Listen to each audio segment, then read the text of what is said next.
Chapter 1. The Duke's Son. On the continent of Rafabranca, in the year 3072 of the continental calendar, lies the Kingdom of Clan, specifically the southern region, Silver Eagle Castle. Morning light streamed through the window, casting a radiant glow upon the floor. Lynn opened his eyes and stared at the silk canopy adorned with the silver eagle emblem for a moment, before realizing he had once again awakened in this world. 14 years, he murmured softly, his youthful voice starkly contrasting with the mature thoughts swirling in his mind. Lynn was not originally from this realm. In his previous life, he was an advisor at a military academy in a country on Blue Star, who, due to an unforeseen incident, found himself transported to this world. When he was born into the Soulbright family as an infant, his silver-gray eyes foretold an extraordinary destiny. There is no millennium of empires, only a millennium of nobility. This adage, prevalent in the continent of Rafabranca, encapsulates the absolute dominion of the noble class in this land. The Soulbright family, being one of the most illustrious noble families in the Kingdom of Clan, is also among the 5 great ducal families, possessing vast family territories and formidable private armies. Lynn's father, Duke Frick Soulbright, held the distinguished title of Guardian of the South. At that moment, 3 gentle knocks echoed from outside, the rhythm precise as if executing a military command. "Master Lynn, are you awake?" The voice of the old steward, Wilson, resonated through the heavy oak door, respectful yet steady. "Come in," Lynn replied, sitting up in bed and instinctively rubbing his temples. 14 years of noble life had accustomed him to all of this. The door opened soundlessly, and a procession of maids entered, carrying silver toiletry items and neatly pressed garments. Steward Wilson stood at the forefront, his graying hair meticulously combed, every crease of his black suit appearing measured to perfection. "Master Lynn, the Duke has sent word this morning, requesting you to meet him in the study after breakfast." Wilson took the warm towel offered by maid and personally attended to Lynn's face. Lynn's brow furrowed ever so slightly. His father, Duke Frick, rarely summoned him so formally. They typically exchanged casual remarks during dinner. Today, however, seemed to bear unusual significance. "How has father been feeling lately?" As the maids assisted him in dressing, Lynn inquired seemingly nonchalantly. Wilson's fingers paused for half a second on the silver buttons. "The Duke has been quite occupied with affairs of state. The messengers from the capital have been considerably more frequent." Lynn understood implicitly. The aging king was in declining health, and the princes had long been embroiled in their secret power struggles. As the Guardian of the South, Duke Frick naturally became a target for various factions vying for his allegiance. Once dressed, Lynn stood before the floor-length mirror, examining his reflection. The youth gazing back possessed the distinctive dark golden hair and silver-gray eyes of the Soulbright lineage. Though he would not turn 14 until next month, he already stood nearly as tall as an average 17 or 18-year-old. This body not only inherits the esteemed lineage of the Soulbright family, but also exhibits an extraordinary robustness, thanks to Lynn's deliberate swordsmanship training. "Young master, your swordsmanship class is scheduled for the afternoon, but the equestrian instructor, Glenn, mentioned that he has recently acquired a purebred foal and would like you to take a look." Wilson presented a cup of warm honey water, the amber liquid shimmering with golden hues in the morning light. Lynn took a delicate sip, the sweet yet subtle flavor blossoming on his palate. "Please inform Instructor Glenn that I shall visit after my swordsmanship lesson." He set down the silver cup, his gaze drifting to the soldiers training outside the window. "By the way, have there been any updates from the Border Patrol recently? We just received a report last night indicating signs of bandit activity near the Black Pine Forest," Wilson replied in a hushed tone. The Duke convened a military meeting regarding this matter, which lasted until late into the night. Lynn nodded thoughtfully. The issue of border bandits had persisted for several months. If it were merely a typical bandit problem, his father's formidable measures would have resolved it long ago. Unless there exists an external force supporting these marauders. After breakfast, Lynn traversed the corridor adorned with portraits of his ancestors, arriving at the Duke's study in the eastern wing of the castle. 8 fully armed guards stood like statues outside the oak door, and upon seeing Lynn, they immediately bowed, the sound of their armor clinking resonating pleasantly. "Is father inside?" Lynn adjusted his collar. "Yes, young Master Lynn," the lead guard responded softly. The Duke instructed that you may enter directly upon your arrival. With that, he gently knocked on the door. Enter. A deep, resonant voice emanated from within, as cold and hard as steel, striking steel. Upon opening the door, Lynn was greeted by the distinctive scent of parchment, ink, and oak. The study was spacious and well-lit, with shelves filled with ancient tomes and scrolls on 3 walls, while the 4th wall displayed a large map of the Kingdom of Cron. At the center, behind an oak desk, Duke Frick was bent over a military map spread before him, his dark golden hair interspersed with silver strands glimmering in the sunlight. Sit, Duke Frick gestured towards the high-backed chair across from him without lifting his gaze. Lynn took his seat quietly, his eyes scanning the vivid red markings on the map, all designating border fortifications and strategic locations. The area surrounding the Black Pine Forest was particularly highlighted, with a few small annotations alongside suspected Shadow Wolf Bandit group. Lynn, you learned to read at an early age and excel in arithmetic. Duke Frick suddenly spoke, his finger tracing the map's contours. Wilson informed me that you have already completed the majority of the military and historical works in this study. Lynn nodded cautiously. To avoid appearing overly extraordinary, he had deliberately moderated the display of his talents. Yet it was evident he surpassed his peers by a considerable margin. Finally, Duke Frick lifted his gaze, his silver-gray eyes, sharp as an eagle's, mirroring Lynn's own. Tell me, if you were a lord facing the escalating banditry at the borders, what would you do? A chill ran through Lynn. This was not a mere father-son conversation, but a formal assessment of his abilities. Taking a deep breath, he resolved to no longer conceal his talents completely. First and foremost, I shall investigate the true background of these bandits. Lynn's voice was remarkably steady for a lad of merely 14. The existence of a bandit group along the borders over an extended period suggests either covert support from local nobility or manipulation by neighboring forces. Merely suppressing them is but a superficial remedy. Duke Frick's brow raised slightly, signaling him to continue. If it is the former, Lynn's fingers lightly tapped on several noble territories depicted on the map. I will first sever the connection between the bandits and their hidden backers, applying political pressure. If necessary, we can unite with other lords to impose sanctions. He paused momentarily to gauge his father's reaction. Duke Frick, with an impassive expression, inquired, and if it is the latter? If it is neighboring forces that are orchestrating this? Lynn's fingers traced along the border. I would set up ambushes along the main trade routes while dispatching small elite units disguised as merchant convoys to bait the bandits into action. Once we capture any alive, we can follow the trail back to their lair. His fingertip ultimately rested on the location of the Black Pine Forest. Moreover, I shall fortify the defenses of border villages, training militias to leave the bandits with no foothold. Chapter 1. The Duke's Son. In the land of Rafabranca. Year 3072 of the Continental Calendar, June. Cron Kingdom, Southern Region, Silver Eagle Castle.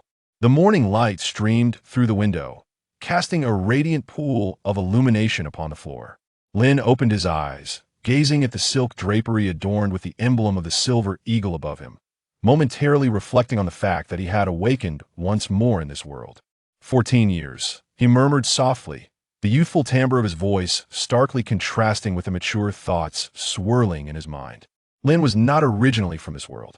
In his past life, he served as a strategist in a military academy in the Huagua of Blue Star, and through an unforeseen event, he was transported to this realm.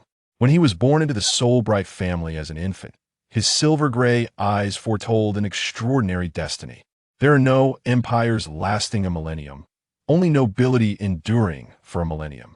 This proverb, widely known across the land of Rafabranca, encapsulated the absolute dominion of the aristocracy in this territory. The Soulbright family, being one of the most illustrious noble houses in the Cron Kingdom and one of the 5 great ducal families, possessed vast ancestral lands and a formidable private military force.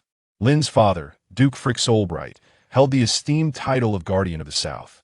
At that moment, 3 light knocks echoed from outside, their rhythm precise as if executing a military command. Young Master Lynn, are you awake? The voice of the old steward, Wilson, resonated through the heavy oak door, respectful yet steady. Come in, Lynn replied, sitting up in bed and instinctively rubbing his temples. The life of a noble for 14 years had accustomed him to all of this. The door opened silently, and a procession of maidens entered, bearing silver toiletry items and neatly pressed garments. Steward Wilson stood at the forefront, his graying hair meticulously arranged, each crease of his black suit appearing as if measured with a ruler. "Young Master Lynn, the Duke has sent word this morning, requesting your presence in the study after breakfast." Wilson accepted the warm towel offered by the maidens and personally attended to Lynn's face. A barely perceptible frown crossed Lynn's brow. His father, Duke Frick, seldom summoned him so formally, usually engaging in casual conversations during dinner thus. Today's request hinted at something significant. "How has father been of late?" As Lynn cooperated with the maidens dressing him, he inquired nonchalantly. Wilson's fingers paused momentarily on the silver button. "The Duke has been quite occupied with affairs of state. The messengers from the royal capital have been arriving more frequently than usual," Lynn surmised internally. The old king was frail with age, and the rivalry among the princes was no secret. As the guardian of the South, Duke Frick naturally became a target for various factions vying for his allegiance. Once attired, Lynn stood before the full-length mirror, scrutinizing his reflection. The youth in the mirror bore the hallmark features of the soul-bright lineage: dark golden short hair and silver-gray eyes. Though he would not turn 14 until next month, he was already nearing the height of an average 17 or 18-year-old. This body not only inherits the esteemed lineage of the Soulbright family, but also exhibits an extraordinary robustness, a result of Lynn's deliberate swordsmanship training. "Young master, your swordsmanship class is scheduled for the afternoon, but the equestrian instructor, Glenn, wishes for you to come see a newly arrived thoroughbred foal," Wilson announced, presenting a cup of warm honey water, the amber liquid shimmering with golden hues in the morning light. Lynn took a delicate sip, the sweet yet subtle flavor blossoming on his palate. "Please inform Instructor Glenn that I shall visit after my swordsmanship lesson."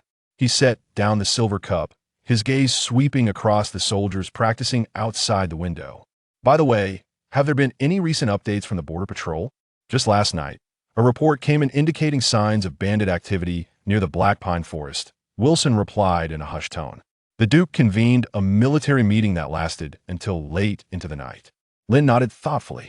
The issue of border bandits had persisted for months. If it were merely a common bandit problem, his father's formidable methods would have resolved it long ago.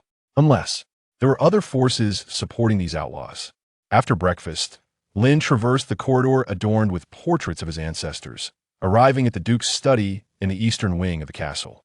8 fully armed guards stood like statues outside the oak door. Upon seeing Lynn, they immediately bowed, the sound of clattering armor ringing melodiously. "Is father inside?" Lynn adjusted his collar. "Yes, young Master Lynn," the lead guard replied in a low voice.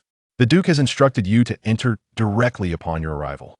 With that, he gently knocked on the door. "Come in." A deep, commanding voice resonated from within, as unyielding as steel striking steel. Pushing open the door, Lynn was enveloped by the distinctive aroma of parchment, ink, and oak. The study was spacious and bright, 3 walls lined with shelves brimming with ancient tomes and scrolls, while the 4th wall displayed a massive map of the Kingdom of Clan. At the center, behind an oak desk, Duke Flick was bent over studying an unfolded military map, strands of dark gold hair interspersed with silver glinting in the sunlight. "Sit." Duke Flick gestured toward the high-backed chair opposite him without lifting his gaze. Lynn seated himself quietly, his eyes scanning the vivid crimson markings on the map, all indicating border fortifications and strategic locations. Among them, the Black Pine Forest area was distinctly encircled, with a few small notes stating, "Suspected Shadow Wolf Bandit Group." "Lynn, you learned to read at a young age, and your arithmetic skills are commendable," Duke Flick suddenly remarked, his finger continuing to traverse the map. "Wilson has informed me that you have already read through the majority of the military and historical works in this study." Lynn nodded cautiously. To avoid appearing overly exceptional, he had deliberately restrained the display of his talents. Yet it was evident he surpassed his peers by a considerable margin. Finally, Duke Flick raised his head, his silver-gray eyes, sharp as an eagle's, mirroring Lynn's own. "Tell me, if you were a lord facing the growing menace of banditry at the border, what course of action would you take?" A chill ran through Lynn. This was not a mere father-son conversation. It was a formal assessment of his capabilities. He took a deep breath, resolving to no longer conceal his talents entirely. "First and foremost, I shall investigate the true background of these bandits." Lynn's voice was remarkably steady for a lad of merely 14. The bandit group has managed to thrive along the borders for an extended period, either due to covert support from local nobility or manipulation from neighboring forces. Simply eradicating the bandits addresses only the symptoms, not the root cause. Duke Freck's brow subtly raised, indicating for him to continue. If it is the former, Lynn lightly tapped several noble territories on the map. I would first sever the connection between the bandits and their hidden puppeteers, applying pressure through political means. If necessary, I could unite with other lords to impose collective sanctions. He paused momentarily, gauging his father's reaction. Duke Freck, his expression inscrutable, inquired, and if it is the latter? If it is the neighboring forces that are orchestrating? Lynn traced the borderline with his finger. I would set ambushes along the major trade routes while dispatching small elite units disguised as merchant caravans to lure the bandits into action. Once we capture a live one, we could follow the trail back to their lair. His fingertip ultimately rested on the location of the Black Pine Forest. Moreover, I would bolster the defenses of the border villages and train the militia, leaving the bandits with no foothold. Note, the narrative is set in a fantastical continent that is neither Western medieval nor ancient Chinese. Note, this alternate world possesses its own unique rules, and there are bound to be differences when compared to the ancient and Western contexts. Please refrain from undue criticism. Note, additionally, the author's current rank does not permit the use of illustrations within the text. Hence, the map is provided in the comments section below for your reference. Note, click on my avatar to join the discussion group. Chapter 2. The Soulbright Family. The study was enveloped in a momentary silence. Duke Freck's gaze bore down on Lynn with palpable intensity, yet he did not flinch, meeting that scrutinizing look with equanimity. A commendable strategy, the Duke eventually remarked, retrieving a finely crafted wooden box from his drawer and presenting it to Lynn. Next month marks your 14th birthday, but I may have to leave the territory for a while. This is a gift to you in advance. As Lynn opened the box, he discovered an exquisite dagger nestled within. The sheath was intricately engraved with the unique silver eagle emblem of the Soulbright family, and the blade gleamed ominously as it was drawn, clearly forged by a master craftsman. Thank you, Father, Lynn replied solemnly. Duke Freck rose and moved to the window, gazing at the distant mountains. Lynn, you are far more mature than your peers. This is fortuitous, for... He paused, his voice lowering ominously. A storm is on the horizon. The Soulbright family requires a more formidable heir. Lynn tightened his grip around the dagger, sensing an ominous portent in his father's words. As if imparting a grave responsibility, the weighty dagger felt more like a symbolic transfer of duty than a mere birthday present. Starting tomorrow, I want you to come to the study every afternoon. I shall personally instruct you in the management of the territory and the army, Duke Freck declared, his face regaining its customary gravitas, as though the earlier moment of tenderness had never occurred. Now, go attend your swordsmanship lesson. Bowing, Lynn exited the study, his mind racing with myriad thoughts. The frequent messengers from the capital, the bandit troubles at the borders, his father's unusual behavior. All these signs coalesced like fragments of a puzzle, gradually revealing a landscape fraught with peril. As a transmigrator endowed with military knowledge from a previous life, he knew he must prepare meticulously before the impending storm. Under the scorching sun of the Silver Eagle Fortress's training grounds, the heat shimmered off the bluestone floor. Lynn gripped an oak sword, assuming the standard starting stance. Sweat trickled down his angular jaw, splattering dark dots onto the stones beneath him. Again, bellowed Leo, one of the most renowned sword masters in the Kingdom of Clan. With a fierce shout, his wooden sword lunged towards Lynn's left shoulder like a striking serpent. This burly middle-aged man, sporting a thick beard, had trained countless noble offspring. Yet he had never encountered a student quite like Lynn. Lynn subtly shifted his body, the wooden sword slicing through the air just an inch from his shoulder. He refrained from immediate retaliation, opting instead to maintain a defensive posture while awaiting the opportune moment. This patience, imparted by his previous military training, often proved more crucial than brute strength. Your defense is far too passive, Leo roared, launching a series of relentless attacks, his wooden sword whistling through the air. In battle, your enemies will not grant you a moment's respite. 3 fierce slashes followed in rapid succession, yet Lynn anticipated each one with remarkable precision, successfully parrying the blows. At the instant when Leo's 4th strike lost some of its ferocity, Lynn seized the opportunity to counterattack. His response was not a straightforward thrust, but rather an artful feint. The wooden sword first swayed to the right, only to change direction abruptly as Leo attempted to block, finally halting a mere half-inch from Leo's throat. The training ground lay enveloped in silence, save for the heavy breaths of two individuals echoing through the air. "Well done, Lynn. Your progress astonishes me," Leo remarked with an approving nod, momentarily retracting his offensive stance. "Your reaction time and judgment have transcended that of your peers." Although Leo had mentored numerous offspring of noble lineage, he had never encountered a talent like Lynn's. It could be said that Lynn's current proficiency in swordsmanship, when compared to that of some renowned swordsmen, was merely lacking in experience. A gentle smile graced Lynn's face. He was aware that his performance far surpassed the expected standards of a 14-year-old boy. However, at this moment, he chose not to conceal his abilities. If, as his father, Duke Flick, had forewarned, a storm was approaching, then demonstrating his worth was far more crucial than hiding his strength. "Thank you, Master Leo. I shall continue to strive for excellence." As the setting sun elongated the shadows across the training field, Lynn bid farewell to his swordsmanship instructor, Leo, and made his way to the equestrian arena situated on the eastern side of the castle. The air was filled with the scent of hay and the distinctive aroma of horses, while the distant sound of clattering hooves resonated.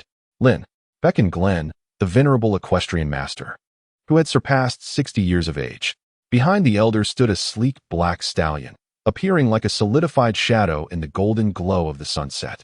"This is the young colt I just brought from the capital, a purebred Ulan horse named Nightshade," Glenn explained, affectionately stroking the foal's mane.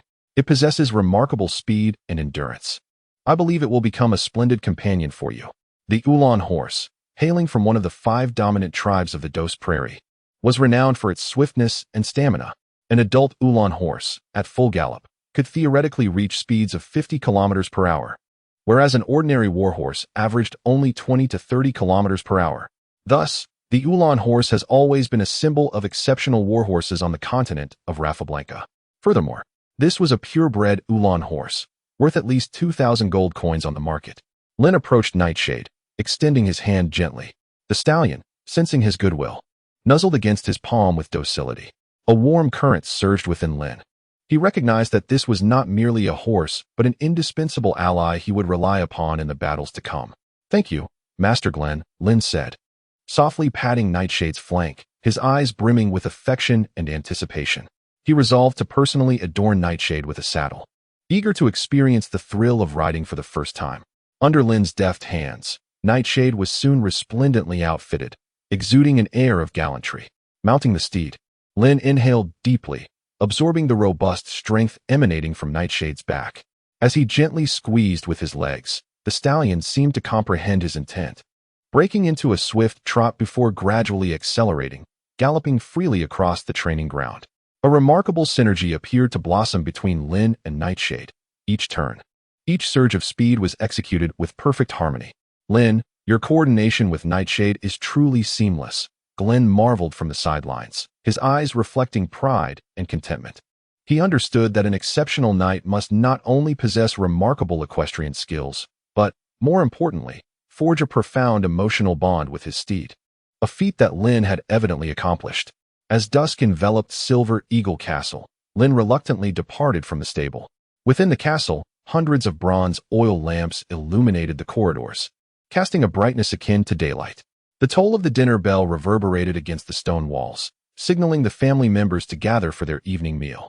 At dinner, Lynn once again encountered his father, Duke Frick, alongside his 2 younger brothers, Cahill and Albert Solbright.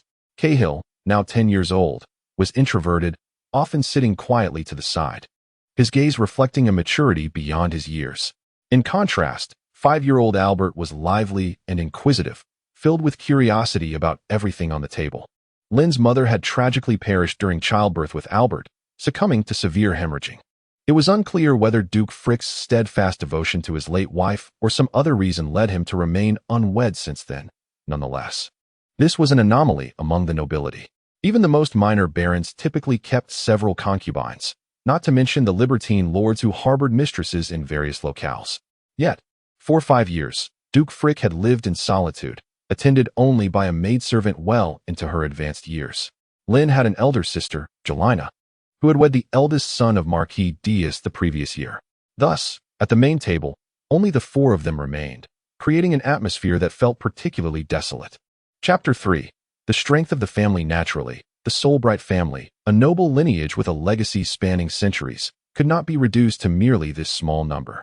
It was only Duke Frick's immediate family who held the privilege of residing within the Silver Eagle Castle, a symbol of the Solbright lineage. Other members of the Solbright family either dwelled within their own territories or in the neighboring city of Silver Radiance. Upon Lynn's entrance, both Cahill and Albert lifted their heads, their eyes shimmering with admiration and affection. Lynn smiled and nodded in acknowledgement before greeting Duke Frick and taking his seat. During the meal, Duke Frick's conversation inadvertently shifted towards the family's history and glory, his words imbued with nostalgia for the past and hopes for the future. The Solbright family's endurance was not solely reliant on the valor coursing through their veins, but also on the tireless efforts and wisdom of each successive generation.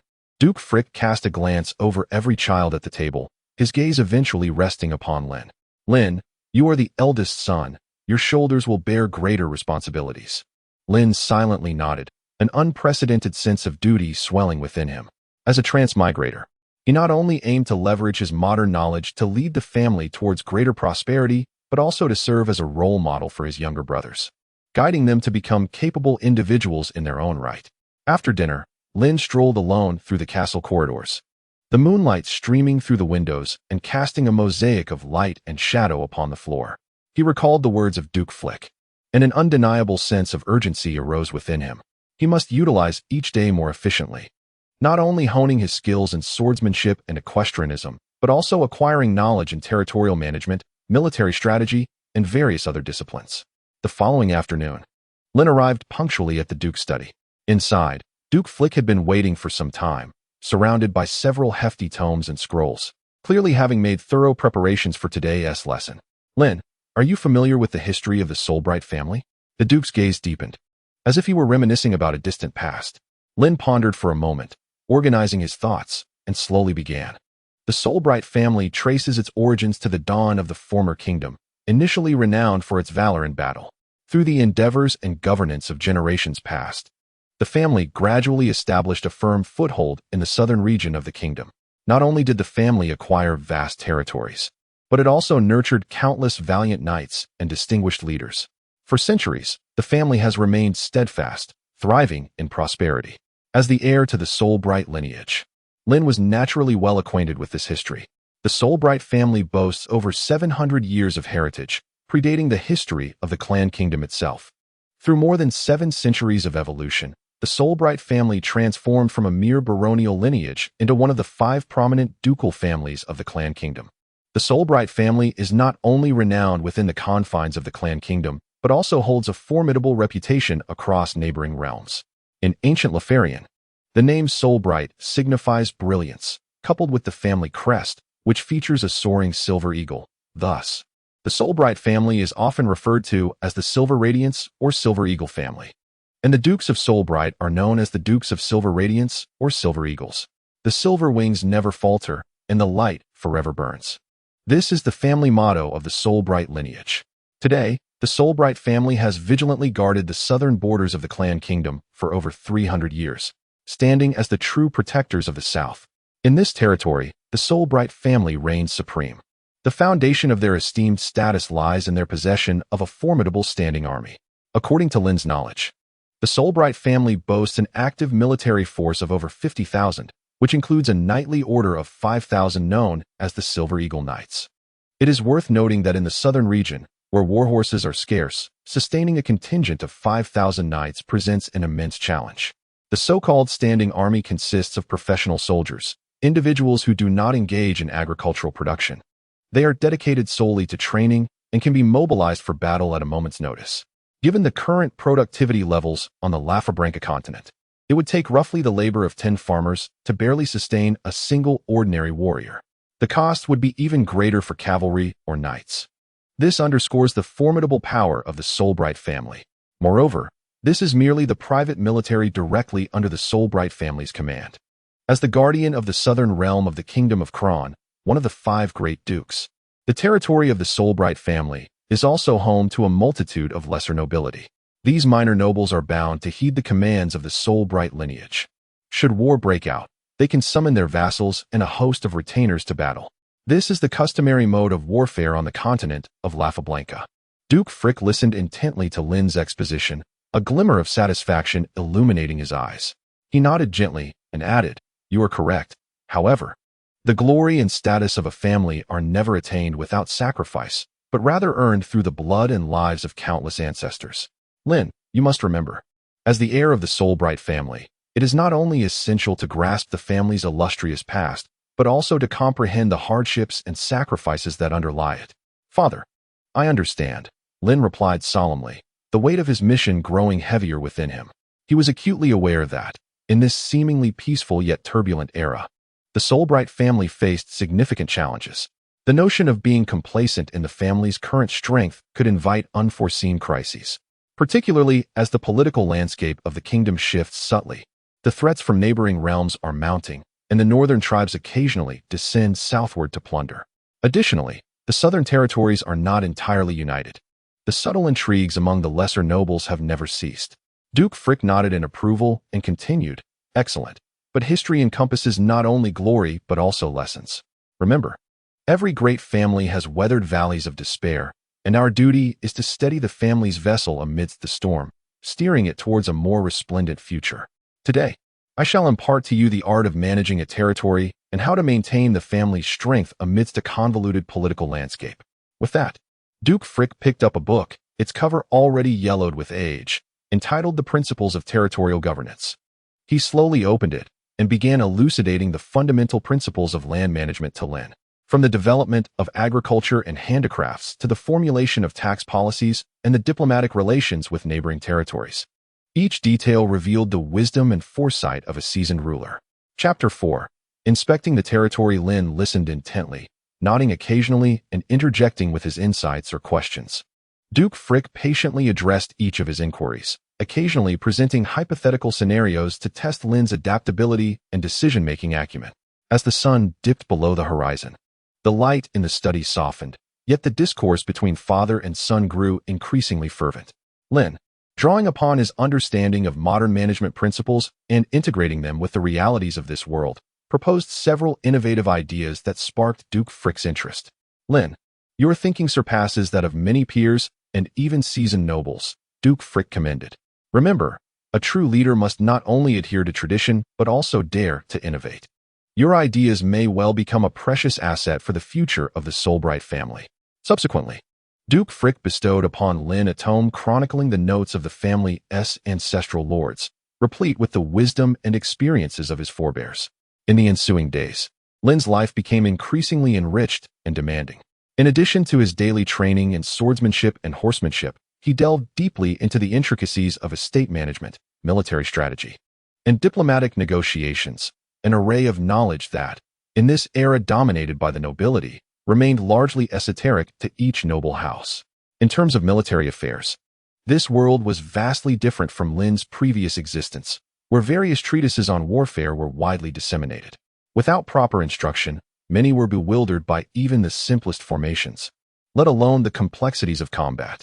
This elucidates why renowned generals predominantly emerged from noble lineages. Lynn considered himself fortunate. The knowledge he acquired was the distilled essence of centuries of the Solbright family's accumulated wisdom, coupled with his prior life's insights. This synthesis undoubtedly placed him leagues ahead of his contemporaries. Simultaneously, Lynn began to pay heed to the political currents within the kingdom, gathering intelligence through various channels, striving to unearth opportunities for his family's foothold and advancement amidst the tumultuous landscape. Thus, over the span of more than half a month, with only a few days remaining until Lynn's 14th birthday, Duke Frick unexpectedly imparted a significant piece of news. "Lynn," he said, "I must journey to the capital in a few days. During my absence, you shall oversee the family affairs." At these words, Lynn's heart quivered, a mixture of surprise and overwhelming pressure coursing through him. To manage family matters represented a monumental challenge, yet also an exceptional opportunity to demonstrate his capabilities and amass invaluable experience. "Rest assured, Father, I shall manage the family well and await your return," Lynn replied. Duke Frick gazed into Lynn's steadfast and luminous eyes, his heart swelling with pride. He recognized that while this decision was fraught with risk, it was pivotal for Lynn's maturation. Duke Frick then meticulously outlined the matters requiring particular attention, including agricultural production within the estate, tax administration, the maintenance of relations with neighboring territories, and strategies for addressing potential emergencies. Remember, Lynn, he advised earnestly, regardless of the challenges you encounter, maintain your composure, analyze with wisdom, and confront with courage. Moreover, do not neglect to heed the counsel of the elder statesmen within our family. Their experience will prove invaluable. Lynn nodded solemnly, committing these teachings to memory. He understood that this was not merely a test of his abilities, but also a cultivation of his sense of responsibility. In the days that followed, Lynn immersed himself in diligent study, not only reviewing the intricate details of the tasks assigned by Duke Frick, but also proactively seeking the insights and experiences of the family South venerable advisors regarding estate management. Finally, on the eve of Lynn's 14th birthday, Duke Frick departed the estate, accompanied by an elite guard, en route to the capital. Thus, Lynn officially assumed control of the family affairs, embarking on his tenure as regent.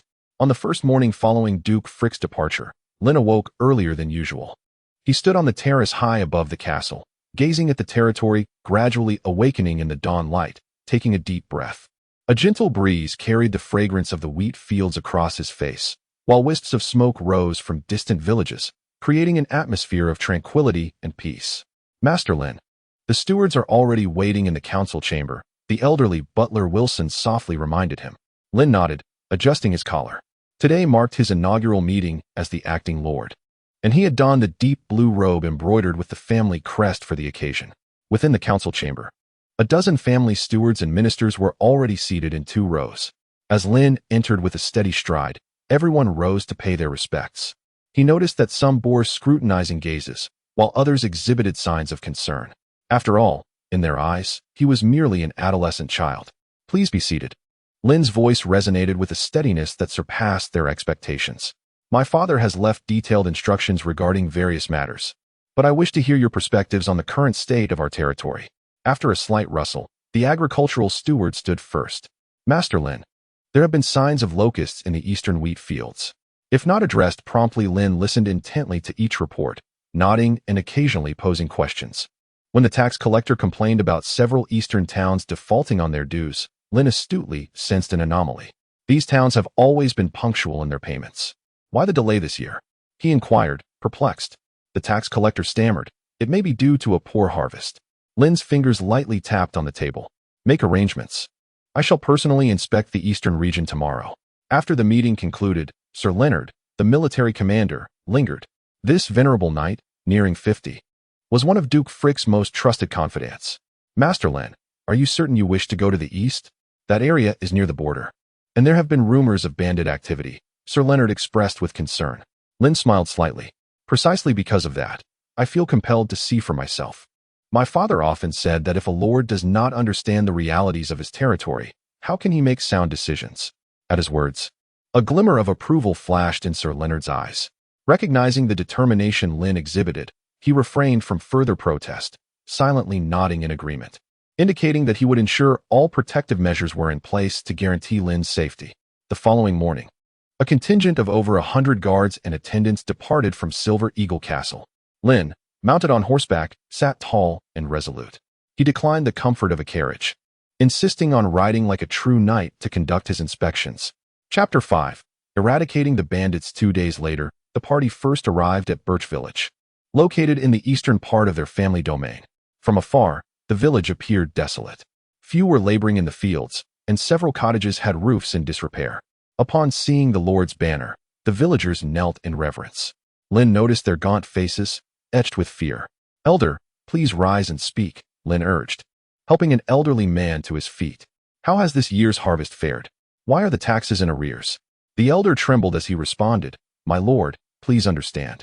It is not our intention to delay payment. It is truly. His gaze flickered, hesitating on the verge of speech. At that moment, a bloodied young man stumbled forward, exclaiming, My lord, help.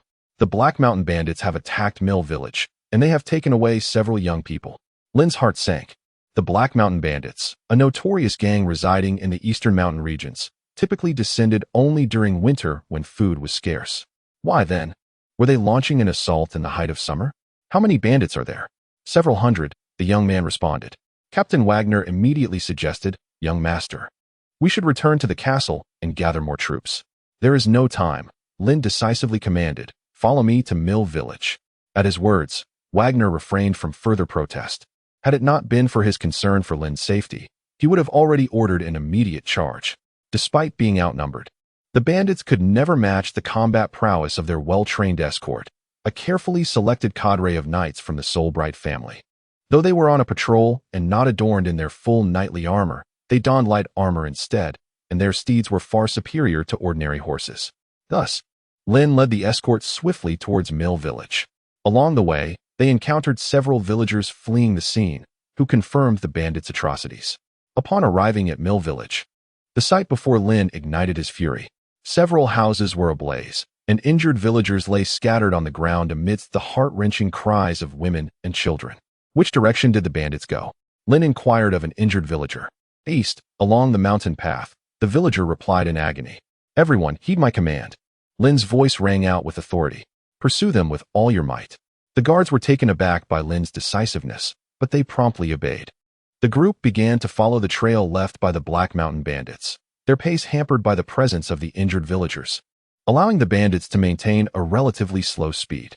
Before long, Lynn and his men spotted a group of bandits clad in black leather armor, armed and driving a number of bound villagers towards the forest. Lynn's eyes sharpened as he swiftly assessed the situation and resolved to implement a strategy of rapid assault. "Captain Wagner," he whispered, "you and a portion of the men draw their attention from the front, while I take the remainder to flank them from the side." Catching them off guard, Wagner nodded in agreement and led a contingent of knights forward, calling out challenges to the bandits to attract their focus. Meanwhile, Lynn quietly maneuvered with the remaining knights around to the side. At that moment, the Black Mountain bandits noticed Wagner and his men. A panicked bandit rushed to their leader, Hans, exclaiming in terror, "Chief, this is bad. The Solbright cavalry is upon us." Upon hearing this, the surrounding bandits erupted into chaos. The bandit leader Hans felt a surge of panic. He had not anticipated the cavalry of the Solbright family would pursue them so swiftly. They were now merely a few thousand meters from the forest, and no two legs could outpace four. Although it appeared that only a handful of cavalry were charging towards them while they numbered over 300, he was acutely aware of the truth. His men, accustomed to bullying unarmed villagers, would prove to be a mere rabble when faced with a disciplined army. Nevertheless, Hans had no choice. In this open terrain devoid of cover, turning to flee would surely result in a massacre at the hands of the charging cavalry. The only option left was to fight to the death, perhaps providing a slim chance of survival. Drawing a deep breath to quell his rising anxiety, Hans bellowed, "Brothers, do not be afraid. They are few in number. If we can withstand their initial charge, we may find a way to escape into the forest. Arm yourselves and follow me." With that, Hans seized his weapon and led the charge. Spurred by Hans's rallying cry, though still gripped by fear, the bandits mustered their courage, drawing their weapons in preparation for battle. At that moment, Wagner's escort had already engaged the bandits head-on, the sounds of galloping hoofs, clashing weapons, and battle cries blending into a cacophony. As dust swirled amidst the ferocity of the conflict, Lynn, maneuvering with a flanking team, patiently awaited the opportune moment to strike. He scrutinized the battlefield, searching for vulnerabilities in the bandits' defenses. Finally, as a brief moment of disarray emerged within the bandit ranks, Lynn decisively commanded, "Charge."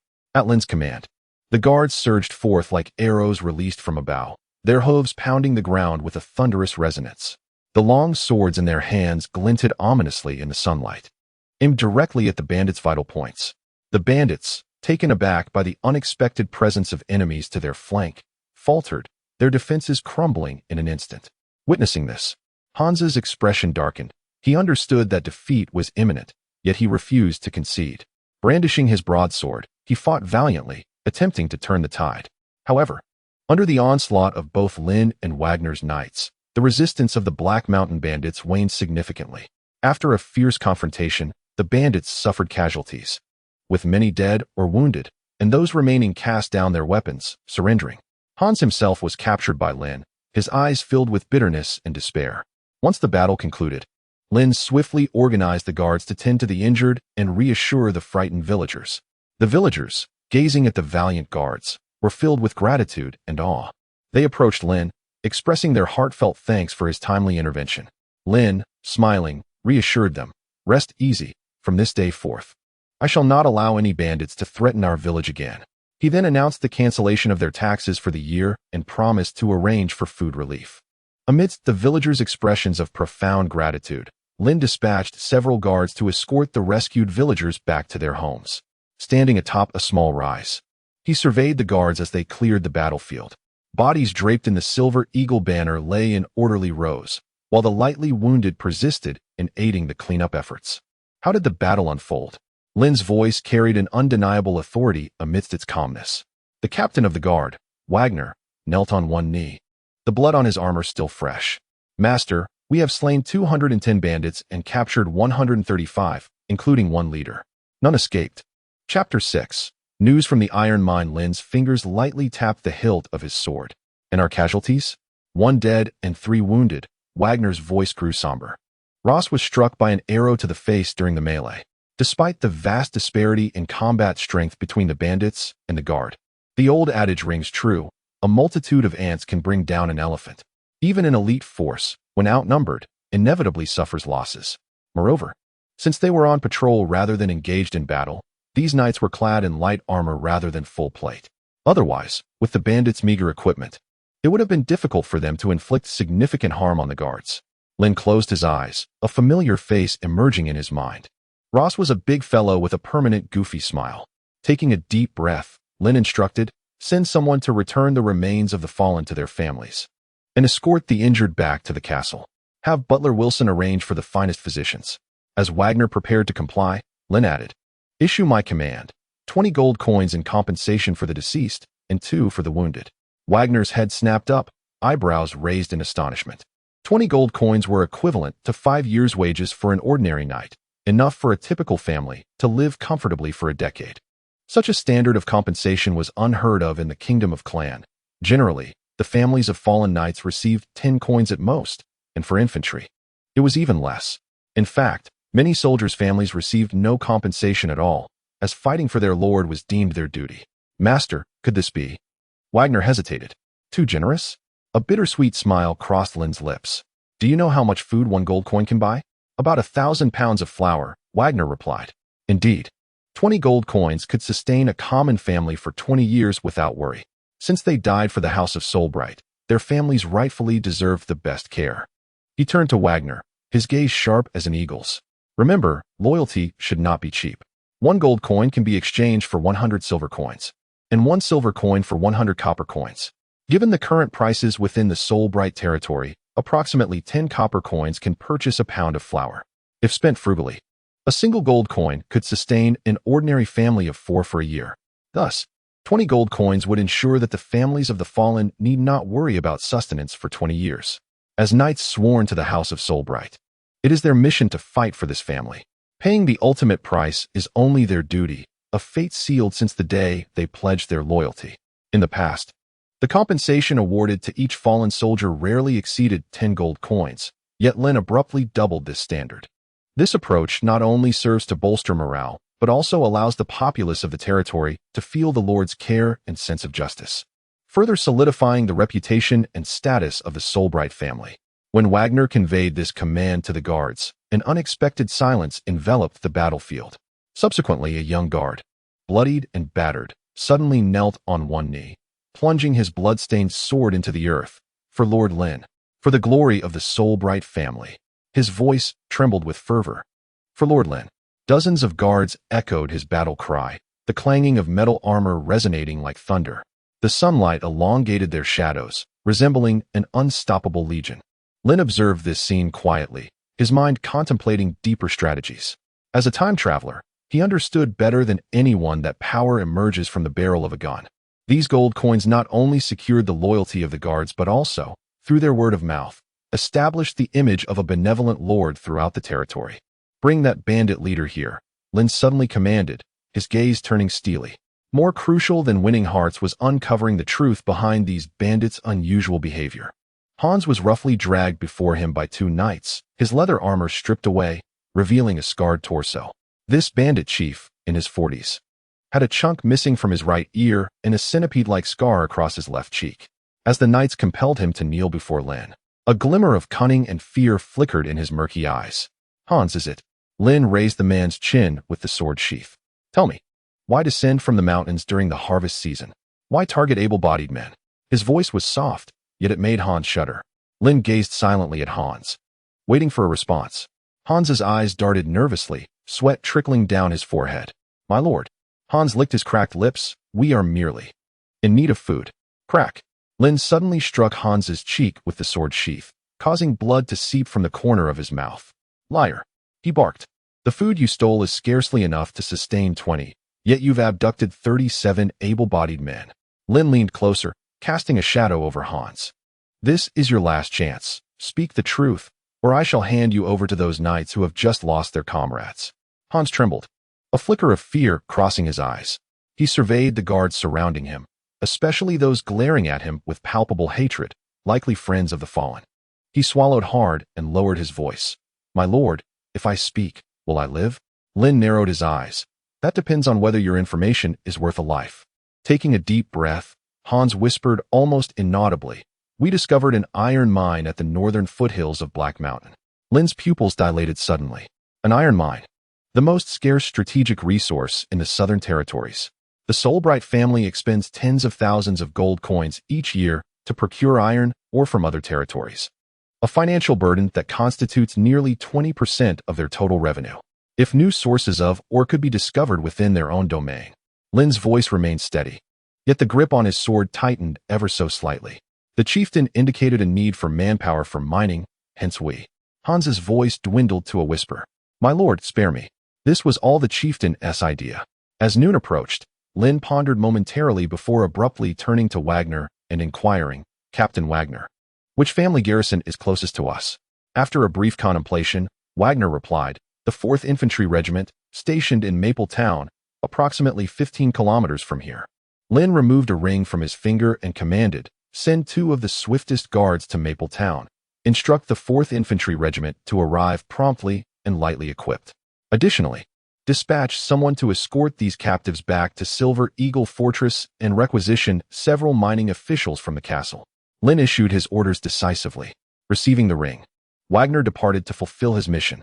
Lynn then turned to Hans, a dangerous glint in his eyes. "Do you wish to live?" Hans shuddered, desperation evident in his gaze, and nodded fervently. "Yes, I wish to live, my lord."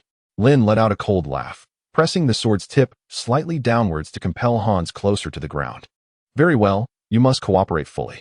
Provide me with the precise location of the iron mine, the number of your people, the details of your encampment, and all pertinent information regarding this so-called chieftain.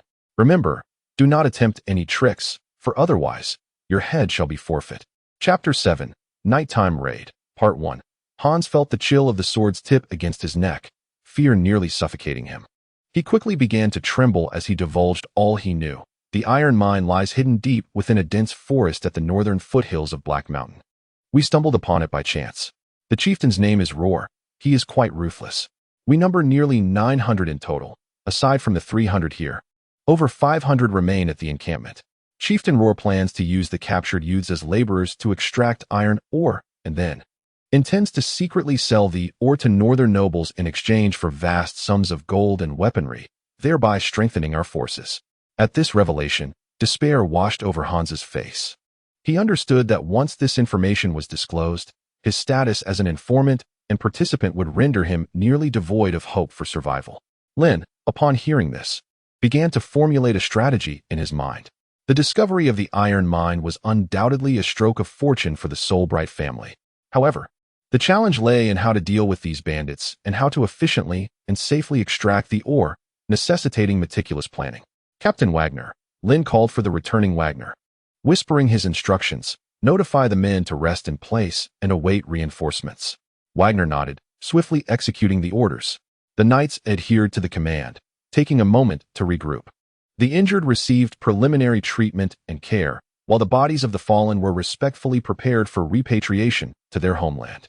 The battlefield buzzed with a blend of urgency and order, each individual enveloped in a complex tapestry of emotions, mourning for the fallen while anticipating the forthcoming operations. Lynn convened with Wagner and several seasoned knights, engaging in a detailed discourse regarding their impending strategy. Hans was kept under close watch nearby, his every utterance meticulously recorded, serving as a crucial reference for their plans. Based on Hans's intelligence, the iron mine scale appeared considerable, necessitating swift action to prevent any leaks. A resolute determination gleamed in Lynn's eyes. Concurrently, the bandits were numerous and possessed a modicum of combat prowess. Thus, underestimating them would be perilous. "I have an idea," spoke an elderly knight with keen eyes. "We could exploit the cover of night, dispatching a small team to infiltrate the vicinity of the iron mine for reconnaissance. Meanwhile, the main force could take advantage of the situation to encircle the bandits' encampment, aiming to annihilate them completely." Lynn nodded in agreement. "This notion holds merit, yet the crux lies in executing it swiftly and discreetly. Wagner, you shall coordinate all actions, ensuring each step aligns with our plan. As for the captives, aside from Hans, the others may be temporarily detained at Silver Eagle Fortress until matters settle." "Yes, my lord," Wagner responded, nodding in acknowledgement. As time passed, the twilight deepened. At that moment, the 4th Infantry Regiment finally arrived, led by its commander, Garcia. Upon receiving the alert from Wagner's dispatch knight, he wasted no time, swiftly assembling his forces and hastening their arrival with minimal encumbrance. Garcia, a man in his 30s, stood tall, his resolute features reflecting the courage and loyalty of a soldier. Clad in silver armor, a long sword hung at his waist, and he rode a magnificent steed, exuding an imposing presence. "Lynn, the 4th Infantry Regiment is fully assembled. Please give your orders," Garcia reported, pulling the reins to a halt before Lynn.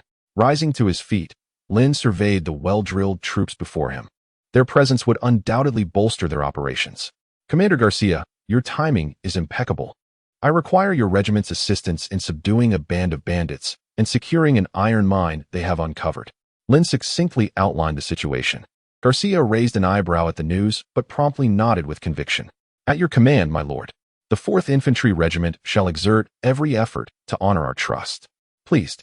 Lynn nodded in response and, alongside Garcia and Wagner, formulated a meticulous action plan. They resolved to utilize the cover of night, first dispatching a reconnaissance team to ascertain the precise location of the iron mine and the bandits' defensive arrangements. Simultaneously, the main force, led stealthily by the bandit leader Hans, would approach the bandits' encampment, awaiting the opportune moment to strike. With the plan established, the assembly sprang into action. Lynn personally selected several seasoned knights to form the reconnaissance team, led by Wagner, who set forth towards the iron mine. Garcia then commanded the bulk of the 4th Infantry Regiment, ready to launch an assault at a moment's notice. Meanwhile, within the depths of the Black Mountain, the notorious bandit chief Rural paced anxiously back and forth in his lair. A towering figure, he bore a menacing scar above his left eye. The knight had fallen, yet Hans had not returned. Rural furrowed his brow in concern. His anxiety was not unfounded. Hans's prolonged absence inexplicably stirred an ominous foreboding within him. A smirking subordinate jested, "Boss, surely Chief Hans has lost track of time in the company of a woman." Upon hearing this, several other minor chiefs nodded in agreement. "Indeed, Chief, it's only natural for the brothers to indulge a bit after finally descending the mountain." Rural's furrowed brow began to ease. He was acutely aware of the character of his men. Typically, they remained atop the mountain, emerging only when supplies ran low, and they dared not linger for fear of encountering the patrols of the Solbright family. Having finally ventured down, it was only fitting they enjoy themselves. Although Rural harbored some dissatisfaction, he chose not to dwell on it, for Hans had always proven himself a capable and reliable lieutenant. Had it not been for the fortuitous discovery of iron ore on the mountain and the lack of manpower to exploit it, he would not have risked sending Hans to the nearby village to capture villagers for mining. After all, mining iron was arduous labor, and he had no intention of burdening his men with such toil. "Very well, you may all leave for now. When Hans returns, have him report to me at once," Rural commanded, waving his hand to dismiss the minor chiefs. As the night deepened, the torches within the camp flickered, casting erratic shadows that heightened the atmosphere of unease. At that moment, Lynn, leading a substantial force, stealthily approached the bandit encampment under Hans's guidance. The scouts of the 4th Infantry Division easily dispatched several lookout points along the way, thanks to Hans's insights. This ease was also attributed to the long-standing peace enjoyed by the Black Mountain bandits, who rarely encountered outsiders. The bandit stronghold was indeed well concealed. The towering, dense forests of the Black Mountain easily disoriented travelers. Without Hans, the bandit chief, as their guide, Lynn and his men might have struggled to locate this hidden domain. It was no wonder that previous attempts by the Solbright family to eradicate the Black Mountain bandits had ultimately proven futile. Chapter 8. Nighttime Raid. Part 2. Lynn stood upon a concealed hillside, observing the distant bandit encampment illuminated by the moonlight. Nestled within a narrow valley, the camp was surrounded by towering mountains and enclosed by rudimentary wooden fences. Several campfires flickered in the night, casting a glow that revealed the bandits patrolling lazily. "It seems they remain oblivious to our approach," Garcia murmured, his eyes glinting with cold resolve. Lynn nodded, his gaze steady and sharp. "Relay the order. All remain silent and await the signal from the reconnaissance team." Meanwhile, Wagner, leading a reconnaissance team, had stealthily infiltrated the vicinity of the iron mine. Nestled deep within a valley shrouded by dense foliage, the entrance to the mine was nearly imperceptible without a guide. Bathed in the faint glow of the moonlight, Wagner observed a handful of bandits languidly leaning against the mine's entrance, their torches flickering ominously. It appeared their defenses were rather lax. A knight whispered softly. Wagner narrowed his eyes, scrutinizing the scene for a moment before gently gesturing for his comrades to withdraw. He would return to report to young Master Lynn that the iron mine's defenses were weak and action could be taken. As night deepened, Lynn received Wagner's message. Drawing a deep breath, he fixed his resolute gaze upon Garcia and the knights surrounding him. The time had come. They would proceed as planned. Garcia nodded and swiftly issued the orders. The soldiers of the 4th Infantry Division dispersed silently, encircling the camp. The archers took up positions on elevated ground, their sharp arrows aimed at the unsuspecting bandits within the camp. Lynn unsheathed his long sword, its blade glinting coldly in the moonlight. "Attack!" With his command, the archers unleashed a torrent of arrows, slicing through the night sky and striking the oblivious bandits. The anguished cries shattered the stillness of the night, plunging the camp into chaos. "Enemy attack! Enemy attack!" The bandits shouted in a frenzy, scattering in all directions. Roll burst from his tent, his expression darkening at the sight before him. "Damn it! Gather everyone, prepare to counterattack." However, the bandits were already in disarray, unable to mount an effective resistance. The soldiers of the 4th Infantry Division surged into the camp like a tidal wave. Amidst flashes of blades, the bandits fell one by one. Lynn led the remaining knights of the guard straight towards Roll's position. Roll bellowed furiously, brandishing his massive axe as he approached. "Who are you to dare assault my camp?" "The Solbright family, Lynn," came Lynn's cold reply, as his longsword clashed violently with Roll's axe, sparks flying. Roll possessed tremendous strength, yet Lynn's swordsmanship was far superior. After several exchanges, Roll began to falter, panting heavily, a glimmer of fear in his eyes. "How could you find this place?" "Thanks to your subordinate, Hans." Lynn retorted with a derisive laugh, seizing the opportunity to thrust his sword towards Roll's chest. Roll barely evaded, yet a deep gash marred his shoulder. He staggered back a few steps, roaring, "That traitor Hans! I will not spare him. You have no chance left." Lynn ceased his banter, his sword aimed squarely at Roll's throat. In despair, Roll closed his eyes, but the anticipated pain never came. Opening his eyes, he found Lynn's sword halted before him. "Surrender." "Roll," Lynn intoned gravely, "your men are in disarray. Further resistance will only lead to needless casualties." Roll glanced around, witnessing the deaths of his men, those fleeing, and the remaining ones casting down their weapons in surrender. With a bitter smile, he let his massive axe crash to the ground. "I surrender." The battle swiftly came to an end, with the bandits being corralled for surveillance. Lynn commanded his soldiers to tally the spoils of war while dispatching personnel to seize control of the iron mine. "Young master, we have achieved a resounding victory," Wagner exclaimed with enthusiasm. Not only had they eradicated the Black Mountain bandits, but they had also secured the iron mine. Lynn nodded in agreement. "The matter of the iron mine must remain confidential, otherwise it will attract unnecessary troubles." Garcia stepped forward solemnly, assuring, "Young Master Lynn, rest assured. The 4th Infantry Regiment will uphold this secret and assist you in mining the iron." Lynn smiled faintly. "With you by my side, I feel reassured." In this confrontation, apart from a few bandits who escaped into the forest under the cover of night, the majority either perished or were captured. Such outcomes were inevitable, considering it was nighttime. with visibility hindered and dense vegetation making a thorough encirclement challenging. The casualties on Lynn's side were limited to a mere few dozen, with only a handful falling in battle. Given the element of surprise during the late hour, combined with the elite nature of the 4th Infantry Regiment belonging to the Solbright family, it was hardly surprising to achieve such results against a disorganized rabble of bandits.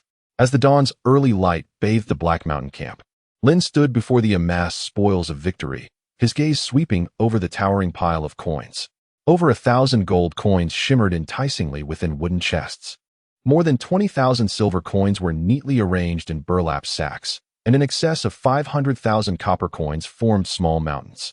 These riches represented the entire wealth accumulated by the Black Mountain bandits over the years. "Young master, these weapons," Wagner remarked, kicking at a pile of rusted swords and daggers, his brow furrowed. The poorly crafted arms had uneven edges, and some even had loose grips, a stark contrast to the equipment produced by the Silver Eagle Fortress Armory. Lynn picked up a chipped longsword, flicking its blade lightly with his fingertip, producing a dull thud. "Let all of this be returned to the Silver Eagle Fortress for reprocessing." He turned to the secretary who was counting the spoils. "As for these coins." The camp fell suddenly quiet, with all soldiers unconsciously pausing their tasks, holding their breath in anticipation of the young lord's decision. Lynn surveyed the gathered men, a faint smile gracing his lips. "Distribute all of it amongst the soldiers who fought." The total value of the coins did not exceed 2,000 gold coins, a trivial sum for Lynn. Divided among the warriors, it amounted to barely a gold coin each. Using such a modest amount to win the hearts of men was a worthwhile investment for Lynn. Indeed, his words fell like a spark into a haystack, instantly igniting the entire camp. Cheers reverberated through the valley, the clang of armor and the stomping of boots creating a cacophony. The young guards flushed with excitement, and even the usually composed veterans could not restrain themselves from raising their fists in celebration. "Long live young Master Lynn. The Solbright family shall endure forever." Captain Garcia knelt on one knee, his iron gauntlet thumping heavily against his breastplate. With such generous gifts from young Master Lynn, the 4th Infantry Regiment vows unwavering loyalty. The soldiers behind him saluted in unison, their thousands of eyes ablaze with fervent loyalty. Lynn raised his hand to signal for silence. His voice, though soft, resonated clearly in the ears of all present. "This is the reward you have earned with your blood and courage. The Solbright family will never neglect the valiant who fight for it." He paused, his gaze sweeping over the soldiers with bandaged wounds. "The families of the fallen will receive double compensation and will forever be under the protection of the Solbright family." This proclamation ignited even louder cheers. Soldiers embraced one another, some even weeping tears of joy. In this era, encountering such a magnanimous and benevolent lord is a rarity. Lynn's actions not only alleviated the hardships faced by many soldiers' families, but also planted the seeds of unwavering loyalty within their hearts. Wagner quietly leaned closer to Lynn's ear and remarked, "Young master, this sum is sufficient to purchase an estate." Lynn gazed at the jubilant crowd and softly replied, "Do you comprehend why the Solbright family has stood resilient for 7 centuries? He gestured towards the ecstatic faces, because the loyalty of these individuals is more precious than gold. Chapter 9. After the war, the night gradually faded, yielding to the soft blush of dawn, resembling the first glimmers of hope. The initial rays of sunlight pierced through the treetops, akin to the gentle hand of a deity, caressing the valley that had endured the ravages of war. Draping it in a golden veil, Lynn stood atop a hill, his gaze profound and resolute, observing the soldiers below, methodically tidying the battlefield. Within him resided both the joy of victory and contemplations of the future. At that moment, Sir Reinhardt, the military leader of the Solbright family, arrived with several mining officials. Having received word the previous night, Sir Reinhardt was concerned for Lynn's safety and had hastily led a cavalry to this location. Since receiving the news, he had been plagued with worry, fearing for Lynn's well-being. Thus, without hesitation, he had ridden through the night to ensure Lynn's security. Upon arriving, they learned of Lynn's resounding victory, and their anxieties began to ease. Sir Reinhardt strode towards Lynn, his eyes filled with astonishment and admiration. "Young Master Lynn, you have eradicated the Black Mountain bandits overnight and secured the iron mine?" Lynn smiled slightly and nodded. "Thanks to the courageous efforts of the 4th Infantry Regiment and the assistance of Garcia and Wagner." Sir Reinhardt clapped Lynn on the shoulder, saying with pride, "Well done." With this, The Solbright family has not only eliminated a threat, but has also gained an iron mine, significantly enhancing our strength. Lynn nodded, then lowered his voice. We must keep the matter of the iron mine confidential. If news leaks out, it could attract hostile forces. Sir Reinhardt's expression grew serious as he replied, Rest assured, young master, I will personally arrange for trustworthy individuals to oversee the mining operations, ensuring that no information escapes. Lynn nodded in satisfaction and then turned his attention to the captured bandits, asking, What should be done with these individuals? Sir Reynard let out a cold laugh, remarking that, as per tradition, robbers were either executed or condemned to slavery. However, given the family's current need for labor, he suggested that they be sent to work in the iron mine as a form of atonement. Lynn pondered for a moment before nodding in agreement, stating that it would be fitting for them to repay their sins through labor. At that moment, a soldier hurriedly approached, reporting, Young Master Lynn, we have discovered a cellar in the bandits' camp, where numerous individuals appear to have been captured civilians. Lynn furrowed his brow and immediately responded, Take me to see. In the cellar, Lynn encountered dozens of ragged and haggard civilians. Among them were robust young men and frail women, their eyes filled with terror and despair, as if they had lost all hope for life. A heaviness gripped Lynn's heart as he stepped forward and gently spoke, You need not fear. We are the army of the Solbright family. The Black Mountain bandits have been eradicated, and you are free. Upon hearing this, the cellar fell silent for a moment before erupting into a chorus of long-suppressed sobs and cheers. They knelt in gratitude, tears streaming down their faces, exclaiming, Thank you, my lord. Thank you for saving us. Lynn hastily helped them to their feet, solemnly stating, This is what we ought to do. Please rest well. I will arrange for your safe return home shortly. Since the iron mine had not yet commenced operations, these civilians were unaware of its existence, which is why Lynn allowed them to leave. After exiting the cellar, Lynn's countenance darkened. The bandits had truly committed heinous crimes. Sir Reynard sighed, reflecting, The bandits have wreaked havoc for years, causing great suffering to the nearby villages. This eradication is indeed a relief. Lynn nodded and then commanded, Arrange for an identification of these civilians and do your utmost to assist them in returning to their hometowns. Those without a home can be temporarily accommodated in the nearby village. Sir Reynard acknowledged the order and promptly set about making arrangements. Subsequently, Lynn instructed Garcia to lead the infantry in establishing a camp in preparation for the impending iron mining. The rescued civilians gradually returned home under the escort of soldiers. Meanwhile, Lynn, along with Sir Reynard and Captain Wagner of the Guard, led the cavalry back to Silver Eagle Fortress. Mining for iron was not a task to be accomplished in haste. It required patience and meticulous planning. Upon returning to Silver Eagle Fortress, Lynn requested his maid to prepare warm water. He eagerly shed his armor, caked with dust and blood, and indulged in a refreshing bath. It was the height of summer, and after spending the previous night in the bandits' camp without a wash, he felt utterly uncomfortable. After bathing, Lynn felt rejuvenated and invigorated. Dressed in clean attire, he entered the dining hall to find the table laden with a sumptuous feast, fragrant roast beef, succulent roasted chicken, a delightful vegetable salad, and fresh fruit, all complemented by a bottle of aged wine glimmering enticingly in the light. Lynn's two younger brothers, Cahill and Albert, had long been seated at the dining table, eagerly awaiting his arrival. As soon as Lynn stepped inside, Cahill could hardly contain his excitement and inquired, Brother, I heard that you personally led the troops to eliminate the Black Mountain bandits last night and captured an iron mine. Is that true? You are truly remarkable. The admiration in Cahill's eyes sparkled, his voice brimming with enthusiasm and pride. Beside him, Albert remained silent, yet the constant movement of his curious gaze revealed his intrigue. Despite his tender age of 5, which left him somewhat oblivious to the significance of the events, Lynn smiled and nodded, taking a seat at the table. Indeed, it was thanks to the bravery of the soldiers and everyone's assistance that we achieved this victory. Upon hearing Lynn's affirmation, Cahill clapped his hands in excitement, while Albert mimicked his brother's actions, albeit with a clumsy charm, his face alight with innocent glee. During the meal, Lynn recounted the details of the previous night's battle, including the valor displayed by the soldiers. His narrative captivated Cahill, who listened with rapt attention, while Albert, though grasping little, occasionally gasped in awe, adding a touch of childlike wonder to his brother's tale. Brother, I too wish to be a hero like you, contributing to our family's glory, Cahill declared, his eyes shining with aspiration his hands clenched into fists as if envisioning himself clad in armor, wielding a sword with bravery. Lynn affectionately ruffled Cahill's hair and encouraged him. As long as you diligently study the art of swordsmanship and maintain a heart of integrity and courage, you shall undoubtedly become an exemplary knight in the future. As for Albert, you are still quite young, but you must learn to be strong and resolute. These are the foundations of becoming any great individual. Albert nodded earnestly.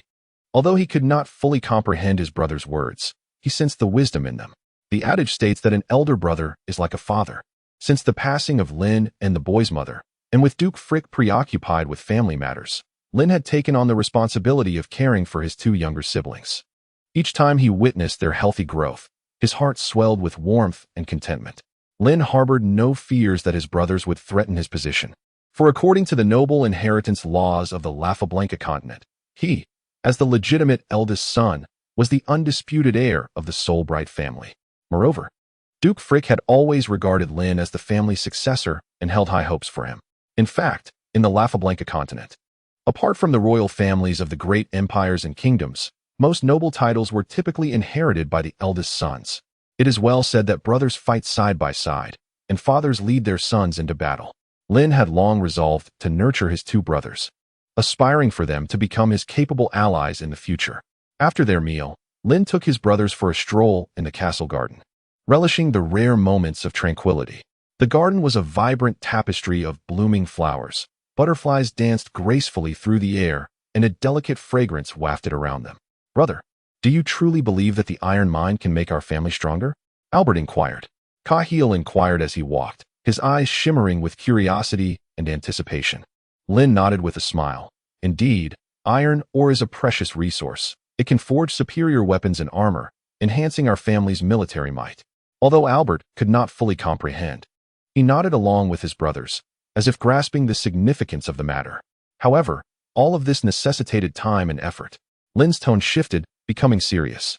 "The extraction and management of iron ore is no simple task. We must plan meticulously. Moreover, we need to guard against potential sabotage from rival factions." Upon hearing this, Cahill's expression grew grave. "Brother, rest assured, I will diligently train in swordsmanship and horsemanship to protect you and our family in the future." Though still young, Albert mimicked his brother's resolve, speaking in a sweet, childish voice. "I will also strive to be a help to you, big brother." Lynn was touched by the innocence and determination of his two younger brothers. He gently patted their shoulders. "Very well. Let us strive together for the glory and future of our family." Days later, news arrived from Black Mountain. Following meticulous explorations by several mining officials, it was discovered that the iron ore at Black Mountain was, in fact, an astonishingly large deposit, easily accessible as an open-pit mine. Upon learning this news, Lynn was immensely thrilled.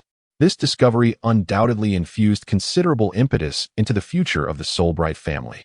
He promptly convened several key members of the family, including Sir Reynard, the military commander, mining supervisor Ade, and financial officer Solank, to discuss the development plan for the iron mine.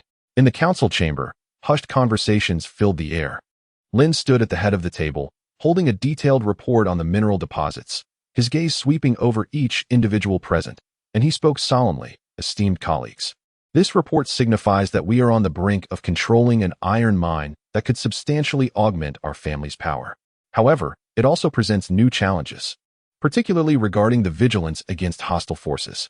Sir Reynard was the first to respond. "Young master, I recommend we immediately establish a dedicated guard to ensure the safety of the mine and maintain order during the extraction process. Additionally, we should intensify patrols in the vicinity to deter any unwelcome guests." Mining supervisor Ade exclaimed with excitement. "Young Master Lynn, preliminary surveys indicate that the quality of this iron ore is exceptionally high, and the vein extends extensively. If we extract at full capacity, we can expect to yield over 200 tons of iron ore monthly." Financial officer Solank quickly pulled out his ledger, his fingers trembling as he calculated. "This is splendid news. This way, we will no longer need to spend exorbitantly on external purchases of iron ore. At market rates, we can save approximately 20,000 gold coins each month. Not to mention, any surplus iron ore can be sold for profit." Upon hearing this, Lynn raised his hand to interrupt Solank, his gaze revealing wisdom and composure beyond his years. "Iron ore is an extremely vital strategic resource.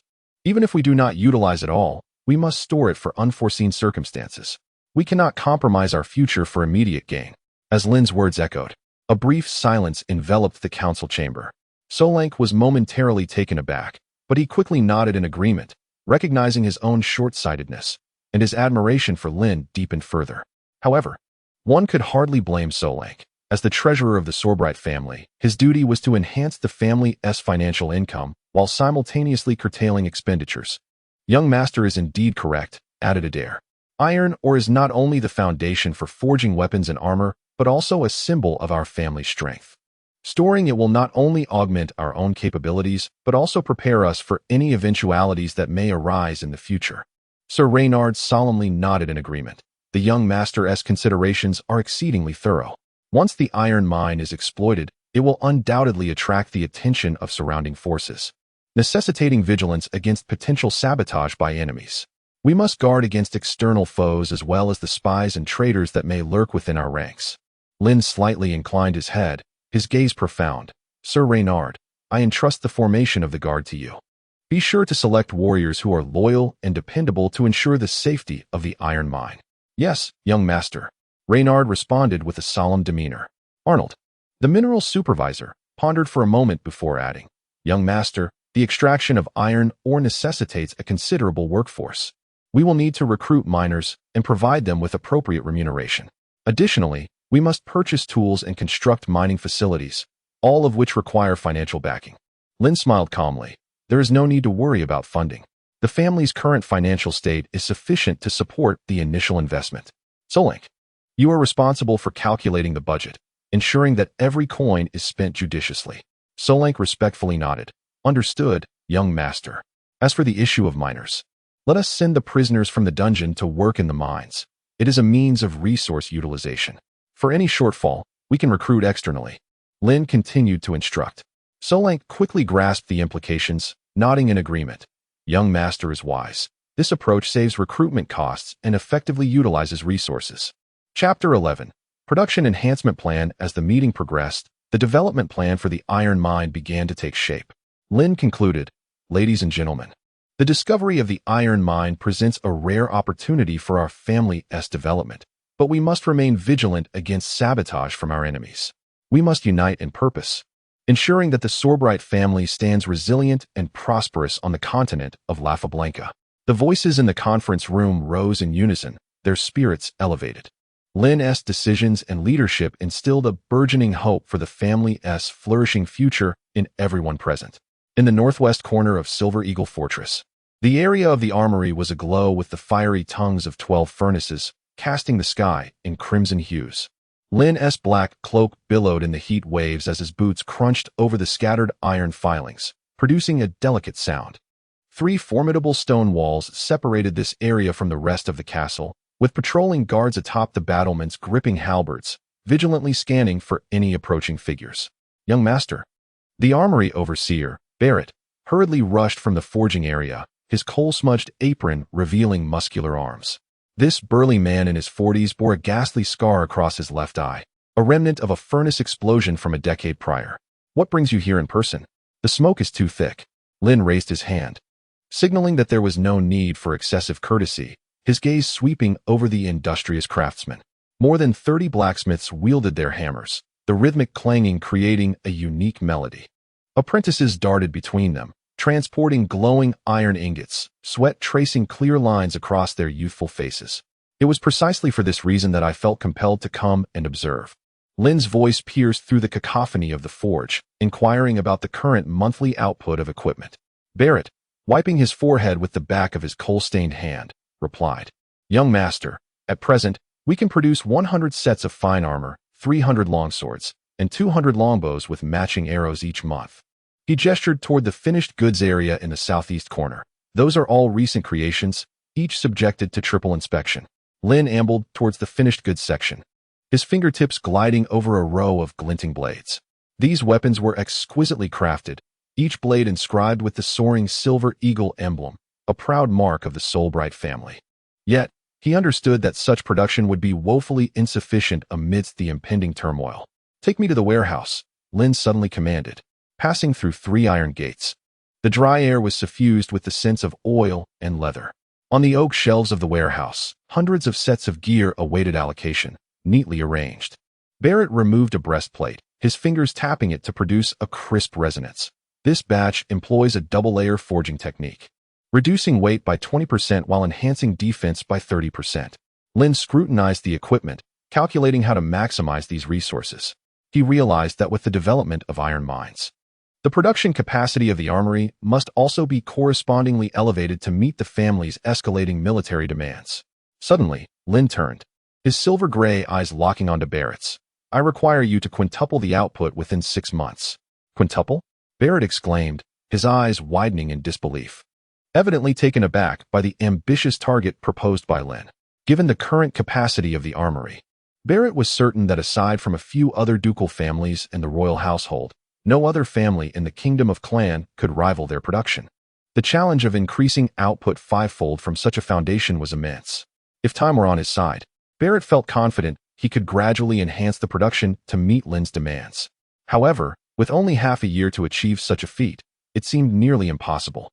"Young Master Lynn, this task is exceedingly difficult," Barrett said, shaking his head, his expression troubled. Setting aside the fact that skilled craftsmen cannot be cultivated overnight, the amount of iron ore currently provided by the family barely meets the armory's needs. To quintuple production would require several times the current supply of iron ore, along with substantial investments of both capital and labor. The news of the iron ore discovery in Black Mountain remained a closely guarded secret within the Solbright family, known only to a select few high-ranking officials and soldiers involved in the matter. Due to Lynn's imposition of a gag order, Barrett remains unaware that the most significant obstacle hindering the armory's production capacity has been resolved. Observing Barrett's troubled expression, a faint smile plays upon Lynn's lips. He comprehends Barrett's concerns, yet he has already formulated a strategy in his mind. "Barrett, I recognize that this presents a formidable challenge for you, but I firmly believe that the potential of the armory extends far beyond these constraints. As for the issue of iron ore, you need not worry. Our family has recently discovered a remarkably rich iron mine, which will soon be ready for extraction, thereby eliminating any bottleneck in the supply of iron ore." At these words, a flicker of surprise crosses Barrett's eyes, quickly transforming into exhilaration. He had not anticipated such a significant discovery from the family. It undoubtedly serves as a powerful boost to the armory's production enhancement plan. "Is that truly the case, Master Lynn? If so, our production enhancement plan holds promise," Barrett exclaims, his voice brimming with enthusiasm. Lynn nods and continues, "However, the concerns you raised regarding craftsmen and funding are indeed valid. In terms of craftsmen, we can recruit a multitude of apprentices from the villages within our family estate for concentrated training. Additionally, we can adopt an assembly line production method to enhance our output. Regarding funding, the family will fully support the armory's expansion and modernization." "Master Lynn, could you clarify what an assembly line production method entails?" Barrett inquires, perplexed. It is evident that Barrett is unfamiliar with this revolutionary approach to manufacturing, as such a method has yet to emerge on the continent of Rafabranca. Lynn patiently explains. Assembly line production involves breaking down the manufacturing process of a weapon into several simple operations, with each task assigned to specialized craftsmen. This way, craftsmen can focus solely on the parts they excel at, significantly boosting production efficiency. Furthermore, simpler tasks can be entrusted to apprentices, as training a skilled craftsman requires considerable time, while training an apprentice demands far less. As Barrett listens to Lynn's description, his eyes gradually brighten with realization. He envisions a scene in which, under the assembly line model, craftsmen diligently and orderly produce exquisite equipment, each performing their designated role. "Master Lynn, this is indeed a brilliant idea. If we implement this method, it is conceivable that we could quintuple our production capacity within 6 months," Barrett exclaims with excitement. Chapter 12. Development of the crossbow. Lynn smiles and nods, finding no surprise in Barrett's reaction. With the advent of this groundbreaking assembly line production method, as long as raw materials and personnel are sufficient, the armory's production capacity could easily be increased 5-fold, or even 10-fold, or more. However, since the iron mine has not yet commenced formal extraction, and recruiting craftsmen and training apprentices will require time, achieving a 5-fold enhancement in the short term is already the utmost limit. Any further ambitions would be unrealistic. Nevertheless, Lynn remains unhurried, as the family currently faces no significant military engagements. Everything he does is merely a preparation for the future. In Lynn's vision, the workshop is to be upgraded to a military factory, which currently can only be deemed a minor endeavor. His ambitions extend far beyond this. Barrett, from this moment forth, we shall implement a piece rate reward system in the workshop. A piece rate reward system? Upon hearing this, Barrett's face displayed a look of confusion. Lynn elaborated, indeed. Rewards will be allocated according to the quantity of equipment produced by the craftsmen. This will not only invigorate their enthusiasm, but also further enhance production efficiency. Upon hearing this, Barrett's eyes brightened, and he nodded repeatedly. Young Master Lynn, this is truly an excellent idea. With such a system in place, the craftsmen will undoubtedly work with greater diligence.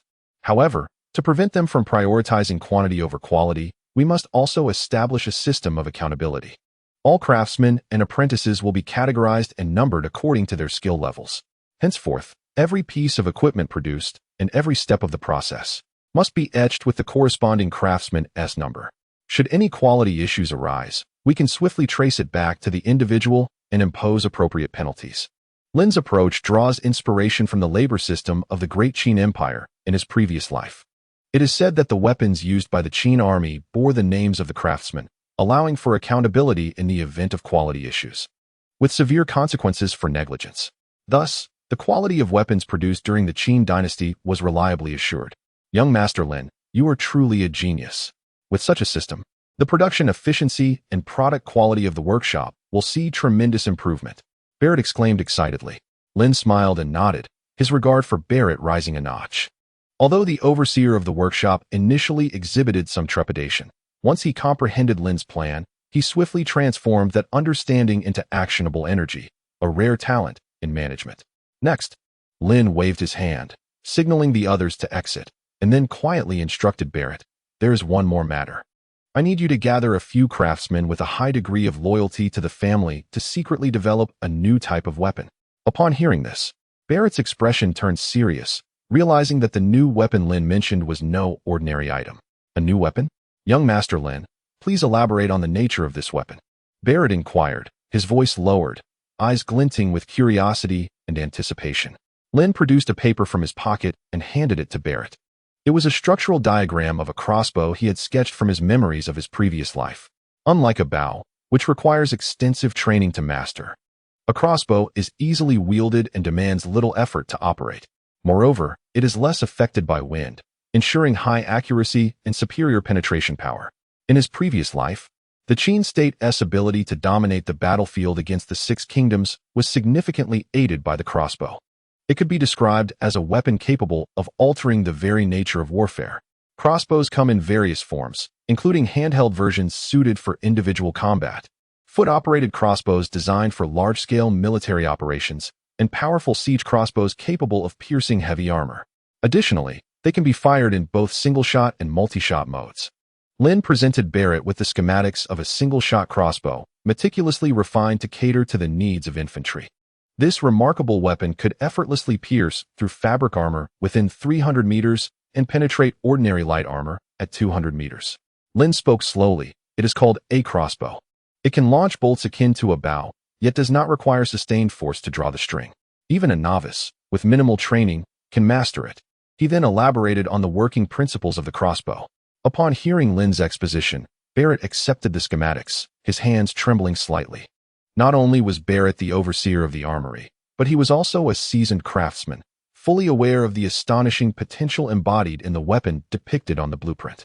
His voice, tinged with excitement, quavered as he exclaimed, "Young Master Lin, the design of this weapon is utterly revolutionary." Barrett's fingers grazed the intricate components illustrated on the page. "This trigger mechanism is exquisite. And this winch design, how did you conceive it?" "That is of little consequence." Lin deftly sidestepped the inquiry. "What matters is whether it can be manufactured within a short time frame." Barrett inhaled deeply, forcing himself to regain composure. "Young Master, I will require some time to study the blueprints." "Very well. Select a few of the most loyal craftsmen and establish a clandestine workshop." Lin continued. "All participants' families will be invited to the castle as guests." The gentle phrasing concealed a stark threat. Barrett nodded gravely. "I understand, young master. I shall personally select the most reliable artisans. A cold glimmer flickered in Lynn's eyes. Remember, those who leak information shall meet their demise, including you. He then added, additionally, I need you to contemplate several issues during the development process. How to enhance the rate of fire, how to streamline the manufacturing process, and how to adapt for mass production. Barrett swiftly noted these requirements, his eyes sparkling with enthusiasm. Young master, once this weapon is successfully developed, our army's combat effectiveness will multiply several-fold. Lynn smiled knowingly. This is merely the beginning. You must expedite the development of the finished product. At your command, young master. Barrett stood tall. I will personally oversee every aspect of the process. Lynn concluded by surveying the workshop, starting tomorrow. I will dispatch personnel to assist you in expanding the workshop. Rest assured, young master, I will manage the armory according to your specifications and enhance our production capabilities. Barrett vowed earnestly. Lynn nodded in satisfaction, patting Barrett on the shoulder. I trust you. The armory is in your capable hands. Subsequently, Lynn conducted a final inspection of the workshop. As he departed, the sun had already dipped below the horizon. Standing atop the castle, he gazed at the distant lights gradually illuminating the landscape, his thoughts drifting even further afield. The assembly line was merely the inception. Once the Black Mountain iron mine commenced operations, he would endeavor to experiment with blast furnace steelmaking. Once the crossbowmen were established, he could develop a repeating mechanism. Even siege engines that existed solely in the recesses of his past memories. The medieval military landscape of this world was destined for a complete transformation. Lynn seemed to have glimpsed the future. The silver eagle banner of the Soulbright family soared high above the continent of Rafabranca. All of this would commence from this ever-blazing armory. Chapter 13. The royal capital on a broad avenue. A group of knights galloped furiously, the banner fluttering in the center. Illuminated by the sun, stood out strikingly. It depicted a soaring silver eagle as if gliding through the air, guiding these valiant warriors forward. At the forefront was a middle-aged knight clad in resplendent silver armor, exuding an imposing presence. This band of knights was none other than Duke Frick, Lynn's father, and his entourage. After a 10-day journey, they were nearing their destination, the royal capital. In the distance, the silhouette of a grand city gradually came into focus, its towering walls resembling vigilant guardians of history, standing silently on the horizon. Flags adorned the city towers, showcasing the majesty and glory of royal power. Sunlight cascaded upon the walls, the golden rays intertwining with the slate-gray stones, enveloping this ancient city in an aura of mystery and solemnity. At this moment, beneath the walls of the royal capital, the commoner's passage was teeming with people. Numerous merchants and civilians queued, awaiting their turn to pay the entrance fee before they could enter the city, forming a long line at the gates. The July weather was hot and arid, the sun blazing like molten gold, roasting the earth beneath. Beads of sweat dotted the foreheads of the crowd, their garments soaked, clinging uncomfortably to their backs. Children cried out for water, while adults incessantly fanned themselves or wiped their faces, their expressions a blend of curiosity and yearning for the royal capital, tempered by the weariness and helplessness brought on by the sweltering summer heat.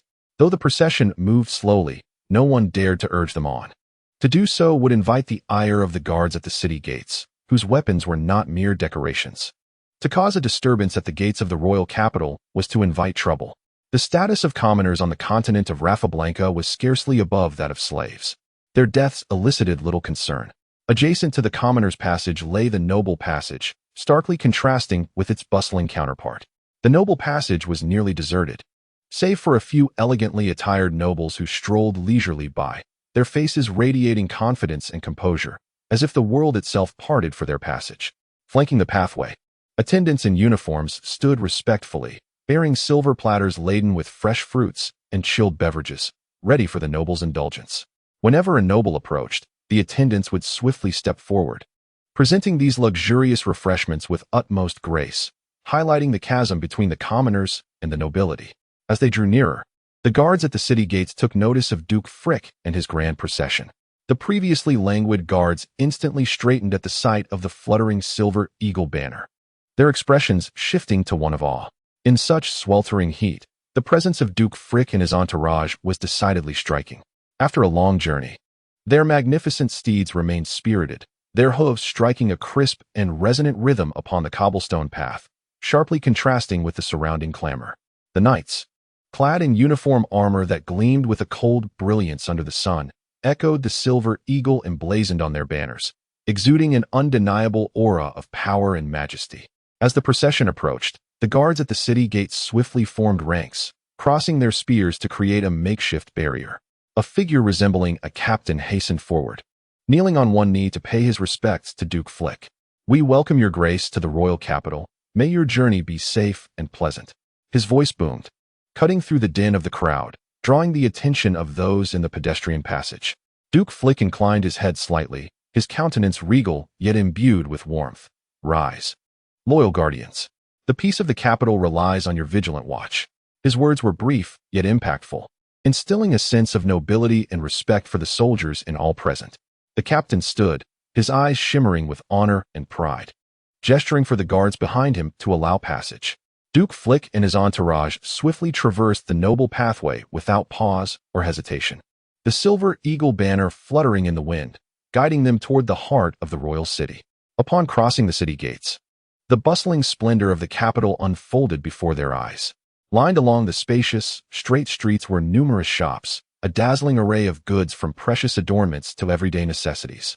Pedestrians flowed continuously, a mix of elegantly dressed nobles and modest yet tidy commoners, each absorbed in their own endeavors, weaving a vibrant tapestry of life. As Duke Flick's party progressed along their designated route, passers-by occasionally recognized the silver eagle banner, casting glances of awe or curiosity. Some nobles even approached to pay their respects. As one of the foremost aristocrats of the Kingdom of Clan and among the 5 great dukes, Duke Flick's stature was unmistakable. Even in this aristocrat-laden capital, he was a figure of unattainable prominence. As the procession moved forward at a measured pace, they gradually came to a halt before a grand and imposing mansion. This residence belonged to Duke Flick in the royal capital, its architectural style both ancient and solemn, with intricately carved totems adorning the massive stone doors, signifying the owner's nobility and distinction. Before the mansion, the butler and attendants, having received word of their arrival, stood in neat formation, their faces alight with anticipation and respect. Upon seeing the familiar figure of Duke Flick, they all bowed in unison, their voices harmonious. "Welcome, Your Grace." Duke Flick gently raised his hand, signaling them to rise. "You have all worked hard." His tone was warm yet authoritative. He then turned to the knights behind him, saying, "You too have endured much. Please take some rest." The knights responded in unison and, under the guidance of the attendants, dispersed orderly throughout the mansion to recuperate. Duke Flick, accompanied by a few close guards and the butler, then entered the main hall of the residence. The grand hall is elegantly adorned, exuding an air of understated luxury. A long table is set at the center, laden with a sumptuous welcome feast, its enticing aromas evoking salivation. "Your Grace, please dine," the butler gently reminded. Duke Flick smiled and nodded, taking his seat at the table. He picked up his knife, delicately slicing the exquisite meats on his plate, his movements graceful and composed. "How fares the capital lately?" Duke Flick inquired softly. The butler inclined slightly, responding with utmost respect. "Your Grace, the situation in the capital has become rather intricate. His Majesty's advanced age and declining health have stirred various factions, particularly among the princes, whose rivalries have intensified." Chapter 14. The Crown Prince Aragon. Upon hearing this, Duke Flick furrowed his brow. His visit to the capital was not solely for the annual Grand Noble Assembly of the Kingdom of Cran. More crucially, he had received a secret missive from the Crown Prince, summoned to the capital for significant deliberations. However, the atmosphere in the capital seemed even more fraught than he had anticipated. Contemplating this, Duke Flick gestured for the butler to come closer, whispering a few hushed instructions. The butler's expression turned grave, and he nodded before hastily departing, his demeanor laced with urgency and caution, as if acutely aware of the matter's significance. The sunset's waning light painted the spires of Duke Flick's residence with a brilliant golden hue. As night descended, the lights within the estate flickered on one by one, resembling twinkling stars that dispelled the twilight, infusing the ancient manor with warmth and tranquility. Yet beneath this seemingly serene facade, Duke Flick's heart was shrouded in silence. As if merging with the encroaching night outside, standing at the window of his study, he gazed into the stillness of the darkened world, his profound eyes seemingly capable of penetrating the veils of fog, peering into the tumultuous future of the Kingdom of Cran. At that moment, the door of the study was gently pushed open, and the butler entered silently, his voice barely above a whisper. "Your Grace, the Crown Prince's carriage has arrived at the back entrance." Duke Frick, upon hearing this, slowly withdrew from his reverie. "Bring the Crown Prince in, but ensure no one sees him," he commanded, his tone deep and authoritative, emanating a sense of gravity. Soon, the door of the study swung open once more, and a tall figure strode in with purpose. Clad in a simple brown cloak, the noble bearing of the man was unmistakable. As he gently lifted his hood, a visage strikingly reminiscent of the young king emerged. High cheekbones, deep-set eyes, yet those pale gray orbs sparkled with ambition and resolve absent in the king. "The Crown Prince." Duke Frick bowed respectfully, his tone imbued with reverence. The newcomer was none other than Aragon Klein, the Crown Prince of the Kingdom of Cran, in his 30s, exuding a calm demeanor and an innate authority that commanded respect. "Your Grace, there is no need for such formality," the Crown Prince replied, assisting Duke Frick to his feet, his voice gentle yet resolute. "In the royal capital, the number of individuals I can trust is dwindling, and your arrival has brought me a sense of relief." Once seated, the butler promptly served refreshments and swiftly exited, leaving only the two of them in the study. The atmosphere grew exceptionally tense, as if the very air had solidified. The Crown Prince Aragon did not touch his goblet, but leaned forward, his voice lowered. "Father's condition is more grave than anticipated. He may not survive this year." Upon hearing this, Duke Frick furrowed his brow, his fingers unconsciously tapping the armrest of his chair, seemingly deep in thought. "Who else knows of this news?" he inquired in a low tone, laced with caution. "Until now, I believed only I was aware. The information has been tightly sealed by the king.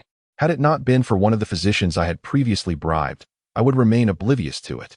The Crown Prince Aragon replied, his tone tinged with resignation and concern. "However, it cannot be ruled out that my several younger brothers are also informed. They may have covertly placed their own spies," he added, his gaze reflecting a hint of sternness. "The outside world is only aware that the current king, Edward Klein, due to his advancing age and waning vitality, has seldom made appearances in recent years, delegating the kingdom's military and political affairs to several princes and prominent nobles. Yet, they remain oblivious to the truth that King Edward is gravely ill, suffering from a rare malady that even the most esteemed court physicians cannot remedy, merely managing to delay the deterioration of his condition. The king's declining health has directly instigated subtle shifts and undercurrents within the upper echelons of power in the Klein kingdom. Various factions are clandestinely vying for supremacy, seeking advantageous positions in this power struggle. Duke Frick, as a steadfast supporter of the Crown Prince, maintains a clear stance.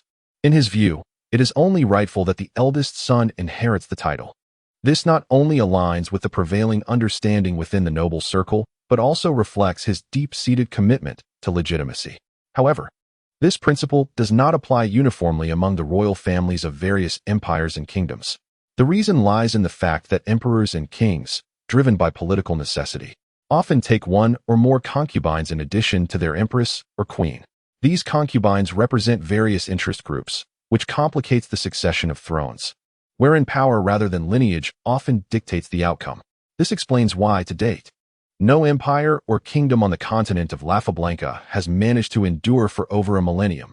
Even those surviving for 5 centuries are exceedingly rare. Each transition of power is invariably accompanied by tumultuous upheaval. This stands in stark contrast to ordinary noble families, which typically marry only one legitimate wife, whose lineage is generally commensurate with that of the noble family itself. In contrast, concubines often lack the pedigree to pose a threat to the rightful wife, and naturally, the offspring of concubines cannot undermine the status of those born to the legitimate wife. Noble families, in general, possess a remarkable ability to endure through the ages, with many boasting histories spanning several centuries, and some even exceeding a millennium. Initially, Crown Prince Aragon held a significant advantage in the line of succession to the throne of the Kingdom of Clan, as he was the legitimate firstborn son, endowed with unparalleled prestige. However, tragically, a decade ago, the prince's mother, the late Queen Marguerite, succumbed to illness. This unforeseen calamity stripped Crown Prince Aragon of his greatest support and ally. Subsequently, in an effort to fill the void left by the Queen, King Edward elevated the mother of the second prince, William, to the status of the royal consort. This maneuver dramatically enhanced Prince William's standing, posing a formidable threat to Crown Prince Aragon. Moreover, it is crucial to note that the late Queen Marguerite hailed from the royal lineage of the neighboring Kingdom of Cerda. This aspect of her heritage rendered the prince's position within the political arena of Clan increasingly intricate and delicate. Over 30 years prior, one of the 5 dominant tribes of the Dos Prairie, the Toba tribe, mobilized over 200,000 cavalry southward to pillage the Kingdom of Clan. They conquered cities with ease, swiftly ravaging half of the kingdom and marching relentlessly towards the royal capital. Chapter 15. Conspiracy faced with the impending doom of his kingdom. The newly ascended King Edward had no choice but to urgently seek assistance from the Kingdom of Cerda. The Cerda kingdom promptly acquiesced to Clan's plea for aid, albeit with 2 stringent conditions. The first stipulation mandated that the Kingdom of Clan cede 1,000 square kilometers of territory at their border to Cerda, alongside a payment of 5 million gold coins as remuneration for the military support. This demand undeniably inflicted a grievous wound upon Clan, akin to a painful sacrifice. The second condition required King Edward to take a member of the Cerda royal family as his queen, thereby fortifying the political alliance and amicable relations between the 2 realms. Reluctantly, to preserve the Kingdom of Clan, King Edward acquiesced to Cerda's demands. Ultimately, with Cerda's assistance, the Kingdom of Clan successfully repelled the Toba tribe's invasion, safeguarding the foundation of the realm. In accordance with the agreement, King Edward later was a member of the Cerda royal family, namely Queen Marguerite. However, the 1,000 square kilometers of land ceded to Cerda was not directly owned by the Clan royal family, but rather constituted a shared possession among numerous lesser nobles. This event ignited a considerable uproar and controversy within the noble circles of Clan. Numerous nobles expressed dissatisfaction and protest regarding the land concession, asserting that the crown had infringed upon their rights and violated the Kingdom of Clan's noble act. Those nobles forced to relinquish their lands were particularly incensed by the crown's actions. Although King Edward later allocated an equivalent area from the royal domain as compensation to these lords, the newly acquired lands could hardly compare to the territories cultivated by noble families over centuries. Despite the formidable presence of the royal family, the nobility, whose interests were adversely affected, dared not voice their grievances openly. However, in private, they harbored considerable discontent towards the royal family, particularly King Edward. Consequently, their animosity also extended towards Queen Marguerite, hailing from the Celta royal lineage, and her son, the Crown Prince Aragon. They perceived the Celta kingdom as opportunistically capitalizing on their misfortunes. Thus, several other princes, bolstered by their own factions, eyed the throne with covetous intent. At present, the most significant threat to Crown Prince Aragon was Prince William, not only because he was one of King Edward's 2 living sons, but more crucially, due to his mother, the current Queen Eliza Layman, being the daughter of the esteemed Duke Eureka Layman, one of the 5 great dukes of the Clan Kingdom and revered as the guardian of the East. This connection elevated Prince William's standing within the court, especially following the death of Queen Marguerite, making him arguably the most favored prince in the palace. Duke Frick was acutely aware that the battle for the throne was far more intricate than it appeared. It was not merely a contest among princes, but also a strategic game involving powerful noble factions and even foreign influences. The future of the Clan Kingdom would be determined in this silent war, which could potentially plunge it into civil strife. Crown Prince, Duke Frick began. Breaking the silence in the study, we must proceed with utmost caution. Should the king's ailment be revealed, every subsequent step could trigger a chain reaction. Crown Prince Aragon nodded, a glint of resolve in his eyes. I understand, my Lord Duke. This urgency is precisely why I sought your counsel. We must devise a meticulous plan to safeguard my claim to the throne while minimizing turmoil within the kingdom. After a moment of contemplation, Duke Frick replied, first and foremost, we must stabilize the situation in the capital, particularly by garnering support from more nobles. My Lord Duke, as you know, those nobles have long held biases against me. Crown Prince Aragon expressed with concern. Biases can be gradually overcome, Duke Frick reassured him. The crux lies in self-interest. As long as we present them with terms they cannot refuse, they will naturally align with us. As for those who have openly sided with the second prince, we must tread carefully and, if necessary, employ certain measures. Crown Prince Aragon nodded slightly in agreement, recognizing that in this power struggle, mercy often equated to weakness. Subsequently, The Crown Prince and Duke Frick deliberated over specific details until their clandestine meeting concluded late into the night. Accompanied by the steward, Crown Prince Aragon quietly departed from Duke Frick's residence, returning to his own lodgings. In the days that followed, Duke Frick began secretly reaching out to those nobles who might express support for Crown Prince Aragon. The Grand Prince of Aragon began to assert his abilities and influence more vigorously within the court, striving to garner greater support from those around him. The capital of the Kingdom of Cron appeared outwardly tranquil, yet beneath this facade of calm, a tempest brewing, one that would determine the kingdom's future. Every participant understood that once this storm erupted, it would irrevocably alter the balance of power and the historical trajectory of the Kingdom of Cron. In the domain of the Soulbright family, at Silver Eagle Fortress, dawn's first light began to break, and Lynn was abruptly roused by a series of urgent knocks at his door. Donning his robe, he opened the door to find the elderly steward, Wilson, standing outside. "My Lord Lynn, I apologize for the disturbance, but the foreman Barrett from the armory has been waiting outside the castle since before dawn. He claims to have something of utmost importance to report," Wilson said, his face etched with concern. Lynn's drowsiness vanished instantly. It had only been 2 weeks since he had handed over the revised crossbow designs to Barrett. Could they have already produced a prototype? "Take him to the reception room in the West Tower. I will be there shortly," Lynn instructed, hastily changing into appropriate attire, his fingers trembling slightly in anticipation. If the crossbow performed as he envisioned, the military might of the Soulbright family would experience a transformative leap. In the reception room, Barrett paced anxiously. Upon hearing the door open, he turned sharply, his bloodshot eyes gleaming with exhilaration. Lynn noticed a long, slender object wrapped in oilcloth at Barrett's feet. "My Lord Lynn, we have succeeded," Barrett exclaimed, his voice hoarse from lack of rest. Trembling, he unwrapped the oilcloth to reveal a sleek, ebony weapon, the very crossbow depicted in Lynn's designs, yet appearing even more refined than he had imagined. Lynn grasped the crossbow, the weight of it quickening his heartbeat. Chapter 16. The power of the crossbow. The body of the crossbow was crafted from fine grapefruit wood, and the bowstring was made from specially treated cow tendons. The trigger mechanism astonishingly precise. He gently traced the engraved number 001 on the weapon. This was a prototype personally fashioned by Barrett and his team. "My Lord Lynn, we have already conducted tests. At 100 meters, it can penetrate 3 layers of cowhide, and at 50 meters, it can pierce light chainmail," Barrett whispered. Lynn's fingertips tightened on the cold metal, the data exceeding even his expectations. "Let us go test it," Lynn said excitedly. The underground warehouse in the west wing of the armory had been transformed into a makeshift shooting range. 20 straw dummies stood arranged at the far end of the dim corridor, with the closest firing point approximately 50 meters away and the furthest exceeding 100 meters.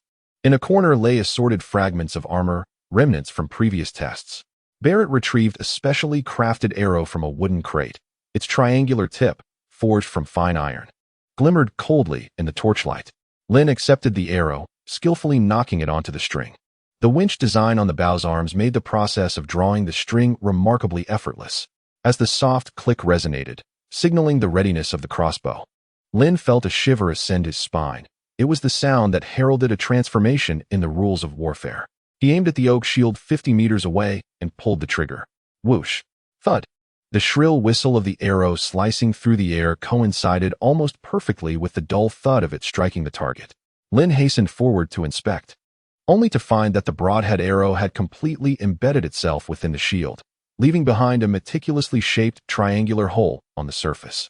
As he struggled to extract the arrow, which shavings cascaded down, revealing spiderweb-like cracks on the back of the shield. "Change the moving target," Lynn's voice quivered slightly with excitement. 3 guards tugged at the ropes, causing the distant scarecrow to sway from side to side. Lynn reloaded. This time, he did not even bother to aim deliberately, merely relying on instinct to pull the trigger. The arrow accurately pierced the heart of the scarecrow. "Wagner, why don't you give it a try?" Lynn called to the eager captain of the guard, Wagner, who was already itching to take his turn. Wagner accepted the crossbow and bolts from Lynn, his eyes shimmering with a blend of nerves and anticipation. Taking a deep breath, he adjusted his stance, gripping the crossbow firmly, savoring the warmth and solidity of the teak wood in his hands. "Master Lynn, the feel of this crossbow is truly extraordinary," Wagner exclaimed, before he began to meticulously aim at the swaying target. Unlike Lynn's spontaneous shot, Wagner adopted a more cautious strategy, slowly regulating his breathing as he awaited the optimal moment to fire. The atmosphere grew tense, with all eyes fixated on Wagner and the quivering scarecrow. At last, as the scarecrow swayed to its slightest extent, Wagner decisively pulled the trigger. Whoosh! The sound of the arrow cutting through the air was sharper and more urgent. Almost simultaneously, the heart of the scarecrow erupted in a small explosion of wood and straw. The arrow not only hit its mark with precision, but also exhibited astonishing penetration, leaving a clear hole in the scarecrow's back, a testament to the fearsome power of the specially crafted arrow. "My God," Wagner gasped. As a seasoned veteran of war, he fully understood the implications of such a weapon. It required no years of training for an archer, nor did it demand great muscular strength. Any farmer could wield it after just half a day's training. Barrett excitedly showcased the record book, 30 consecutive shots with no deformation of the crossbow arms. The maximum effective range was 120 meters, with the optimal lethality within 80 meters. "Not perfect enough," Lynn abruptly interrupted, his finger gliding over the junction of the crossbow arms and body. "There is a slight vibration here that affects accuracy. Additionally, the arrow path needs to be smoother to reduce friction." He turned to Barrett, his eyes ablaze with ambition. "But for now, that will suffice. I require 500 units for the first batch, to be completed within 3 months. Barrett's face paled. "Master, even if we mobilize all the craftsmen and work day and night, it will take at least 6 months. From today onwards, the armory will implement a master-apprentice reward system. Every seasoned craftsman is rewarded with a gold coin for each apprentice they train to independently complete an entire process. If the apprentice subsequently trains another, the original master receives a reward of 50 silver coins." Barrett's eyes widened in astonishment. A single gold coin is equivalent to 3 months' income for an ordinary craftsman. Such an enticing offer is sufficient to inspire even the most conservative elder craftsmen to share their knowledge generously. Furthermore, the expansion project of the arms workshop must be expedited. Lynn continued, "I will recruit 2,000 robust young apprentices from within the territory for you. Your responsibility is to allocate them to various processes. Remember, the core components of the crossbow must only be crafted by the most trusted artisans, with each part produced separately, culminating in an assembly that you will personally oversee." Barrett nodded vigorously, his eyes sparkling with unprecedented enthusiasm. Additionally, ongoing improvements to the crossbow are essential. For instance, beyond the crossbows utilized by infantry, we should also develop those specifically suited for cavalry. Besides manual winding, we might consider a foot-operated mechanism. These are the future directions for your research, Barrett. Lynn's words conveyed an undeniable resolve. "Our objective is to create a series of crossbows adaptable to various battlefield scenarios, efficiently utilized by different military units."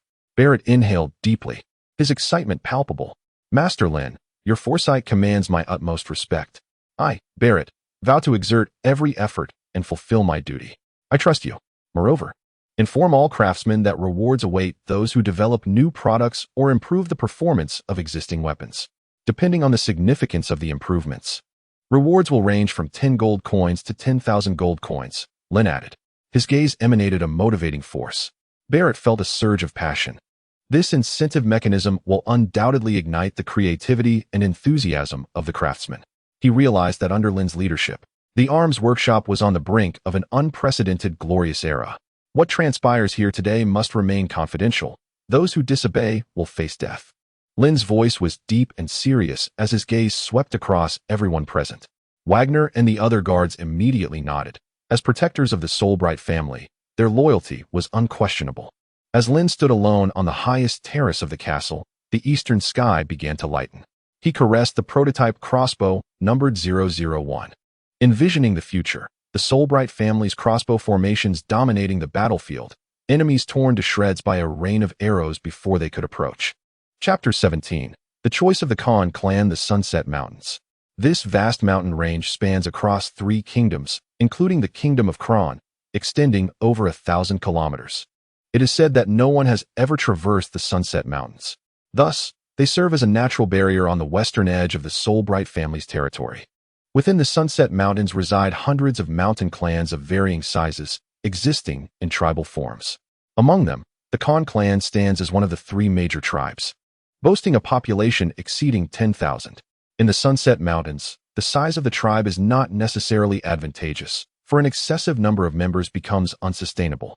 The inhabitants of the Con tribe, in addition to hunting and foraging for fruits, have cultivated a patch of barren land surrounding their camp to grow crops.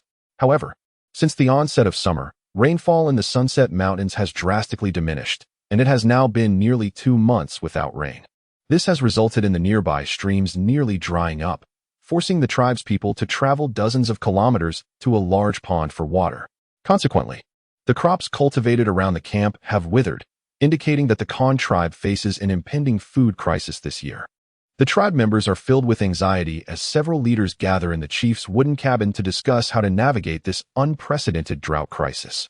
Chief, our food reserves are nearly depleted.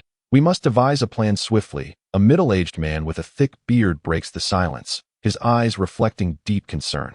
The chief, Baldur, an elderly man with graying hair and beard, furrows his brow, gazing at the flickering flames in the center of the cabin, their glow casting shadows on his weathered face, amplifying the gravity of the situation.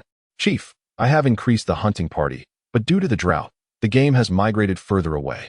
Our hunters are now compelled to venture deep into the distant forests, yet their yields diminish with each passing day. This is not a sustainable approach. The dark-skinned leader of the hunting party remarks, his voice tinged with resignation. Baldur slowly raises his head, surveying the worried faces of those present. We, the Con tribe, have coexisted harmoniously with these mountains for generations, yet this drought poses an unprecedented challenge, he reflects, pausing briefly before continuing. Besides enhancing our hunting efforts, we must contemplate alternative strategies.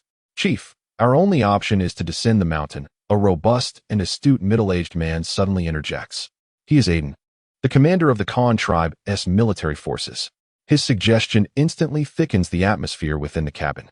Everyone understands the implication of Aiden's words. Descending means raiding the lords of the plains below. The lords down there are not to be trifled with. Baldur expresses his concerns. Though the descent is perilous, it is better than awaiting our demise. Aiden counters confidently.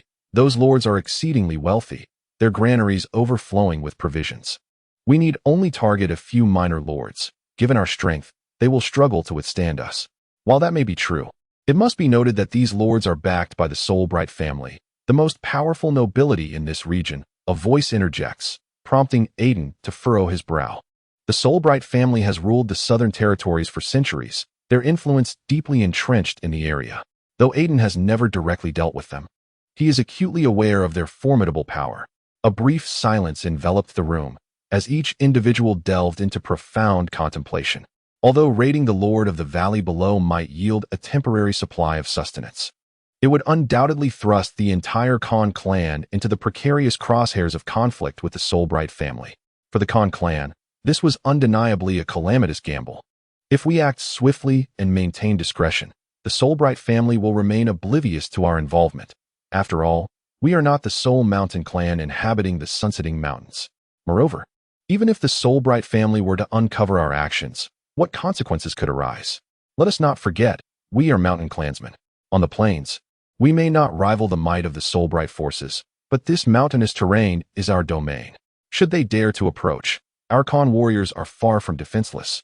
Even if we cannot prevail, we can always retreat deeper into the mountains. Would they truly be able to track us down? Aiden's words illuminated the minds of those present. Indeed, they were warriors forged in the mountains, possessing an intimate understanding of the sunsetting mountains that no lowland dweller could rival. Aiden, your proposition, though fraught with peril, is nonetheless a viable strategy. Chief Baldur's voice emerged slowly, a glimmer of resolve flickering in his eyes. For the survival of the Con clan, he resolved to take a risk. However, we must proceed with utmost caution, ensuring that every detail is meticulously planned. Once the operation commences, it must be executed swiftly and discreetly, minimizing risk at all costs. Yes, Chief. Aiden rose, his posture resolute. I shall personally select the most elite warriors and devise a comprehensive strategy to ensure the success of this endeavor. Furthermore, Baldur added, we cannot place all our hopes upon raiding. We must simultaneously seek alternative solutions, such as locating new water sources or attempting to barter supplies with other mountain clans, or even uniting with them to confront this drought collectively. The chief's wisdom is commendable. A chorus of agreement resonated within the room. In the face of adversity, unity and intellect are equally paramount. A few nights later, on the western edge of the Solbright family's domain, in Oak Town, land of the vassal Laura family, the tranquility of the night was abruptly shattered by a piercing horn. As the townsfolk rushed out of their homes in a state of panic, the entire settlement was engulfed in flames. A formidable group of agile figures clad in animal hides darted through the town, arrows whistling ominously from the shadows. An attack. It's the mountain people, a guard shouted, only to be struck in the chest by a flying axe. Aiden personally led 30 elite warriors straight toward the granary. Their movements were as swift as wolves, and the guards along their path could scarcely mount an effective defense before being felled one by one. Wielding a massive battle axe, Aiden navigated the darkness with athletic grace, each swing accompanied by the cries of the guards as they succumbed. Under his command, the Con warriors approached the granary of Oak Town with ghostly rapidity. The Laura family was merely an ordinary baronial house, and thus their military strength was not formidable. Chapter 18. Lynn's thoughts. Apart from the guards stationed at the Laura family castle, the sentinels of Oak Town number merely a little over 100, predominantly composed of untrained militia. Faced with the sudden assault of the elite warriors of the Con clan, they proved utterly incapable of mounting any resistance. The granary's defenders were swiftly overwhelmed by Aiden's squad, and soon the heavy doors of the granary were forcefully breached. As the massive doors swung open, the neatly stacked sacks within elicited cheers from the ravenous warriors. "Stop dawdling, get moving," Aiden commanded urgently, shaking off his momentary stupor. Without delay, Aiden and his comrades began to transport the grain, loading sack after sack onto wagons procured from the town. Once the guards within the town had been dealt with, the other warriors of the Con clan rushed over to assist. Like a band of efficient marauders, the Con warriors stripped the granary bare. With the final sack of grain loaded onto the wagon, Aiden issued the order, and the Con warriors hastily departed the scene, following a preordained route into the enveloping darkness. After their departure, a bloodied guard crawled forth from the pile of corpses. When the sentinels of the Laura family castle arrived at the granary, they were met with chaos. The grain had already been completely plundered. Such scenarios repeated themselves in the following days throughout the region. Silver Eagle Fortress. Lynn's fingers rhythmically tapped against the oak table. 5 pieces of parchment laid out before him. Each parchment represented a territory that had been ravaged. In recent days, Lynn had received daily reports from the lords of the territories that had been pillaged, and the contents were invariably the same. Their lands had been raided by the mountain clans, resulting in the theft of substantial amounts of grain. The mountain clans, Lynn murmured to himself. His knowledge of these clans was scant. Raising his gaze to the elderly but keen-eyed steward, Wilson, he furrowed his brow and inquired, "Wilson, how much do you know about these mountain clans?" Wilson, the aged steward with a silver beard, stroked his chin thoughtfully before responding, "My lord, the mountain clans have long been the indigenous inhabitants of the Sunset Mountains, living a secluded existence sustained by hunting.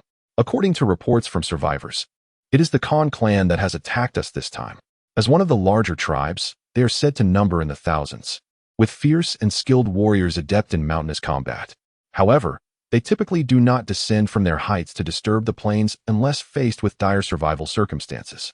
Pausing for a moment, Wilson continued, "Young Master Lynn, we must act swiftly. Otherwise, the reputation of our Solbright family will suffer a severe blow, and other lords will be gripped by fear." Lynn nodded in agreement, stating, "You are correct. However, it would be unwise to directly send troops into the mountains to hunt them down. The terrain is complex and ever-changing, and the Con clan is familiar with it. Our forces may easily find themselves at a disadvantage." After absorbing Wilson's insights, Lynn realized that these mountain clans represented the finest mountain infantry. He resolved to enlist these mountain clans to establish a formidable mountain legion. However, the mountain people tend to possess a rather rebellious disposition. If he were to recklessly attempt to recruit them, he would likely face rejection. Therefore, prior to such an endeavor, it is imperative that he demonstrates the formidable strength of the Solbright family, instilling a sense of awe that might lead them to consider the possibility of allegiance. Lynn's gaze deepened, his mind already formulating a strategy. Wilson summoned Sir Reynard. The camp of the Con clan is nestled within a valley deep in the Sunset Mountains, surrounded by towering cliffs, with only a few concealed paths leading to the outside world. At this moment, in the center of the Con camp, there stood mounds of burlap sacks, resembling small hills, which had been seized by Aiden and his men from the lord below in recent days. The area was crowded with clansfolk, their eyes ablaze with fervor and hope as they gazed upon the towering pile of food, their faces radiant with uncontainable joy. Children frolicked at the feet of the adults, occasionally reaching out to touch the sacks, as if they could feel the weight of hope contained within. "Thank the mountain god. We are saved," exclaimed an elderly woman, her silver hair cascading as she knelt upon the cracked earth to kiss it. Aiden stood at the forefront, his chest held high. Pride etched across his victorious countenance. Stains of dark red blood still clung to him, yet this did not diminish the reverence reflected in the eyes of his kin. "Long live Commander Aiden," shouted several young warriors, their voices echoing through the valley. Chief Balder stepped forward, lifting the flap of one sack, revealing golden grains that shimmered in the sunlight. Indeed, this was superior grain, sufficient to sustain the entire tribe through the challenging times ahead. "Distribute it," Balder commanded. "Allocate according to our numbers, ensuring everyone receives enough sustenance, while the remainder shall be stored for unforeseen circumstances." As the food was distributed, the atmosphere within the camp grew increasingly vibrant. Women began to kindle fires for cooking, the long mist scent of smoke wafting into the air above the camp. Children danced around the cooking pots, inhaling the fragrant aroma of the long-absent meals. As night fell, the Khan clan ignited a grand bonfire in the center of the camp. The warriors encircled the flames, dancing and recounting tales of their valiant exploits during the raid. Aiden became the star of the evening, standing beside the fire as he animatedly narrated how they had ambushed the lands of the nobles below. Those guards scattered like frightened rabbits. Aiden laughed heartily, raising his cup filled with fruit wine brewed from wild berries gathered from the mountains, tart and sweet. "To the brave warriors of the Khan clan," he bellowed. "To the brave warriors of the Khan clan." The clansfolk echoed in unison, the sound of clinking cups resonating around them. Yet, on the periphery of the jubilant crowd, the elder chief Balder sat alone upon a stone, his gaze piercing through the flickering flames toward the encroaching darkness. His granddaughter Leah approached, carrying a bowl of hot soup. "Grandfather, why do you not join everyone in celebration?"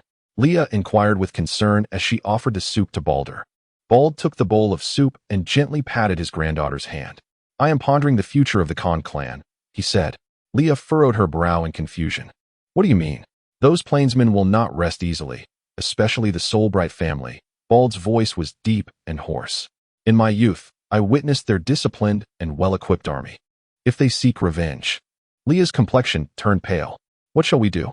Bald sipped the hot soup, the steam obscuring his aged features. "We pray for the mountain god's protection, hoping they either do not find us or deem it beneath them to wage war for the losses of a few minor lords." Chapter 19. The crisis of the Khan clan. Across the expanse of plains, a dark serpent moved slowly. Upon closer inspection, it revealed itself to be a vast army. Lynn rode a jet-black warhorse, cloaked in a deep blue mantle, the silver eagle emblem glimmering in the morning light. Behind him was the army of the Soulbright family. To intimidate the mountain clans and achieve their submission, Lynn had mobilized a cavalry of 1,004 infantry regiments, totaling over 10,000 men. These were seasoned regulars, far superior to any peasant levies of lesser lords. Such formidable military might could only be easily summoned by the Soulbright family in the southern territories.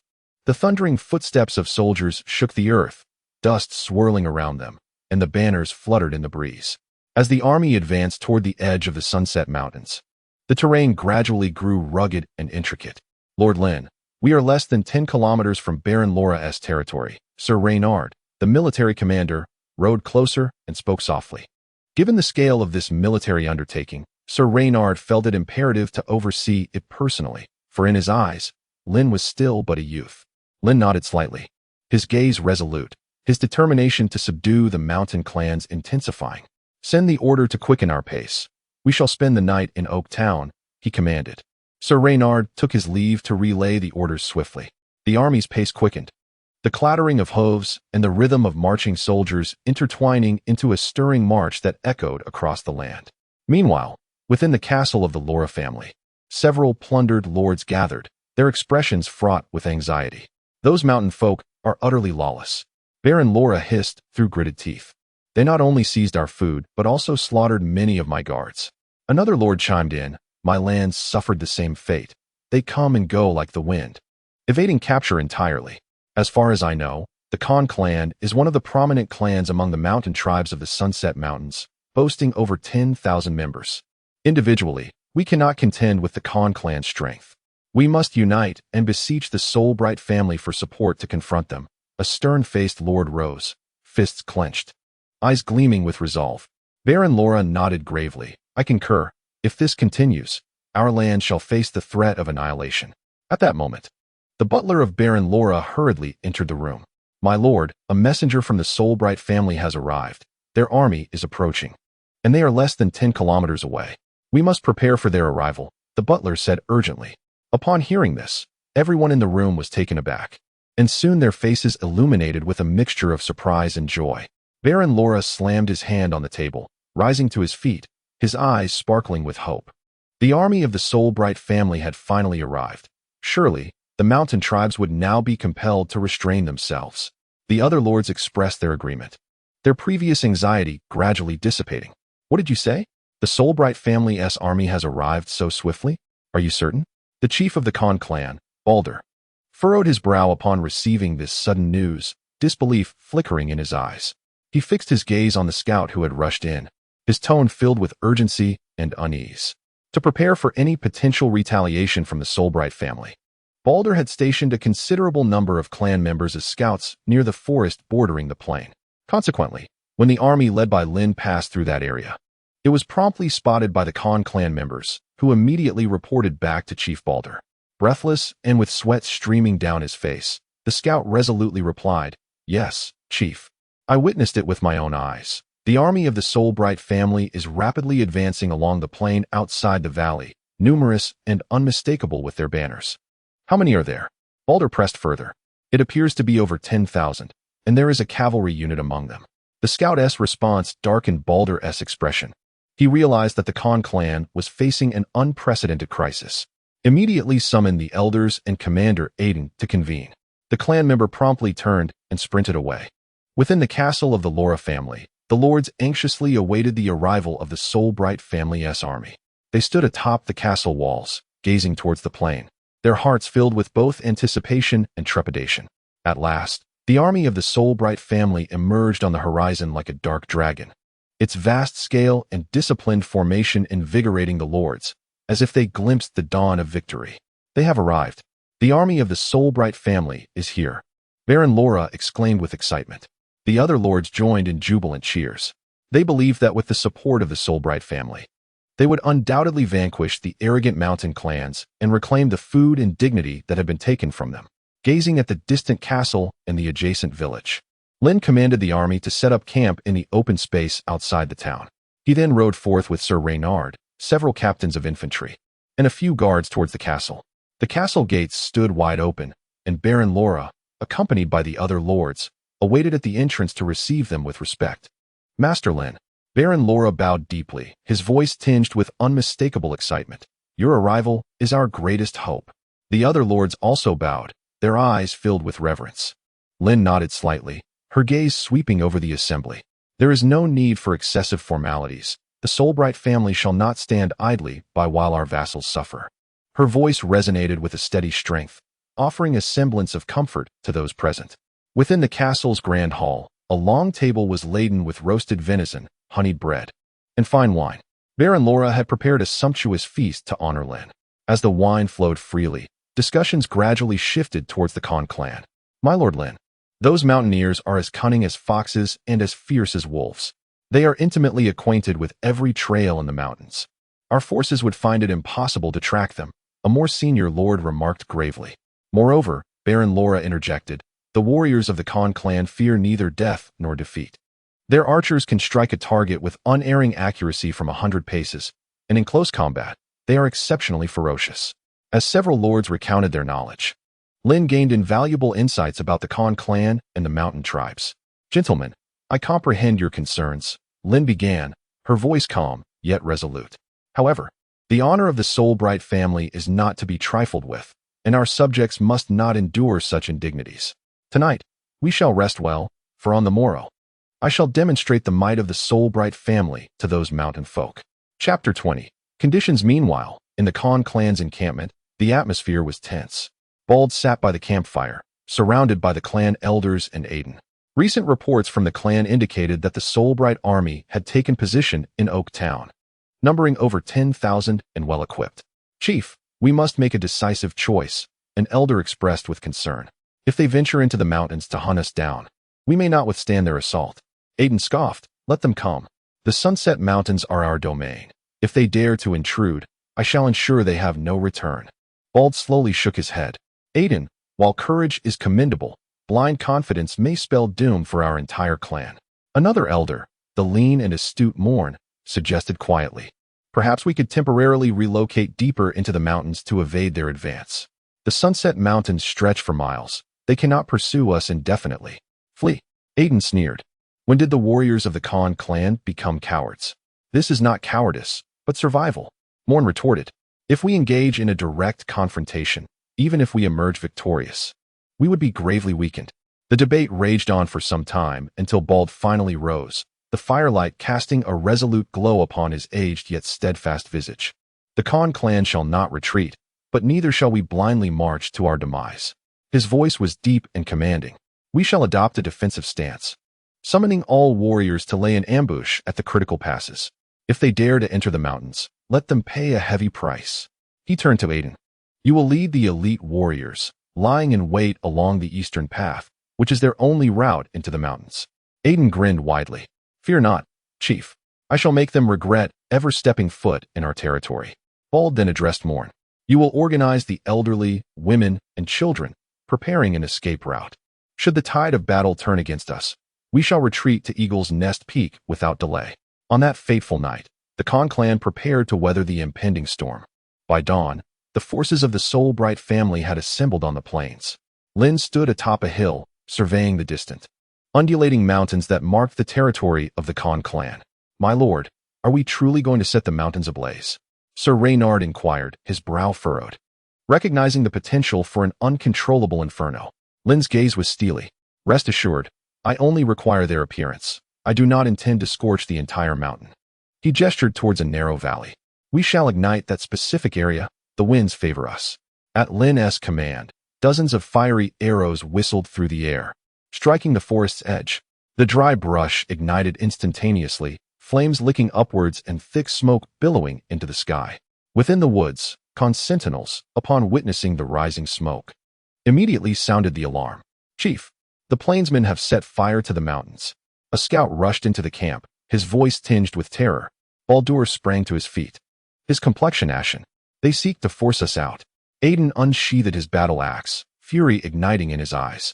Then let me lead our men to slay these cowardly arsonists. No, Baldur barked, sharply halting him. That is precisely what they desire. Should we engage, we would fall into their ambush. As the debate intensified, a clansman hurried in, breathless. Report to the chief. We have captured a messenger from the plainsmen on the eastern trail. The assembly fell silent. Baldur narrowed his eyes. Bring him forth. Soon, a young man adorned in the Soulbright family crest was ushered in. His name was Kalen Soulbright, a cadet of the Soulbright lineage and, by relation, Lynn's cousin. Though bound, he held his head high, exuding confidence.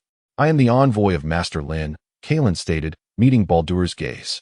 By my lord's command, I invite the chief of the Khan clan to descend for a parley. A parley? Aiden scoffed. Are they attempting to lure us out to our demise? Kalen remained composed. If their intent were to annihilate you, the Soulbright forces would have already invaded the mountains. My lord sincerely wishes to resolve this matter amicably with the Khan clan. Baldur pondered in silence for a considerable time before finally gesturing. Untie him and escort him to rest. I shall confer with the elders and provide you with a response shortly. During the elders' council, the discourse was fervent. Chief, this is clearly a trap, one elder exclaimed, slamming his fist upon the table. Those noblemen from the plains are cunning.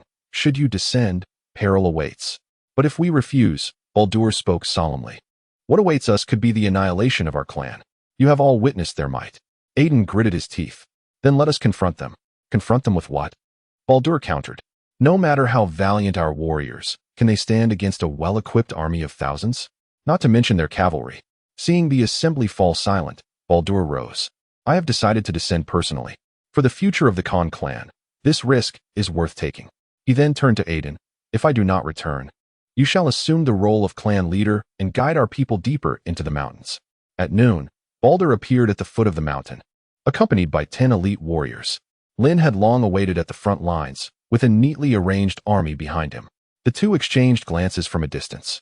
Balder was taken aback. The noble before him, who appeared so formidable, was surprisingly youthful. Balder spoke first. "I am Balder, the clan leader of the Con tribe, the young lord of the plains. Speak, what brings you to me?" Lynn inclined his head slightly, a gesture of respect towards the Con clan leader, and then replied, "Leader Balder, your courage is commendable. However, I have not come to incite war, but rather to seek peace." Balder's gaze flickered, clearly skeptical of Lynn's words. Yet he maintained his composure and inquired, "Peace? Your army has encamped at the edge of our territory. Your torches have burned at our doorstep." Lynn nodded slightly. "Leader Balder, please trust in my sincerity." He gestured, and the army behind him stepped back in unison by 10 paces. This action surprised Balder somewhat. He signaled for the warriors accompanying him to remain in place before advancing alone. The two took their seats in front of a makeshift tent. Lynn addressed him directly. "Leader Balder, to my knowledge, your mountain clan and we, the lords of the plains, have traditionally kept to ourselves. What prompted this unusual descent to pillage several noble territories, seizing vast quantities of grain and slaying numerous guards?" Balder replied candidly, "A severe drought in the mountains has left our people facing famine. We act only for survival." "Survival is not a justification for plunder," Lynn countered sharply. "But I can offer you another choice." "What choice?" Balder asked in confusion. Lynn spoke slowly. "Swear fealty to me, and allow the warriors of the Con tribe to join my army. I will provide ample resources to ensure that you are freed from the burdens of survival, while respecting your traditions and refraining from interfering in your internal affairs." "Why such generosity?" Balder retorted. "You could easily employ force to annihilate us." Lynn smiled faintly. "A seasoned hunter understands that taming a fierce beast holds far greater value than slaying it. The warriors of the Con tribe are precisely what I require." Meanwhile, within the Con tribe's encampment, Aiden was diligently preparing according to Balder's instructions.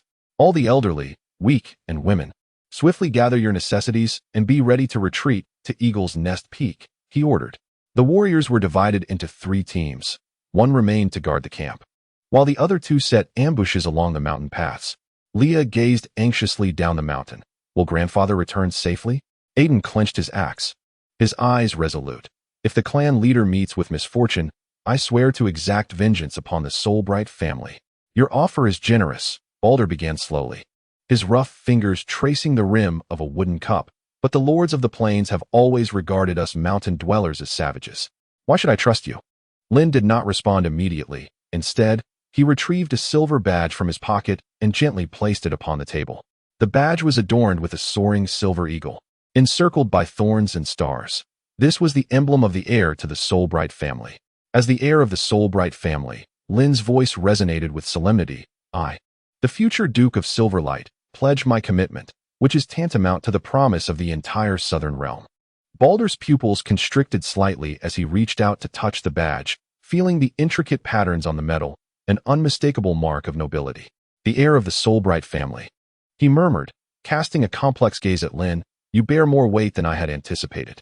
Lynn leaned forward, his eyes ablaze with intensity. "I swear by the name of my ancestors, should the Con clan pledge their loyalty to me, you shall receive, first, ample supplies each year. Second, the preservation of your traditions and autonomy. Third, the military pay and glory for your warriors. In the land of Rafabranca, an oath by the name of one's ancestors is the most sacred of contracts. Those who violate it will suffer an eternal curse." A profound silence enveloped the tent. At last, Balder sighed deeply. "I must confer with my kin. Grant me 3 days." Lynn nodded. "I shall await your response here in 3 days." When Balder returned to the camp with this news, the entire Con clan erupted in uproar. "Allegiance to the plainsmen? It is an utter disgrace." Aiden roared, his battle axe crashing into a wooden post. "We have been free mountain dwellers for generations." Yet, some argued that they could provide sufficient resources, ensuring that they would no longer suffer from the trials of survival, and most importantly, they promised to refrain from interfering in their internal affairs, as one elder remarked. Visibly swayed, the elders divided into 2 factions, engaged in heated debate. Supporters deemed this the only path to survival, while opponents viewed it as a betrayal of tradition. Leah stood beside Balder, softly inquiring, "Grandfather, Do you truly believe that, young nobleman? Balder gazed into the campfire, his eyes profound. In his eyes, I see something distinct from other plains nobility, a genuine respect. After Balder departed, Sir Reynard, the military commander, remarked, Master Lynn, winning over those mountain folk may prove quite challenging. Lynn nodded gently, yet his countenance bore little sign of concern. Indeed, it is not easy, but it is not impossible. Sir Reynard, do you know why no previous patriarch of the Solbright family has ever truly brought the mountain clans under their banner? Sir Reynard furrowed his brow in contemplation before responding. Perhaps it is because they are too obstinate, unwilling to accept the rule of the plainsmen. Lynn shook his head, his gaze penetrating. No, it is because each preceding lord failed to genuinely attempt to understand and respect them. I intend to be the first. Even if the Khan clan is unwilling to pledge loyalty to me, that is inconsequential. There are other mountain clans within the Sunset Mountains. From the chieftain's words, I have learned that a severe drought has beset the mountains, leading them to face a dire survival crisis. If the Khan clan is reluctant, we shall reach out to other mountain clans. I firmly believe that there will always be clans that are swayed by the conditions I present in the face of survival. Just wait. This time we shall not return empty-handed, Lynn proclaimed with unwavering confidence. Upon hearing this, Sir Reynard's eyes flickered with surprise before he nodded thoughtfully. Over the past 3 days, Bald had tirelessly traversed the clan, discussing Lynn's proposal with every elder, warrior, and even the ordinary clansfolk, listening to their opinions and concerns. Lynn's promise rippled through the clan like a stone cast into a tranquil lake, stirring layers of discourse. Soon, the 3-day period came to an end, yet the debates within the Khan clan continued unabated. Faced with the endless arguments of his fellow clansmen, Bald rose, and silence fell. My fellow clansmen, his voice, though aged, resonated with strength. We stand at the crossroads of destiny. To continue resisting may preserve our fleeting dignity, yet it will ultimately lead to our demise. By accepting the proposal, we may forfeit some freedom, but we shall gain survival and a future. He stepped forward, raising the bronze battle axe that symbolized the chieftain's authority. In the name of the chieftain, I declare that the Khan clan shall pledge allegiance to Lynn Solbright. Chieftain, Iden's face turned ashen. You cannot. This is my decision. Bald interjected sternly. Those unwilling to follow may depart at once. The camp fell into a profound silence. In the end, no one took that step.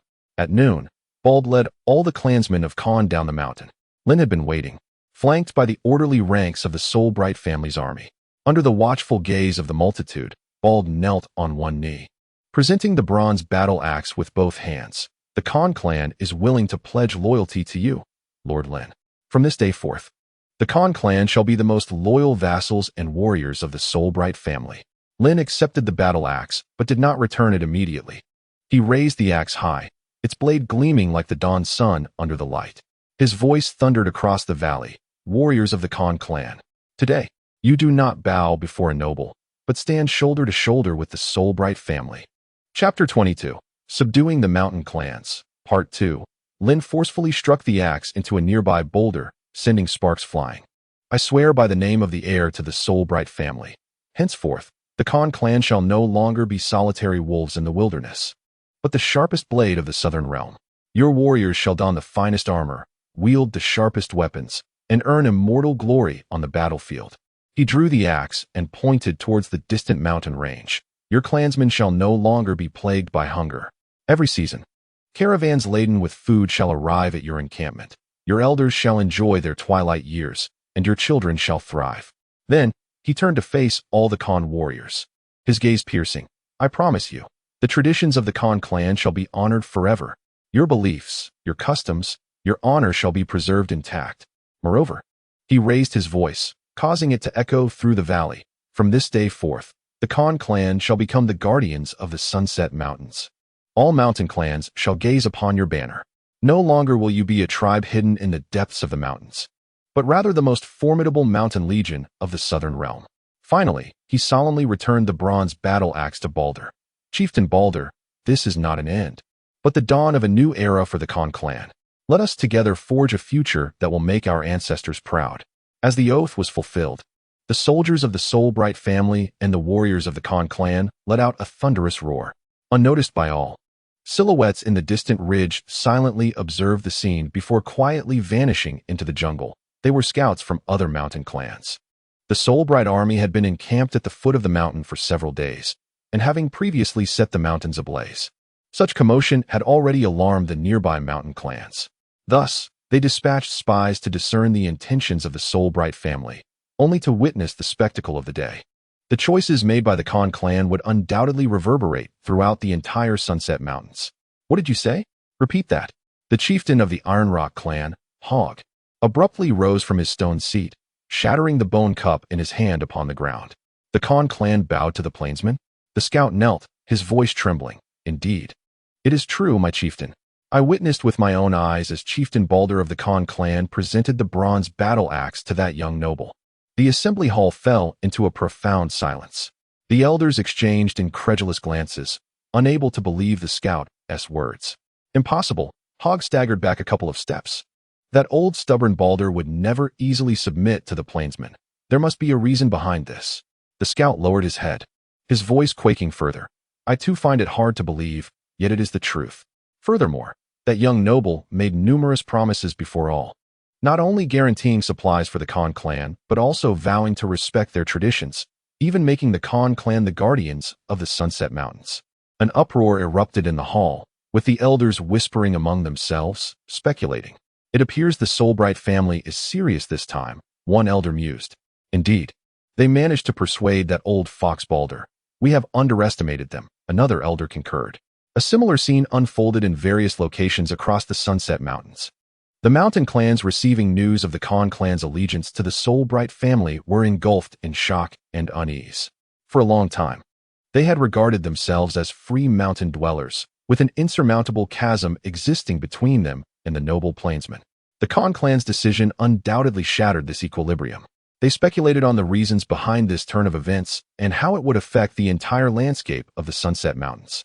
Meanwhile, upon receiving the Con clan's loyalty, Lynn began to assess the population of the Con clan to ascertain the necessary provisions.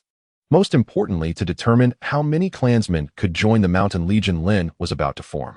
On the other hand, in order to subjugate more mountain clans and expand the size of the mountain legion, Lynn instructed Bald to extend an invitation to other mountain clans on behalf of the Con tribe for a meeting at their camp. Within the Con tribe's encampment, Lynn and Bald were engaged in discussions regarding their forthcoming plans. Lynn was acutely aware that, despite the Con tribe's allegiance, true unification of all the mountain clans in the Sunset Mountains would demand additional patience and wisdom.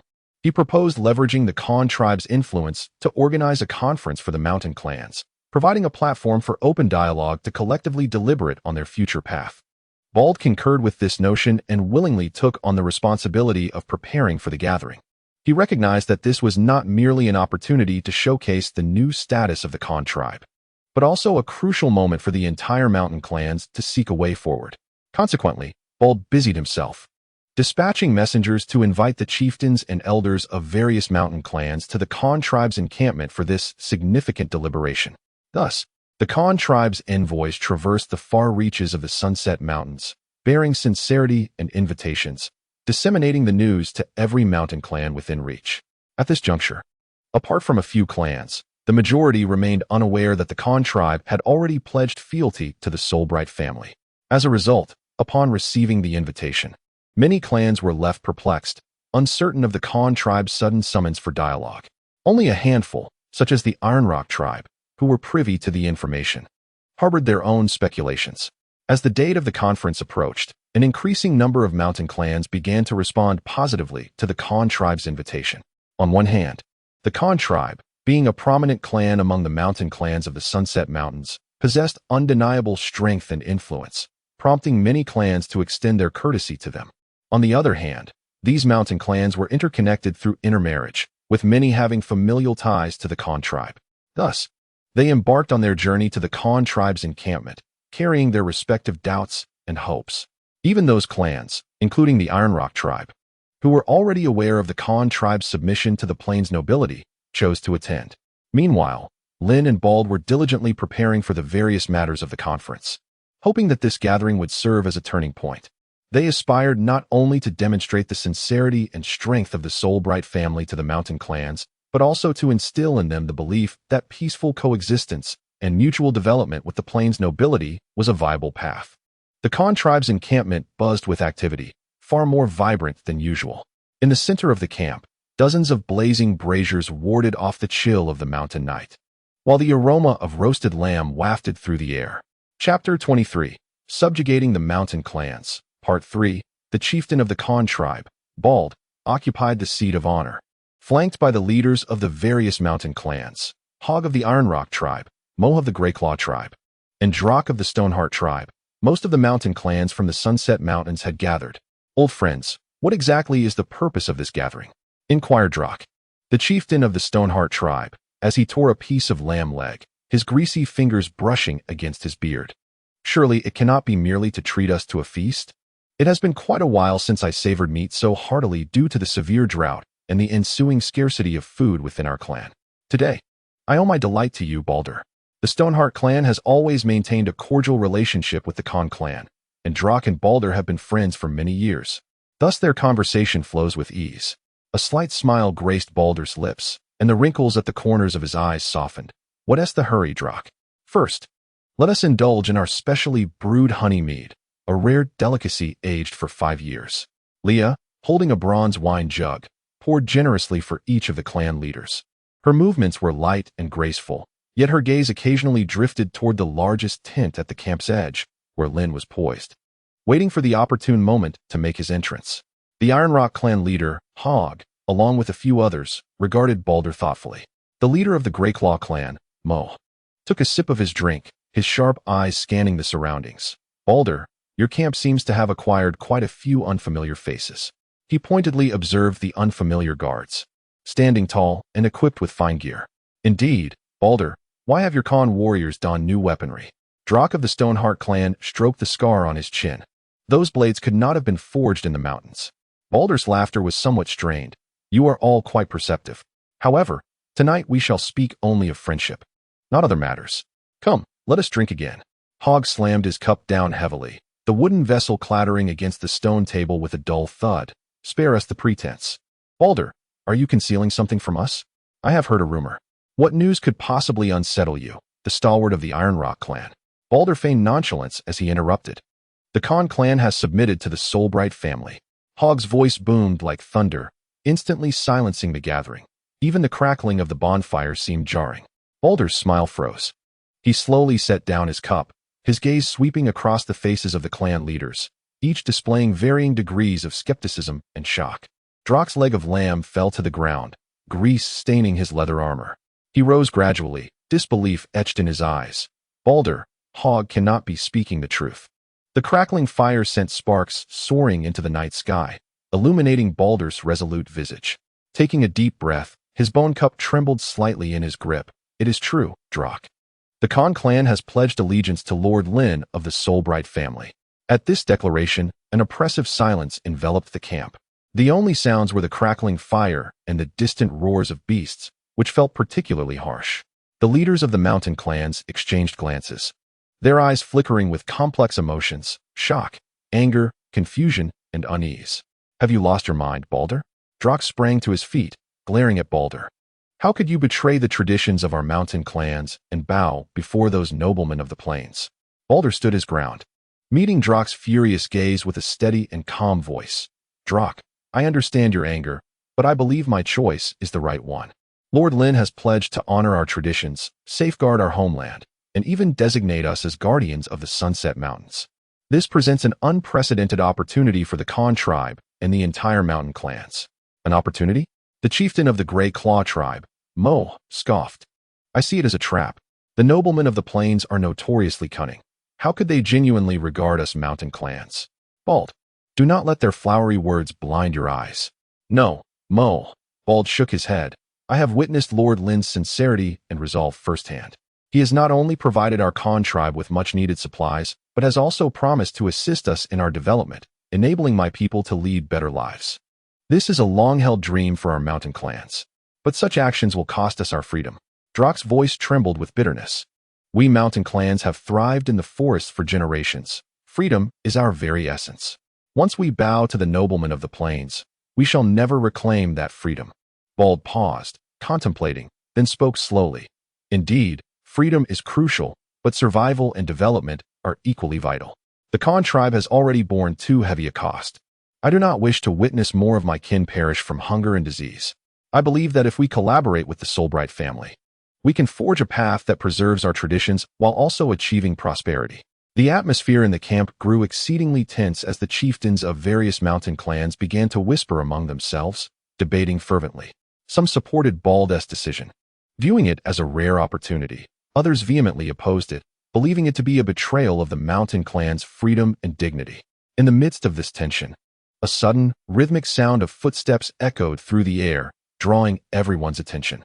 20 soldiers clad in silver-gray armor approached in formation, their breastplates adorned with intricately carved silver eagles that shimmered in the firelight. The soldiers parted to create a pathway as a tall figure strode forward, a black cloak billowing gently in the night breeze. The emblematic silver eagle of the Solbright family was familiar to the chieftains present. Even if they had not seen it before, they had certainly heard of it. It is a member of the Solbright family. Mo of the Grey Claw tribe abruptly rose, his short sword half drawn from its sheath. The entire camp erupted into chaos. Guards from various tribes unsheathed their weapons, while the warriors of the Khan tribe nervously positioned themselves between the two factions, the tension palpable. Lynn walked calmly to the bonfire, unarmed, his hands resting naturally at his sides, his youthful visage appearing particularly serene in the glow of the flames.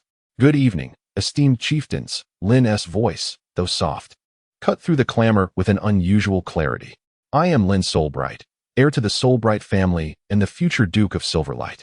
I thank you for accepting the invitation to this banquet." Chapter 24, Subjugation of the Mountain Clans, Part 4. Moa directed his bone knife towards Lynn, declaring, "Noblemen from the plains who dare to tread upon the territory of the mountain clans ought to be crushed by falling stones, as tradition dictates." Lynn, undeterred, stepped forward boldly. "Do you seek my life? This wretched blade is hardly worthy of such an endeavor. May I, with your indulgence, utter a few words?" Drock intervened just in time, halting the restless Mo with a look that silently urged him to allow Lynn to speak. Though reluctant, Mo acquiesced out of respect for Drock. Drock then turned his gaze to Lynn, his eyes brimming with both caution and curiosity.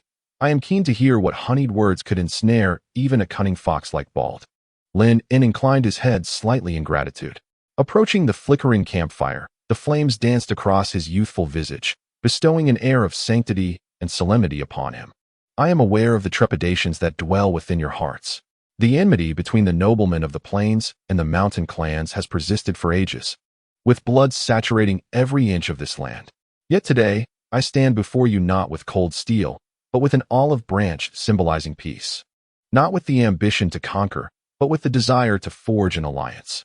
From within his cloak, he produced a scroll of parchment and unfurled it with care. "This is the covenant between the Solbright family and the Khan clan. It explicitly outlines our commitments. First, to provide the Khan clan with sufficient provisions for the sustenance of their entire kin every quarter. Second, to honor and protect all traditions and beliefs of the Khan clan. Third, the warriors of the Khan clan shall form an independent mountain legion, answering solely to the supreme commander of the Solbright family." Drock narrowed his eyes, skepticism evident. Words alone carry no weight. Lynn's lips curled into a slight smile. "Thus, I come bearing evidence." He clapped his hands thrice, and a distinct sound of wheels rolling over gravel resonated from outside the camp. 10 laden wagons entered the encampment, each brimming with sacks and wooden crates. "The first shipment of aid arrives tonight." Lynn approached the nearest wagon, untying a sack to reveal golden grains cascading forth like a waterfall. "This wheat hails from the most fertile lands of the south, ample to sustain the Khan clan through this arid summer." He then opened a wooden crate, revealing an orderly arrangement of pristine weaponry. "These are not gifts, but prepayments. For every warrior the Khan clan sends forth, they shall receive corresponding equipment and supplies." A wave of astonishment swept through the camp. Several young clan warriors instinctively stepped closer, eager to behold the bounty. Mo scoffed, yet his gaze was drawn to the gleaming weapons.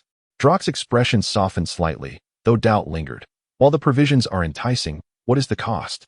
What of the soul of our mountain clans? What of our freedom?" At this moment, Bald rose and approached Lynn. "Drock, my old friend, do you know the survival rate of Khan clan infants last year? It was less than 50%.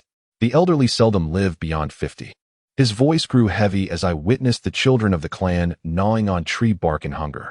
It was then that I comprehended that stubborn pride would not fill empty bellies. Lynn took the floor. I understand your concerns. The Soulbright family seeks not slaves, but allies. The treacherous terrain of the Sunset Mountains demands the guardianship of mountain warriors, and the mountain clans, in turn, require the resources and technology of the plains. He surveyed the assembly, envisioning a future where your kin no longer suffer from lack of medicine and perish in agony, where your children can learn letters and crafts in warm homes, and your warriors don splendid armor to earn honor on the battlefield. All this, he asserted, requires only that you send forth a portion of your warriors to join my mountain legion. Drock remained silent for a moment. What if we refuse? Lynn responded unfazed. Then the Soulbright family shall honor your choice. Material aid will be extended solely to allies. Yet I shall establish a trade route open to all mountain clans, with fair prices. The ever-skeptical chieftain of the Ironrock clan, Hogg, suddenly spoke up. Flowery words. The noble houses of the plains have sought to conquer us for centuries. Now they feign compassion? He pointed at Bald. You've been bought off, you old fool. A flicker of anger flashed in Bald's eyes, yet Lynn raised a hand to silence him. Chieftain Hogg, your skepticism is entirely reasonable, but please observe this. He produced a small cloth pouch from within his garments, spilling several seeds into his palm. These are improved wheat seeds, drought-resistant and disease-resistant, yielding twice the harvest of ordinary wheat. Any clan willing to cooperate will receive ample seeds for sowing and guidance for cultivation. Hogg scrutinized the seeds, his throat bobbing slightly. The land surrounding the Ironrock encampment was exceedingly barren, and every year, many in the clan succumbed to starvation. Lynn seized the moment. I recognize that change requires time. There is no need for you to decide this evening.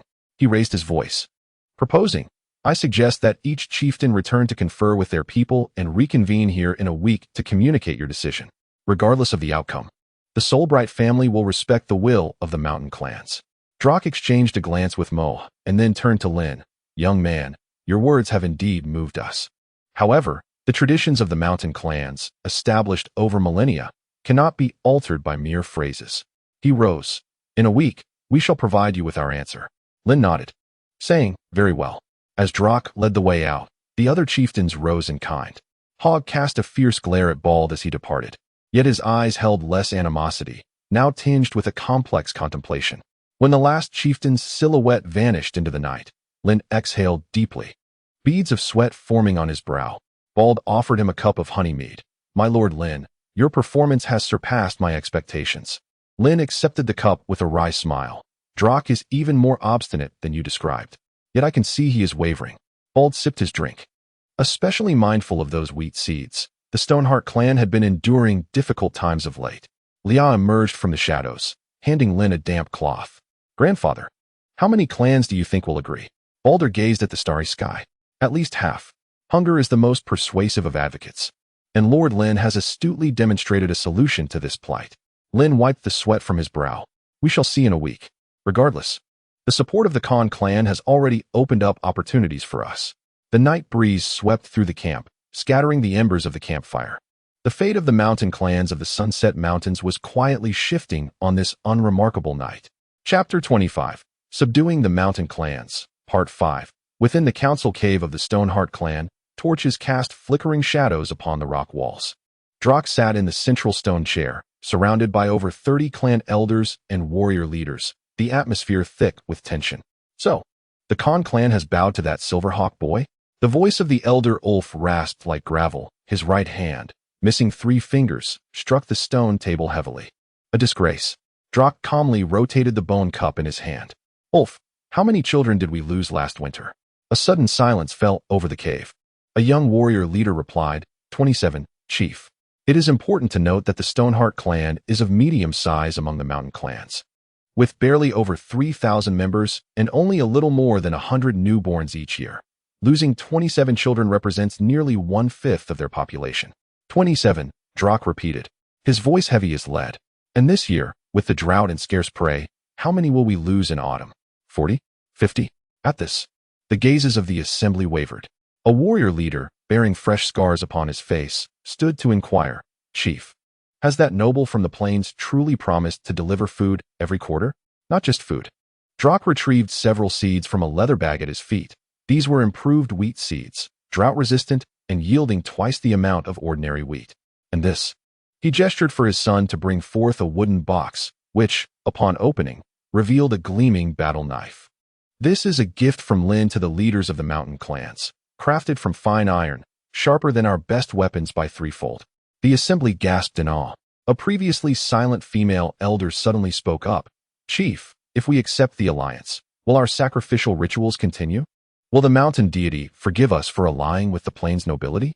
Drock turned to her. Lissa, he has promised to respect our traditions and beliefs, to not interfere with our rituals, and even to provide livestock as sacrifices. Upon hearing this, a murmur of low conversation erupted among the attendees. Ulf remained unconvinced. These are mere empty promises. Once we lay down our weapons, they will treat us like livestock. Drock took a deep breath. Ulf, I understand your concerns. But consider, if we refuse, we shall continue to watch our children starve. Yet, if we accept, there is at least a glimmer of hope. Moreover, even that old fox Balder has yielded. You all recognize his astuteness, and I have faith in his judgment. At this juncture, Drock rose and surveyed the assembly. I propose a vote. Those in favor of the alliance, raise your weapons. A moment of silence enveloped the cave, followed by the gradual lifting of stone axes and short swords. Drock counted, and the number exceeded 2/3. Ulf's countenance turned ashen. Yet he eventually raised his bone staff with deliberation. Thus, it is decided. Drock's voice reverberated within the cavern. The Stoneheart clan shall ally with the Soulbright family, not to forsake tradition, but to ensure its continuity. The Greyclaw clan's encampment was perched upon the precipice, with fierce winds howling through the crevices. Mo sat cross-legged beside the campfire, the iron sword brought back from Lynn laid before him. Over 20 core members of the clan encircled him, the atmosphere thick with tension. Therefore, are we to grovel before the plainsmen like dogs? Scoffed the warrior chief, Glar. The scars on his face appeared particularly menacing in the firelight, a testament to his solitary hunt of a lynx during his coming-of-age rite. Mo remained unfazed. Glar, behold this sword. He tossed the iron blade toward him, inviting him to test it. Glar caught the sword and, with a casual swing, severed a wooden post the thickness of a wrist, the cut as smooth as glass. Gasps of astonishment arose from the onlookers. And our weapons require 5 strikes to achieve such a feat, Mo stated calmly. Imagine wielding such a weapon for hunting and battle. An elder woman, Mo's mother, Marka, interjected. No matter how fine the weapon, what is the worth of it without freedom? The Greyclaw clan had always been solitary, bound by no one's dictates. Mother, do you recall the plague from a decade ago? Marka's gaze dimmed. That plague claimed nearly 1/3 of the Greyclaw population, including Mo's father and 2 brothers. Had there been physicians and medicines from the plains nobility, perhaps father would still be alive, Mo murmured. They have now pledged to send medicine quarterly, and physicians will periodically come to tend to our people. A timid young hunting team leader asked, Chief, will they truly not force us to alter our way of life? The rites, the hunting methods, the coming-of-age ceremonies? The heir of the Soulbright family has assured us that our traditions will be respected. Furthermore, the Khan clan has already taken the lead, should they default. That old fox Balder would be the first to object. Marcus suddenly laughed. You have always held great admiration for Balder, have you not? Moh's lips curled slightly. That old fellow is as cunning as a mountain fox, yet he never engages in a losing venture.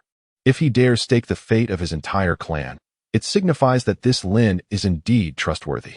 Glar, stroking the steel sword, finally sighed. Chief, if this is your decision, I have a condition. Speak. The first batch of warriors to join the Mountain Legion shall be selected by me. I want to ensure that the Greyclaw warriors will not be treated as cannon fodder. Moa nodded. Reasonable. Is there anyone else with dissenting views? The crowd exchanged glances, ultimately shaking their heads. Mo rose, declaring that the Greyclaw tribe would join the Mountain Legion not for the sake of the plains nobility, but for the future of the Greyclaw tribe. Similar discussions echoed among various mountain clans. A week swiftly passed. Today, the camp of the Khan tribe buzzed with an unusual fervor. Early in the morning, Lynn, accompanied by the family's military leader, Sir Reinhard, arrived at the Khan camp, along with dozens of carts laden with various supplies. Standing atop a platform in the center of the camp, Lynn donned the silver-gray cloak of the Soulbright family, the silver eagle emblem on his chest glimmering in the morning light. The Khan tribe's chieftain, Balder, flanked Sir Reinhard on either side. while below them stood the elite warriors of the Khan tribe, armed with brand new weapons. Their armor reflected a sharp brilliance under the sun. Rays of sunlight pierced through the sparse clouds, illuminating the orderly camp of the Khan tribe, draping the ancient land in a golden hue. Chapter 26. The Oath. As the first rays of sunlight fully blanketed the earth, the chieftain of the Stoneheart tribe, Drak, led his warriors into the Khan tribe's camp. Much to Lynn's anticipation, Drak, clad in traditional animal hide armor, bore a stone axe symbolizing his chieftaincy at his waist, accompanied by 20 elite warriors. Lynn approached, nodding slightly. "Chieftain Drak, thank you for your presence." Drak's gaze remained steady as he met Lynn's eyes. "Young master of the Soulbright family, the Stoneheart tribe is willing to accept your proposal." Lynn's lips curled into a smile. "That is a wise choice." Drak said little more, simply retrieving a carved bone token depicting a mountain totem from his waist and presenting it to Lynn. "This is our tribe's token, symbolizing the Stoneheart tribe's commitment."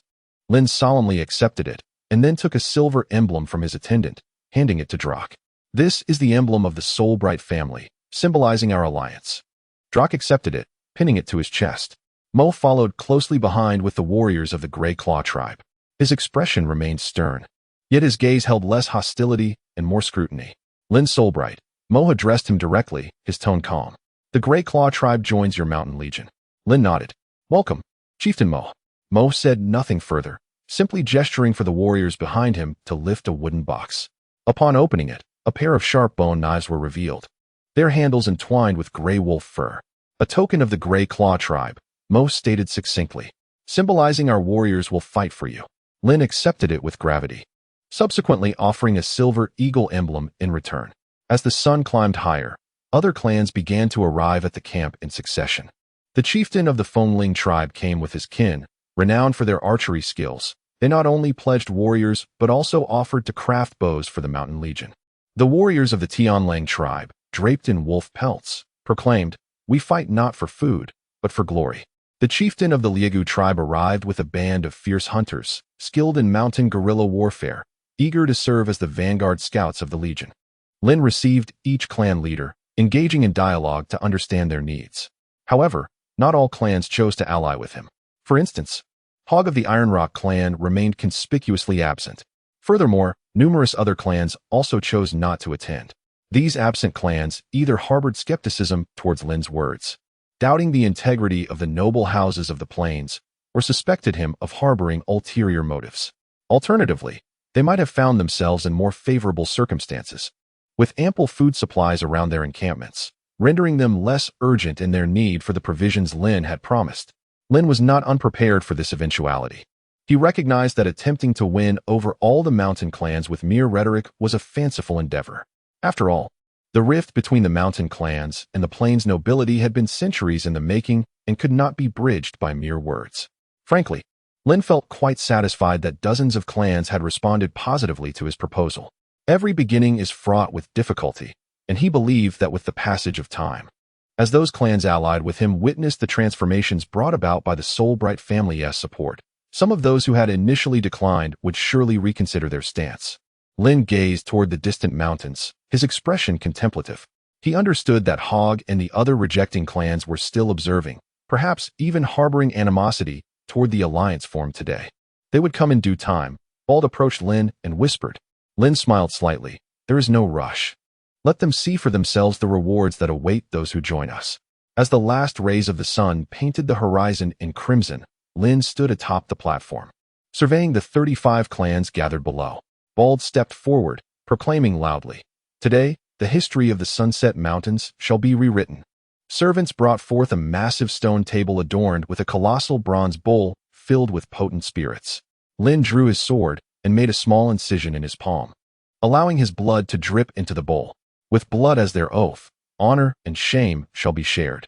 Drak stepped forward next, mirroring the act. With blood as our oath, life and death are intertwined. Mower followed suit, and then came the Blackrock clan, the Snowwolf clan, and the Rift clan. The blood of the 35 clans mingled with the spirits, symbolizing an unbreakable vow. Finally, Lynn raised the bowl, exclaiming, "From this day forth, the Mountain Legion is officially established. The Soulbright family and the 35 clans shall march toward glory." Toward glory. 1,000 warriors from various clans roared in unison, their voices echoing through the valley. That night, the camp of the Con clan was ablaze with a roaring bonfire. Warriors from different clans gathered around, drinking deeply and sharing food and stories. For the evening's feast, Lynn had arranged for over 100 sheep and dozens of barrels of fine wine. He sat at the head of the table, quietly observing the scene. He knew this was merely the beginning. The Mountain Legion had been formed, yet the true challenges lay ahead. How could he effectively command this unruly army? How could he compel those clans that had refused to ultimately bow to him? He lifted his goblet, taking a measured sip, ambition gleaming in his eyes. The Sunset Mountains would ultimately belong to the Soulbright family. As the morning light gently pierced through the clouds, the assembly hall of the Con clan buzzed with fervent voices. The chieftains of 35 clans gathered around a colossal stone table, their discussions rising and falling like the tide. Our Grey Claw clan can muster no more than 400 warriors, Moa declared, slamming his palm on the table, his tone resolute.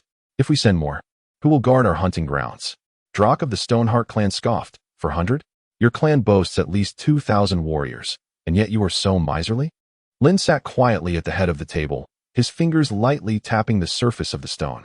He deliberately refrained from citing specific numbers, allowing the proud chieftains to deliberate amongst themselves. This was part of his strategy.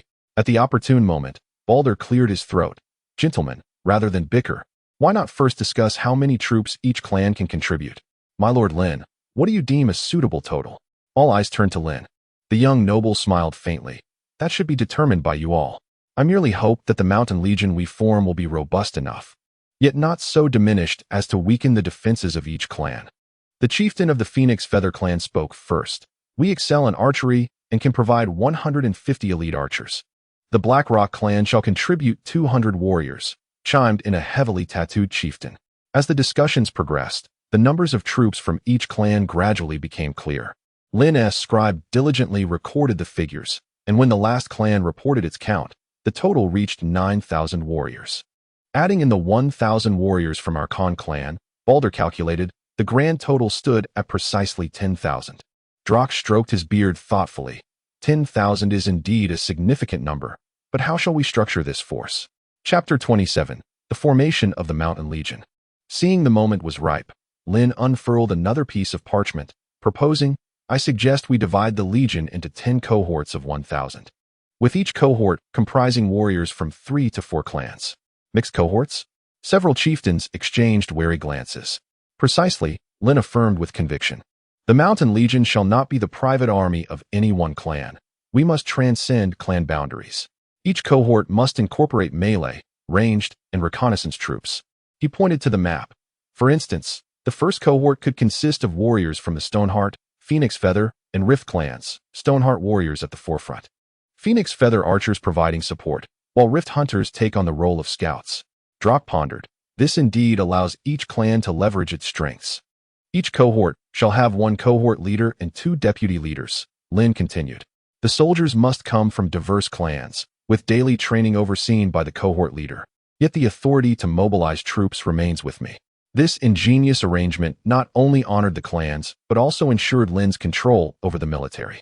The chieftains murmured amongst themselves, ultimately nodding in agreement. At that moment, the chieftain of the Grey Claw clan, Mo, narrowed his eyes and inquired, who shall command the entire army? The atmosphere shifted subtly at the question. Each clan leader weighed their thoughts, for the position of army commander entailed immense power. Lynn had anticipated this. The commander of the Mountain Legion shall be Aiden of the Con clan. Aiden stood in the corner, suddenly lifting his gaze, disbelief etched upon his face. He was merely the leader of the Con tribe's warriors. Although valiant, he had never imagined he would lead an army of thousands. It is noteworthy that while the Con tribe boasted a population exceeding 10,000, the true warriors numbered around 3,000, excluding the elderly, women, and children. This was a force of elite fighters, incomparable to the mere 3,000. Me? Aiden instinctively uttered, only to realize his impoliteness and promptly shut his mouth. Lynn turned to him, a faint smile gracing his lips. Commander Aiden, step forward. Aiden awkwardly approached the table, acutely aware of the scrutinizing gazes of the clan leaders surrounding him. Particularly, Moha's hawk-like eyes seemed to pierce through him. The Con tribe was the first clan to pledge allegiance to me. Lynn's voice rang clear and authoritative. Aiden is renowned within the Con tribe for his valor and tactical acumen. It is only fitting that he be appointed as the commander of the legion. A surge of warmth flooded Aiden's chest. Initially, he had harbored reservations about the Con tribe's loyalty to Lynn, even privately mocking Elderbald for his perceived folly. Yet, at this moment, the young noble from the plains bestowed upon him an unprecedented trust. As for the vice commander, Lynn continued, "It shall be Mo, the leader of the Grey Claw tribe." Mo scoffed, but did not object.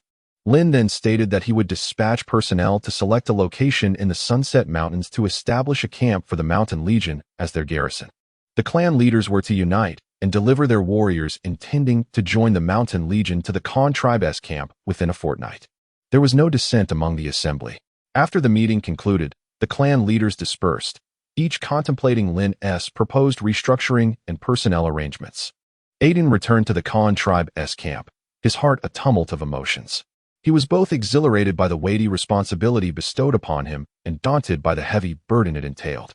The warriors of the Con tribe, upon hearing the news, buzzed with excitement, their sentiments a blend of envy and anticipation, for their champion was to become the commander of the entire Mountain Legion. Lynn, meanwhile, remained in the conference hall, diligently crafting more detailed military strategies and training regiments. He understood well that the success of the Legion depended not merely on the arrangement of personnel, but on how to unify these warriors from diverse clans, each with distinct combat habits, into a cohesive whole, thereby forging formidable combat effectiveness. In the ensuing days, scouts and builders dispatched by Lynn scoured the Sunset Mountains for a suitable campsite. After thorough examination, they ultimately selected a strategically advantageous valley, easily defensible and difficult to assault, as the garrison for the Mountain Legion. This location not only boasted ample water supply, but also provided natural barriers for reconnaissance and concealment amidst the surrounding forests. Simultaneously, the clan leaders began to fervently prepare for the recruitment efforts. In accordance with Lynn's directives, they meticulously selected the most elite warriors from their respective clans, readying them for assembly at the Con tribe's camp. These warriors were either formidable melee experts, exceptional archers, or astute scouts, each a paragon within their own clan. Half a month swiftly passed, and warriors from various clans began to arrive at the Con tribe's encampment. Here, they underwent initial organization and training, learning to adapt to collaboration with comrades from different clans. Subsequently, they were transferred to the already constructed Mountain Legion camp for more profound training. Lynn extracted over 100 seasoned officers from the Soulbright family's forces to assist in the training of the Mountain Legion. Although there were minor frictions and misunderstandings at first due to cultural and habitual differences, these conflicts gradually dissolved through the joint efforts of Aiden and Mo, allowing the soldiers to establish a preliminary rapport. Lynn frequently visited the camp to inspect the training progress and make tactical adjustments. He encouraged the warriors not only to master their individual combat skills, but also to learn the importance of teamwork and overall strategy. Under his guidance, the Mountain Legion began to exhibit unprecedented cohesion and combat prowess. Meanwhile, the promised supplies from Lynn to the various clans were continuously transported from Silver Eagle Fortress. These provisions included exquisite weapons, sturdy armor, ample food, and a substantial quantity of medicine. Observing Lynn fulfill his promises, the clan leaders felt reassured, enhancing their trust in him. As the training of the Mountain Legion gradually fell into place, Lynn prepared for his return. This venture proved immensely fruitful for Lynn, as he not only subdued numerous mountain clans, thereby completing the envisioned formation of the Mountain Legion, but also established a crucial foothold in the Sunset Mountains, which would serve as a cornerstone for his future conquests throughout the entire range. Furthermore, Lynn conferred with Baron Laura about expanding Oak Town, with the Soulbright family overseeing the endeavor, transforming Oak Town into Oak City, specifically designed for trade with the mountain clans of the Sunset Mountains. Even clans not allied with Lynn could come to trade, exchanging their stored furs, ores, and other goods for essential supplies like salt. The future profits of Oak City would be divided in a ratio of 3-7 between the Laura family and the Soulbright family. Naturally, Baron Laura readily agreed.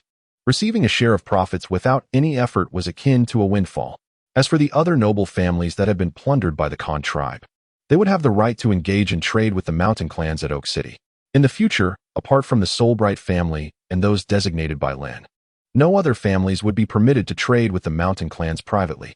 Any violations would be treated as smuggling. Thus, Oak City would monopolize the trading rights with the mountain clans, a prospect laden with immense profit potential.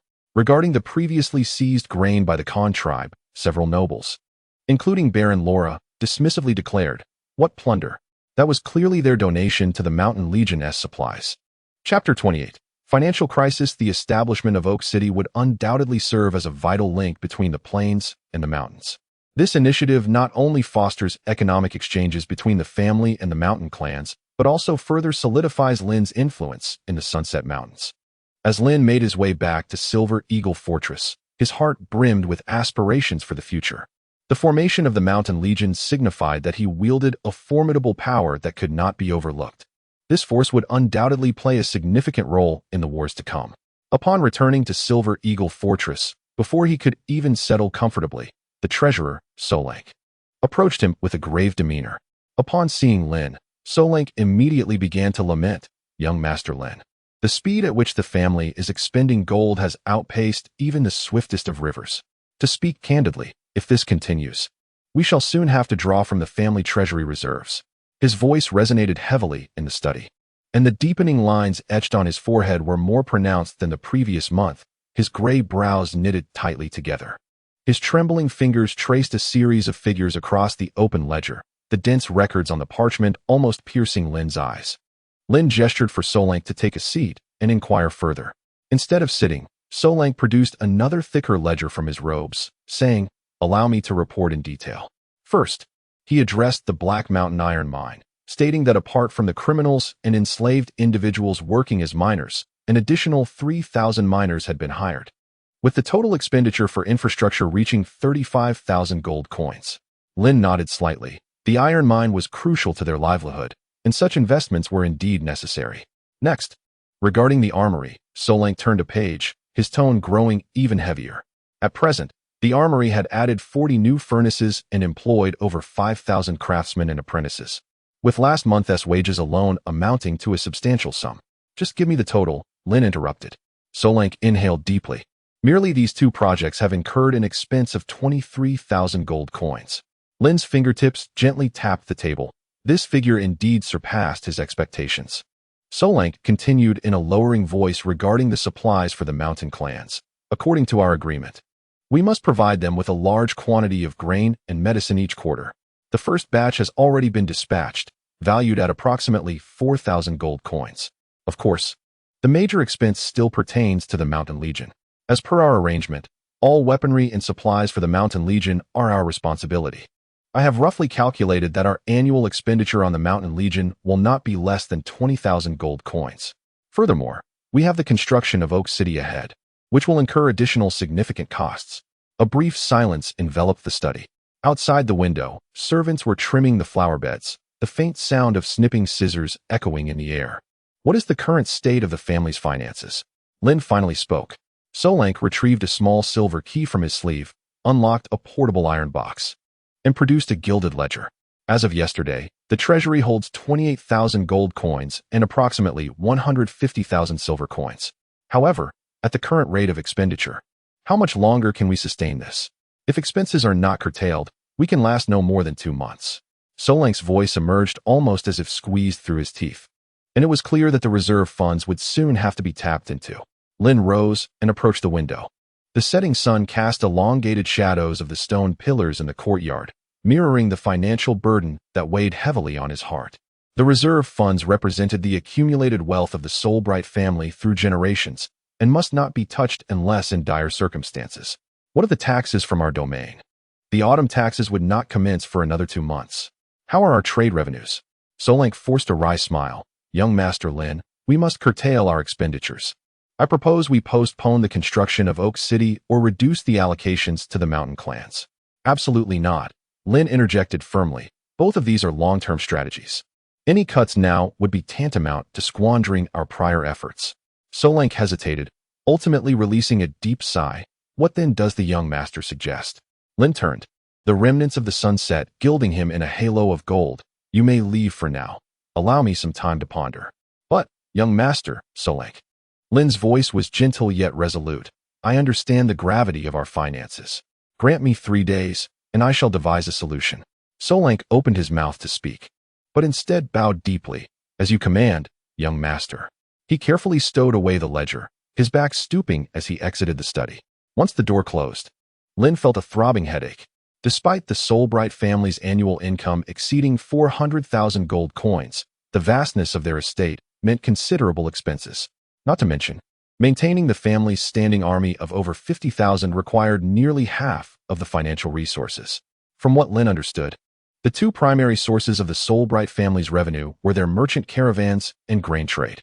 In truth, every noble family possessed their own merchant caravan, with the distinction lying in the scale and range of trade.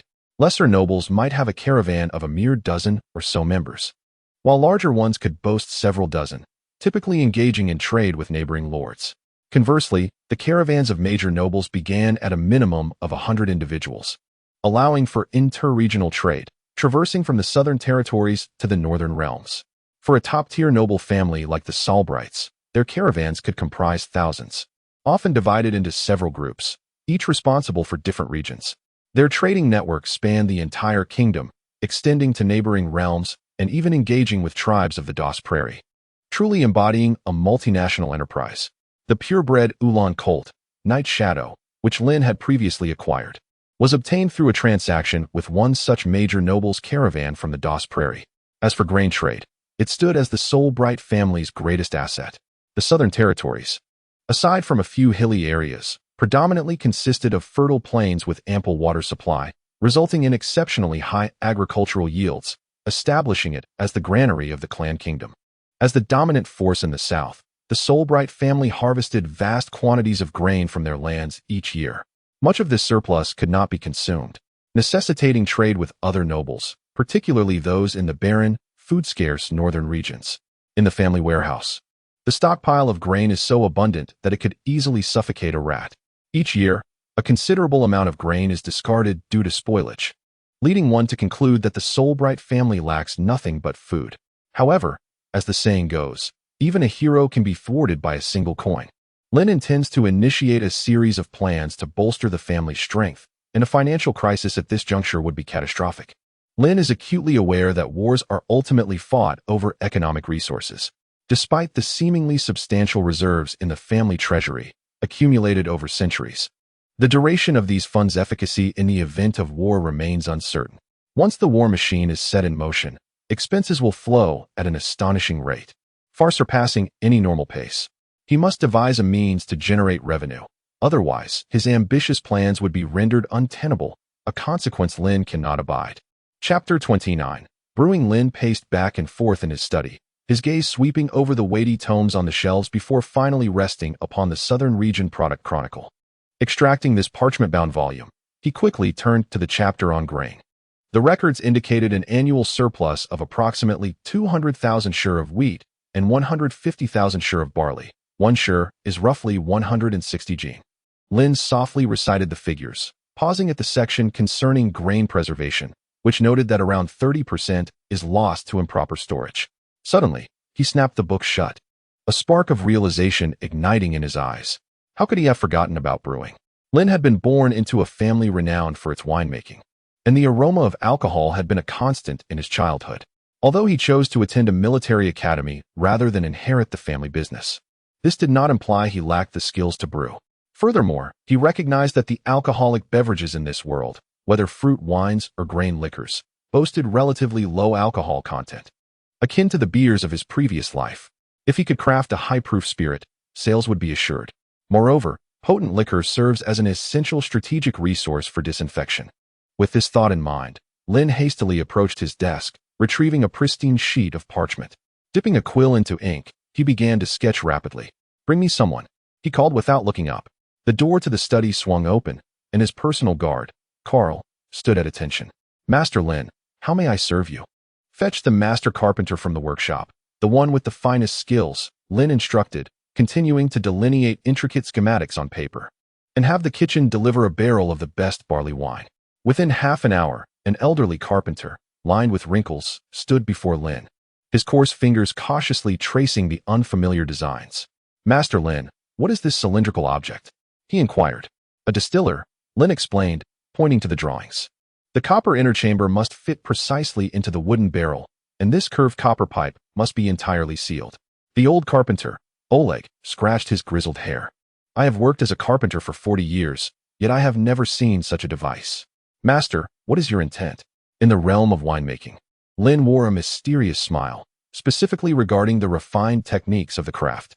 As she spoke, the kitchen presented a batch of the family's homebrewed ale. Lynn poured a glass and took a tentative sip, immediately furrowing her brow. The beverage was as insipid as water, with an unpleasant hint of acidity. Summoning the steward of the brewery, Lynn set down her glass and issued instructions. When Harold, the brewery steward, arrived, breathless, he was greeted by a curious sight. The young lord was shaking his head at several large barrels of ale, surrounded by peculiar blueprints, while the old carpenter, Oleg, scratched his head in confusion. Harold, what brewing method is currently employed by our family? Lynn inquired directly. Harold wiped the sweat from his brow, responding, Young master, it's the age-old method passed down through generations. The barley is malted, dried, and ground, then mixed with water for saccharification, followed by 7 days of fermentation. And the alcohol content?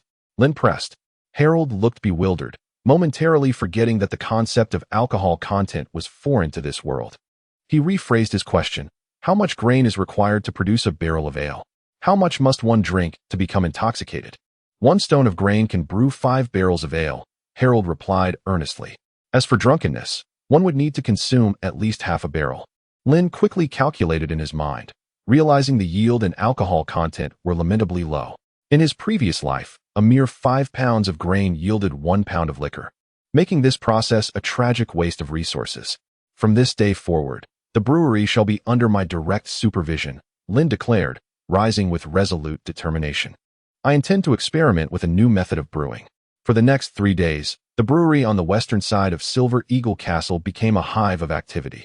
Under Lynn's personal guidance, the old carpenter, Oleg, and his apprentices worked tirelessly day and night, ultimately crafting the first distillation apparatus. Sir, can this truly work? Harold questioned skeptically, eyeing the peculiar contraption. The copper distilling kettle was connected to a curved condenser, with a heatable stove beneath, emanating a blend of metallic and pine aromas. Lynn remained silent, simply commanding that ordinary ale be poured into the distilling kettle, ignite the fire, and maintain a gentle simmer. As the temperature rose, a rich, aromatic vapor gradually flowed through the conduit, and after cooling in water, a crystalline liquid dripped drop by drop into the waiting ceramic vessel. What is this? Harold exclaimed, his eyes widening in disbelief at the clarity of the liquid. Lynn sampled a small spoonful, nodding in satisfaction. It may not be pure enough yet, but it certainly shows promise. He turned to the astonished brewers, instructing them to remember this process. The fermented liquid, once distilled, would yield a more potent essence. After a week of relentless experimentation and fine-tuning, the first true spirit was finally born. Lynn bottled the product in exquisite crystal containers and summoned the core members of the family for a tasting. By the gods! Sir Leonard, the military commander, gasped, turning crimson after merely a sip. This is not wine, it is liquid fire. The fiscal officer Solank cautiously took a sip, and his murky eyes instantly sparkled. My lord, this wine will undoubtedly fetch a princely sum. Lynn swirled the crystal glass, observing the flawless wine legs clinging to the sides. I shall name it Silver Eagle's Blaze. With a stone of grain, we can brew only 2 bottles. Yet a single bottle is sufficient to intoxicate a robust man. Cashel curiously sampled a bit, immediately shedding tears from the fiery taste. Brother, this liquor is too potent. Will anyone truly purchase it? Certainly, Lynn replied with unwavering confidence. The nobles of the north will go wild for it. Just imagine savoring such a fiery spirit amidst the frigid wilderness. Solank swiftly began calculating on his abacus. With this technique, our surplus grain could yield at least 50,000 bottles annually, even if each bottle sells for merely 1 gold coin. No, at least 5 gold coins, Lynn interjected. Scarcity enhances value. The initial batch will consist of only 1,000 bottles, elegantly encased in crystal and sealed with the Silver Eagle crest. And the packaging costs? Precisely what makes it precious, Lynn elucidated. We must establish Silver Eagle's Blaze as a symbol of status and privilege, a luxury reserved solely for the nobility and affluent merchants. After the meeting concluded, Lynn lingered in the winery, the moonlight streaming through the window, illuminating the neatly arranged distillers. 10 brand new devices stood ready, poised to commence mass production the following day. Chapter 30. Marketing my lord, Harold whispered as he entered, holding a cup. As per your instructions, I experimented with apples. Lynn accepted the cup, a wave of sweet fruity aroma wafting towards him. He took a sip, his eyes widening in delight. Brandy? You have remarkably taught yourself to distill fruit wine. Harold beamed with sincerity. Your methods are truly miraculous. I wondered, if grain can be distilled, surely fruit can too. Harold, from this day forth, you shall be the overseer of the winery, Lynn declared, patting his shoulder. The scale of production must expand, starting tomorrow. Alongside Silver Eagle's Blaze, we shall develop the Silver Eagle's Golden Dew Fruit Wine Series. As Lynn departed the winery, he glanced back. This humble establishment, once merely producing ordinary ale, was on the verge of transforming into yet another gold mine for the Solbright family. More importantly, the annually rotting grain now had its finest purpose. 3 days later, the first caravan bearing Silver Eagle's Blaze set forth towards the north. Within the specially designed, shock-absorbent crates of the cart lay 1,000 bottles of potent liquor, each adorned with gilded labels and sealed at the neck with red wax bearing the Silver Eagle crest. Meanwhile, the winery at Silver Eagle Castle commenced an unceasing expansion and production. Lynn had specifically assigned 300 guards to cordon off a 1-mile radius around the winery. Any unauthorized individuals approaching would be dealt with immediately. The caravan's wheels creaked upon the gravel road leading to the north. The caravan steward, Amand, wiped the sweat from his brow and gazed towards the distant, hazy spires of the castle. That was the illustrious deer castle of the Diaz Marquis family. The guards atop the castle had long since noticed the merchant convoy. However, they did not assume a defensive stance. For the Silver Eagle banner flapping at the center of the caravan had already revealed its identity as that of the Solbright family. The Solbright family was united by marriage with the Diaz family, as Lynn's sister, Jelena, was wed to Roderick Diaz, the eldest son of the Marquis Diaz. The territory of the Diaz family lay at the juncture of the central region of the Kingdom of Cron in the north, serving as a vital passage to the north. Beyond the lands of the Diaz family lay the north itself. As the merchant convoy arrived at Stag Castle, it was dusk. The fading sunlight bathed the castle's stone walls in a golden hue, adorning the ancient structure in resplendence. The castle guards inquired briefly about the purpose of the convoy and verified Amand's identity before granting them entry, simultaneously dispatching a messenger to inform Roderick within the castle. Amand, accompanied by several attendants bearing exquisite gift boxes, stepped through the grand entrance of the castle. Lynn had specifically instructed Amand to visit his brother-in-law, Roderick, at Stag Castle while passing through the Diaz territory, bringing along gifts and letters. Upon receiving the guard's report, Roderick Diaz had awaited their arrival in the reception hall for some time, clad in a splendid purple robe, with the family's signature sword at his waist. He possessed a striking visage, his eyes reflecting the distinct pride and wisdom of nobility.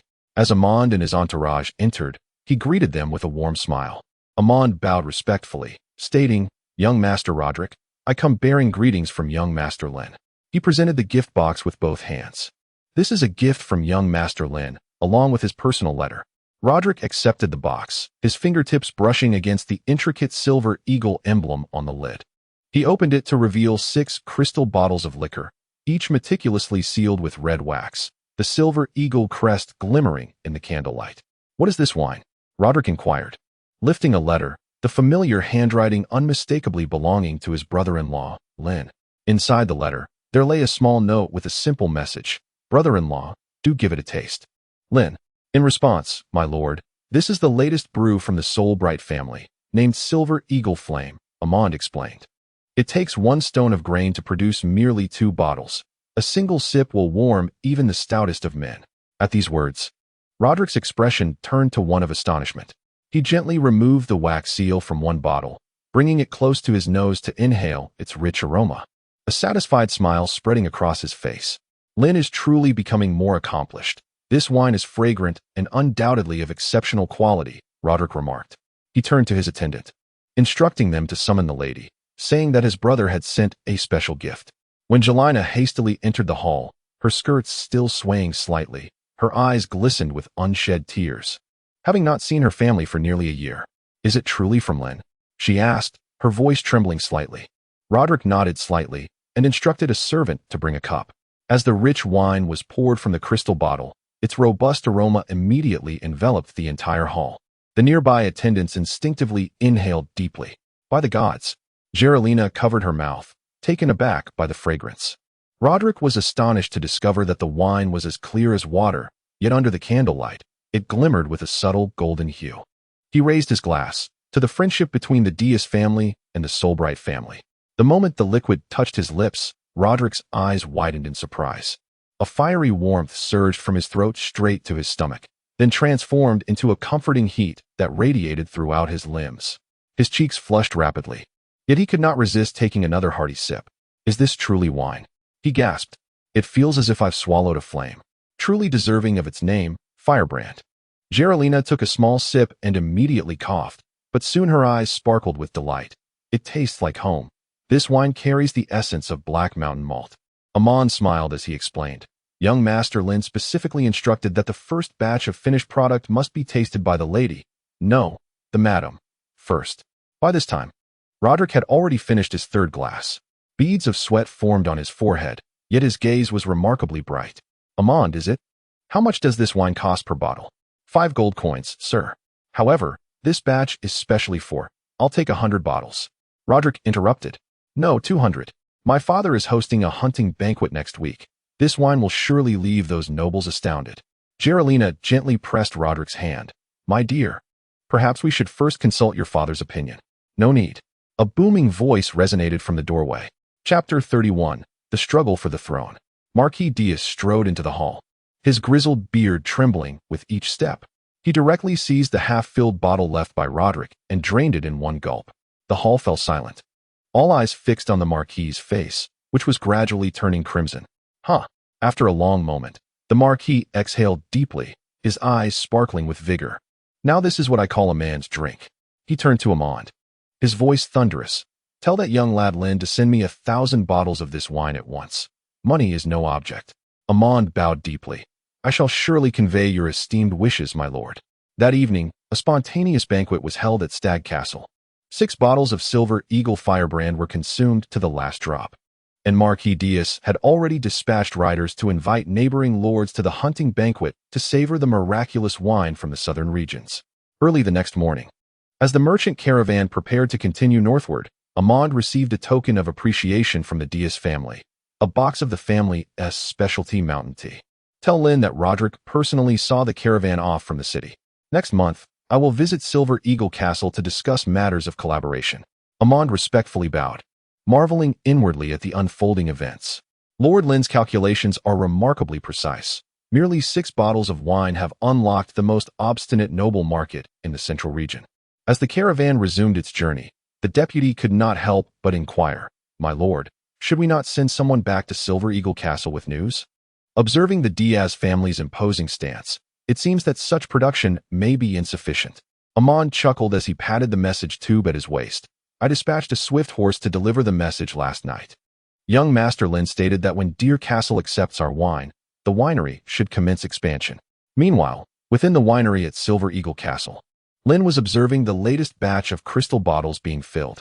Upon receiving Amand's message, a smile involuntarily graced his lips. He remarked to Harold, the steward beside him, "It appears we shall need to hire an additional 300 workers." Harold's laughter was uncontainable. "Master, your brilliance shines. This is no mere winemaking. It is akin to minting gold." Lynn gazed northward, as if envisioning the caravan's progression. "The flames of Silver Eagle's fire shall inevitably engulf the entire kingdom." While Lynn busily dispatched individuals to promote his fiery wine, a significant event unfolded on the Doss Prairie to the north. The night sky above the Doss Prairie was exceptionally vast, with stars twinkling like scattered pearls. Within the royal tent of the To'oba tribe, the flickering light of tallow candles danced in the night breeze, casting shadows that elongated and shortened. The old Khan, To'oba Yi, reclined against a low couch draped in snow wolf pelts. His once mighty physique had been ravaged by illness, leaving him frail.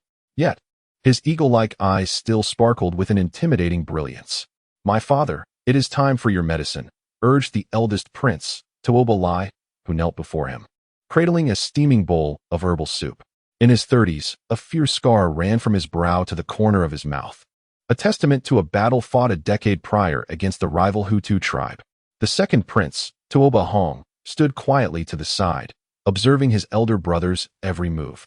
5 years younger, he possessed a handsome visage, and but for the keen eyes inherited from their father, he might have appeared more a scholar than a warrior. With great difficulty, toEmperorvia raised his hand to push the bowl away. No amount of medicine can save this old body. His voice was hoarse, yet still resonant. Summon the leaders of the tribes. More than 20 tribal leaders waiting outside the tent entered in orderly fashion.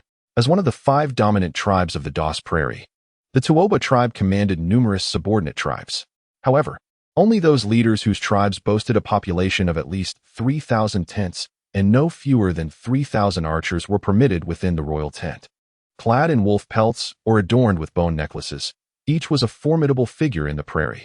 At this moment, they all held their breath, awaiting the old Khan's words. My time is limited. The old Khan's straightforward declaration stirred the assembly. The toEmperorvia tribe required a new wolf king. The supporters of the eldest prince, toEmperor, led by the Iron Wolf tribe leader, Wuan, stepped forward. Khan, Prince toEmperor's valor is unparalleled. Having fought valiantly for many years, he has earned the right to inherit the throne. Valor? The leader of the White Deer tribe scoffed, asserting that the grasslands require more than mere valor. His Highness toEmperor, well-versed in the languages of various tribes and engaged in trade with the southern kingdoms, is the one capable of guiding the toEmperor tribe towards prosperity. Instantly, the factions erupted into a cacophony of voices. The leaders of the eldest prince's faction brandished their curved blades while the leaders of the second prince's faction coldly recounted the numerous reckless transgressions committed by toEmperor. Additionally, several neutral tribal leaders observed the unfolding scene in silence. Indeed, since the ailing old Khan toEmperor fell gravely ill, such scenarios have become all too common. Whether by coincidence or fate, the current predicament of the toEmperor tribe mirrors that of the clan kingdom, where a king, the old Khan, is likewise gravely ill, and the eldest and second princes stand on the brink of conflict over the throne, the Khanate. A moment's carelessness could ignite a civil war. At that moment, the atmosphere within the tent felt as if it had solidified, with even the candle flames ceasing their flickering. Enough! toEmperor's thunderous voice rang out, followed by a fit of violent coughing. His attendants rushed forward, only to be dismissed with a wave of his hand. He straightened his posture, gasping for breath as his gaze shifted between his 2 sons. 30 years ago, the clan kingdom and the Serta kingdom allied to defeat us. toEmperor's voice was low and hoarse. This humiliation has never left my memory. The tent fell silent. The elder leader's eyes ignited with flames of hatred, while the younger ones clenched their fists. You too, toEmperor pointed at his sons. Each shall lead your respective supportive tribes southward. toEmperor shall head to the clan kingdom, and toEmperor to the Serta kingdom. Whoever returns with the greater spoils shall be the next Khan of the toEmperor tribe. This decree was akin to a massive stone cast into a tranquil lake. The eldest prince toEmperor's eyes sparkled with elation, and he promptly knelt on one knee. Father Khan, your wisdom is unparalleled. I shall make the clan pay in blood for their debts. The second prince toEmperor, however, furrowed his brow slightly. Father Khan, it is currently the autumn harvest, and the border guards of both nations will undoubtedly be on high alert. Ha! toEmperor interrupted toEmperor with a hearty laugh. If you are afraid, just say so. I can spare you a few tribes. toEmperor cast a cold glance at toEmperor before turning to toEmperor. I accept your command, Father Khan. However, may I propose that we invite other friendly tribes to join us in this endeavor? toEmperor smiled knowingly. Of course. A ruler should possess the demeanor befitting a ruler. The number of tribes you can rally to your cause will reflect your own capabilities. After the meeting concluded, a current of intrigue surged beneath the night sky of the grasslands. Chapter 32. The State of the Family Fleet within the Council Chamber of Silver Eagle Fortress. Lynn gazed with keen interest at the weary middle-aged man before him. This individual was none other than Lynn and second uncle, Eber Solbright, the younger brother of Duke Flick and the commander of the Solbright family fleet. Eber bore the classic features of the Solbright lineage, dark golden hair and a prominent nose. Yet his eyes, unlike those of his kin, were not sharp as an eagle's, but rather possessed the deep blue depths reminiscent of the ocean. Lynn, take a look at this.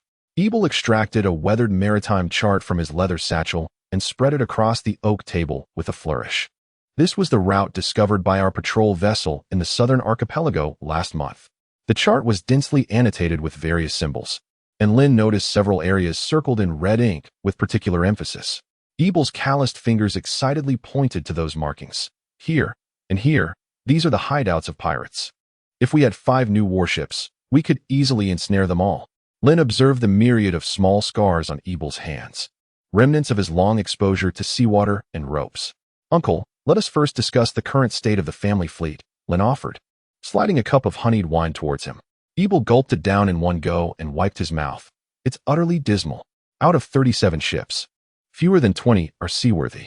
The main mast of the Silver Wave cracked last year, and the hull of the Sea Eagle is encrusted with barnacles, sailing slower than a tortoise.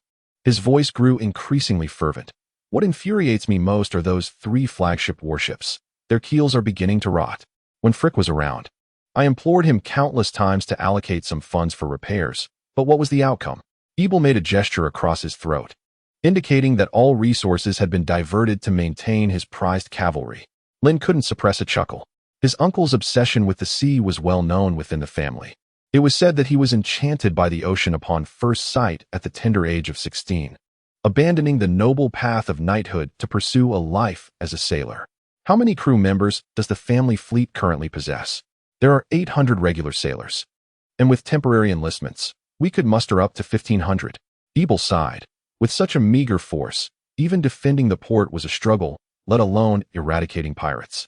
Lynn moved to the window, gazing at the faint blue horizon in the distance. In a previous life, naval supremacy dictated the rise and fall of nations.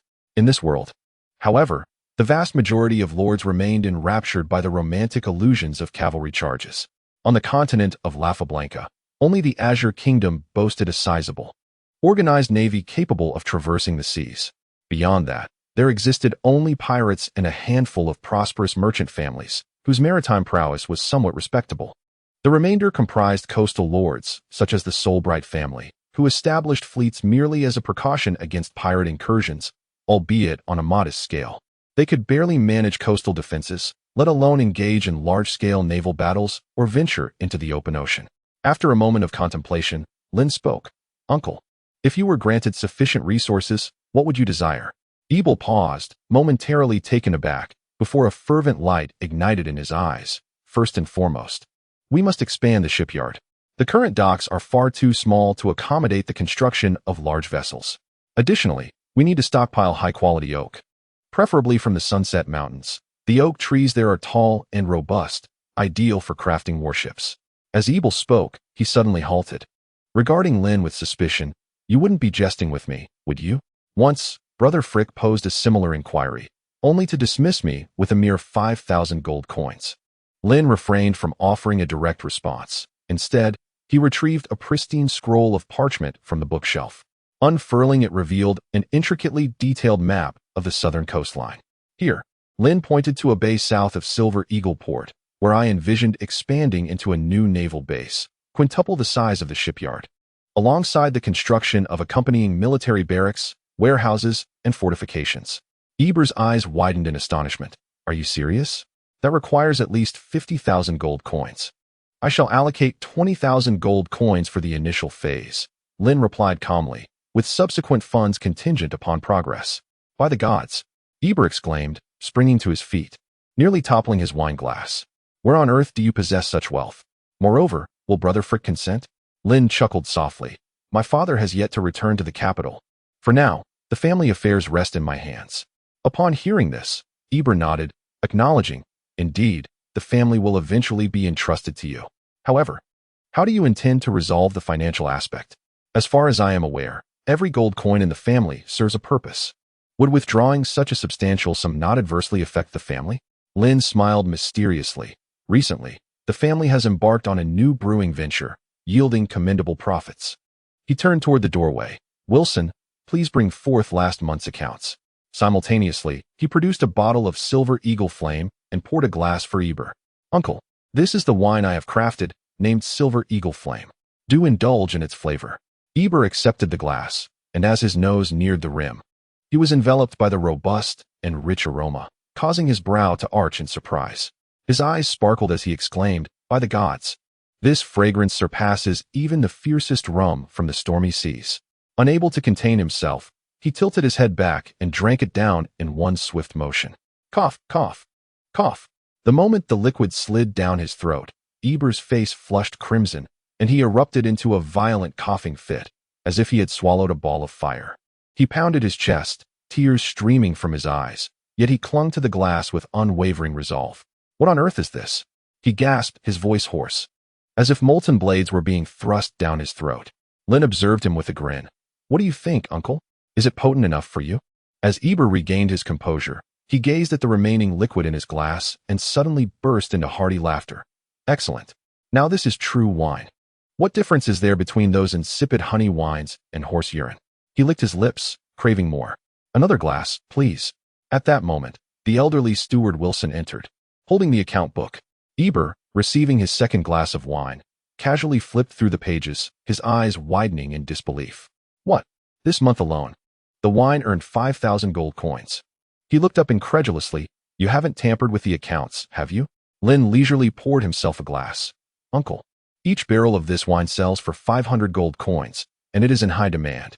The nobles in the capital are nearly at odds over it. Chapter 33.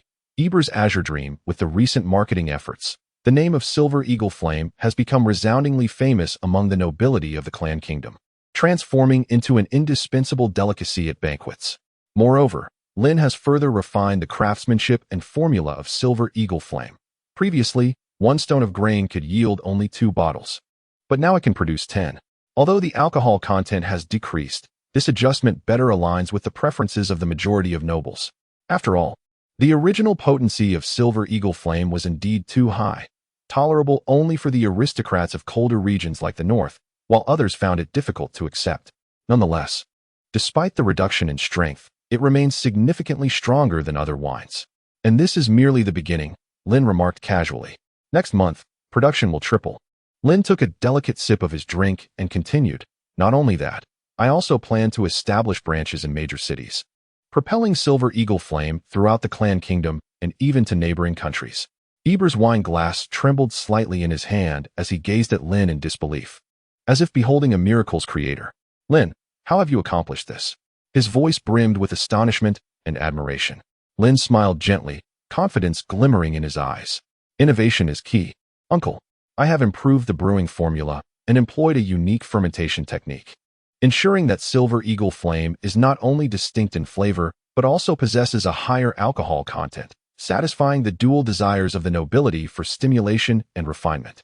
Eber nodded repeatedly, an unprecedented spark of hope igniting in his eyes. With an heir like you, the Solbright family is truly fortunate. Eber stared at his glass, suddenly revealing a cunning smile. In that case, what about the formula for this wine? Not a chance, uncle. This is an absolute family secret, Lynn decisively interrupted. However, he deliberately elongated his tone.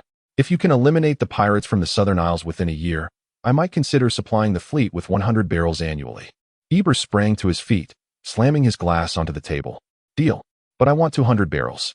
150 barrels. No more. Lynn stood firm, fully aware that it takes 50 stones of grain to brew 1 barrel. You cunning rascal. Eber laughed, extending his hand. 150 barrels it is. But you must give me 30 barrels as a deposit. My sailors need some spirits for courage. Lynn did not refuse and nodded in agreement. So, uncle, now you understand. Money is not the issue. The question is. Lynn locked eyes with Eber. What kind of fleet can you build for me? Eber's face flushed with excitement. He tore open his collar, revealing a ghastly scar on his chest, a remnant from a battle with pirates a decade ago. Give me 3 years, and I will ensure that the blue field with the Silver Eagle flag of the Solbright family flies across the entire southern seas. Eber's greatest aspiration in life was to lead the naval forces of the Solbright family, gallantly traversing the vast oceans to eradicate the marauding pirates that plagued the seas, thereby illuminating the family's honor upon every wave. He envisioned the Solbright banner fluttering proudly upon every island. Regrettably, this dream remained unfulfilled due to the family's long-standing disregard for naval affairs. At that moment, a resolute fervor sparkled in Eber's eyes. Why this sudden fervor for the Navy? Lynn inquired, stepping toward the wall and tracing his fingers along the map of the Kingdom of Clan. Uncle, observe. The southern coastline of the kingdom stretches for 1,000 miles, yet there are only a handful of ports with adequate defenses. Should the enemy launch an assault from the sea, Eber scoffed, dismissively waving his hand. What fool would attack from the ocean? Not only is the troop transport limited, but those landlubbers would be utterly lost amidst the waves. Eber's skepticism was not unfounded. Indeed, during this era, few grasped the significance of naval supremacy. Even those who recognized it held it in low regard, for no matter how formidable the navy, it could not seize land and would merely serve as auxiliary support. Take, for instance, the Azure Kingdom, which boasted the most powerful navy on the continent of Rafabranca, yet its army was woefully weak. Thus, despite the navy's might, other kingdoms remained indifferent. For them, should the navy of the Azure Kingdom dare to land, a mere contingent of 10,000 knights could easily vanquish them on land. However, they failed to consider that a powerful navy coupled with a robust army could indeed alter the tide of war. Lynn, possessing memories from a past life, understood this better than anyone else. Just because it is not the case now does not mean it will not be in the future, he gently remarked. Moreover, true wealth lies upon the seas. He pointed to a blank area at the southernmost edge of the map. How much toll do caravans incur for land transport? Imagine if our ships could reach the Emerald Isles, or even farther to the Azure Kingdom. Eber inhaled sharply. You're even more audacious than I imagined. That would mean traversing the stormy seas, which necessitates larger vessels and superior sailors. Lynn smiled. Uncle, did you not dream of exploring uncharted waters in your youth? After a prolonged silence, Eber suddenly erupted in laughter, clapping Lynn on the shoulder with vigor. You rascal! If Brother Flick possessed half of your vision, our family would have already dominated the seas. For the next several hours, the two immersed themselves in discussions regarding naval expansion plans. Eber passionately elucidated the pros and cons of various ship designs, while Lynn contributed improvements, drawing upon memories from his visit to the Zheng-He Treasure Ship Museum. This design, Eber scrutinized the sketch drawn by Lynn, furrowing his brow. With a hull this wide, won't it impede speed? Yet it increases cargo capacity threefold, Lynn explained, pointing at the sketch. Furthermore, its stability is superior, making it more suitable for long voyages. As nightfall descended, plans began to take shape: the construction of a deep-water port and the establishment of a naval base. The erection of 2 shipyards with a priority on 3 large warships and 5 medium-sized vessels. The recruitment of shipwrights from the free city-states with generous salaries. The enlistment of 3,000 sailors, and the establishment of training camps for sailors in coastal villages. After bidding farewell to the exuberant Ebel, Lynn stood alone upon the terrace. The sea breeze carried with it a briny scent, and the distant lighthouse flickered in and out of darkness. Lynn clenched his fists, as if he could already envision the azure waters dominated by their family in the future. Chapter 34. The search for sulfur mornings in the Sunset Mountains always arrive with a peculiar tardiness. As the first rays of sunlight struggled to pierce the thick fog, Alan, the mining overseer of the Solbright family, had already trekked for 2 hours with his team. Cursed weather. Alan wiped the dew from his face, his boots deeply embedded in the muddy mountain path. With autumn gradually settling in, the Sunset Mountains, which had not seen rain for over 2 months, finally welcomed a long-awaited downpour. This was a momentous occasion for the mountain clans residing in the Sunset Mountains. However, for Alan and his crew, it was nothing short of a disaster. Alan's sheepskin map was wrinkled from the rain, with several potential locations marked in red ink now crossed out. Behind him, a chorus of complaints arose. The weary team comprised 12 mineral apprentices, 20 guards from the Solbright family, and 10 warriors from the mountain clans. The youngest apprentice, Tom, limped along, having twisted his ankle 2 days prior after misstepping. Sir, how much longer must we search? Tom asked timidly. This is the 17th day. Alan did not respond immediately. He turned to the leading mountain warrior. Gore, are you certain there is a vent of fire nearby? Gore, a lean warrior of the Limestone clan, bore the tribe's distinctive flame tattoos upon his face. Chewing on some bitter root, he mumbled, the elders in the clan say fire erupted here 200 years ago. But as for its exact location, he shrugged, no one remembers clearly. Their expedition, under Lynn's orders, sought sulfur within the Sunset Mountains. Saltpeter, sulfur, and charcoal. As a traveler from another world, Lynn would not forget the true game-changer of warfare, gunpowder. While saltpeter and charcoal were relatively accessible, high-purity sulfur proved to be a far more elusive commodity. Although Lynn had discovered some sulfur in the family's mineral repository, the quantity was far too scant to meet future demands. Lynn understood that where volcanic eruptions occurred, sulfur would be found. From the family's historical records, He learned that the Sunset Mountains had experienced several volcanic eruptions, the most recent of which transpired 200 years ago. Of course, in this world, volcanic eruptions were referred to as geothermal fires. Despite the different terminology, Lynn was certain it referred to the same phenomenon based on descriptions from the texts. Thus, he promptly dispatched a mining team led by Overseer Allen to embark on this quest.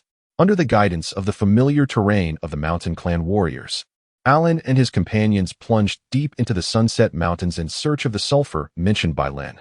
The team continued their arduous trek along the rugged mountain path when suddenly, a pungent odor wafted through the air. Allen's spirits soared, the scent of sulfur.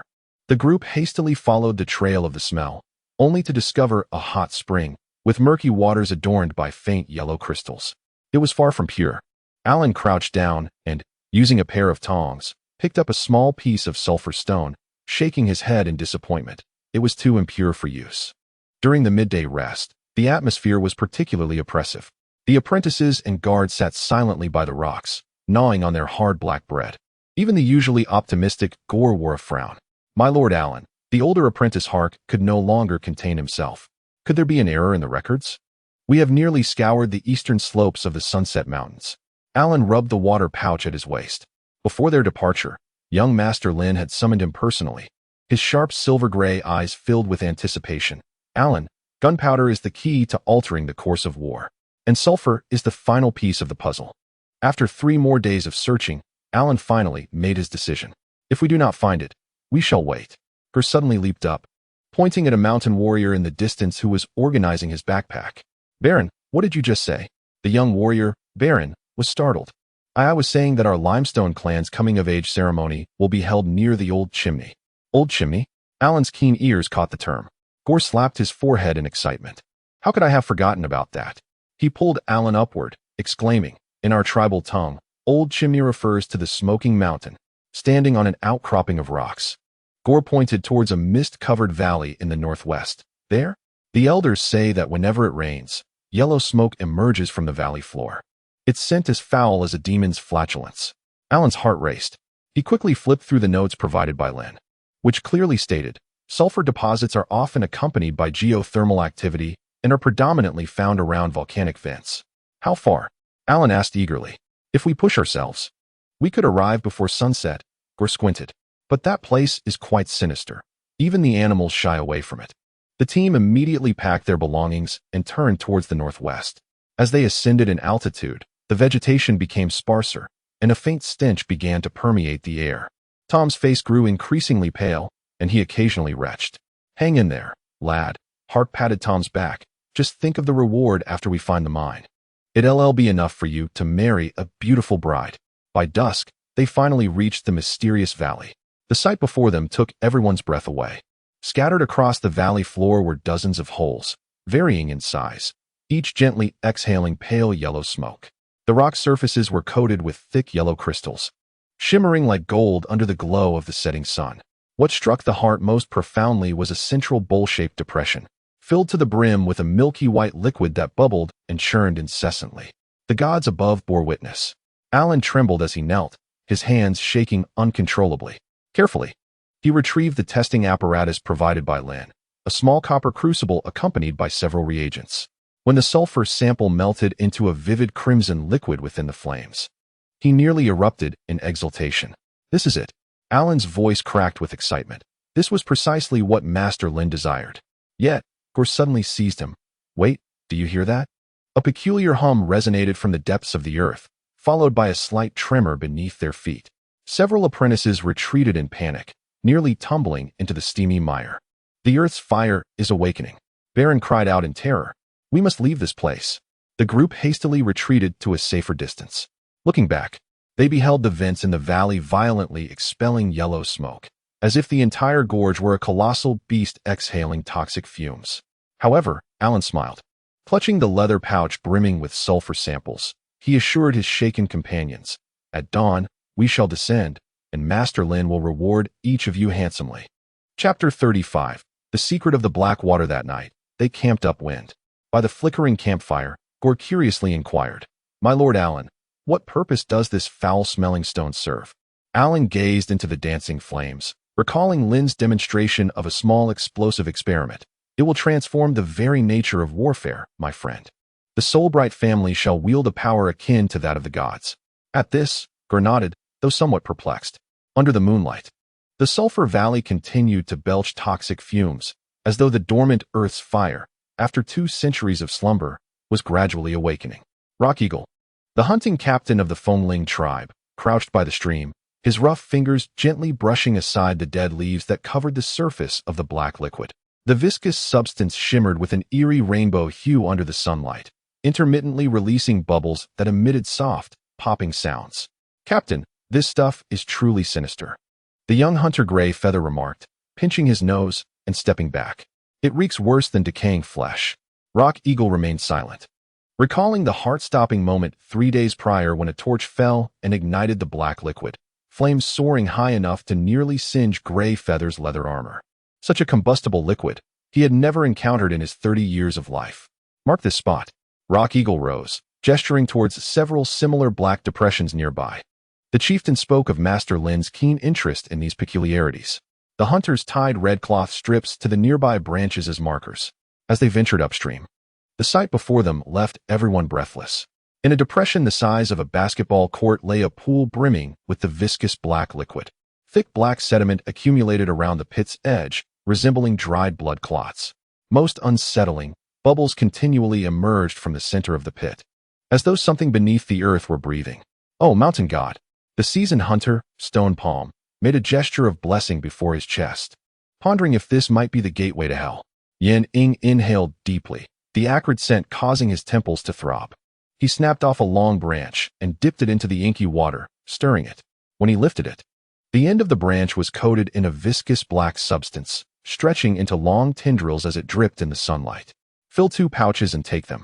Yining commanded decisively. Huiyu, you stay here with 3 others. Remember, do not let fire come into contact with this substance. The rest, follow me back to the tribe immediately. On the return journey, the hunting party moved nearly twice as fast as on the way there. The image of that eerie black flame flashed repeatedly in Yin Ying's mind. If this combustible black water was indeed as wondrous as he imagined, then the Fengling tribe might receive unprecedented rewards from the Soulbright family. The dwelling of the Fengling tribe was perched upon a cliff platform. When Yining burst into the chieftain's large tent with the pouches, the chieftain, Yun Yi, looked up in surprise from sharpening an arrowhead. Back so soon? Where's the prey? Chieftain, we discovered something peculiar, Yining gasped, loosening the pouches. Take a look at this. As the contents spilled out, the thick black oil flowed slowly, forming a spreading stain on the stone slab. Yun Yi furrowed his brow and leaned closer, immediately recoiling 2 steps from the pungent odor. What on earth is this? Burnable water. Yin Ying's eyes sparkled with excitement. A single spark could ignite a towering inferno. Yin Yi's pupils contracted sharply. As one of the clans allied with the Soulbright family, he vividly recalled Lynn's directive. Any unusual minerals or extraordinary phenomena must be reported. Anything beneficial to the Soulbright family would be rewarded according to its significance. In short, the more bizarre the item, the greater the reward. Though Yun Yi could not identify this substance, he instinctively sensed its extraordinary nature. After decades of life, he had neither seen nor even heard of such ignitable black water. Immediately send someone to Oak Tree City with the news. Yun Yi sprang to his feet. No, I shall go myself.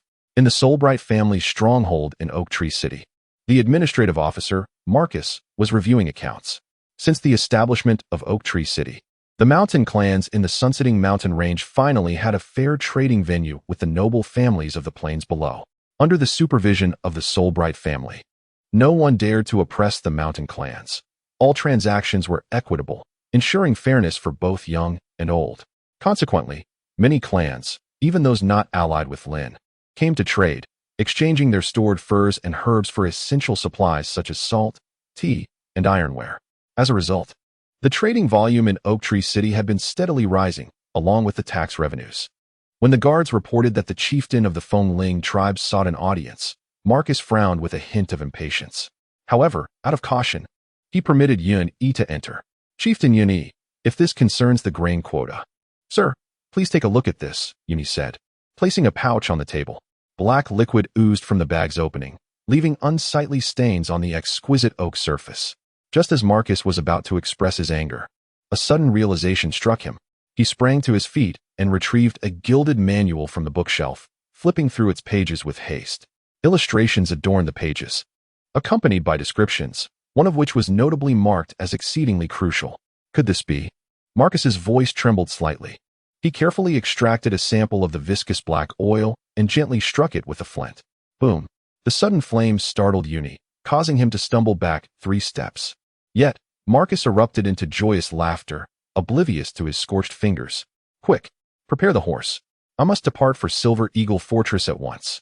For days later, in the laboratory of Silver Eagle Fortress, Lynn gazed intently at the boiling black liquid in a flask, his hands trembling unconsciously. Above the distillation apparatus, a clear liquid dripped steadily into a collection bottle. Master Lynn, what exactly is this? Inquired the venerable scholar Alfred, curiosity evident in his tone. Lynn did not respond immediately. He cautiously poured the distilled liquid into a small iron box and ignited it. A pale blue flame flickered quietly, emitting no smoke, yet radiating astonishing heat.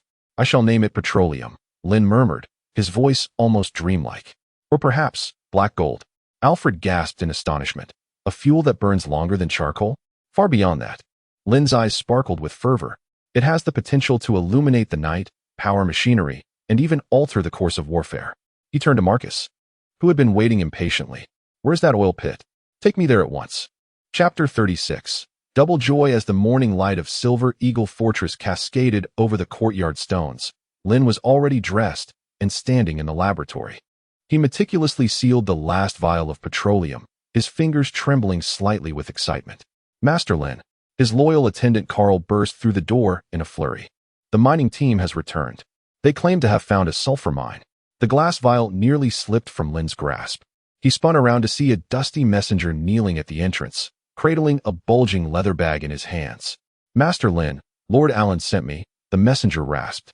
We discovered vast deposits of sulfur in Old Chimney Valley, and the purity is remarkably high. Lynn nearly snatched the bag from him, and as he untied the strings, a pungent odor of sulfur wafted towards him. The sulfur crystals inside the bag glimmered with a golden hue in the morning light, their purity almost unbelievable. By the gods!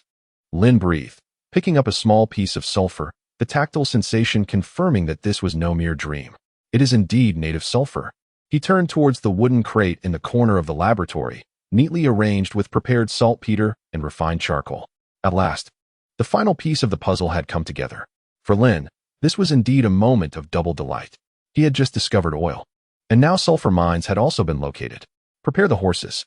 Lynn's voice rose with excitement. I must personally venture to the Sunset Mountains.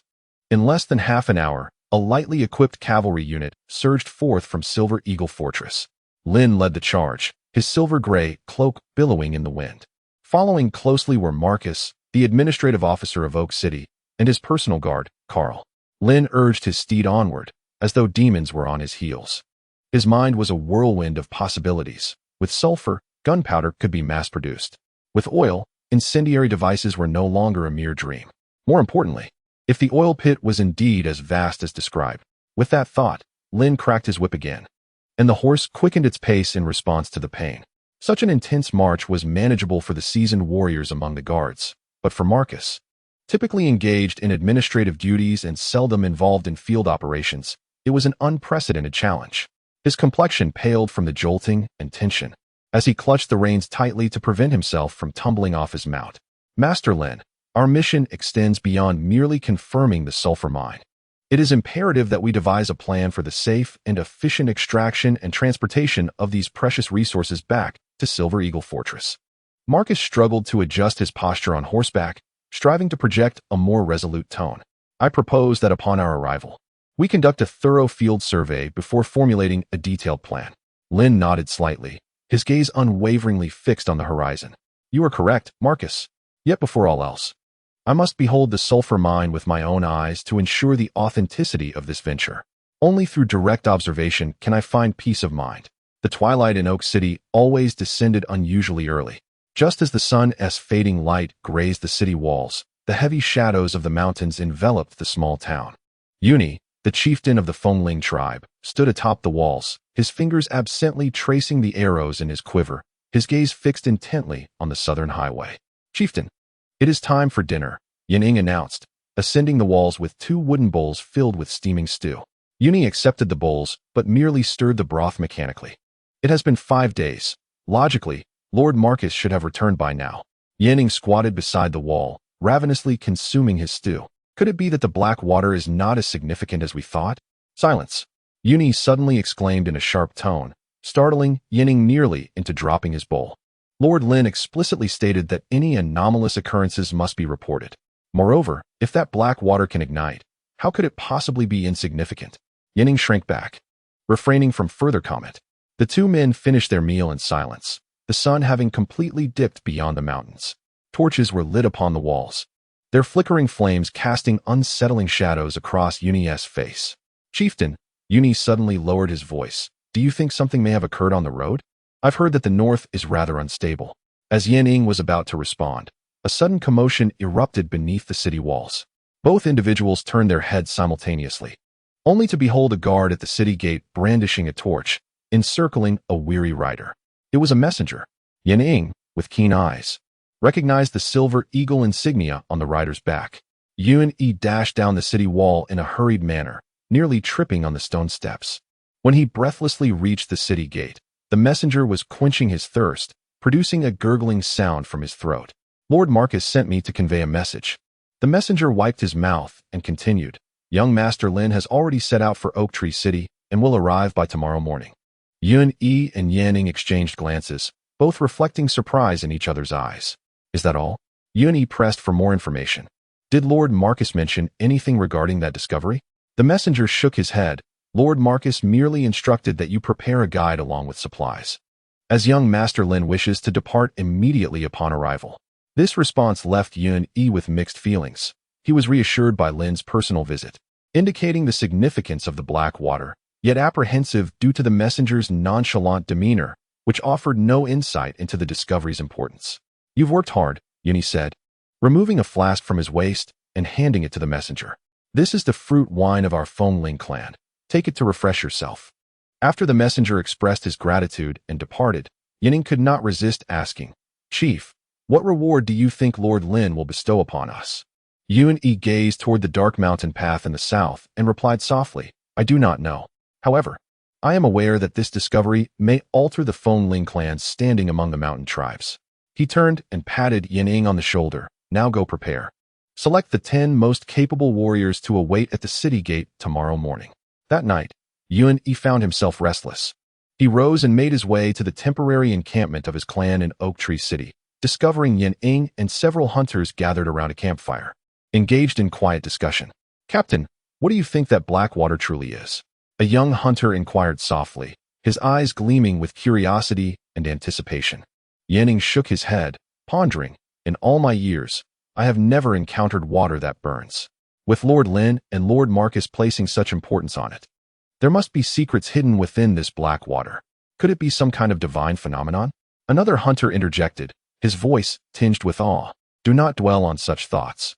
I am primarily concerned with the rewards we might receive," Yining replied eagerly. Chapter 37, The Oil Refinery, Part 1.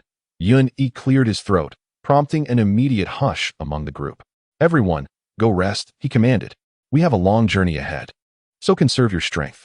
Upon returning to his tent, Yun retrieved a small pouch from his pack. This contained a sample of the black oil he had deliberately set aside, the viscous liquid glimmering with an eerie sheen in the firelight. Carefully, he poured a few drops onto the ground and struck it with a flint. Boom! The sudden flare illuminated the entire tent, casting light upon the ambitions flickering in Yun's eyes. This burning water was undoubtedly far more precious than he had envisioned. "May the mountain god protect us," Yun murmured in prayer.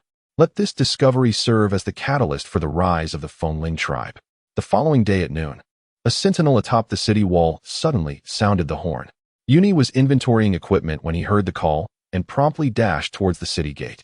On the southern highway, a cavalry unit galloped forth with urgency. The lead knight, his silver-gray cloak billowing, bore a silver eagle emblem that shimmered in the sunlight. "Open the gates," commanded the captain of the guards. "Young Master Lin has arrived." As Lin reined in his horse before the gate, Yun and Yinhawk had already assembled the warriors of the Fengling tribe in a line. I have the honor of meeting you, my lord. Uni bowed respectfully. Lynn dismounted, his silver-gray cloak snapping in the wind, and strode towards Uni and his companions, the sound of his boots echoing sharply against the stone path. Tribe leader Uni. There is no need for excessive formalities, Lynn said, raising a hand in a gesture of dismissal, though urgency flickered in his eyes. Please, recount the details of the discovery of the Blackwater. Uni straightened and respectfully gestured to the figure standing behind him, Yen Hawk. My lord, this is our hunting captain Yen Hawk. He was the first to uncover the Blackwater. Yen Hawk stepped forward, kneeling on one knee, his rough hands cradling a piece of hide stained with dark oil. My lord Lynn, this sample was taken from the largest oil pit. Lynn accepted the hide, the sticky texture immediately registering against his fingertips. He carefully examined it. The black oil shimmered with an eerie iridescence under the sun. No further testing is necessary. This is unequivocally high-quality crude oil. Lynn's voice trembled slightly with excitement. Captain Yen Hawk, your discovery holds immense significance for the Solbright family. I swear by the Silver Eagle that you and your hunting team shall receive a generous reward. Yen Hawk's dark visage flushed with exhilaration. It is my honor to serve you, my lord. Lynn then turned solemnly to Uni and stated, Of course. I shall not forget the contributions of the Fengling tribe. Tribe leader Uni. I will ensure that you receive appropriate rewards. Uni bowed humbly, yet could not conceal the joy in his eyes. My lord Lynn, contributing to the Solbright family is a great honor for our Fengling tribe. Lynn nodded with satisfaction, but his expression soon grew serious. Tribe leader Uni, Captain Yen Hawk, the information regarding this black oil must remain strictly confidential. You must ensure that those involved maintain silence. Rest assured, my lord. I guarantee that no word will escape, Uni promised earnestly. Lynn nodded, then suddenly recalled something. By the way, where is Alan's mining team? I have just received word. They will arrive at Oak City by noon, Marcus reported, breathless. Very well, we shall await them in Oak City, Lynn replied, suppressing his impatience. The midday sunlight streamed through the windows of the Oak City Council chamber, casting mottled shadows upon the oak table before Lynn. Distracted, he stirred the meat soup in his bowl, his gaze occasionally darting towards the entrance. Young Master Lynn, you should eat a bit, Marcus gently urged.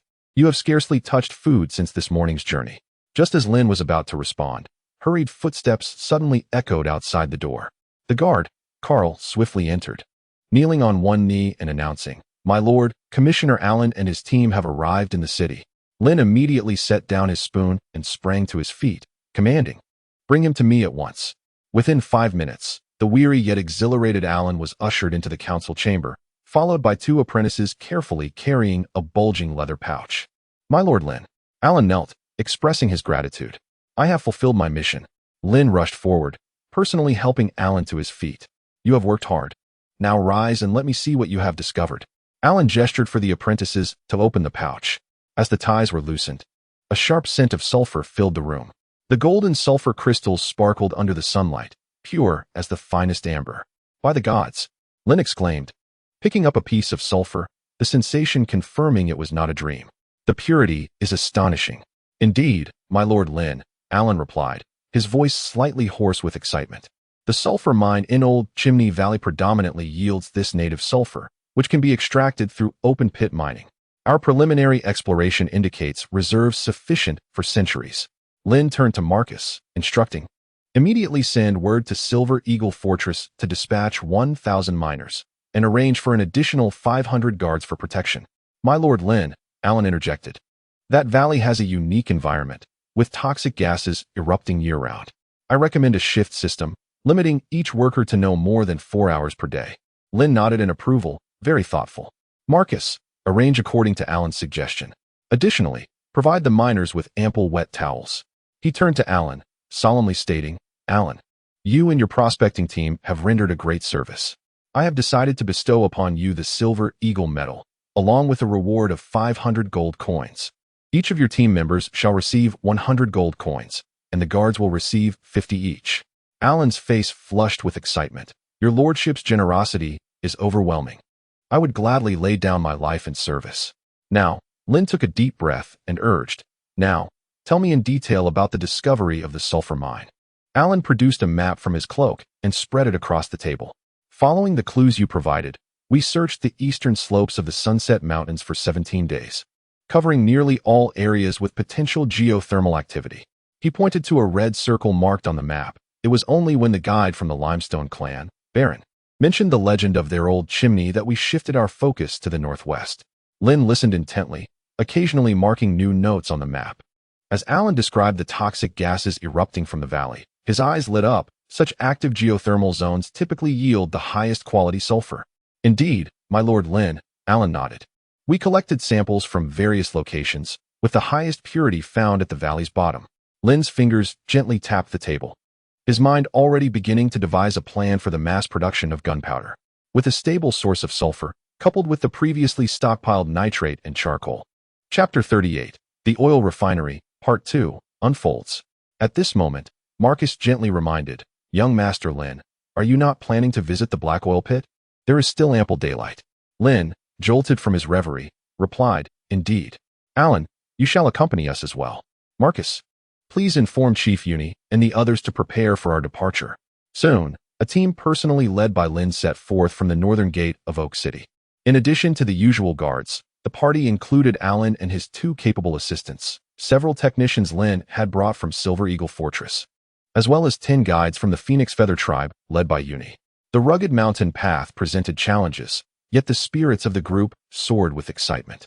Alan walked beside Lynn, occasionally seeking advice on the purification methods of sulfur. Meanwhile, Uni and Yin Ing forged ahead, ensuring the party remained oriented amidst the intricate mountain trails. "Young Master Lynn," Alan suddenly lowered his voice during their journey. "Should the mining of sulfur be kept particularly confidential?" Lynn cast a commendatory glance in his direction. "Certainly. This matter is of utmost importance. You must issue a confidentiality order to your team. The information must not be leaked." Alan nodded solemnly. Lynn gazed toward the distant, mist-shrouded peaks, a significant smile gracing his lips. "When our secret weapon is unveiled, it shall undoubtedly astonish all." As they ascended, the air grew thin yet invigorating, with the distant growls of wild beasts occasionally punctuating the serene atmosphere. By the time the sun dipped below the horizon, the team finally arrived at the valley housing the oil pit. Despite his mental preparation, Alan was left speechless upon his first sight of the pit. "Is this the burning black water?"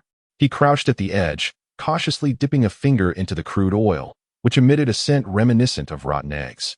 "The high sulfur content indicates excellent quality," Lynn explained, turning to the technicians with an order. "Commence sampling and testing." For the next 2 hours, Lynn personally oversaw the entire on-site examination. When the first makeshift oil lamp was ignited, casting a bright and steady glow, all onlookers gasped in awe. "It is 3 times brighter than whale oil lamps." A technician recorded the data, noting the almost non-existent smoke. Lynn nodded with satisfaction. "This is merely the most fundamental application." He turned to Uni and Alan. "Your discoveries will alter the fate of the Soulbright family, and I shall reward you handsomely." As night fully enveloped the camp, a bonfire blazed in the center. All the Phoenix Feather warriors and the attendants of the Soulbright family quietly gathered around, an air of anticipation palpable. Lynn called everyone to sit in a circle and personally poured Silver Eagle Flame for Uni and Alan. "Today, we have not only located the sulfur mine, but also confirmed the immense value of the black oil." Lynn raised his cup high. "This achievement is a testament to your collective efforts." A chorus of cheers erupted, the sound of clinking cups resonating in the night. Under the flickering glow of the flames, the faces of those present were etched with anticipation for the future. "Elder Uni, Captain Yining, please step forward." Lynn's voice resonated clearly and powerfully. Uni and Yin Ing exchanged a glance before hastily advancing to stand before Lynn. In the firelight, the rugged features of the two men tightened with tension. The loyalty and acumen of the Fongling clan had bestowed invaluable treasures upon the Soulbright family. Lynn received a heavy leather pouch from a guard, declaring, "I hereby announce that the material support for the Fongling clan will double every year henceforth." As the strings of the pouch were loosened, gold coins cascaded onto a pre-prepared silver platter, glimmering enticingly in the firelight. Uni's breath quickened. He had never witnessed such a wealth amassed in one place. 2,000 gold coins, as a one-time reward for the Fongling clan. Lin-On's voice echoed through the night. Furthermore, he paused, his gaze sweeping across every member of the Fongling clan. The Fongling clan will receive 5 slots in the Silver Eagle Guard. This announcement sparked a murmur among the crowd. Uni struggled to mask his expression, yet a flicker of disappointment crossed his eyes. To him, the prospect of a place in the Silver Eagle Guard paled in comparison to the tangible gold and resources. Little did Uni know that in the future, these seemingly inconsequential slots in the Silver Eagle Guard would indeed alter the fate of the Fengling clan, propelling them to become a preeminent family among the mountain clans of the Sunset Mountains. As for Captain Yanning, Lynn turned to the young hunting team leader. You shall receive a reward of 300 gold coins, and each of your team members will receive 50 coins. Yan Ying's face flushed crimson in an instant. Trembling, he accepted another small pouch from Lynn, the weight almost causing him to falter. 300 gold coins. Enough to purchase an entire street of shops in Oak City and marry 10 wives. A fortune that could last a lifetime. Thank you ever so much for your gracious bounty, my lord. Yanning stammered, his voice quivering with excitement. I am willing to serve you unto death. Lynn smiled, gently supporting him, and then raised his voice. Tomorrow morning, our technicians will remain here to continue their exploration. Elder Uni, I need you to assign 20 of your most reliable warriors for vigilance, awaiting the arrival of the Soulbright family guards. Alan, your mining team will accompany me to Sulphur Valley tomorrow. At your command, my lord. The crowd responded in unison. The bonfire festivities continued deep into the night. The warriors of the Fengling clan danced and sang around the fire, occasionally raising their cups in cheers for Lord Lynn. Yanning was repeatedly urged to drink by his comrades, a foolish grin plastered on his face, as he occasionally patted the bulging pouch at his waist. Lynn gazed at the dancing flames, his thoughts drifting far away. Armed with the dual trump cards of gunpowder and oil, the Soulbright family would no longer fear any adversary. In this era on the brink of transformation, only those who mastered core technologies could remain invincible. Marcus, he whispered, send word back to Silver Eagle Fortress at first light, gathering the family's finest craftsmen and alchemists. I intend to construct an oil refinery here. As you wish. Young master, Marcus replied solemnly, before hesitating. However, my lord, our family's alchemists may not suffice. Then we shall recruit externally. Starting tomorrow, we will publicly seek alchemists and apprentices in the name of the family throughout the kingdom and neighboring realms. Those who are willing to join us will be offered the most generous compensation and the finest research environment by the Soulbright family. A glimmer of unprecedented determination and vision sparkled in Lynn's eyes. Chapter 39. The Oil Refinery, Part 3. Lynn understood that talent is the true engine of productivity. And on the continent of Rafabranca, alchemists are akin to the scientists of his previous life, conducting various peculiar experiments. However, these endeavors require substantial gold to sustain, and an individual alone cannot shoulder such exorbitant research costs. Thus, most alchemists opt to align themselves with noble families to secure adequate funding for their pursuits. Lynn believed that by presenting sufficiently enticing conditions, he would not lack for exceptional alchemists willing to heed his call. If necessary, the family's current alchemists could cultivate promising apprentices, though this would undoubtedly take considerable time. Therefore, recruiting externally was the most efficient and expedient approach. As the night breeze swept through the valley, it carried the pungent scent of crude oil, which, to Lynn, was the most fragrant aroma in the world. It was the essence of power, the scent of the future. At dawn the following day, the group split into teams. Lynn, accompanied by Alan and a contingent of guards, proceeded to Sulphur Valley, while Marcus remained behind to oversee the exploration of the oil pit. The mountain path twisted upward, and the air began to fill with the acrid odor of sulfur. Upon reaching the old Chimney Valley, the sight that greeted Lynn took his breath away. The entire valley appeared as if it had been overturned by a giant's plow, with bare rock layers blanketed by a thick layer of golden yellow sulfur crystals. Dozens of vents dotted the landscape, exhaling pale yellow smoke that formed an eerie halo in the morning light. Oh, gods, Lynn murmured. The reserves far exceeded his expectations, and the purity was astonishing. Alan pointed to a particularly active vent in the center of the valley. The sulfur there is of the highest purity, but it is also the most toxic. Our team can only work for 2 hours before needing to rotate. Lynn nodded. Let us first extract from the outer regions. Once the protective equipment is in place, we shall advance towards the center. He turned to the accompanying technicians, immediately planned the mining tunnels and transportation routes. I expect to see the first batch of refined sulfur delivered to Silver Eagle Fortress within a month. 3 days later, as the first rays of dawn pierced through the oak gates of Oak Tree City, Lynn stood atop the city wall, gazing into the distance. His fingers unconsciously tapped against the stone bricks, his eyes fixed on the winding mountain path ahead. "My lord, you have been standing for an hour," remarked Marcus, the city's administrative officer, as he offered a cup of hot tea, steam rising gracefully into the cool morning air. Lynn accepted the teacup, feeling the warmth seep through the ceramic into his palm.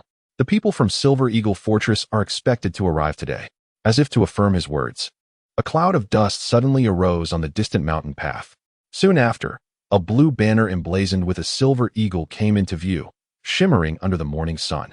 A smile involuntarily crept upon Lynn's lips. He turned and swiftly descended from the city walls, his robe billowing behind him. He called for everyone to prepare for the welcome. As Lynn reached the city gate, Oak Tree City was already abuzz with excitement. The residents crowded along the streets, curiously peering at the unprecedentedly large procession. At the forefront marched a battalion of well-equipped cavalry, their armor bearing the emblem of the Soulbright family, their long spears forming an impressive line, marching in perfect unison. 1st Infantry Division, reporting to young Master Lynn. The leading knight dismounted and knelt on one knee. He removed his helmet, revealing a weathered face. It was Sir Horn, the commander of the 1st Infantry Division of the Soulbright family. Alongside him were the military commander, Sir Reynard, and the leader of the Silver Eagle Knights, Sir Tonally, 3 of Duke Flick's most trusted generals. To ensure the utmost safety in the extraction of sulfur and black oil, Lynn had specifically summoned Sir Horn's 1st Infantry Division to oversee the protection of these sites. The 1st Infantry Division was the most elite among the 20 infantry divisions of the Soulbright family, hence its distinguished title. Not only were they the best equipped and most rigorously trained, but the soldiers had generations of loyalty to the Soulbright family, making their allegiance unquestionable. This underscores Lynn's earnest regard for the matter. Lynn helped Sir Horn to his feet, saying, "Thank you for your hard work, Uncle Horn." Sir Horn lowered his voice, assuring him, "These soldiers are the finest trained by the family. Their loyalty is beyond doubt." Lynn nodded, his gaze drifting past Sir Horn to the seemingly endless line of soldiers behind. The miners, clad in uniform coarse garments, carried various tools, while craftsmen drove carts laden with equipment. At the rear of the procession, a group of robed figures stood out distinctly.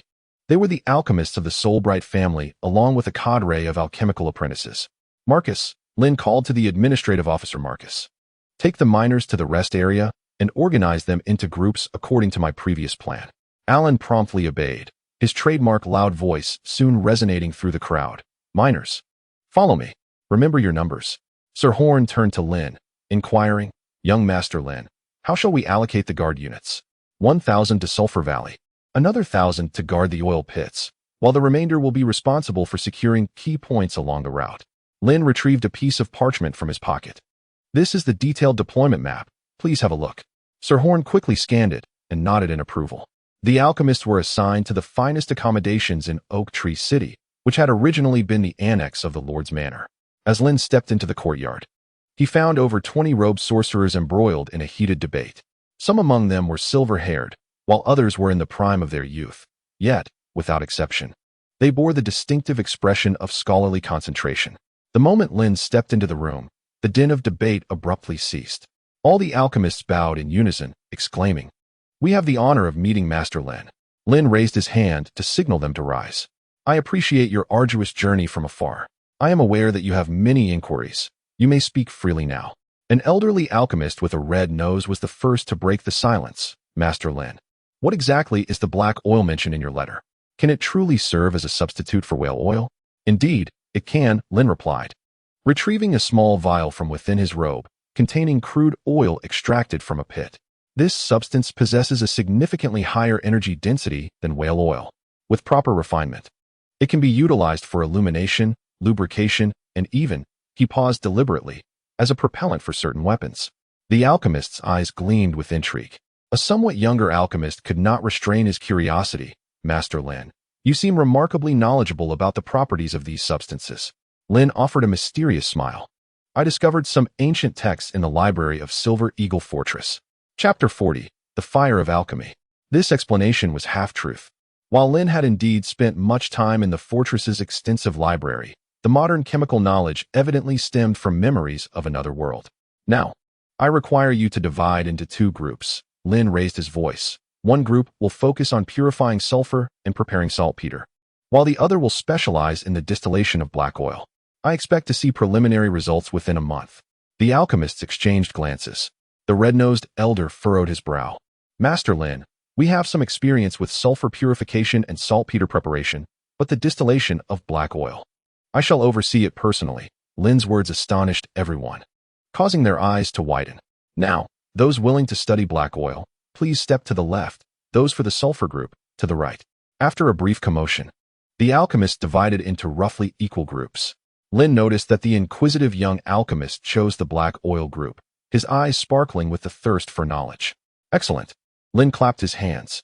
Today is for rest. We shall set out for our respective work sites at dawn tomorrow. Remember, everything you see and touch is classified information of the Solbright family. Any leak. He deliberately left his sentence unfinished, but the chill in his tone sent shivers down everyone's spine. That evening, Lynn convened a secret meeting at the Lord's manor. The attendees included Sir Horn, Officer Marcus, and Mining Commissioner Allen. Mining operations officially commence tomorrow, Lynn declared, pressing a gold coin down on one corner of the map. Allen, you will personally oversee the sulfur mine. Remember, the initial focus is exploration. Do not recklessly enter high-concentration areas. Allen nodded gravely. Rest assured, Master. I have assembled a team of the most experienced miners for the vanguard. Lynn then turned to Sir Horn. Uncle Horn, the security detail is entrusted to you. Especially concerning the oil pit, confidentiality must be strictly maintained. Rest assured, Master Lynn, I will make the necessary arrangements. Sir Horn nodded affirmatively. Marcus, your task is equally vital. Ensure the supply of resources between these two locations. We must expedite the establishment of the sulfur mine and the refinery, bringing them into operation as soon as possible. Very well, Master, I shall not disappoint you. The official, Marcus, responded earnestly. After the meeting concluded, Lynn remained alone in the hall. The moonlight streamed through the stained glass windows, casting dappled shadows upon the floor. He retrieved a small notebook from his pocket and, by the flickering candlelight, inscribed the day's progress. The pages were densely filled with chemical formulas and mechanical sketches. These were the foundation of his existence in this realm. The ensuing days unfolded with the efficiency of a wound-up machine. In Sulphur Valley, miners erected rudimentary frameworks and tracks, carting loads of golden ore down to the refining area. Meanwhile, Lynn's first refinery was at last constructed near the oil pits. Alchemists directed artisans in assembling peculiar glass apparatuses, within which the dark oil underwent mysterious transformations. Lynn traversed between the two sites almost daily, overseeing the purification processes one day and checking the distillation progress the next. His notebook steadily accumulated new entries, sometimes detailing improvements on certain methods, and at other times providing solutions to challenges posed by the alchemists. One evening, a fortnight later, as Lynn was examining a set of data in a makeshift laboratory, the young alchemist, whom Lynn later learned was named Krish, burst in with palpable excitement. Master Lynn, we have succeeded. Krish's cheeks flushed with exhilaration. According to your method, we've obtained 3 distinct fractions. Lynn immediately set down his quill. Take me to see. In the experimental area near the oil pits, a collection of intricate glass vessels sparkled under the firelight. 3 different containers held transparent, pale yellow, and dark brown liquids, respectively. The lightest fraction evaporated the quickest. We collected it using the condensation method as you instructed. Krish pointed to the clear liquid. The middle one is this pale yellow, and the remaining one is this viscous dark substance. Lynn dipped a glass rod into the transparent liquid and brought it close to the flame. The liquid ignited fiercely, producing a brilliant blaze, eliciting gasps of awe from those around. Perfect, Lynn nodded with satisfaction. The transparent one is light naphtha, the pale yellow is kerosene, and the dark one is heavy oil. Each has its own distinct applications. He turned to Krish and the other alchemists. You have all done exceptionally well. Tonight, everyone shall enjoy an extra meal. I have arranged for the finest wine to be brought from Silver Eagle Fortress. The alchemists erupted into cheers. Lynn noticed that Krish remained focused, diligently recording the experimental data, rather than joining in the jubilation. Approaching him, Lynn inquired, "Is there something troubling you, Krish?" Krish looked up, his eyes sparkling with intellectual curiosity. Master Lynn, I was pondering whether adjusting the heating temperature might yield even more distinct fractions. Lynn was astonished by his insight. Indeed, temperature control is paramount. He lowered his voice. "Tomorrow, I shall teach you more precise methods of control. You possess remarkable talent, Krish." The refinery in the Sunset Mountains shimmered with an otherworldly glow in the morning light. As the glass apparatuses designed by Lynn himself refracted a kaleidoscope of colors under the sun, he stood beside the distillation tower, observing the craftsmen assembling the second set of fractional distillation equipment according to his blueprints. "Temperature control must be exact," Lynn said to Krish beside him, his finger tracing the plans. "This time, we shall endeavor to collect light oil between 80 and 150 degrees, medium oil from 150 to 230 degrees, while the remaining heavy oil will be stored separately." Krish nodded earnestly, his quill swiftly recording on the parchment. This young man, initially merely a junior alchemist, had displayed an astonishing capacity for learning during this time. Lynn had even begun teaching him some elementary chemical symbols, which he described as an ancient alchemical script. "Master Lynn," Krish hesitated, "what are the uses of these different fractions of oil?" Lynn's lips curled into a slight smile. This was precisely what he appreciated about Krish, his unwillingness to settle for mere operation, always yearning to comprehend the underlying principles. "Light oil can cleanse metals. Medium oil serves for illumination, and heavy oil." Lynn paused before continuing. "Heavy oil can burn for a long duration, suitable for applications requiring a lasting flame." He refrained from disclosing to Krish that light naphtha would serve as an excellent solvent for future nitration reactions, and that heavy oil could be transformed into lubricants or even fuel oil through further refinement. Some knowledge, however, was perhaps too premature to share at this stage. Chapter 41. The letter from Duke Frick. Suddenly, a hurried footfall interrupted their discourse. Lynn turned to see Sir Horn's aide rushing towards them, his armor caked in dust. "Master Lynn." The aide knelt on one knee, breathless. "A letter has arrived from the capital. The Duke's response is here." Lynn's heart raced unexpectedly. He accepted the parchment sealed with wax, emblazoned with the sigil of the Soulbright family, a soaring silver eagle. He turned to Krish, "Continue supervising the equipment installation. I shall return shortly." Back in the tent at the camp, Lynn carefully broke the wax seal. The parchment bore his father's familiar handwriting, strong and decisive, characteristic of Duke Frick. "My son Lynn, I have read your letter. Your handling of the affairs of the territory brings me comfort. The Silver Eagle flame has gained great popularity in the capital. Marquis Oliver is even willing to exchange 5 vineyards for the formula, though I have graciously declined." Lynn chuckled softly. His father, Duke Frick, always had a way of delivering the most shocking news in the most understated manner. Marquis Oliver was the Minister of Finance of the Kingdom of Cran, renowned for producing the most expensive wines.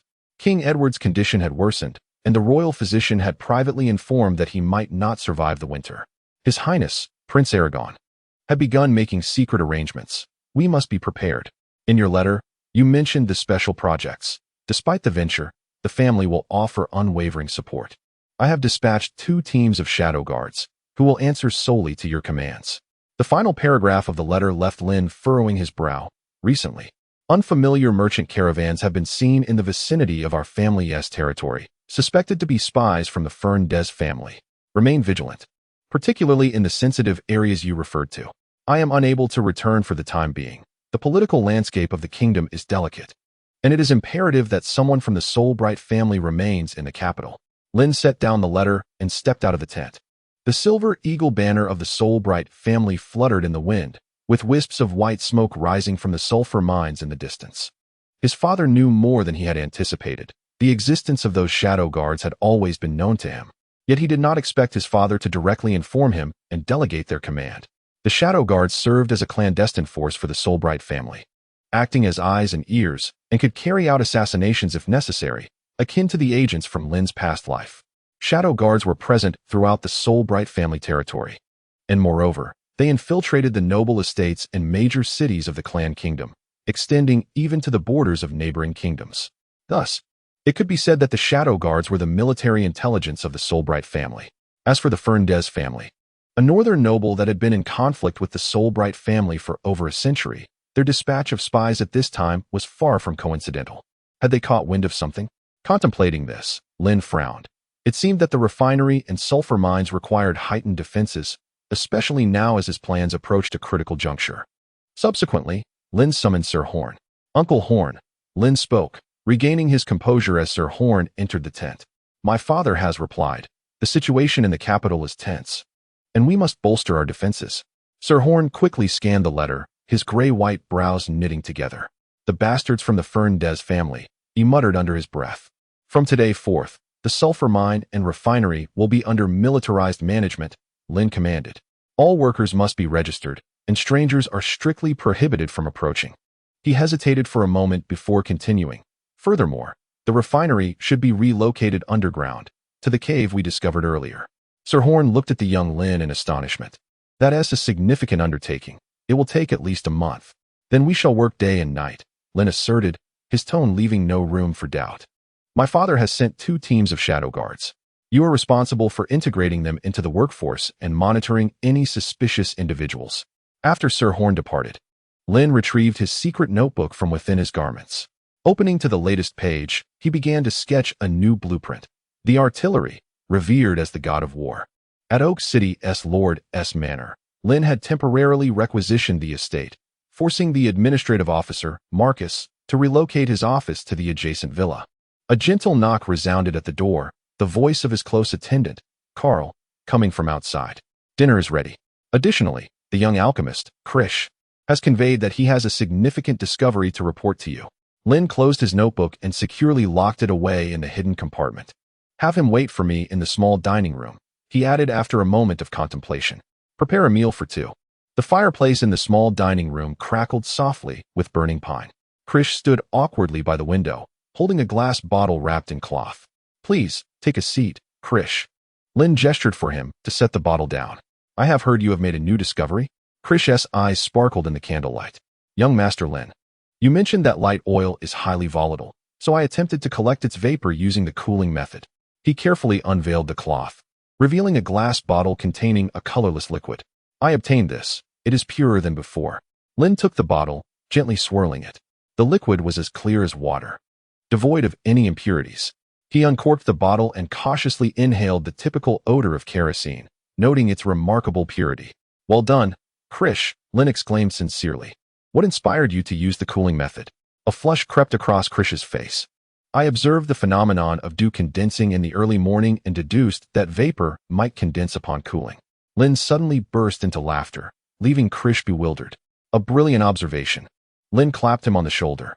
This is the essence of science and alchemy, uncovering patterns from natural phenomena. The servant brought forth the dinner, roasted game hen, creamy mushroom soup, and freshly baked bread. Lynn gestured for Krish to join him at the table, a privilege almost unimaginable in the hierarchical structure of noble households. Krish, where do you hail from? Lynn inquired casually as he sliced into the chicken. A small village in the central kingdom, young Master Lynn, near the Black Forest. Krish replied cautiously. My father is a blacksmith who sent me to a monastery to learn to read, where I later encountered a passing alchemist. Lynn nodded, recognizing the significance. A commoner with basic education, practical experience, and, most importantly, an innovative spirit. This was precisely the talent he sought.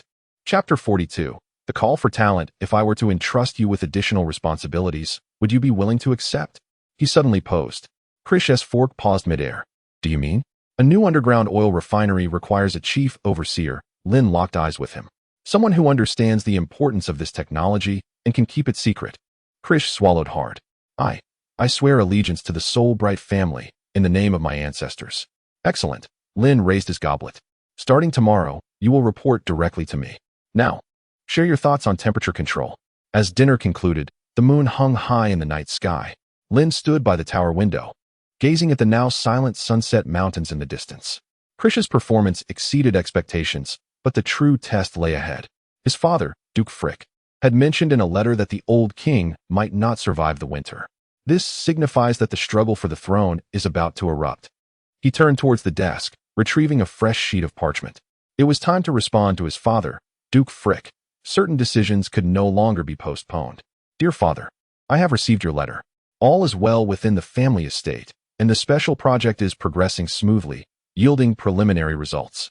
The newly discovered black oil derivative possesses remarkable potential, the details of which I shall convey to you in person upon your return. The movements of the Fernandez family have raised our vigilance, and crucial facilities are being relocated to discrete locations. The shadow guards have been properly arranged. I am grateful for your support. Should Marquis Oliver raise his offer further, we may consider granting him the regional sales rights. At this point, Lynn paused his pen. He needed to provide Duke Frick with sufficient information to assess the situation. Yet he could not divulge too many details lest the letter be intercepted. Ultimately, he inscribed a veiled warning.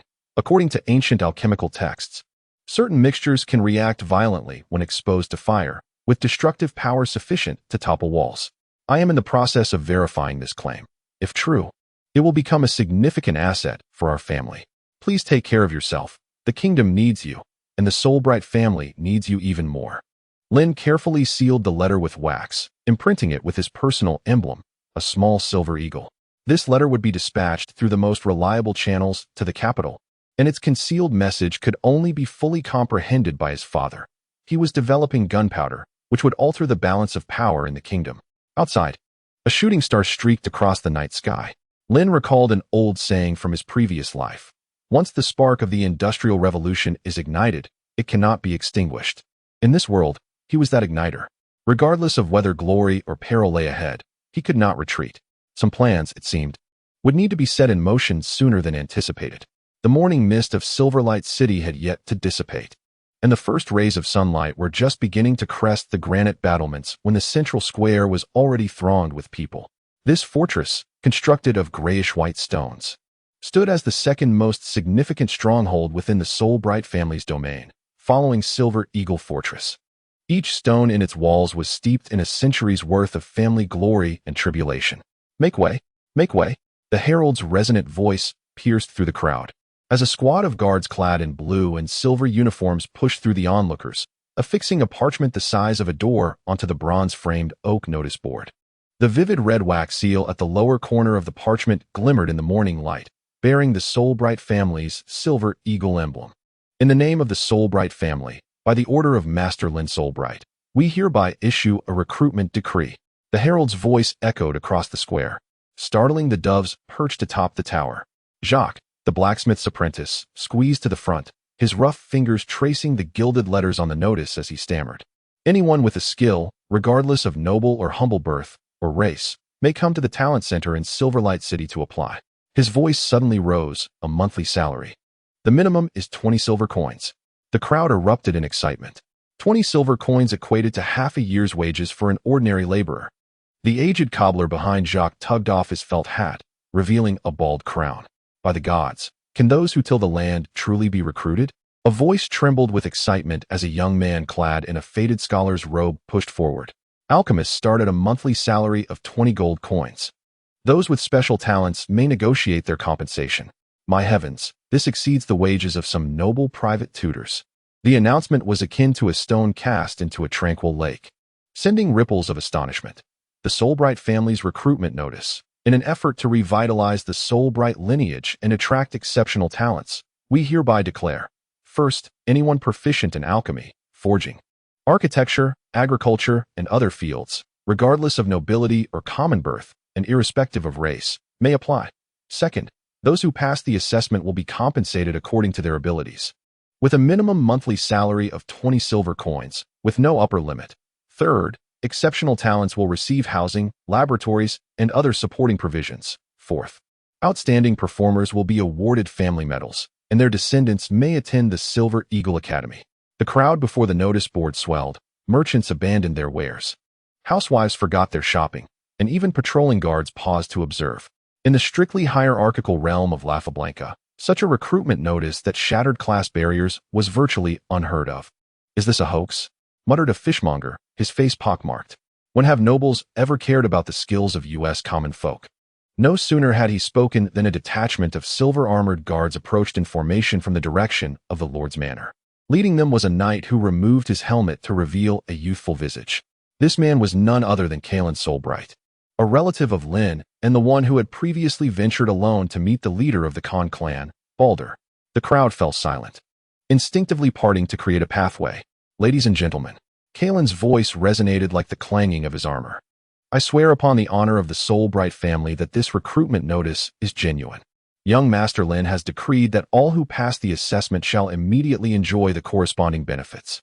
Caelan's keen gaze swept over the gathered throng, announcing that the talent center was located at the Old Town Hall, and they could register forthwith. Sir, a tall, Slender youth in the crowd suddenly raised his hand. What exactly is the Silver Eagle Academy mentioned in the notice? This inquiry acted like a magnet, instantly drawing the attention of hundreds of eyes toward Kalen Solbright, who was mounted on his steed. Chapter 43. The assessment commences. Kalen's lips curled ever so slightly. Lynn had anticipated such a question, having rehearsed late into the night prior. He gently squeezed the horse's flank, turning it halfway around to ensure all could hear his voice. The Silver Eagle Academy, he proclaimed, his voice resounding like a bell, will be the first institution of learning on the Solbright family's territory, open to all classes. This declaration ignited a wave of astonishment, akin to a spark igniting a haystack. The academy shall establish 5 distinct faculties: alchemy, forging, military science, agriculture, and arithmetic.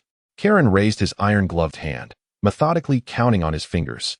The most esteemed scholars and artisans from the Solbright family will serve as mentors, imparting genuine practical knowledge rather than the poetry and heraldry studied by the privileged youth of nobility.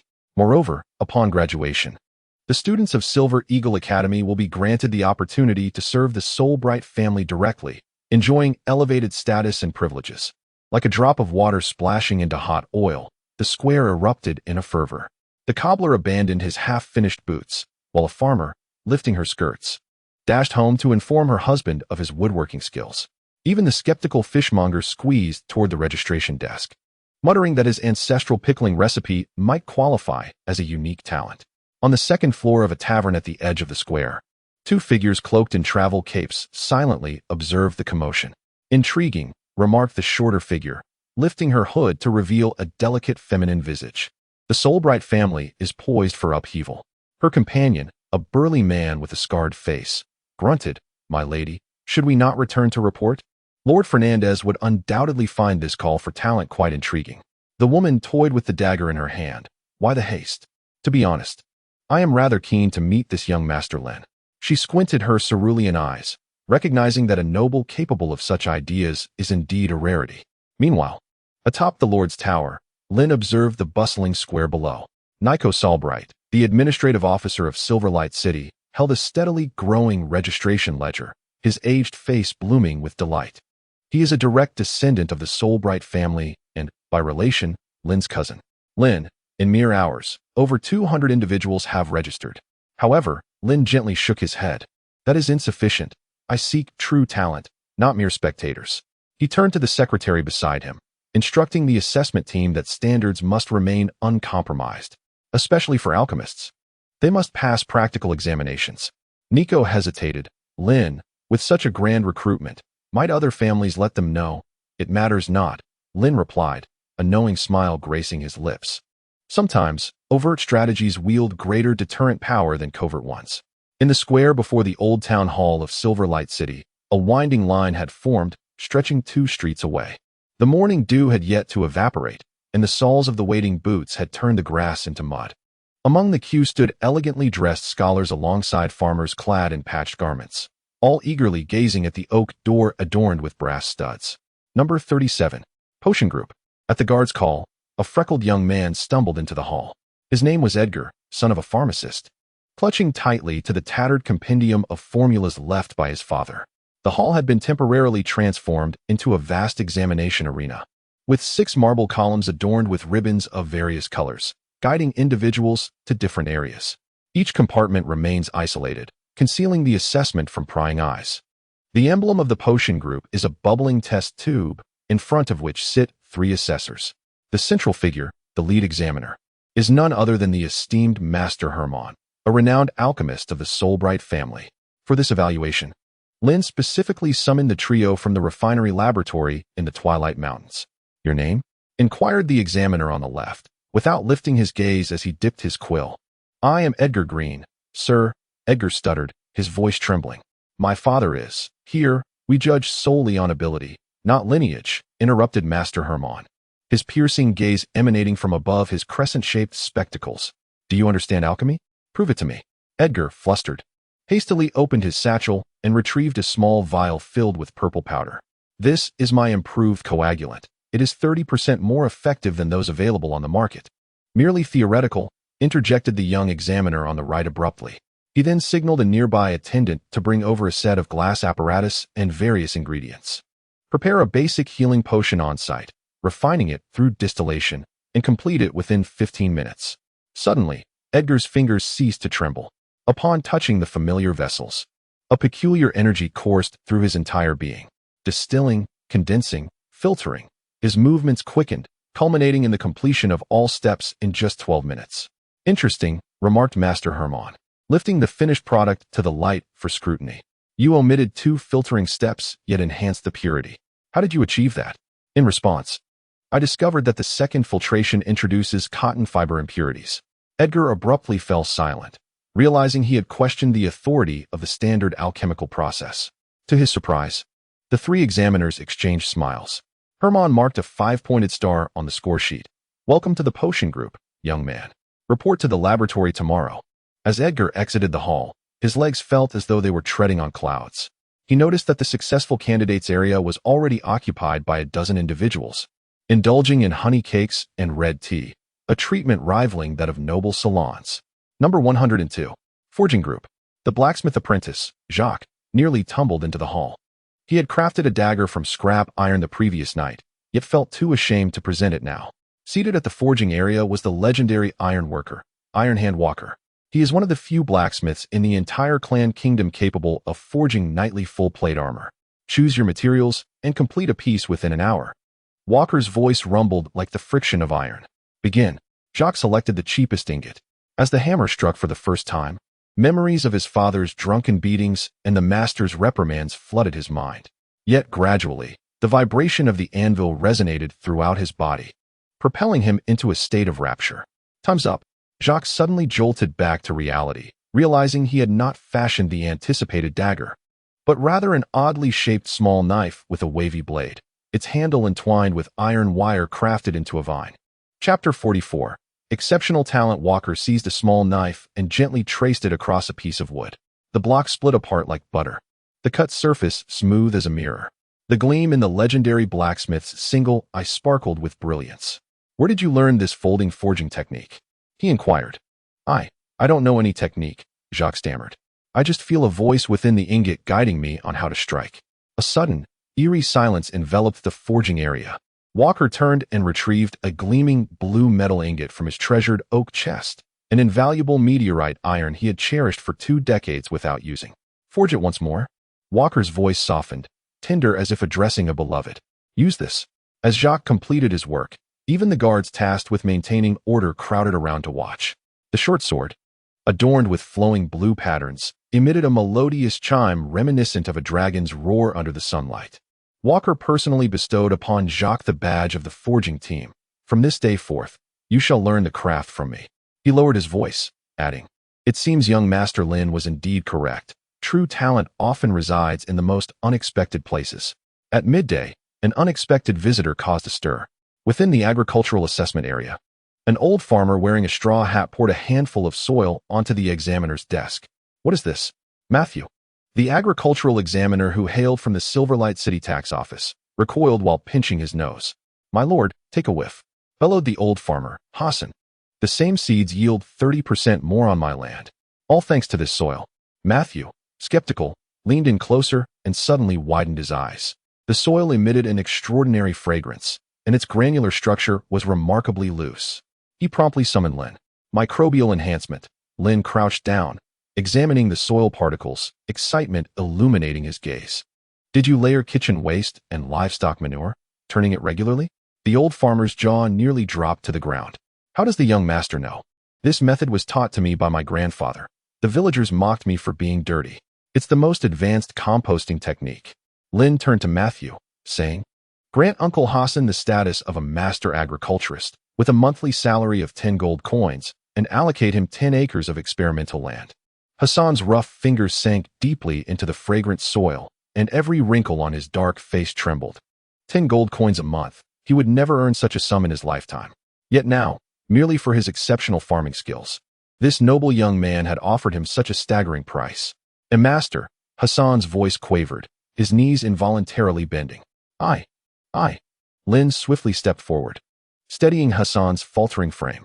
The contrast between Lynn's pale, slender hand and Hassan's calloused, darkened hands was striking, yet his grip was firm and resolute.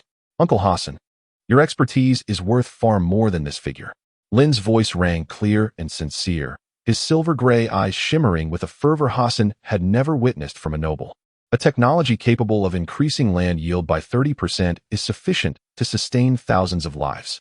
Matthew, wiping the beads of sweat from his forehead with a silk handkerchief, bore an expression of displeasure. Young Master Lynn, he murmured, lowering his voice, an old farmer dealing with manure would consider 30 silver coins excessive. 10 gold coins. Is that not a rather lofty remuneration? Such a sum may incite resentment among others. Lynn turned to face Matthew, a courteous smile gracing his lips, yet his gaze sharpened. Are you aware of the current average yield per moo of common farmland within the Solbright family estate? Approximately 2 stones, I believe, Matthew replied, furrowing his brow. Yet Uncle Hassan's land can yield 2.5 stones, or even more. Just imagine, if this technology were to be implemented across the entire estate, how much our food production would increase. This implies fewer lives lost to famine in dire years, the ability to sustain more soldiers during warfare, and an abundance of surplus grain for sale during peacetime. Lynn paused momentarily before inquiring, do you still deem such technology unworthy of a monthly salary of 10 gold coins? But young Master Lynn, he is merely a farmer, a commoner. The affairs of noble estates should be managed by educated individuals, as has been the custom since time immemorial. Customs are human constructs and can be altered. Lynn's voice turned suddenly frosty. What the Solbright family truly requires is genuine expertise, not superficial titles. The examination area fell silent. Hassan felt his heart racing, for in his lifetime, he had never witnessed a noble advocate for the common folk. Lynn turned back to Hassan, his expression softening once more. Uncle Hassan, tomorrow I shall send someone to escort you to the 10 moo experimental field. Should you require any tools or labor, do not hesitate to voice your needs. Hassan nodded vigorously, his rough hands brushing against his tattered garment. Rest assured, young master, I may lack other skills, but I am a proficient farmer. My sons are all capable laborers as well, if you permit it. Of course, Lynn replied with a smile. Family assistants will be compensated accordingly. Take the day to rest. Tomorrow morning, I will send someone to arrange your accommodations. Your family may also relocate to Silverlight City, and should your children be interested, they can attend the castle school. Hassan's eyes widened in astonishment. School? The school of the nobles? Knowledge ought not to be confined by class, Lynn replied with a smile, before turning to the other candidates awaiting assessment. Next, as Hassan, still dazed, exited the examination area, a throng of farmers immediately surrounded him, clamoring with inquiries. He could only dazedly repeat, 10 gold coins, 10 moo, school. In the military assessment area, a sudden uproar erupted among the onlooking soldiers. As Lynn reached the edge of the training ground, he witnessed an arrow soaring through the air, striking the bullseye of a target 200 meters away with a resounding thud. The 10th arrow. All hits. The scorekeeper shouted, his voice nearly breaking with excitement.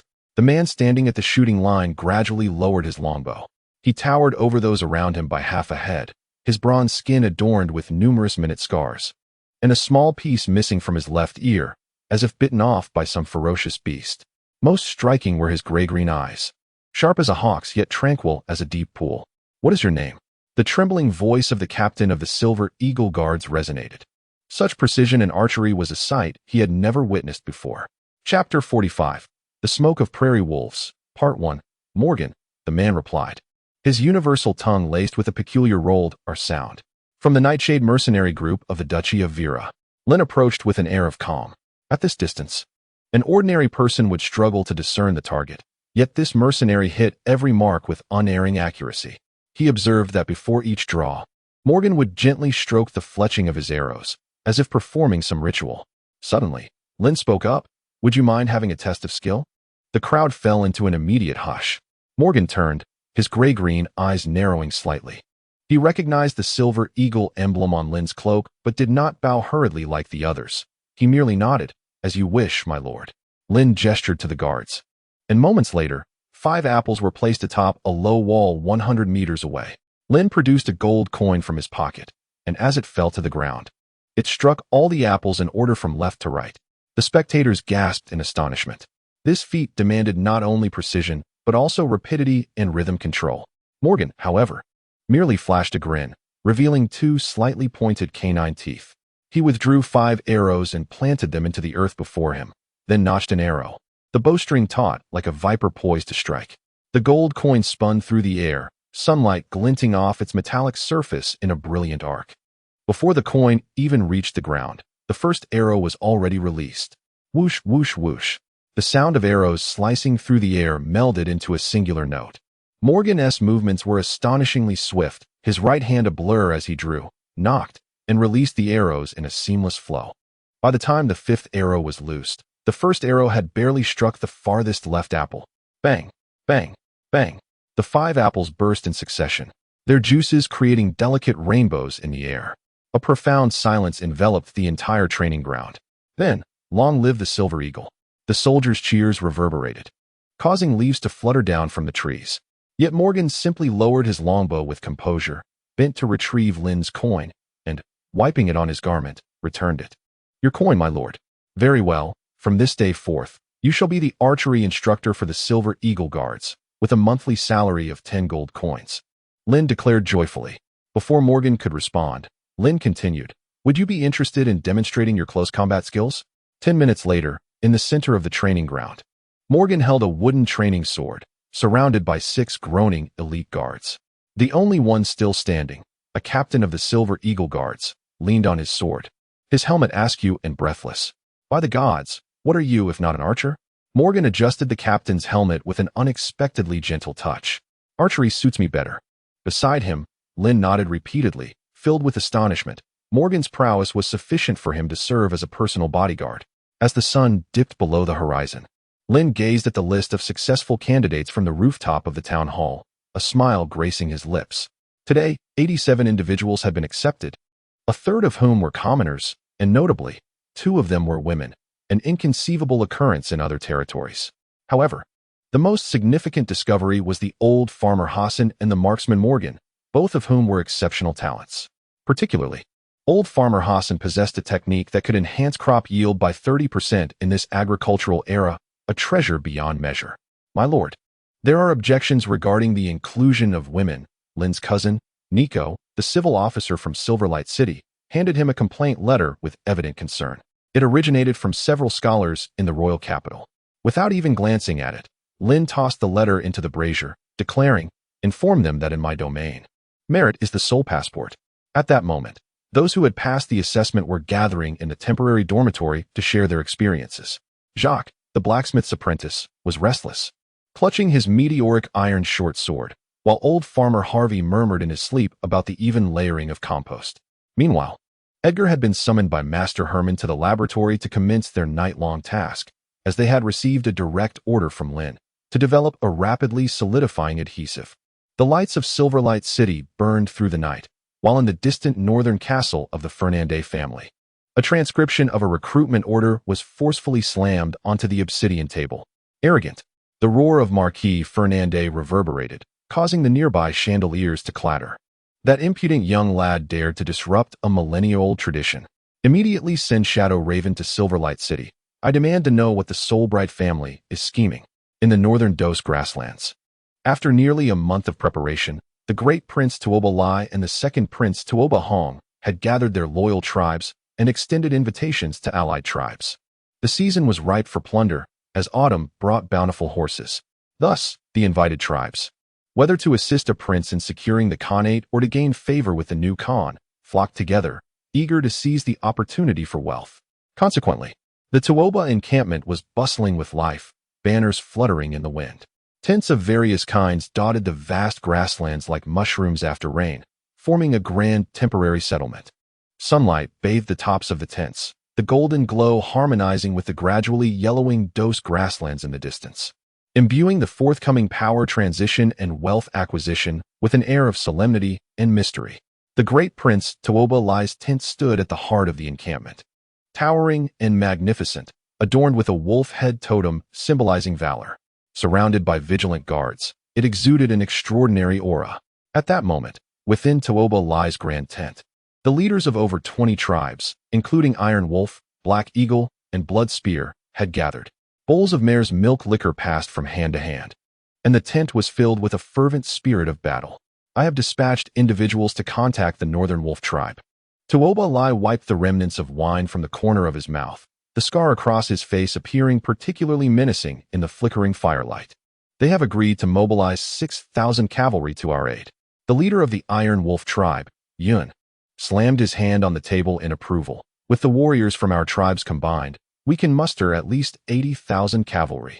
This is more than sufficient to trample the northern territories of the clan kingdom. Meanwhile, within the white tent of the second prince, Tuoba Hong, the atmosphere was entirely different. The leaders of the White Deer tribe, Grey Goose tribe, and several other tribes were gathered around a map, engaged in hushed discussions. The kingdom of Serta has been embroiled in conflict with the southern kingdom of Ryan this year, with the main forces diverted to the southwest. Tuoba Hong's slender fingers traced the map, revealing a vulnerability in their northwestern border defenses. The leader of the White Deer tribe pondered aloud. "Is your highness considering an avoidance of direct assault?" "Indeed," Tuoba Hong replied with a slight smile. "I have already dispatched merchant caravans to gather intelligence. Along the trade routes of Serta, there are 7 prosperous trading towns, with no more than 3,000 guards at the most." Chapter 46. Smoke of the Prairie Wolves, Part 2. The tallow candles within the tent crackled, casting the shadows of the tribal leaders upon the tapestry adorned with the emblem of the Grey Wolf. The words of the second prince, Tuoba Hong, resonated like pebbles cast upon the surface of a tranquil lake, stirring ripples in the hearts of all present. Batu, the leader of the Grey Goose tribe, was the first to shatter the silence, his rough fingers gliding over the border lines of the Serta kingdom on the map. "Last year, my merchant caravan reported from the 7 trading towns. The customs duties from Silver Sand City alone exceeded 100,000 gold coins." A collective gasp filled the tent. 100,000 gold coins, enough for a medium-sized tribe to live comfortably for a decade. Yet, the people of Serta are as cunning as foxes. The elder leader of the White Deer tribe, Tolei, stroked his grizzled beard. "Their walls are tall and thick, while we are adept at open-field combat. Besieging a city is another matter."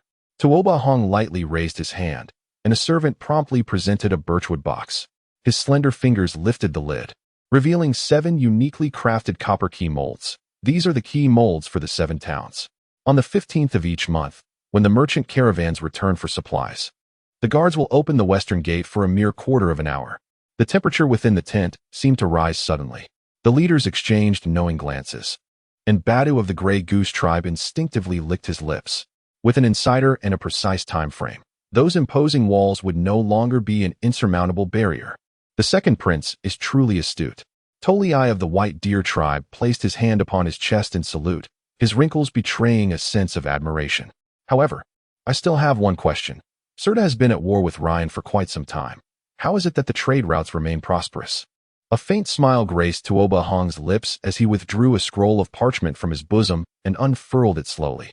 The paper was densely inscribed with the names and prices of various goods. Because the war necessitates iron, medicinal herbs, and grain, the merchants of Serta purchase these items at low prices from the north, then resell them to the southern front, yielding profits that exceed threefold. The young leader of the Grey Wolf tribe suddenly rose with fervor. "So the warehouses of these towns are brimming with pig iron, wheat, and healing herbs." Tuoba Hong's voice, as gentle as the night breeze on the prairie, ignited a fervor in the hearts of all present. "Sufficient provisions to sustain us through the entire winter." The atmosphere within the tent surged with fervor. The leaders rose in unison, their swords clashing at their waists, producing a resonant sound. Elder Tori, in his excitement, even tore out a few strands of his white beard. "On the vast steppe, winter supplies are more precious than gold. 3,000 valiant warriors of the Grey Goose tribe stand ready as vanguards," Bada proclaimed, kneeling on one knee while raising his sword high above his head. "As long as the second prince promises that the spoils of war will be distributed according to tradition." Tuoba Hong assisted Bada to his feet and then addressed the assembly. "According to the customs of the steppe, 30% of the spoils shall belong to the initiator.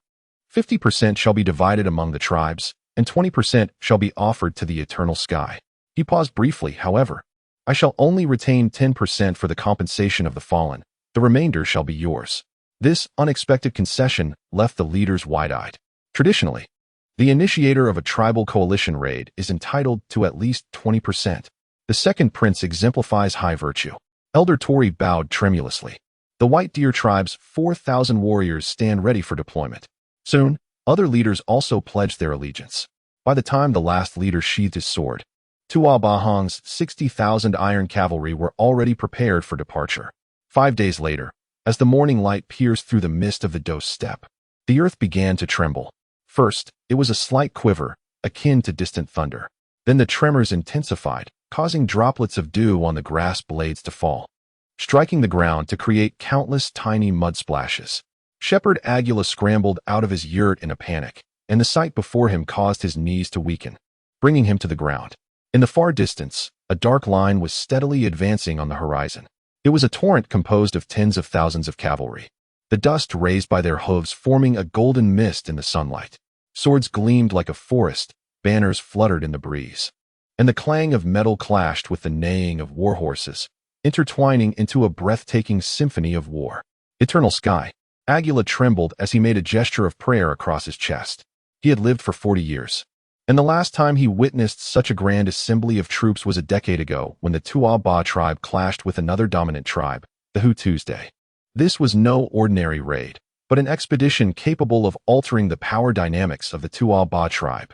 In the central camp of the Tuaba tribe, the elder Khan Tuaba was assisted by attendants as he ascended the watchtower.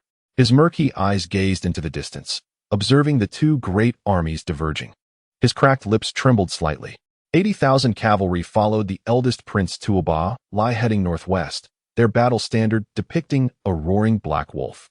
60,000 elite troops surged southeast with the second Prince Tuobahong, their banner displaying a soaring white eagle, like a black dragon's claws separating into two. Elder Khan Tuaba, supported by his attendants, stood atop the heights, watching his two sons depart. "Do not worry, Father Khan." The third Prince Tuabachen appeared behind him, draping a wolfskin cloak over Tuaba's shoulders. The eldest brother possesses unmatched valor, while the second brother is shrewd. This battle shall surely yield great victory. The autumn wind tousled the elder Khan Tuaba's grizzled beard, carrying away his whispered murmur. Let those noble kingdoms once again feel the wrath of the steppe. Below the watchtower, the tribespeople gazed upwards in anticipation. Women clutched their children tightly, the elderly shook their heads with a sigh, while the youth clenched their fists. Everyone understood that when these two armies returned, the power dynamics of the Tuoba clan would be irrevocably altered. Meanwhile, in the southeastern marching column, Tuobahong's white eagle flag unfurled in the morning breeze. Dressed in lightweight scale armor, and with a jade-inlaid curved blade suspended at his waist, he appeared more as a well-traveled scholar than a battlefield commander. "Second Prince, scouts report," exclaimed Batu, the leader of the Grey Goose clan, as he rode in, excitement illuminating his bronze-hued face. "The merchant convoy from Silver Sand City has departed as scheduled and will arrive at the designated location in 3 days." Tuobahong nodded slightly, his gaze sweeping over the serpentine line of troops stretching for miles behind him. 60,000 cavalry were organized into 12 distinct columns, each maintaining precise distances to avoid interference while ensuring swift support in the event of an attack. "Relay the orders." Tuobahong's voice, though soft, resonated with clarity. "Vanguard, change attire." As the horn sounded, a breathtaking scene unfolded. The 3,000 cavalrymen of the Grey Goose clan, designated as the Vanguard, shed their leather armor and battle garb, donning identical gray tunics.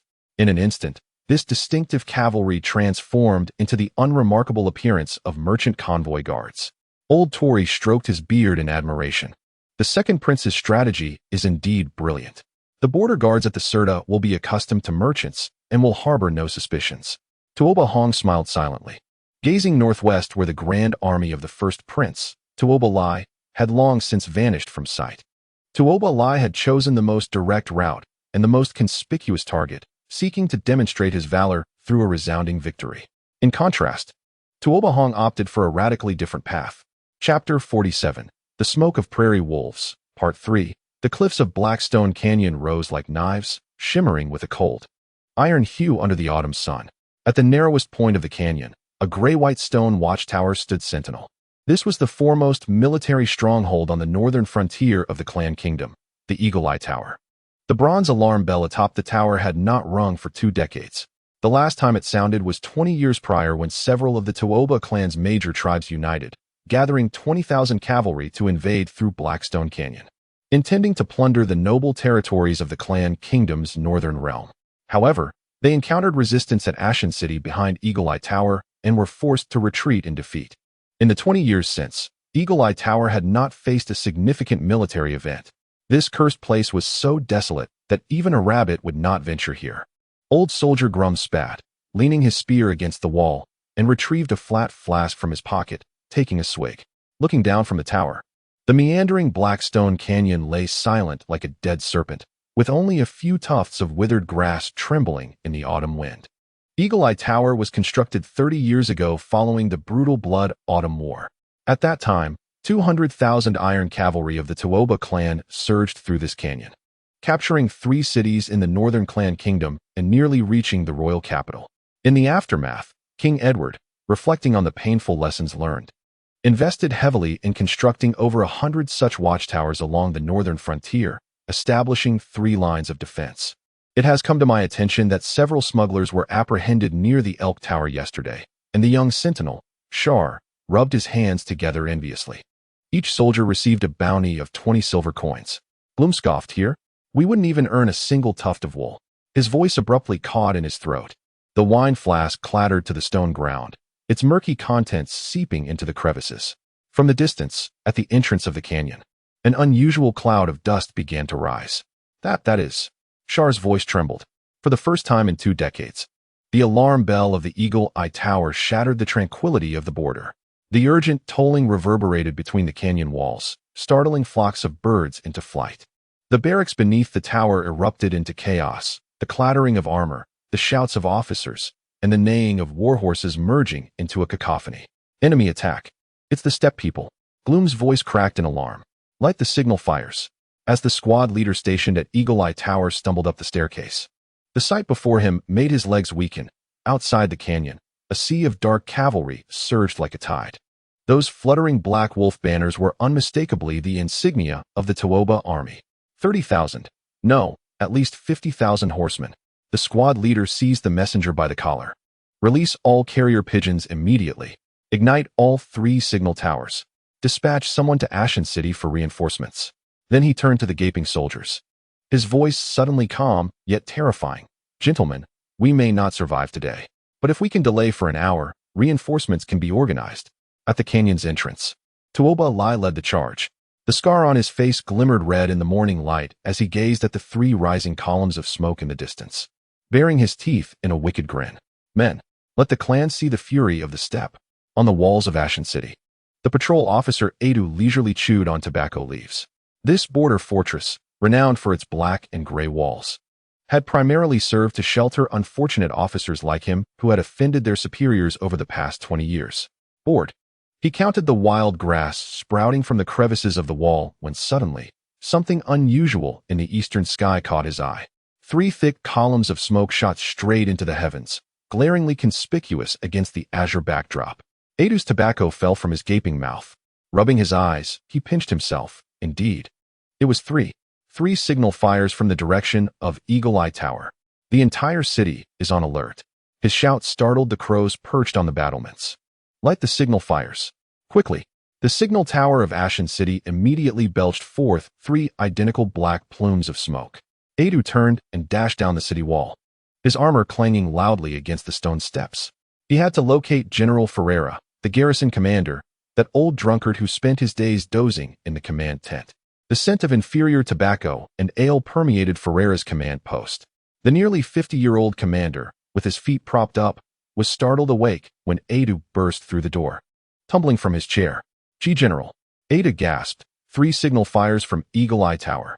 Ferreira's face instantly turned ashen. His corpulent fingers absently caressed the newly received order on the table. In 3 days, he would be able to depart from this wretched place to assume a nominal position within the royal guard of the capital. Are you certain there is no mistake? Ferreira's voice trembled. Perhaps that fool at the tower has had too much to drink. Absolutely certain, Adu exclaimed, stamping his foot in agitation. I have already dispatched a signal fire in response. The General Ferreira's belly heaved violently as he gulped down a large draught of ale, the liquid dripping from his grizzled beard onto his breastplate. Suddenly, he seemed to transform, his eyes gleaming with a fierce intensity. Orderly. Immediately send out light cavalry to scout Eagle Eye Tower. The entire city is to enter a state of war. close all city gates at once. As the bells of Ashen City rang urgently, chaos erupted in the marketplace. Merchants hurriedly gathered their wares. Women screamed in search of their children. And a few drunken mercenaries seized the opportunity to smash and loot the taverns. Silence. Ferreira, unbeknownst to anyone, had ascended the fountain in the central square, fully armored. Nearly unrecognizable to Edu. All able-bodied men to the northern gate. Women and children to the southern district. The city guard will take control of the watchtowers. His voice boomed like a bell, entirely unlike the lethargic old man he usually was. Edu recalled that Ferreira was one of the few surviving officers from the Blood Autumn War 30 years prior. On the terrace of Silver Pine Castle, the elderly Count Algernon's crystal goblet suddenly slipped from his grasp, shattering upon the granite floor. His gaze was fixated upon the three dark plumes of smoke on the northern horizon, like the talons of death, tearing through the clear autumn sky. Oh gods! The old Count's lips trembled as memories from 30 years ago surged forth like a tidal wave. At that time, he had not yet succeeded to the title of Count. Witnessing firsthand the iron cavalry of the To'oba clan devastate the villages of Silver Pine territory. The charred corpses, the wails of women and children, the struggling war horses in pools of blood. These images continued to haunt him in nightmares. Father, his eldest son, Rod, rushed onto the terrace, fully armored. It is the 3 signal fires from Ashen City. I have sounded the alarm. Algernon took a deep breath, forcing himself to remain composed. Gather all soldiers at once, and send swift horses to notify the neighboring territories. Let the women and children retreat to the cellars. At this point, he suddenly grasped Rod's arm. No, let them proceed directly to Qinglan City. Qinglan City was the stronghold of the Duke of Fielro in the northern realm, its high walls and robust defenses providing ample protection. During the Blood Autumn War 30 years ago, Qinglan City had been one of the few fortresses in the north that remained unbroken against the To'oba clan's invasion of the Kingdom of Kron. Thus, when faced with crisis, Count Algernon immediately thought to send his kin to Qinglan City, as if only this stronghold could offer him peace of mind. A similar scene unfolded across various castles in the northern realm. The young lord of Blackstone Keep, Les, could hardly wait to don his armor. Rushing barefoot into the courtyard to call for his steed, the elderly Baron of Birchwood collapsed at the dining table, and upon being roused by servants splashing cold water, his first utterance was a demand to fetch the armor he had hidden 30 years prior.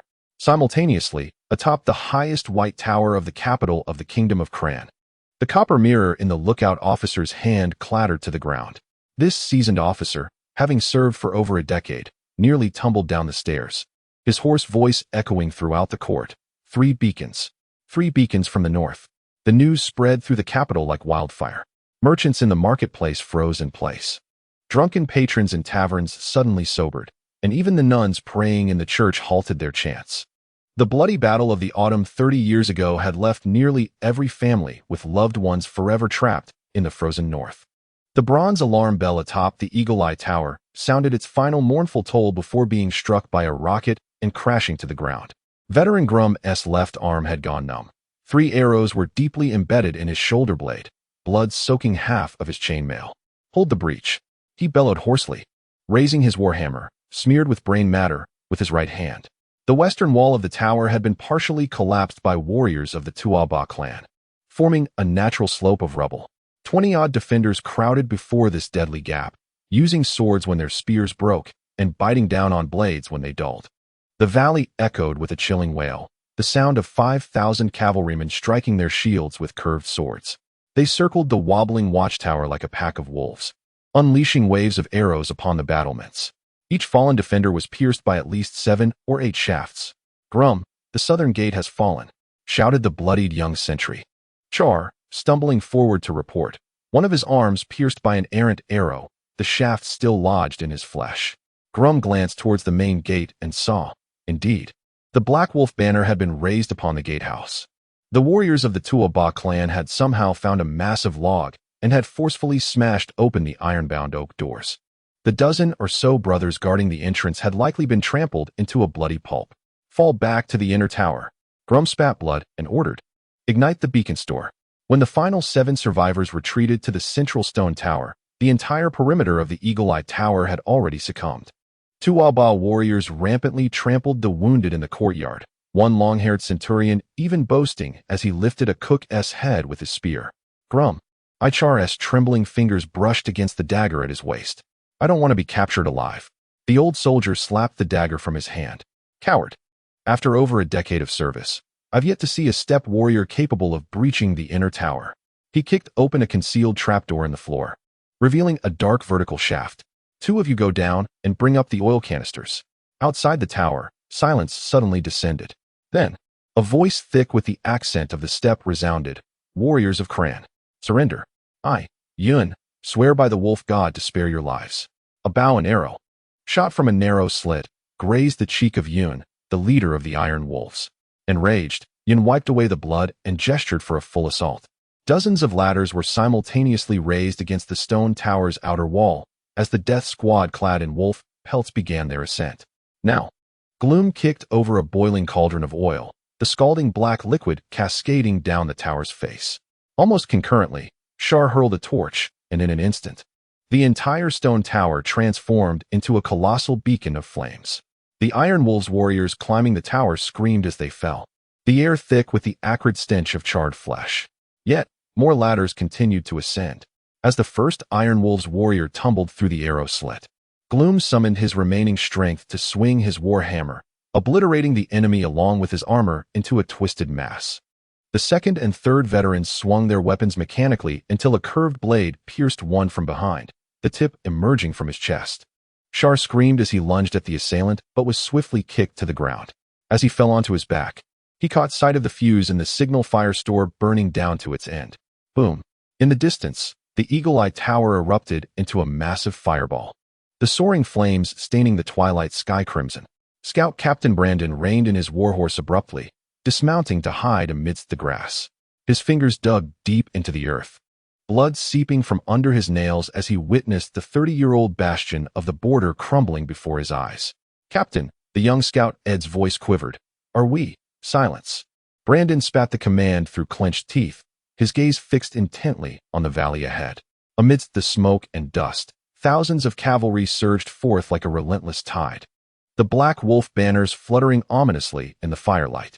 More dreadfully, at the rear of the formation, a dozen rudimentary siege engines were being dragged forward by a herd of cattle. The Tuaba were well prepared this time. Suddenly, a stray warhorse whinnied and charged toward their hiding place. Brandon cursed under his breath. That was their spare mount tethered 300 paces away. Run. He yanked Ed up behind him and commanded, rush back to Ashen City with the news. 2 arrows struck the very spot they had just occupied. Behind them came the sharp whistle of pursuit. The Tuaba's cavalry had discovered their presence. 6 scouts lashed their steeds, racing south along the dry riverbed. Brandon could hear the thundering hooves closing in. The prairie horses possessed incredible short-range speed, and if this continued, they would inevitably be overtaken. Split up. At the fork in the riverbed, Brandon abruptly tore off his insignia and pressed it into Ed's hand. Take the eastern path. You must deliver the message. The remaining scouts instinctively turned their horses westward, drawing their swords as they charged down the side path. The last image Brandon glimpsed was his old subordinate raising his sword against the pursuing foes, followed by a spurt of blood. Ed bit his lip to stifle his sobs. Chapter 49. The Prairie Wolf Smoke, Part 5. He lay low upon his steed, listening as arrows whizzed past his ears. One arrow pierced his cloak, while another grazed his cheek. When the silhouette of Ashen City finally emerged on the horizon, his mount suddenly let out a mournful cry and collapsed. An arrow, shot at an unknown time, was deeply embedded in the horse's flank. There were still 3 miles to go. Ed stumbled to his feet, dragging his wounded left leg as he ran forward. The sound of hooves behind him grew ever closer, and he could even hear the excited shouts of the nomads. Whoosh! An arrow struck the ground beside him. In despair, Ed glanced back and saw 5 cavalrymen from the plains raising their curved sabers. The foremost rider displayed a cruel grin, the blade glinting with blood in the setting sun. At that moment, a row of longbows suddenly appeared atop the walls of Ashen City. Buzz! Dozens of arrows sliced through the air, pinning both horse and rider to the ground. The surviving cavalrymen of the Tuoba tribe hastily turned their mounts to flee. In Ed's blurred vision, the drawbridge of Ashen City was slowly being lowered, and Patrol Officer Edu rushed out with medics, accompanied by at least 50,000 men. Ed grasped Edu's cloak, blood streaming from the corner of his mouth. Before he could finish his sentence, he fainted. Half an hour later, General Ferreira, the commanding officer in the command post, received the disheartening news brought back by the bloodied young man. The Eagle's Eye Tower had fallen. The entire garrison had perished, but they had delayed the enemy long enough. The main force of the Toba tribe was marching through the canyon, comprising at least 50,000 Iron Riders. Ferreira closed his eyes. Hundreds of defenders at the Eagle's Eye Tower had faced tens of thousands of enemies, and not a single one had escaped. He turned to his aide. "Have we received the signal from the rear fortress?" "Yes, General," the aide replied gravely. However, the nearest reinforcements would not arrive for at least 3 days. Ferreira suddenly laughed, patting his round belly. "It seems my old bones are destined to be buried in this ashen city after all." He turned to the messenger. "Relay my final command. Ignite the 4th beacon." The aide gasped in shock.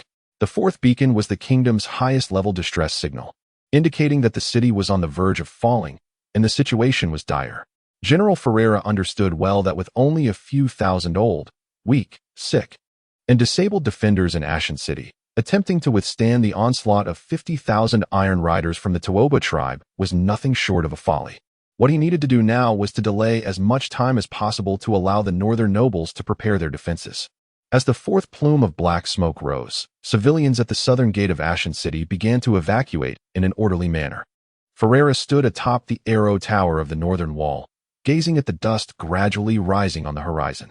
"Adu," Ferreira said to the aide beside him, "take my orders to the royal capital and inform His Majesty the King that the defenders of Ashen City have fulfilled their duty." Adu's face turned crimson. "General, this is an order." Ferreira's shout silenced the entire wall. "You must survive to bring back information about the Toba tribe." In Qinglan City, Duke Feller stood in the map room, tracing a finger along the Blackstone Canyon heading south.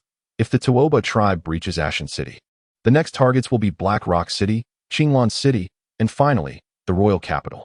He turned to the herald, dispatching all messengers to inform the nobles of the north, according to the emergency protocol, gather immediately at Qinglan City.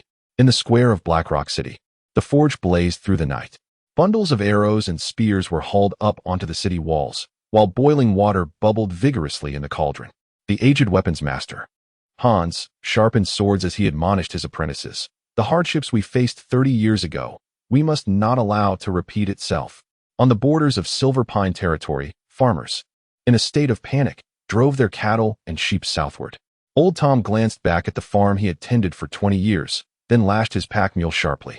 He would never forget his father's dying words. "When you see 3 signal fires, abandon your crops and livestock. Your life is paramount." Simultaneously, at Eagle's Nest Fortress in the far eastern reaches of the north, an urgent meeting convened. A dozen nobles encircled the long table, arguing fervently. Some advocated for immediate military support to Ashen City, while others insisted on consolidating defenses at Black Rock City. "Gentlemen," exclaimed Marquis Ferdinand, striking the table with force, "have we not learned enough from the lessons of 30 years ago? Back then, we fought alone and were systematically defeated by the Tuaba clan." He unfurled a parchment. "According to the Northern Treaty, all armed forces in the eastern regions of the north shall henceforth be under my unified command. Those who defy this shall be charged with treason." The elderly Count Algernon was the first to place his sword upon the map. 800 warriors from Silver Pine territory await orders. Soon, other nobles followed suit. When the last sword clinked down, a smile broke upon Marquis Ferdinand's face for the first time that night. "Excellent. The 1st Legion shall immediately assist Ashen City, while the remaining forces shall establish a second line of defense at Black Rock City." He turned to the messenger in the corner, instructing him to urgently seek reinforcements from the capital. The messenger hesitated. "My lord, the reinforcements from the capital will take at least half a month. Then inform His Majesty." A flicker of determination crossed Marquis Ferdinand's eyes. "The north shall resolutely hold for half a month." That night, a vanguard of 3,000 elite troops galloped through the autumn rain towards Ashen City. Leading the charge, Rod urged his steed onward, raindrops streaming down his visor. He recalled his father, Count Algernon's parting advice. "If Ashen City cannot be held, we must ensure the Tuaba clan pays a bloody price, buying time for our rear." In the midst of the rain, a flickering red glow was faintly visible on the distant northern horizon. Ashen City was ablaze. In the royal palace's council chamber of the Kingdom of Clan, the ailing old King Edward was assisted by attendants to his throne. This once formidable sovereign now appeared frail, his skeletal frame draped in an oversized purple and gold robe. Yet, when he lifted his eyelids, his deeply set eyes remained as sharp as an eagle's. "Gentlemen," Edward's voice, though weak, was clear. "It seems the wolves on the prairie have grown hungry again." The first to step forward was the Minister of Finance, Marquis Oliver. "Your Majesty, the Treasury currently holds 230,000 gold coins, sufficient to mobilize 100,000 troops." "Not enough," interrupted the Minister of Military Affairs, Duke Redmond, with brusque authority. 30 years ago, we repelled the To'oba forces with an army of 300,000. Now, we remain uncertain of the number of cavalry they send this time. We must prepare for the worst." The chief steward hastily presented a map of the northern territories, spreading it across the table. The old king's trembling finger traced the contours of the Blackstone Canyon. "How long can Ashen City hold out?" Chapter 50, Smoke of the Prairie Wolves, Part 6. "At most, 5 days, the Duke of Redmond replied grimly.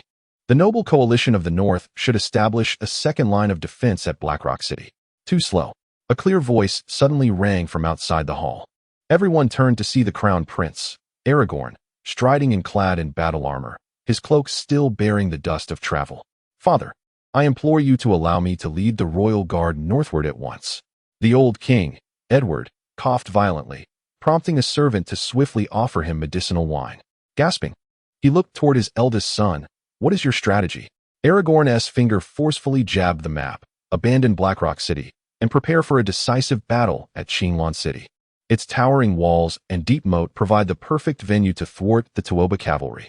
A glint of fierce determination flashed in his eyes as he commanded the light cavalry to set ablaze every village and field along the way, leaving the To'oba forces bereft of sustenance. A murmur of dissent filled the council chamber. Marquis Oliver exclaimed, "What a loss in taxes this would incur." Several nobles of northern descent glared in outrage. Silence.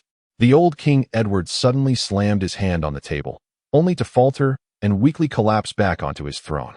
"We shall proceed as Aragorn suggests. Furthermore, initiate a nationwide mobilization at once, summoning all nobles to bring their forces to the north."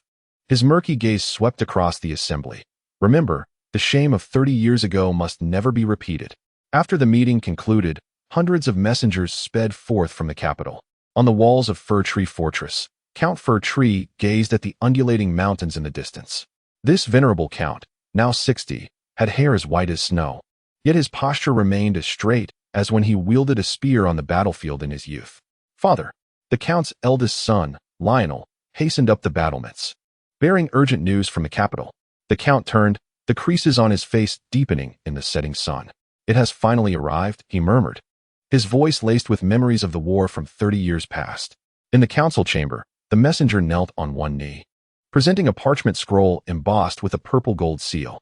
"My Lord Count, the To'oba forces are launching a massive invasion. Ashen City is in imminent peril.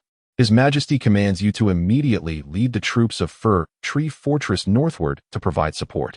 Count Fir Tree unfurled the scroll, his eyes scanning the familiar phrases invoking the noble decree of the kingdom, calling forth every soldier capable of combat from Fir Tree Fortress. Lionel, without lifting his gaze, commanded, "Sound the assembly bell and summon all knights and soldiers. Have the blacksmiths work through the night to forge arrows and inventory the granaries." "Yes, father." With that, Lionel turned to depart. "Wait," Count of Tsuga called to his son, removing an ancient longsword adorned with patterns of Tsuga leaves from the wall. "This sword accompanied me in battles against the To'oba tribe. Now it is yours." Lionel received the sword from his father's hands, his eyes shimmering with complex emotions. "Father, will you not personally lead the troops?" The count shook his head, pointing to his right leg, which had been crippled in the war 30 years prior. "This old bone cannot keep pace with the youth, but your brother Ed will lead 300 light cavalry ahead and depart at dawn tomorrow. You shall command the main force, reaching Qinglong City within 7 days." The old count turned to the messenger. "Inform His Majesty the King that 2,000 warriors from Tsuga Fortress will arrive as scheduled. We shall not repeat past mistakes." That night, the bells of Tsuga Fortress resounded through the valley. The castle was ablaze with light, the blacksmith's forge glowing red-hot, knights polishing their armor, and soldiers inspecting their weapons. The count stood at the highest point of the castle, gazing at it all, as if transported back 30 years in time. The mornings at Rose Manor were always serene and beautiful, yet today, this tranquility was shattered by the urgent sound of hoofbeats. Countess Margaret Rose was pruning roses in the garden when she furrowed her brow at the noise. She set down her shears, dusted off her dirt-stained skirt, and walked towards the manor's entrance. "My lady Countess." The messenger dismounted, nearly tumbling to the ground. "Emergency military orders from the capital." Margaret took the scroll, her slender fingers trembling slightly. At just 20 years of age, having inherited her title for less than 2 years, she had never experienced war. "The Tuoba tribe invades and summons the Rose family's army," she murmured, her complexion gradually paling. Old John, the steward, stepped forward. "Miss, our manor currently has only 300 militia, and it is the harvest season." Margaret inhaled deeply and straightened her back. "John, immediately gather all able-bodied men and prepare provisions for the women." She turned to the messenger. "The Rose family will heed the king's summons, though we lack a formal army. I will personally lead 300 militia and 50 knights northward while sending all available carts to transport supplies." The messenger looked troubled. "My lady Countess, the king needs warriors." "Warriors also require sustenance," Margaret interjected, her eyes shining with determination. "Though the Rose family may not be formidable in arms, our provisions can support the front lines. Inform His Majesty the King that Rose Manor shall contribute its share." That afternoon, the manor square was thronged with people. Farmers set down their sickles and picked up spears, while women busily packed bread. Margaret donned the light armor left by her late father. Though it did not fit perfectly, she refused to change. "Miss," old John said anxiously, "do you truly intend to go in person? You are the last heir of the Rose family."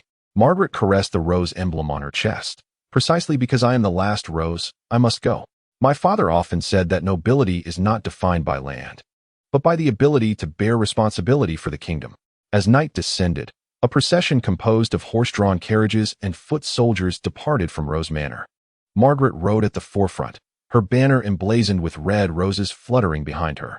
The Golden Oak territory, nestled in the western expanse of the Kingdom of Cran, was a prosperous yet militarily feeble dominion. When the royal courier arrived, the young Viscount Richard found himself ensnared in a web of inheritance disputes. "My lord," the messenger burst into the hall, "the king's summons." Richard unfurled the scroll, his complexion paling. At merely 25, having recently inherited his title, he was grappling with a succession lawsuit instigated by his uncle. "The king requires every noble to muster their forces," Richard murmured.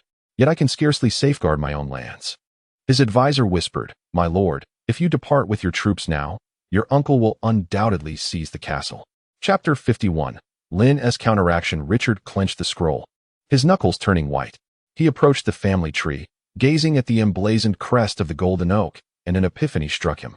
"Summon all knights and soldiers loyal to me," he commanded. "I shall lead them north myself." The advisor gasped in shock. "But what of your lands?" Richard offered a wry smile. "If the kingdom falls, what significance remains for the territory?" He turned to the messenger. "Inform His Majesty the King that Golden Oak will dispatch 300 soldiers under my command." That evening, Richard clandestinely met with the territorial magistrate, signing a document that stipulated, should he perish in battle, his lands would pass to his sister rather than to his ambitious uncle. "My lord, you are being recklessly bold." The seasoned knight Moss expressed with concern. "You lack any combat experience." Richard donned his gleaming armor, declaring, "Precisely for that reason, I must lead personally. The Golden Oak family cannot be accused of retreating in the kingdom's hour of peril." The following dawn, a small contingent bearing the Golden Oak banner exited the territory. Viscount Richard rode at the forefront, his posture rigid, striving to mask his anxiety. Along the way, they encountered forces from other lords. Observing those seasoned warriors heightened Richard's awareness of his own inadequacies. Yet he gritted his teeth, resolved to prove himself worthy of the viscountcy in this conflict. "For the king and the kingdom," he shouted, leading his troops northward. Though the future of Golden Oak was shrouded in uncertainty, Richard understood that he had made a choice befitting a true nobleman. At Silverhawk Castle, the morning mist had yet to lift when a sweat-drenched warhorse galloped through the castle gates. Its rider nearly tumbled from the saddle, his dust-laden hand gripping a scroll of parchment. "Master Lynn, urgent news from the north." The captain of the Shadow Guard knelt, his voice barely above a whisper. 50,000 iron cavalry of the Tuoba have breached Eagle Eye Tower. Ashen City is in grave peril. Lynn's fingers tapped lightly 3 times upon the table. He unfurled the parchment, dense with coded language decipherable only by the current patriarch and heir of the Soulbright family. This is a confidential communication system unique to the Dark Guard, surpassing the capital's couriers by at least 2 days. Relay my commands. Henceforth, the family territory shall be placed on a state of war readiness. All troops are to cancel their leaves and be prepared for deployment at any moment. Additionally, inform all nobles of the Southern Realm to convene immediately at Silver Eagle Fortress. With Lynn's orders, Silver Eagle Fortress erupted into a frenzy. Soldiers ceased their drills in the training grounds. The forges blazed through the night, and messenger pigeons soared like dark clouds from the towers, dispersing in all directions. In the conference hall of Silver Eagle Fortress, the heavy oak doors were pushed open by the guards. Scores of nobles from the Southern Realm entered in a steady stream, their boots echoing chaotically against the marble floor. Sunlight streamed through the windows, casting dappled shadows upon the long table.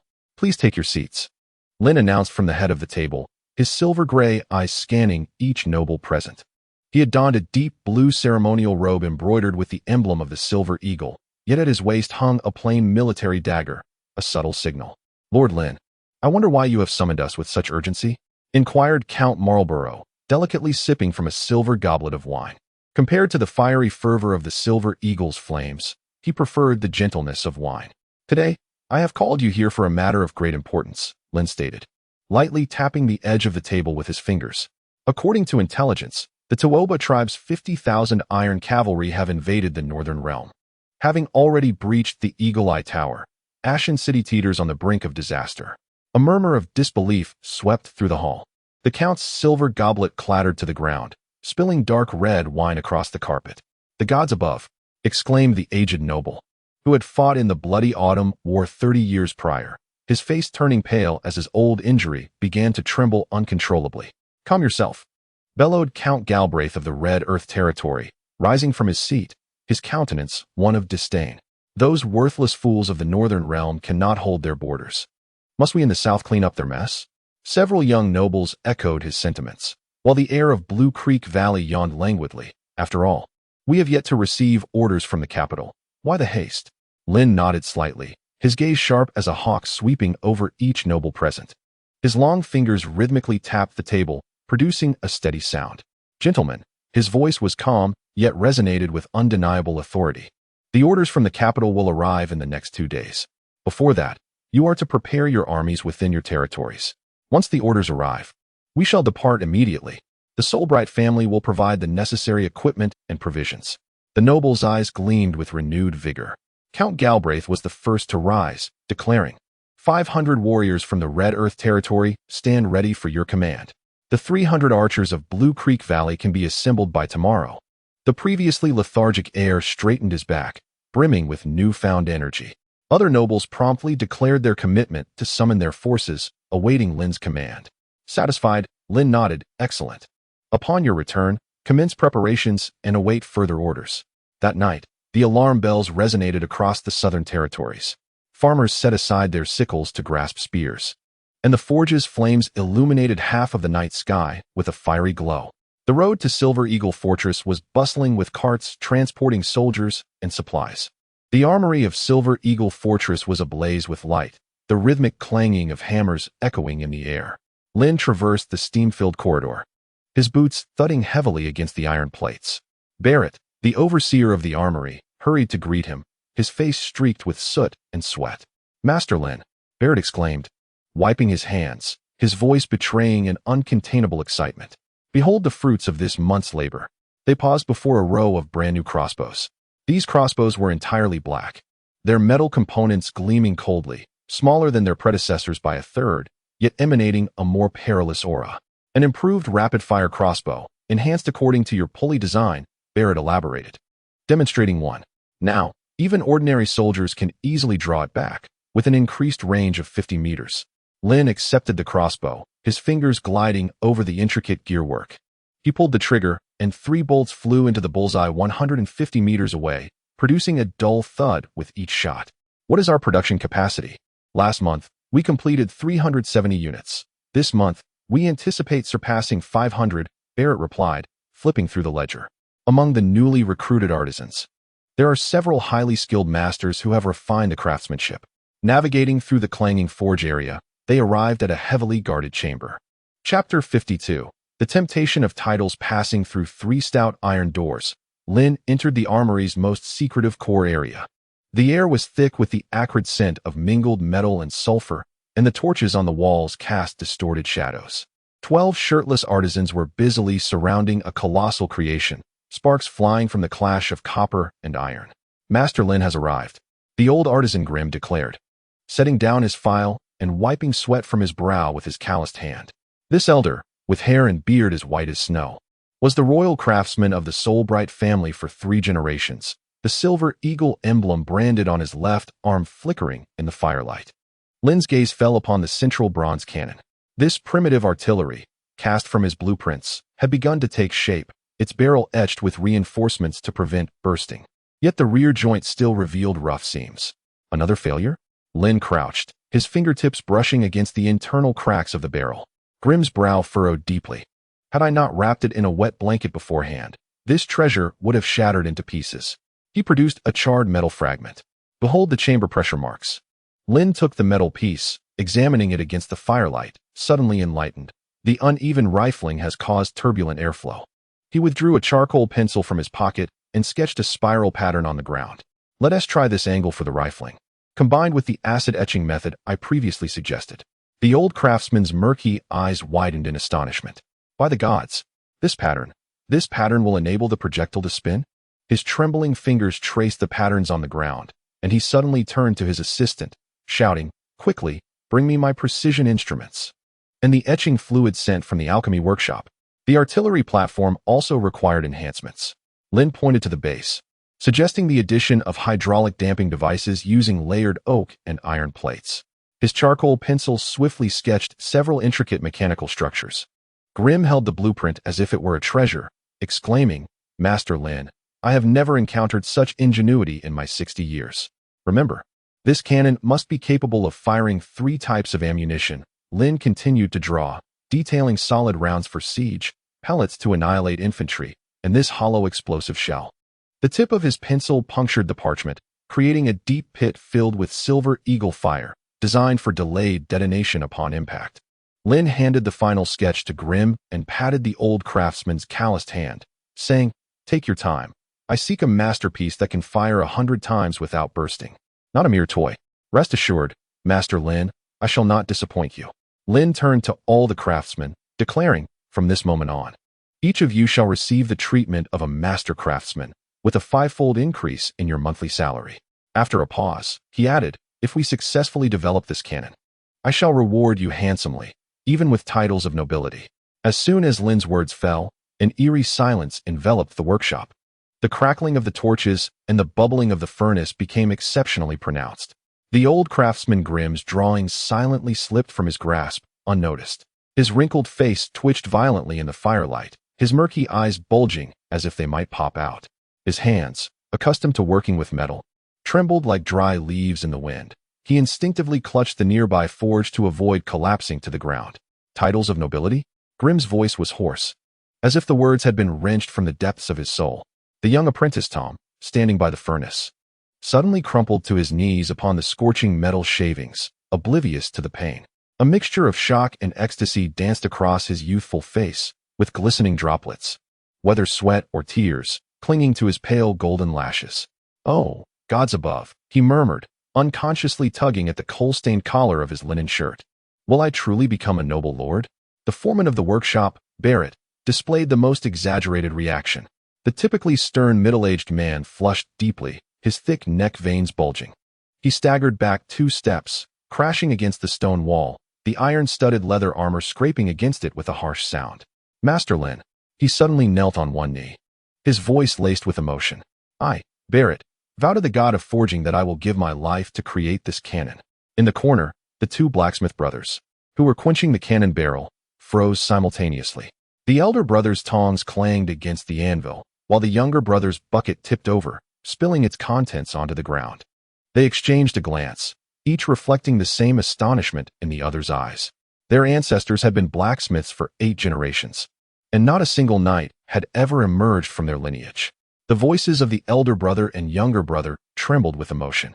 "If we were to attain nobility, Our mother would no longer have to kneel before the Lady of the Lord.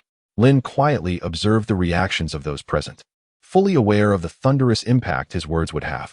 In the land of Rafabranca, nobility represented not merely a title, but an entire suite of privileges, tax exemptions, judicial immunity, land ownership, and more. Even the lowest-ranking knight was considered noble, marking a fundamental distinction from the common folk. According to the Noble Act of the Kingdom of Clan, a duke possessed the authority to confer titles up to that of an earl, merely requiring notification to the noble council of the kingdom. However, titles above earl, namely marquis and duke, could only be bestowed by the king himself. Yet, the territories of newly ennobled nobles would have to be carved from the lands of the Solbright family. Thus, apart from significant military achievements, noble titles were seldom granted lightly, as this equated to sacrificing a portion of one's South-owned family estate. "I swear by the honor of the Solbright family," Lynn declared, his voice soft, yet resonant like a hammer striking the hearts of all present. He removed the heirloom ring bearing the emblem of the silver eagle from his waist, its cold metallic sheen glinting in the firelight. "Once the artillery is successfully developed, the primary participants shall be awarded noble titles." He deliberately paused, starting from the lowest rank of knight.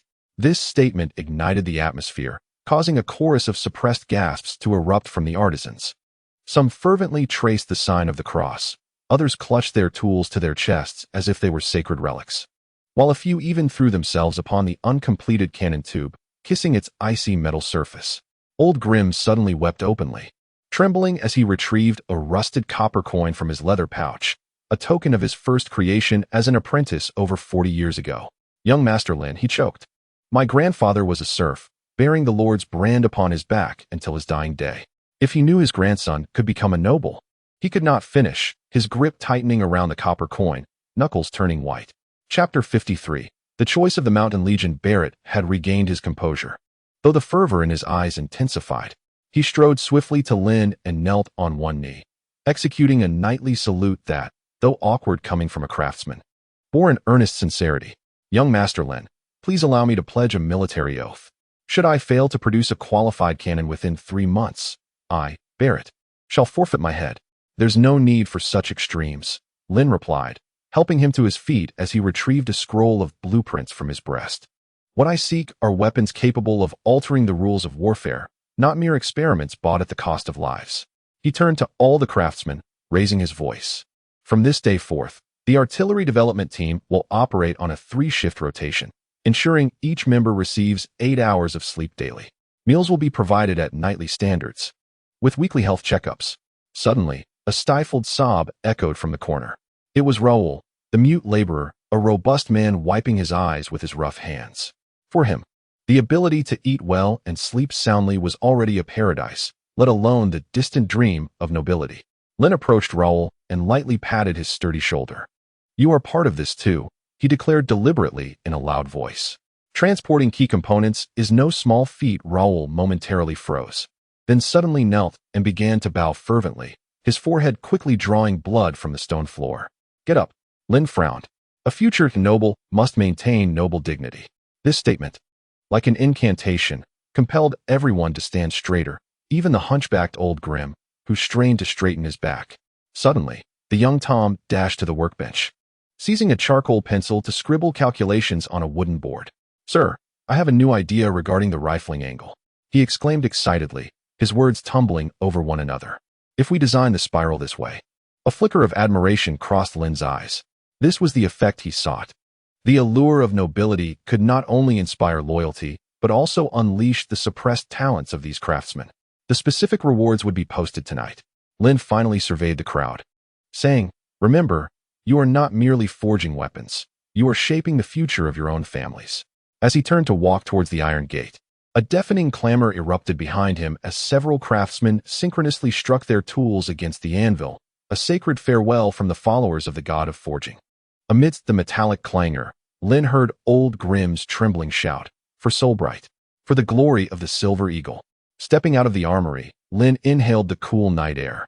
Under the moonlight, the Silver Eagle fortress loomed majestically, with torches along the battlements forming a winding dragon of fire.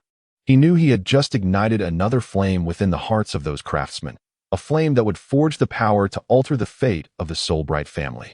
The night breeze from the Sunset Mountains carried the fresh scent of pine, caressing the enormous silver eagle banner at the center of the Mountain Legion's camp. Legion Commander Aiden, a robust man of the Con lineage, was rhythmically striking the oak conference table with his thick fingers, the muted sound echoing within the tent. Lord Lynn's orders. Aiden's voice resonated like stones colliding. 2,000-strong companies are to assemble at Silver Eagle Fortress tomorrow, preparing to march to the north to engage in battle. He scanned the 10 company captains seated around him, asking, "Who among you wishes to go?" An eerie silence enveloped the tent. The wood in the fire pit crackled, illuminating 10 faces bearing various expressions. Aiden's knuckles struck the table with greater force. Beneath his thick brows, his amber eyes slowly swept over each individual. As the commander personally appointed by Lynn, he understood the sentiments of these mountain warriors well. To fight in the north against the cavalry of the plains. With neither spoils to seize nor proximity to home, who would be willing? Basie, Aiden suddenly spoke. Present. The captain of the first company, also of Con lineage, immediately rose. The clinking of his armor ringing sharply. The nearly 2-meter-tall giant stood straight, the scar that ran across his left eye appearing particularly fierce in the firelight. Your first 1,000-man squad is ready to depart. As commanded. Bessie responded succinctly, without a hint of hesitation. His first 1,000-man squad consists entirely of warriors from the Con tribe, who naturally obey Aiden's orders unconditionally. Aiden's gaze shifted to the other side. Haichi, your 5th 1,000-man squad will also proceed. Haichi's fingers suddenly froze. The warrior from the Black Bear clan slowly raised his head, his narrow eyes slightly squinting. My lord Aiden, the 5th 1,000-man squad has just completed their combat training, and the soldiers require rest. This is a military order. Aiden interrupted him, his voice as cold as ice in a mountain stream. My lord, we still need time to prepare provisions. The Silver Eagle Fort will supply them. Aiden again interjected, his fingers drumming a perilous rhythm on the table. Before dawn tomorrow, I want to see both 1,000-man squads assembled in front of the camp. A sheen of sweat broke out on Haichi's forehead. He recalled the centurion who had been executed by Aiden a month prior, merely for delaying the change of guard by 10 minutes. The authority granted to Aiden by Lynn was terrifyingly vast, even encompassing the privilege of acting first and reporting later. As commanded, Haichi finally bowed his head, his voice as dry as gravel scraping together. He heard several suppressed sighs from behind him, the sound of other 1,000-man leaders exhaling in relief. Aiden rose, removing the Legion Commander's sword that hung from a pillar, an emblem of power personally bestowed by Lynn, with colorful ribbons representing various clans entwined around the scabbard. During my absence, the Mountain Legion will be temporarily commanded by Deputy Commander Mo. Mo, the chief of the Grey Paw clan seated beside Aiden, nodded slightly. Aiden's gaze swept over everyone one last time. Remember, we are the sharp blade of the Solbright family. The will of Lord Lynn is our direction. Yes, an uneven chorus of responses echoed within the tent. After the meeting concluded, the 1,000-man leaders hurriedly departed. Bessie and Haichi immediately summoned their respective warriors to begin preparations, and soon the camp was filled with the rhythmic clatter of equipment. Meanwhile, at Silver Eagle Fort, Lynn finally received the orders from the royal capital. The old steward Wilson hurried over. Young Master Lynn, the royal messenger has arrived. The king appoints you as the commander of the Southern Alliance. Lynn took the appointment letter sealed with the purple gold insignia, a sharp glint flashing in his eyes. Relay the order. Let the armies of the southern nobles gather at Silver Eagle Fort within 3 days. 3 days hence, the entire army shall set forth. Lynn turned to gaze at the enormous map of the kingdom on the wall, his finger tracing a line from Silver Eagle Fort northward. This time, I want the To'oba tribe to remember that the Silver Eagle of the south is more perilous than the wolves of the north. Chapter 54. The affection among brothers on the plains outside Silver Eagle Fort. The morning mist had yet to dissipate when the first banner of the noble army appeared on the horizon. It was the rose banner of Count Flora, a deep crimson flag embroidered with a rose, fluttering in the morning breeze. Open the gates. Welcome, Count Flora, shouted the sentry atop the city walls. The heavy suspension bridge descended slowly, the iron chains emitting a harsh, grating sound. Lynn stood atop the tower, his silver-gray cloak billowing in the wind. He gazed at the 300 heavily armored infantrymen of the vanguard, marching in perfect unison, their armor glinting coldly in the morning sun. Master Lynn, Count Flora, dismounting from his horse, performed a standard military salute. "The 300 elite of the Floor family await your command." Lynn inclined his head slightly. "Your Excellency, you have arrived remarkably fast." As soon as I received the orders, I set forth without delay. The elderly count wiped the sweat from his brow. "I have dispatched my eldest to escort the supplies, which will arrive by tomorrow." Just as he spoke, a cloud of dust rose in the distance. This time, it was the banner of the Red Earth Territory, an apricot yellow flag embroidered with crimson hills. Unexpectedly, the leader was none other than the notorious second son of Count Galbraith, known for his frivolous antics. "Master Lynn, my father has caught a chill," the youth said, nearly tripping over his own sword as he dismounted, his voice dwindling to a whisper. "So, I was sent in his stead." A flicker of amusement crossed Lynn's eyes. He recalled that during the previous meeting, Count Galbraith had been the most vociferous in his bravado. It seemed that when faced with the reality of battle, the courage of certain nobles evaporated like morning dew. By the evening of the third day, the plains outside Silver Eagle Fortress were dotted with thousands of tents. The rose banner of the Floor family, the golden ram of the Marlborough family, and the birch tree flag of the White Birch Territory fluttered in the autumn breeze, creating a vibrant sea of colors. The entire area had transformed into a grand military encampment. Lynn stood at the highest point of Silver Eagle Fortress, surveying the scene before him, feeling both the fervor of unfulfilled ambition and the weighty contemplation of the impending battle. "Master Lynn, all noble troops have assembled as per your orders, and the provisions have been properly secured," Sir Reinhard, the military commander, reported. Lynn nodded in acknowledgement and spoke. "Inform everyone that we shall depart at dawn tomorrow." In the study of Silver Eagle Fortress, the flickering firelight elongated Lynn's shadow. He was finalizing the last batch of documents before departing when the door was suddenly thrust open. "Elder brother," gasped Cahill, panting at the threshold. The 10-year-old boy, having run too hastily, had dampened his golden locks with sweat.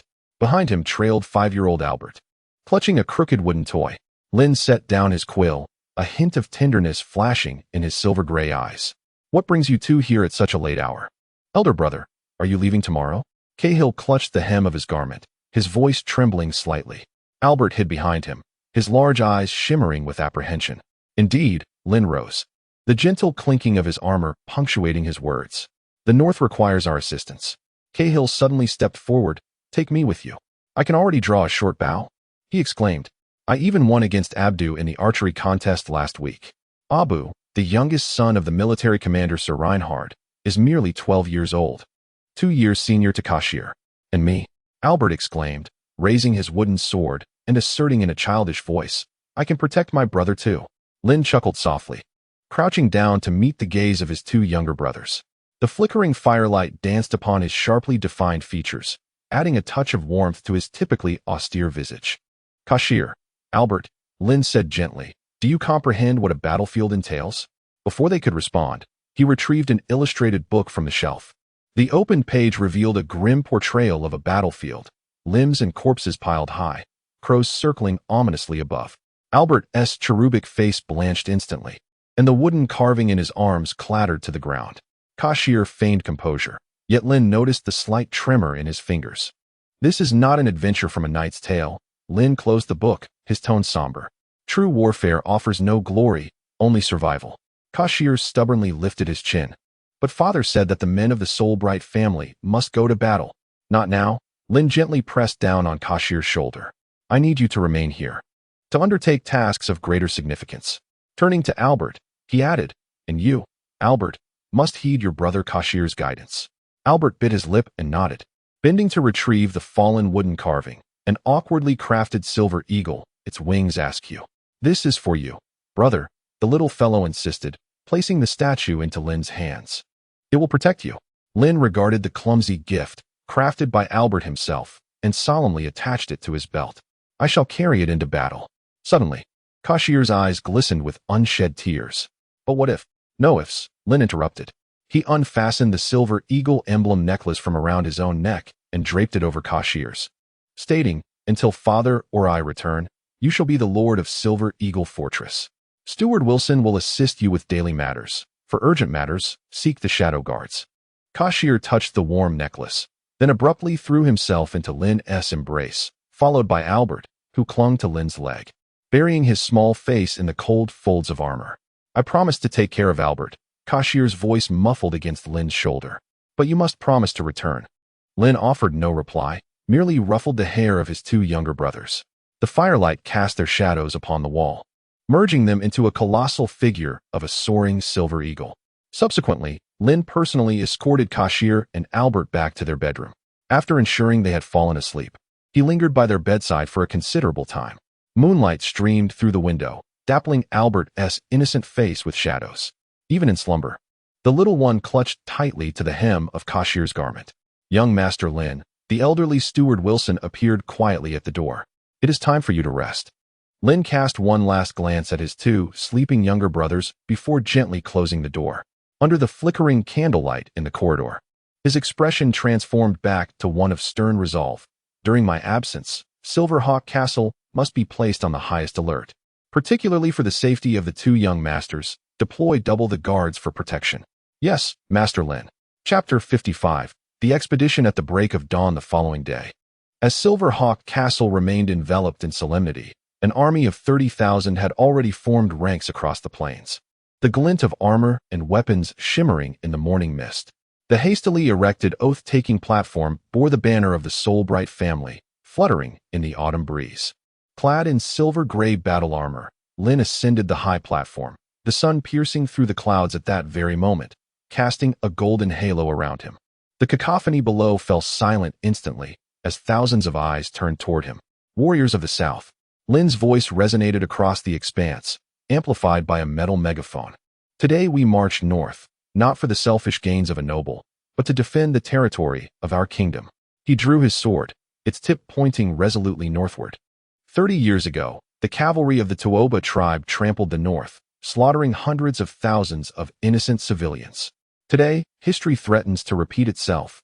Ashen City is already besieged, and the situation in the north is dire. The soldiers below began to stir. An old soldier from the Birch territory suddenly tore open his tunic, revealing grotesque claw marks on his chest. I have witnessed those prairie wolves. They impaled children on their spears for sport. Seizing the moment, Lynn raised his voice. Perhaps some may wonder why the soldiers of the South should come to the aid of northern nobles. His gaze swept over those hesitant nobles. For today it is the North, but tomorrow it could very well be the Central region, and the day after that, our homeland to the South.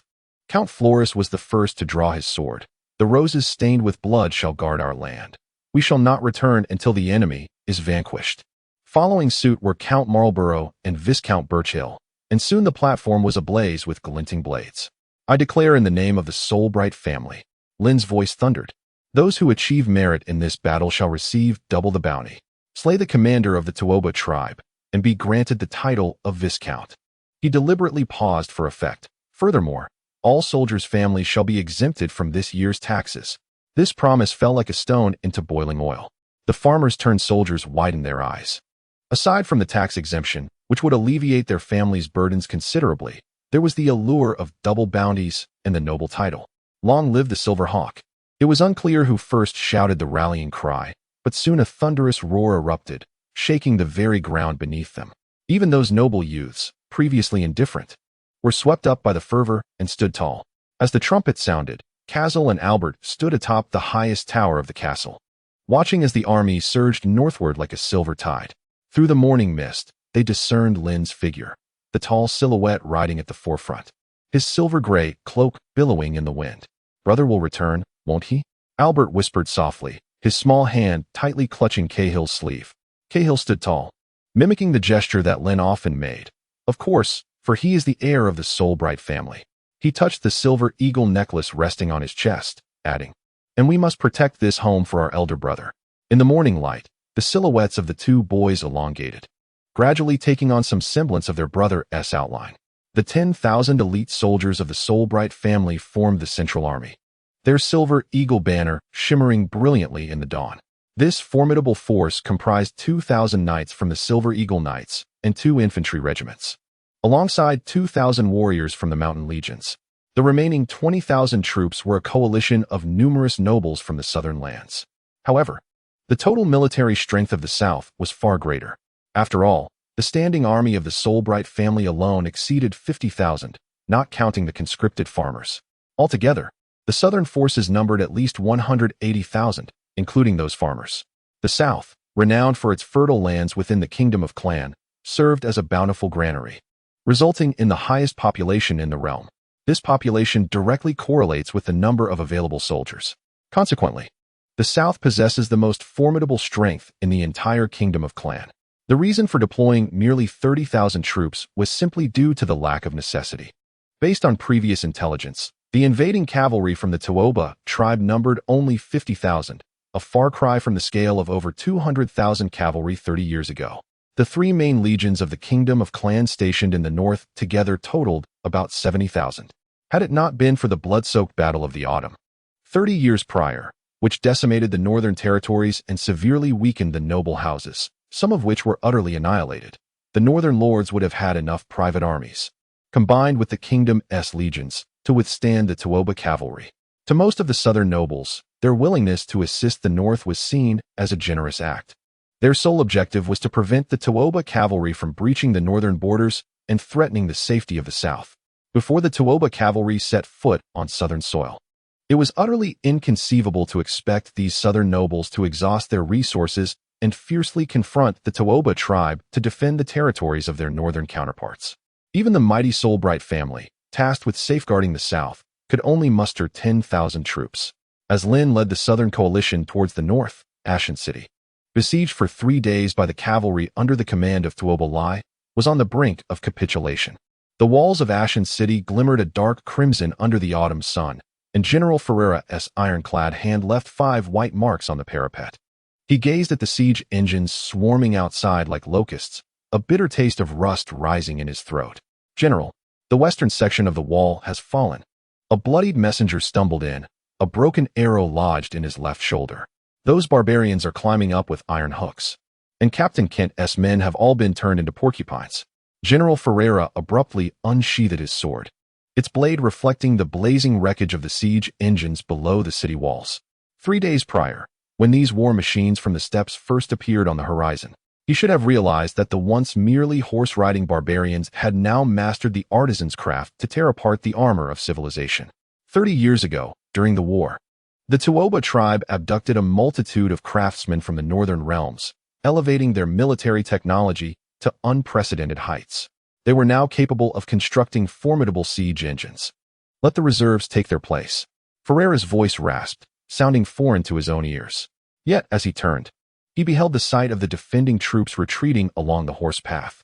Those soldiers, clad in tattered leather armor, discarded their spears, pressing together like a frightened flock of sheep.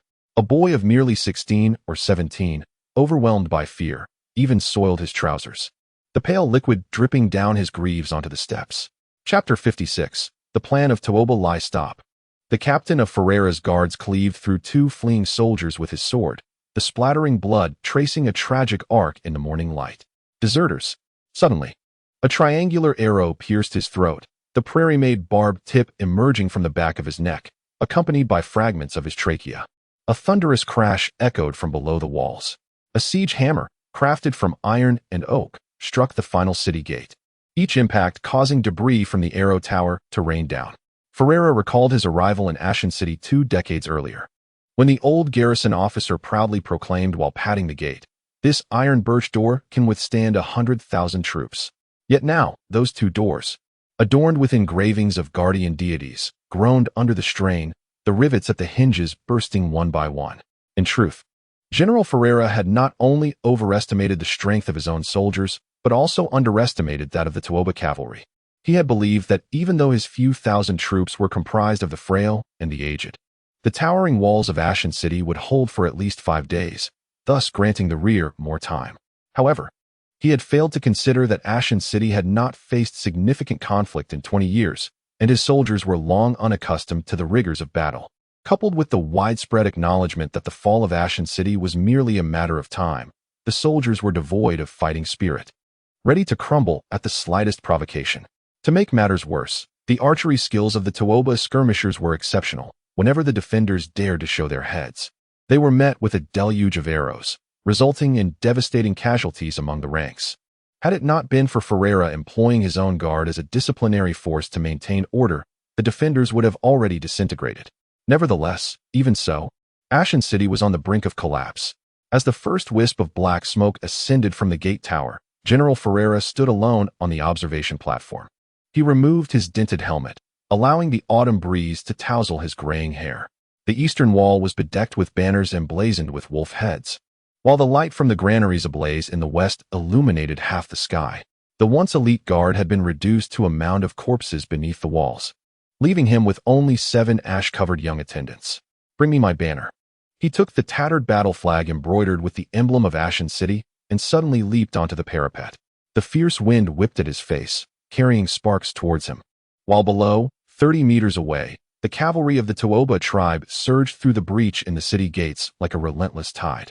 The old general cast one last glance towards the south, where the reinforcements he would never see awaited, and where his homeland lay, forever beyond his reach. As the first sharp arrow pierced his chest, the bloodied banner continued to flutter defiantly atop the burning city walls. In the grand hall of the Ashen City garrison, bronze candlesticks had been replaced with the oil torches commonly used by the nomads. The flickering flames cast a dark crimson hue across one side of To'oba Lai's face, while the other half remained shrouded in shadow, reminiscent of the bloodthirsty curved dagger at his waist. In the illuminated areas, a chilling glint of cold light shimmered, while in the darkness, the lurking potential for slaughter simmered. Reporting to the Great Prince, the count has been completed. The leader of the Iron Wolf tribe, Yun, knelt on the tiled floor, his bone-encrusted leather armor clattering. This robust man, with only half an ear remaining, licked his cracked lips. "This battle has annihilated over 4,000 defenders of Ashen City, with none surviving." To'oba Lai traced the still damp bloodstains on the armrest of his chair, remnants from a garrison commander who had splattered upon it earlier that morning. "What of our casualties?" he inquired. "We have lost over 7,000 warriors, with more than 2,800 slain in battle," Yin replied. Upon hearing this, To'oba Lai exhibited no surprise. The outcome was as he had anticipated. Although the cavalry of the To'oba tribe were valiant warriors, their innate weakness lay in their inadequacy for siege warfare. This was mitigated, however, by the substantial siege engines at their disposal. Otherwise, the losses would have been even greater. Of course, the defenders' poor combat capability and lack of preparation also contributed significantly. Moreover, it seemed that the other inhabitants of Ashen City had fled in advance, as apart from some provisions, no other spoils had been found, Yun continued. No sooner had he finished speaking than discontented murmurs erupted in the hall. Several tribal leaders exchanged glances, some muttering curses under their breath, while others restlessly kicked at the stone slabs beneath their feet. "After 3 days of fighting, nearly 2,000 warriors dead, and all we have is some food?" grumbled Barak, the leader of the Black Bear tribe, his robust arms crossed defiantly over his chest. "Not even a decent trophy." "Indeed, Great Prince," the young leader of the Euro tribe, Agudamu, frowned. "Our tribe lost over 100 men, and we didn't even find a single bag of gold coins." To'oba Lai's fingers lightly tapped the armrest of his chair, his gaze sweeping across the assembly. While his demeanor remained composed, the wolf-like intensity in his eyes gradually quelled the restless leaders. "What is the rush?" His deep voice resonated through the hall. "Taking Ashen City is merely the beginning." Standing tall, his silhouette elongated by the flickering firelight like a poised beast ready to pounce, To'oba Lai advanced to the center of the hall, his boots crushing the still wet blood beneath, leaving a dark red imprint. "Do you think I descended with 50,000 iron riders merely to plunder an empty city? How then would I contend for the throne with second brother?" A cold smile escaped him, his gaze sharp as a blade. "Ashen City is but bait. The true quarry lies ahead." He turned and walked towards the map of the northern territories hanging on the wall, where several significant cities were circled in charcoal on the coarse parchment. To'oba Lai pressed his fingertip heavily on the location of Blackrock City. As one of the 3 cities on the northern border, its walls towered higher than those of Ashen City, and it was guarded by a greater number of soldiers. He spoke slowly. "If we launch a direct assault, at least 5,000 lives will be lost." The expressions of the leaders present shifted slightly. Although the warriors of the prairie were fierce and unafraid of death, none wished to perish in vain. "Therefore, we shall not attack," To'oba Lai remarked with a cold smile. "This time, we will encircle but not engage, allowing the nobles of the clan kingdom's northern border to come to us willingly." He traced a line on the map, pointing towards Xianyu City on the west side. The leader of the Black Hawk tribe, Yolo, had already led 30,000 cavalry around Cedar Ridge, and would reach Xianyu City within 7 days. A glint of ruthlessness flashed in Toebeli's eyes. Once the reinforcements from the north are all tied up at Blackrock City, Xianyu City will be like a lamb awaiting slaughter, at our mercy. The hall fell silent for a moment before erupting into a chorus of boisterous laughter. Ha ha! The Crown Prince is indeed brilliant, Yin exclaimed, slapping the table in approval. By the time those armored knights arrive at Blackrock City, the women of Xianyu City will still be dreaming in their beds. The Crown Prince's plan was truly ingenious, remarkably so, Agudamu said, excitedly clenching his fist. Xianyu City was one of the 3 cities on the northern border of the Clan Kingdom, the gateway to the north. Once it fell, the entire northern expanse would be ours to traverse freely. Toebeli observed the avaricious expressions of the crowd and nodded in satisfaction. Therefore, what is the loss of Argent City? Toebeli's deep voice carried an undeniable authority. As long as we follow my plan, I assure you, each tribe will return laden with riches. The leaders rose in unison, placing their right hands over their hearts, bowing to Toebeli. We shall follow the Crown Prince into battle. Toebeli nodded slightly, yet his gaze transcended the assembly, looking southward. There, the reinforcements from the north were likely already en route. Should anyone believe that Toebeli was merely a reckless brute, they would soon learn that those who underestimate the Wolf King would ultimately have their throats torn asunder. As the sun set, it bathed the northern plains in a blood-red hue. Count Algernon's eldest son, Rodler, reined in his warhorse, the iron armor glinting coldly in the twilight. Behind him were 3,000 soldiers from the eastern nobles of the north, sent to support Argent City. Report. A scout galloped in, raising a cloud of dust behind him. He dismounted swiftly, dropping to one knee, his voice hoarse from urgency. Lord Rodler, Argent City has fallen. Rodler's pupils constricted suddenly, his fingers instinctively tightening around the reins.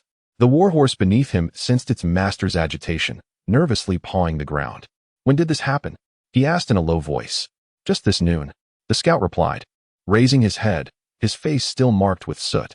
The wolf banner of Toebeli has already been planted atop the city walls, and the defenders have been completely annihilated. The knights around him immediately stirred restlessly.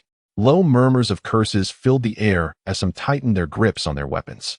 Lord Rod raised his hand, signaling for silence, his gaze sweeping across each face, whether filled with fury or fear. He understood that any hesitation at this moment could undermine the morale of the troops. Dispatch orders, he exclaimed, his voice rising sharply. The entire army shall redirect towards Blackrock City. His aide paused momentarily, bewildered. My Lord Rod, are we not heading to Argent City? He questioned. Are we marching to our demise? Lord Rod scoffed coldly, gesturing northward. Argent City has fallen. The next target of the Toeba forces must be Blackrock City. With a fierce tug on the reins, he commanded, Messenger, immediately relay the message to all northern reinforcements, informing them that Argent City has succumbed. Simultaneously, the defending general of Blackrock City, Count Pat, received the news of Argent City's downfall. Stationed at Blackrock City was the Iron Wall Legion, one of the 3 main legions of the Clan Kingdom, boasting over 20,000 men. Count Pat, the commander of the Iron Wall Legion, held the unwavering trust of King Edward. Within the council hall of Blackrock City, flickering torches cast shadows upon the stone walls. Count Pat stood before a sand table, his rough fingers resting upon the model representing Blackrock City, his brow furrowed in deep contemplation. The news of Argent City's fall weighed heavily on every heart like a leaden stone. My lord, we must issue orders at once, calling all reinforcements to converge upon Blackrock City, exclaimed the Iron Wall Legion's deputy, Viscount Hine, slamming his hand upon the table, the sound of clashing armor ringing sharply. The cavalry of the Toeba forces moves with the swiftness of the wind. We must establish our defenses before they do. Foolishness. A hoarse voice emerged from the shadows. The assembly turned to see another deputy, Viscount Andre, slowly rising, his bony fingers stroking his grizzled beard. Though Blackrock City is sturdy, the terrain is constricted, and the granaries and armories within are nearing saturation. It is already a stretch to accommodate over 20,000 soldiers. Any additional forces would only hinder our defensive capabilities and encroach upon our supplies. A murmur of discussion erupted within the hall. Count Pat remained silent, his gaze traversing the sand table. Blackrock City was encircled by mountains on 3 sides, with the only open area being a small plain to the south. Andre, what do you propose? Count Pat finally inquired, his voice deep and thunderous. Viscount André approached the sand table, placing several small flags upon the elevated ground to the south. Let the reinforcements camp outside the city, seizing the high ground to create a flanking position against Blackrock City. His finger traced a defensive line across the table. Should the To'oba forces attempt to assault Blackrock City, they would be vulnerable to a counterattack from the reinforcements outside. If they first target the encampment, our troops can strike from within the city. Thus, they would be deterred from launching a full-scale assault on the city. Count Pat furrowed his brow. Divide our forces outside the city? What if the To'oba concentrate their strength and eliminate the reinforcements first? Therefore, the encampment must be established within archery range. André pointed to the marked distance on the sand table. Our trebuchets can reach up to 400 meters, adequately covering the front lines of the reinforcements camp. Should the To'oba initiate a strong assault, they will undoubtedly suffer severe losses. Report. A messenger burst into the hall in haste. The coalition of 3,000 nobles from the eastern north has arrived 30 miles away. A glimmer of determination flashed in the eyes of Count Pat, as he turned to his deputy, Viscount Hein, and promptly dispatched light cavalry to relay the new defensive strategy to all reinforcements. Remember, Count Pat declared, striking his fist upon the edge of the sand table, I want the encampment of the reinforcements to be firmly established in the south of the city, so that the cavalry of the To'oba tribe cannot penetrate or dislodge it. In the north's Qinglan City, Duke Philro gazed at the orders from the royal capital with a furrowed brow. He slowly lowered the parchment scroll in his hand. Embossed with the purple seal of King Edward, the crimson wax glistening under the candlelight like congealed blood. Gentlemen, Duke Philro's voice resonated with the weight of lead. The royal capital has sent a command. His Majesty demands that we abandon Haiyan City and retreat our forces to Qinglan City. Moreover, he paused, his throat tightening. We are to burn all villages and farmlands along the way, implementing a scorched earth policy. A profound silence enveloped the hall, as if even breath itself had ceased. What?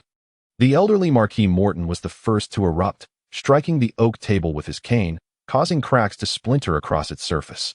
This is precisely what we did 30 years ago. And what was the result? The North endured 3 years of famine, and 2/3 of my vassals perished from starvation. The young Viscount Callahan turned pale, exclaiming, if we burn the crops, what shall we eat this winter? Duke Philro raised his hand to silence the assembly, his fingertips trembling slightly. According to the messenger, this proposal originates from the Grand Prince Aragon. Laughter erupted from the crowd. Has Prince Aragon ever set foot in the north? Does he comprehend how many years it will take for our lands to recover? In a corner, the usually silent lord of Greystone Fortress suddenly drew a dagger, forcefully embedding it into the table. 30 years ago, my father held Greystone Fortress with the last 300 soldiers, just to afford our people the time to harvest the final batch of wheat. And now, by a mere command from the royal capital, we are to incinerate the crops earned through bloodshed?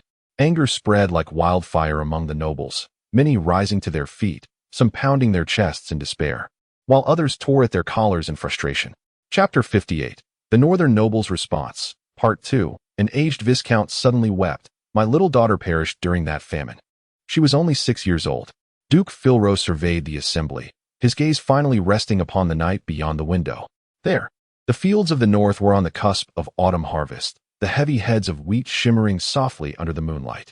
He recalled that winter 30 years prior, when he buried the corpses of the starving in the frozen earth. Gentlemen, Duke Philro's voice rose unexpectedly. In the name of the guardianship of the north, I hereby declare. The hall fell silent, every breath held in anticipation. This order shall not be executed. But this is insubordination. The royal envoy's face turned ashen, his fingers tightly gripping the golden stag emblem that symbolized royal authority. Are you planning to rebel? Duke Philro slowly rose, the cold clank of his armor echoing in the tense silence. He towered half a head taller than the imposing envoy, casting a complete shadow over him. Return and inform His Majesty the King that the people of the North are willing to shed their last drop of blood for the kingdom. He seized the envoy by the collar, declaring, but not at the expense of starving my subjects. The envoy staggered backward, knocking over the candelabrum. In the flickering flames, the faces of the northern nobles appeared as resolute as stone carvings. Blackrock Castle must be defended. Duke Philro turned to the military map. Prince Aragon and Duke Frick had already led the royal guards from the capital towards the north, and reinforcements from nobles across the kingdom were en route. According to intelligence, The forces from the toEmperorvia tribe comprised merely 50,000 cavalry. With our numbers, we can easily defend Blackrock Castle and perhaps even inflict a significant defeat upon the toEmperorvia. The candlelight was rekindled, illuminating faces that had shifted from anger to determination. Duke Philro's words acted as a tonic, invigorating the atmosphere of the hall. "The Duke is correct," exclaimed Marquis Morton, striking the ground emphatically with his cane. 50,000 cavalry think they can conquer Blackrock Castle? Such folly. Let them come. The young Viscount Carlahan's eyes sparkled with martial fervor. "My father always said, the prairie wolf fears the walls the most. If the toEmperorvia dare linger beneath Blackrock Castle for more than half a month, by the time the reinforcements arrive, it will be their doom." In a corner, the previously silent Lord of Ironstone suddenly smirked coldly. "I hope they do not flee too swiftly. It is time to collect some interest on the blood debt from 30 years ago." The atmosphere in the hall grew increasingly fervent as the northern nobles began to deliberate concrete defense strategies. Some proposed sending light cavalry to disrupt the enemy's supply lines, while others suggested laying traps outside the castle. Duke Philro listened quietly, his gaze fixed unwaveringly on the marker for Blackrock Castle on the map. "Gentlemen," he finally raised his hand to summon silence. "Our immediate priority is to dispatch reinforcements and supplies to Blackrock Castle without delay, while also organizing the orderly evacuation of civilians from the villages to safe zones." At that moment, a messenger arrived abruptly, causing the hall's tumult to fall into sudden silence. The dust-covered soldier knelt, presenting a letter sealed with wax. Duke Philro took the letter, and under the candlelight, his brow furrowed deeper with each line he read. "Ashen City has fallen." His voice was heavy as iron. "Count Pat has requested our immediate reinforcement for Blackrock Castle." This news struck the assembly like a bucket of cold water. The young Viscount Carlahan's hand trembled slightly around his sword, and the Marquis Morton's cane made a faint tapping sound against the floor. Even the previously most fervent Lord of Ironstone fell silent, unconsciously stroking the emblem on his sword's hilt. As expected, Duke Philro was the first to break the silence, passing the letter around for others to read. The garrison of Ashen City was comprised of the old, weak, and infirm, having long been absent from the battlefield. It was a miracle they had held out for 3 days. But this also means, Marquis Morton's voice was hoarse, the cavalry of the toEmperorvia tribe will soon appear at the foot of Blackrock City within 2 days. The atmosphere in the hall seemed to have solidified. Through the high windows, the starry sky of the northern territory remained resplendent, yet every individual felt the ominous shadow of war rapidly encroaching. "Let us act immediately," exclaimed Viscount Callahan, rising abruptly, his youthful face flushed with excitement. "My Callahan family is prepared to send 500 cavalrymen, departing this very night." The Northern Territory, bordering the Dos Prairie, has long been a hub for smugglers who engage in trade with the tribes of the prairie, making it considerably easier for the North to procure warhorses compared to other regions of the Clan Kingdom. Consequently, the number of cavalry in the North far exceeds that of other areas. "The 300 warriors from Ironstone Fortress will arrive at dawn tomorrow," spoke the Lord of Ironstone Fortress in a deep voice. His fingers drummed a resolute rhythm upon the table, though few in number. They were seasoned veterans who had seen the horrors of battle. As one noble after another reported their troop strength, the morale in the hall soared anew. Duke Philro swiftly marked the marching routes of the reinforcements on the map. The White River crossing must be held. It is the vital artery for transporting supplies to Blackrock City. "Morton Marquis, you are familiar with that terrain. Leave it to this old man," replied Morton with a grin, revealing a few missing teeth. "I ambushed the toEmperorvia cavalry there 30 years ago." In the darkness, a swift horseman burst forth from the gates of Qinglan City. The leading messenger, bearing a sealed letter marked with the insignia of Duke Philro, raced under the night sky towards Blackrock City. The letter contained but a simple line: "The Northern Territory stands united. We vow to share the fate of Blackrock City. Reinforcements are on the way. Hold fast until they arrive." At dawn the following day, Lord Rod led his 3,000 troops to Blackrock City. Upon seeing the city's towering walls, he could not help but gasp in awe. The 12-meter-high basalt walls were riddled with numerous arrow slits. The spawn of the Algernon family. Came the voice of the vice-captain of the Iron Wall Legion, Viscount Andre. "The Lord commands you to set up camp on the southern high ground. The exact location has been marked." Following the directions, Rod gazed towards the south, where a gentle slope was adorned with a multitude of red flags, perfectly sheltered by the wall's archers. He smiled broadly. Indeed, Count Pat is as cunning as ever. As time passed, an increasing number of banners of reinforcements emerged on the horizon. The light infantry of Maple Grove, the heavy cavalry of the Amara family, and the mountain archers of Wolf Tooth Fortress. Each unit, guided by the messenger, swiftly erected their encampments in the designated area.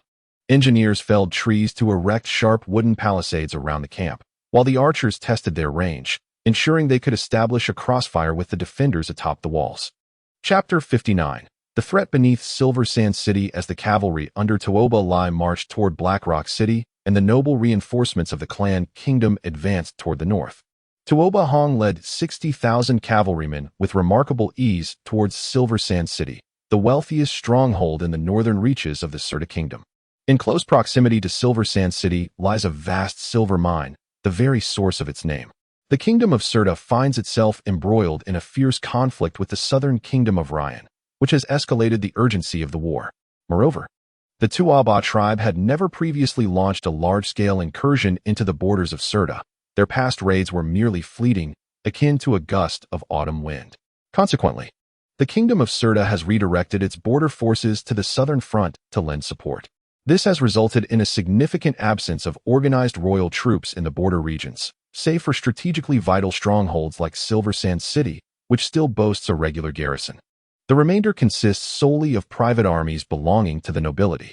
The commercial trade in the Kingdom of Serta is exceptionally prosperous, even amidst the escalating conflict to the south. The daily operations of merchant caravans in the border areas remain unaffected.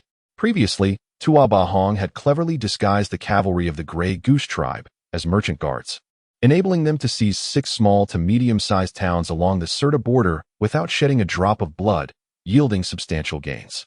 Now, Tuaba Hong intends to employ a similar strategy to capture the affluent Silver Sand City with minimal expense.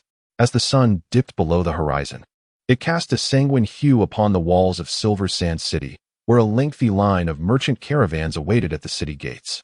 A centurion of the Grey Goose tribe wiped the sweat from his brow, his muscles taut beneath his leather armor. The 300 caravan guards behind him appeared casually positioned, yet each hand discreetly rested upon a curved blade concealed beneath the goods. This particular shipment consisted of fine wool and salt. The caravan manager, struggling with the rudiments of Serta's language, offered a merchant's characteristic smirk to the gate guards. "My lords, behold this seal. It is the certificate from the Moonlight Trading Company." As he spoke, he slipped a gold coin into the hands of the guard captain. The captain, feeling the weight of the coin, could not suppress a smile. Despite the considerable wealth of Silver Sand City, which afforded its guards a considerably higher remuneration than elsewhere, a single gold coin was still worth 3 months of his salary.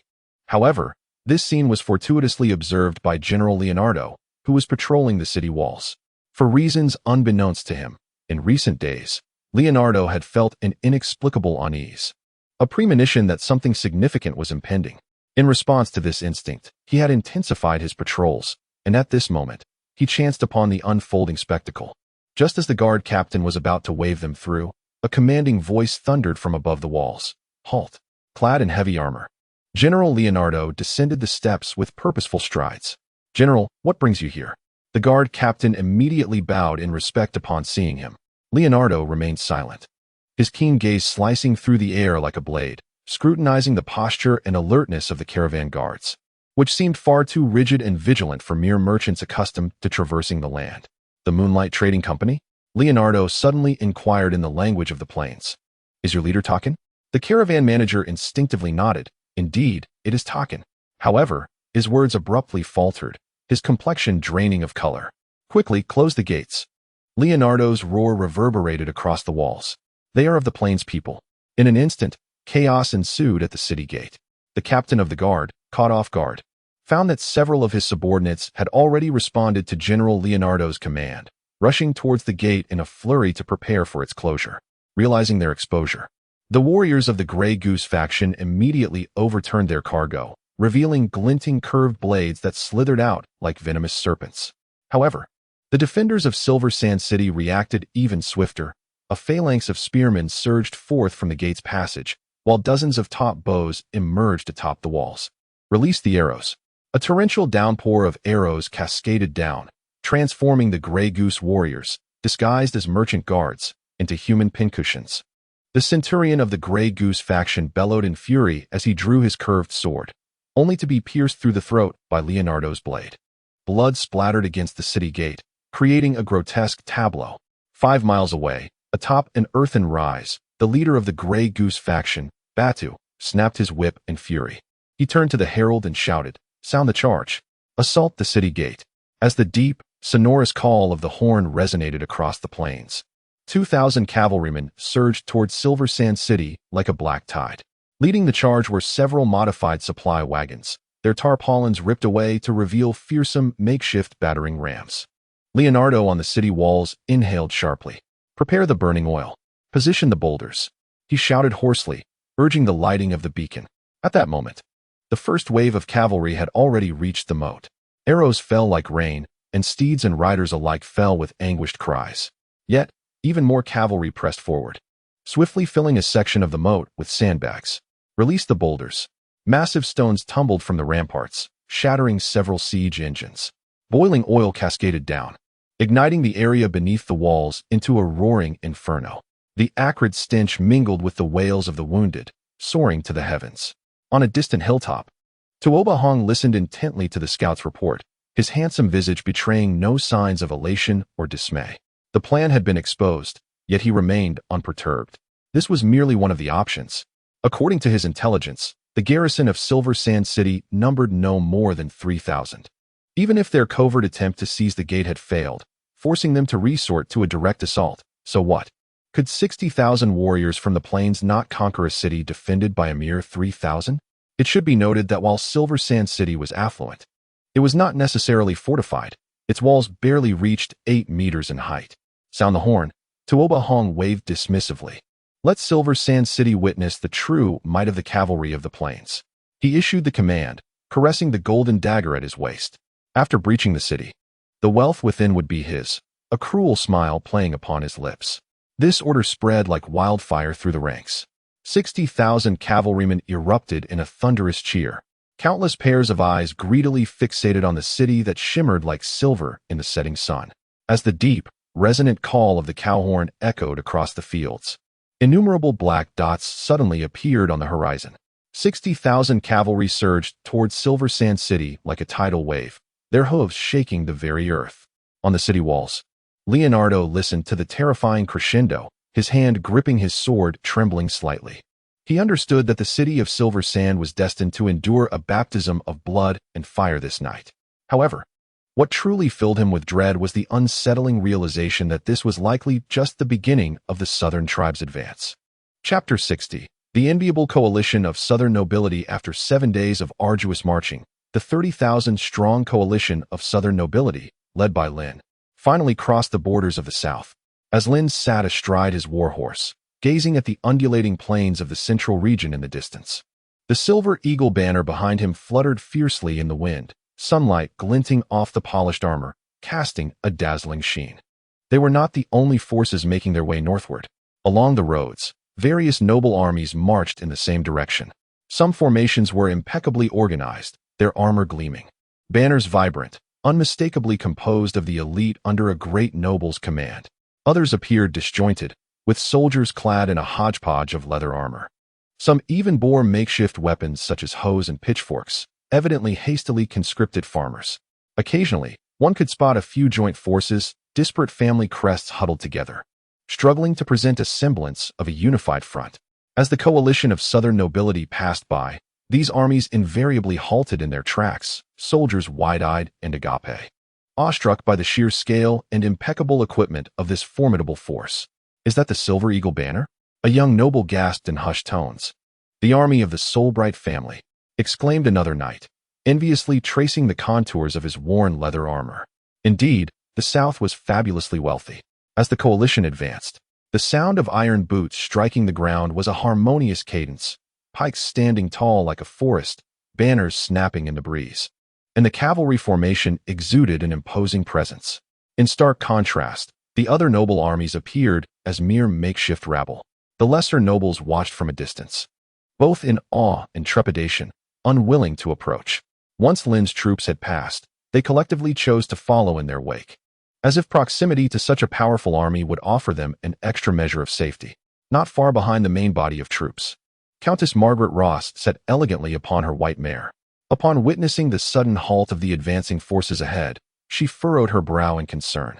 "What is the matter? Why have they stopped?" she inquired of the knight beside her.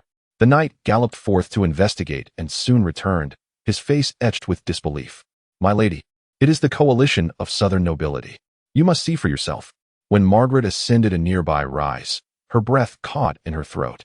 Below, an endless line of soldiers marched forth.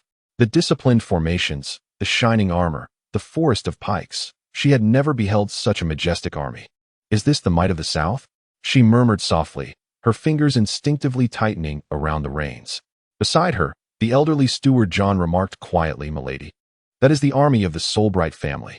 It is said that even the smallest lord of the South is wealthier than our greatest nobles in the West." Margaret's gaze remained fixed on the silver eagle banner, her eyes shimmering with a complex array of emotions. She suddenly realized that the 300 militia and 50 knights she commanded seemed merely child's play in the face of this grand army.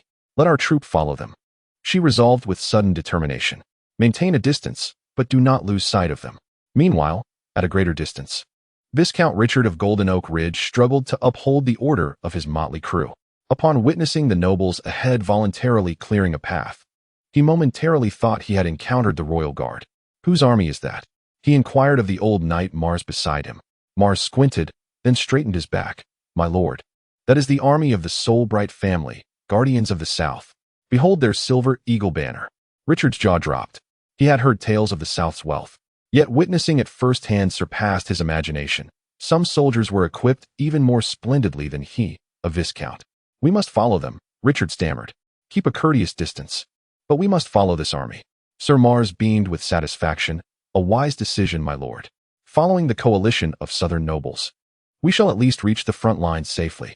Lord Lynn, we have quite a crowd following us." Sir Reynard, the military commander, rode up beside Lynn and spoke in a hushed tone. "Shall we send someone to disperse them?" Lynn glanced back, a slight smile gracing his lips. "No need. Let them follow." Thus, the contingent grew larger, like a rolling snowball. By the time Lynn's forces arrived at the territory of his brother-in-law, the Diaz family, what had begun as an army of 30,000 southern nobles was now accompanied by a formidable 5,000 assorted troops from various regions. The entire procession appeared impressive, stirring up clouds of dust and exuding an overwhelming presence. Roderick, the eldest son of Marquis Diaz, stood atop the high walls of Stag Fortress, gazing intently at the army appearing on the horizon, his brow furrowed. Didn't Lord Lynn's message state that the Southern Noble Coalition consisted of only 30,000? He turned to his steward and asked, "This certainly looks to be more than 30,000. The steward wiped the sweat from his brow. "My lord, reports indicate that Lord Lynn's Southern Coalition does indeed consist of 30,000, but the troops behind are other nobles who have joined voluntarily." Roderick's eyes widened, and after a moment, he managed to articulate, "This fellow certainly knows how to gather a crowd." When Lynn's vanguard cavalry reached the outskirts of Stag Fortress, Roderick personally rode out to greet them. He clapped Lynn on the shoulder, laughing. "Well done, lad. Have you managed to recruit half the kingdom's army?" Lynn chuckled.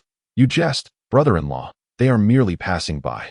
Roderick shook his head, his gaze sweeping over the orderly array of troops behind Lynn, then glancing at the distant, chaotic yet substantial following forces, he remarked, "Indeed, the foundation of the South is unparalleled by any other region." That evening, the Diaz family hosted a banquet in honor of the Southern Coalition's generals. Among the guests were several lesser nobles who had shamelessly joined in, eagerly awaiting Lynn's guidance. Raising his goblet, Lynn proclaimed loudly, "Since we are all heading to the north together, we are comrades.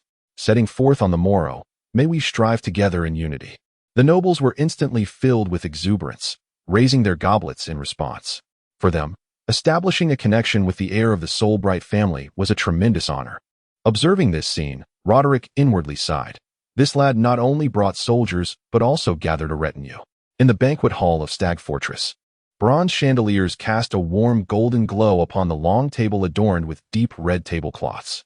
Holding a silver goblet, Lynn's gaze casually wandered through the bustling crowd until it unexpectedly caught a glimpse of a striking figure in the corner.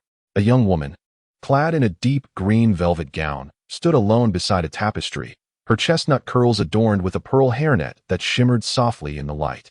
Chapter 61. The Countess. Who is that? Lynn inquired softly of Roderick beside him, his fingers unconsciously tracing the rim of his goblet, the silver eagle ring clinking gently against the metal cup. Roderick followed his gaze, a mischievous smile playing at the corners of his mouth. What's this? Our little silver eagle has finally taken an interest in a lady? That is Countess Margaret Ross, renowned as the Western Rose. He leaned closer to Lynn's ear and whispered, I've heard she brought 300 militia and 50 carts of provisions to aid the North. Lynn raised an eyebrow. In this hall filled with armor and scabbards, Margaret appeared as a wild rose blooming amidst thorns, incongruous yet impossible to ignore. Straightening his collar, he handed his goblet to a servant. I shall go and greet her. As Lynn navigated through the noisy throng, he noticed Margaret gazing up at the family tapestry on the wall. It depicted the valiant scenes of the Dias family's ancestors during the War of Kingdom Foundation. Her slender fingers brushed against the golden embroidery along the edge of the tapestry.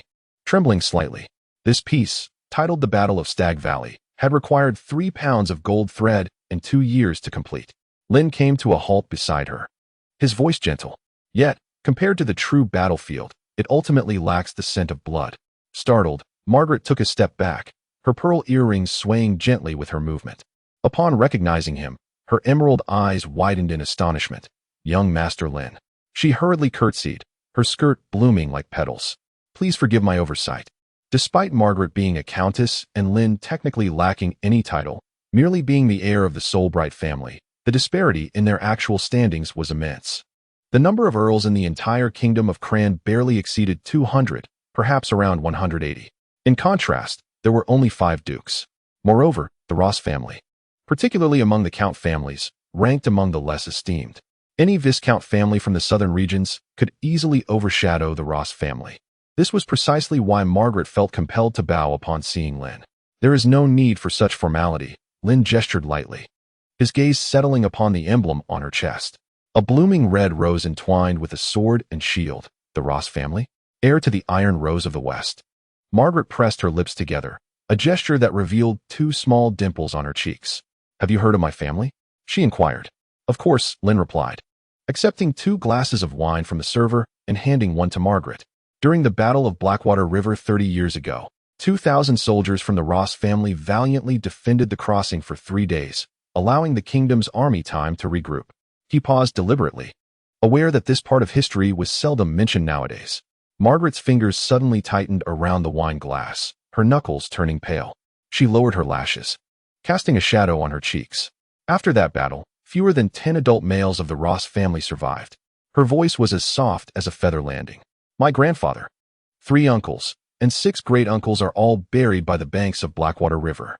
Lynn noticed the ancient rose seal ring adorning her left ring finger, a symbol of her status as the matriarch. Traditionally, this ring should have been worn by her father or husband. He discreetly shifted the topic.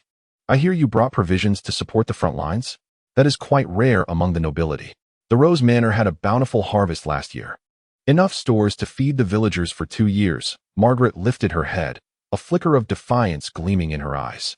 Rather than let the grain rot in the granary, it is better to send it to those in greater need. Suddenly aware of her rudeness, she hastily added, of course, compared to the contributions of the southern nobility, this is but a drop in the bucket. Lynn chuckled softly, his smile rendering him younger than his actual years. You are too modest. An army may do without gold, but it cannot survive without bread. He lowered his voice intentionally. To be frank, I worried about how to feed those militiamen wielding pitchforks. Margaret let out a soft laugh, only to blush at her own lapse. She quickly raised her glass to conceal her embarrassment, but inadvertently choked while sipping, causing her eyes to water as she coughed. Lynn instinctively took her glass and gently patted her back twice. This gesture caused Margaret to freeze. I apologize. Lynn immediately withdrew his hand, his ears slightly reddening. It's quite all right, Margaret replied, her voice barely above a whisper. She discreetly observed the young man before her, tall and imposing, his shoulders already beginning to take on the shape of an adult man, his silver-gray eyes glimmering like molten metal in the candlelight. It was hard to believe he was only 14. After an awkward silence, Lynn cleared his throat. What will happen to the governance of the Ross territory while you personally lead the troops north? My steward is quite reliable. Margaret regained a semblance of composure. And besides, I am the last remaining member of the Ross family.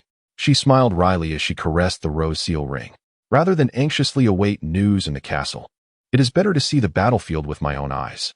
Lynn's gaze deepened as he recalled the book Genealogy of Western Nobility in his father Duke Frick's study, which chronicled the once thriving Ross family, boasting over 30 direct descendants. He never imagined it would have dwindled to this extent. You command my utmost respect, Lady Countess. Lynn suddenly performed a knightly salute, an act that drew the attention of several nearby nobles. Margaret blinked in surprise, never expecting that the esteemed heir of the illustrious Solbright family would show such deference to a representative of her nearly defunct noble lineage. A warm sensation surged within her heart, prompting her to respond with the most formal curtsy. You flatter me. The Ross family merely fulfilled its obligations. Obligations, Lynn softly echoed, a contemplative smile gracing his lips. The cacophony of the banquet hall seemed to fade into the background as Margaret found herself gazing at Lynn's profile. The slight tilt of his chin while he spoke, the shadows cast by his lashes in the light, and his somewhat delicate yet resolute lips conveyed a maturity beyond his years, like a renowned sword sheathed, its brilliance concealed, yet all the more awe-inspiring. Master Lynn. Sir Reynard's voice shattered the delicate atmosphere. Marquis Dias requests your presence to discuss tomorrow's march route. Lynn sighed with mild regret. I must take my leave, my lady. After a brief hesitation, he unexpectedly withdrew a silver badge from his waist. Should you encounter any difficulties during the march, you may present this to my guards. Chapter 62. News from the North. Margaret accepted the badge, its cool touch sending a shiver through her.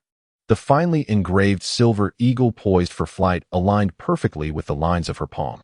Thank you, she murmured, feeling a flutter in her chest. As Lynn's silhouette vanished at the spiral staircase, Margaret exhaled deeply. She lowered her gaze to the badge, discovering an inscription on its reverse, where the silver wings go, the thorns make way. This was an ancient motto of the Solbright family. Miss. The old steward John appeared beside her, his murky eyes gleaming with shrewdness. That young master seems quite fond of you. Margaret hastily concealed the badge in her sleeve. Don't speak nonsense, Steward John. He merely appreciates the history of the Ross family. The old steward smiled knowingly, his gaze sweeping over the lady's flushed ears. In the flickering candlelight of the hall, the carefully stored silver eagle badge radiated warmth in her sleeve, like an unspoken prophecy yet to be revealed. Lynn followed his attendant through a corridor adorned with deep crimson carpets, the sound of his footsteps muffled by the heavy tapestries. Before the door to Marquis Dias's study, 6 fully armed guards saluted him, their stag badges gleaming upon their breastplates. Enter, a deep voice called from within. Inside the study, the firelight transformed the oak panels into a warm amber hue. Marquis Dias stood before a massive map of the north, his silver-gray hair glimmering with a metallic sheen in the flickering flames. Roderick leaned against the window, idly toying with a gem-studded letter opener. I have met His Excellency the Marquis, Lynn stated, executing a precise and polished gesture of respect. Marquis Dias turned around, his sharp gaze sweeping over Lynn's entire being, and suddenly erupted into laughter. That fellow Flick is truly fortunate. He gave Lynn's shoulder a hearty pat. At merely 14, he can stand on his own, far surpassing my unworthy son. Roderick dramatically clutched his chest. Father, such words might wound my heart. Lynn observed that although Roderick's tone was lighthearted, his fingers were unconsciously stroking the hilt of his dagger, a small gesture he made when anxious. Please, take a seat. Marquis Dias gestured towards the leather chair by the fireplace. The city of Ash has fallen. After Lynn settled into his chair, the Marquis unexpectedly declared, his voice chilling as ice poured over burning coals. When did this occur? Lynn furrowed his brow and inquired. 3 days ago, Roderick interjected, puncturing the map with a letter opener at the location of Ash. The defenders were annihilated, with no survivors. At this moment, Lynn noticed that the map was already dotted with small black flags representing enemy forces stretching from the northern border region deep into the heart of the north. The Marquis retrieved a wax-sealed letter from his desk drawer, a missive from Duke Philro, reporting that the cavalry of the Tuaba tribe is advancing towards Black Rock City, and the armies of the northern nobility have all gathered there. He sipped his wine. Duke Philro requests reinforcements from all quarters to hasten their arrival at Qinglan City. Lynn set down his cup, his fingertips gently tapping the rim. Qinglan City? Is it not meant to directly support Black Rock City? Strategic depth. Marquis Dias traced a line on the map with his finger. Qinglan City is the last bastion of the north, stockpiled with abundant provisions. If Black Rock City falls. He left his sentence unfinished, yet the temperature in the study seemed to plummet. Lynn's gaze roamed the map, his fingertips suddenly halting at the locations of Xianyu City and Duogu City in the northeastern corner of the north. My lord, have there been any recent military reports regarding these two border fortresses? Marquis Diaz frowned slightly. No particular news. Why do you ask? Something feels amiss. Lynn's finger tapped the map with a dull thud. According to the current information, the Tuaba tribe has only dispatched 50,000 cavalry. Do they truly believe they can conquer the entire north with such a meager force? He lifted his gaze to Marquis Diaz, his silver-gray eyes glinting with alertness.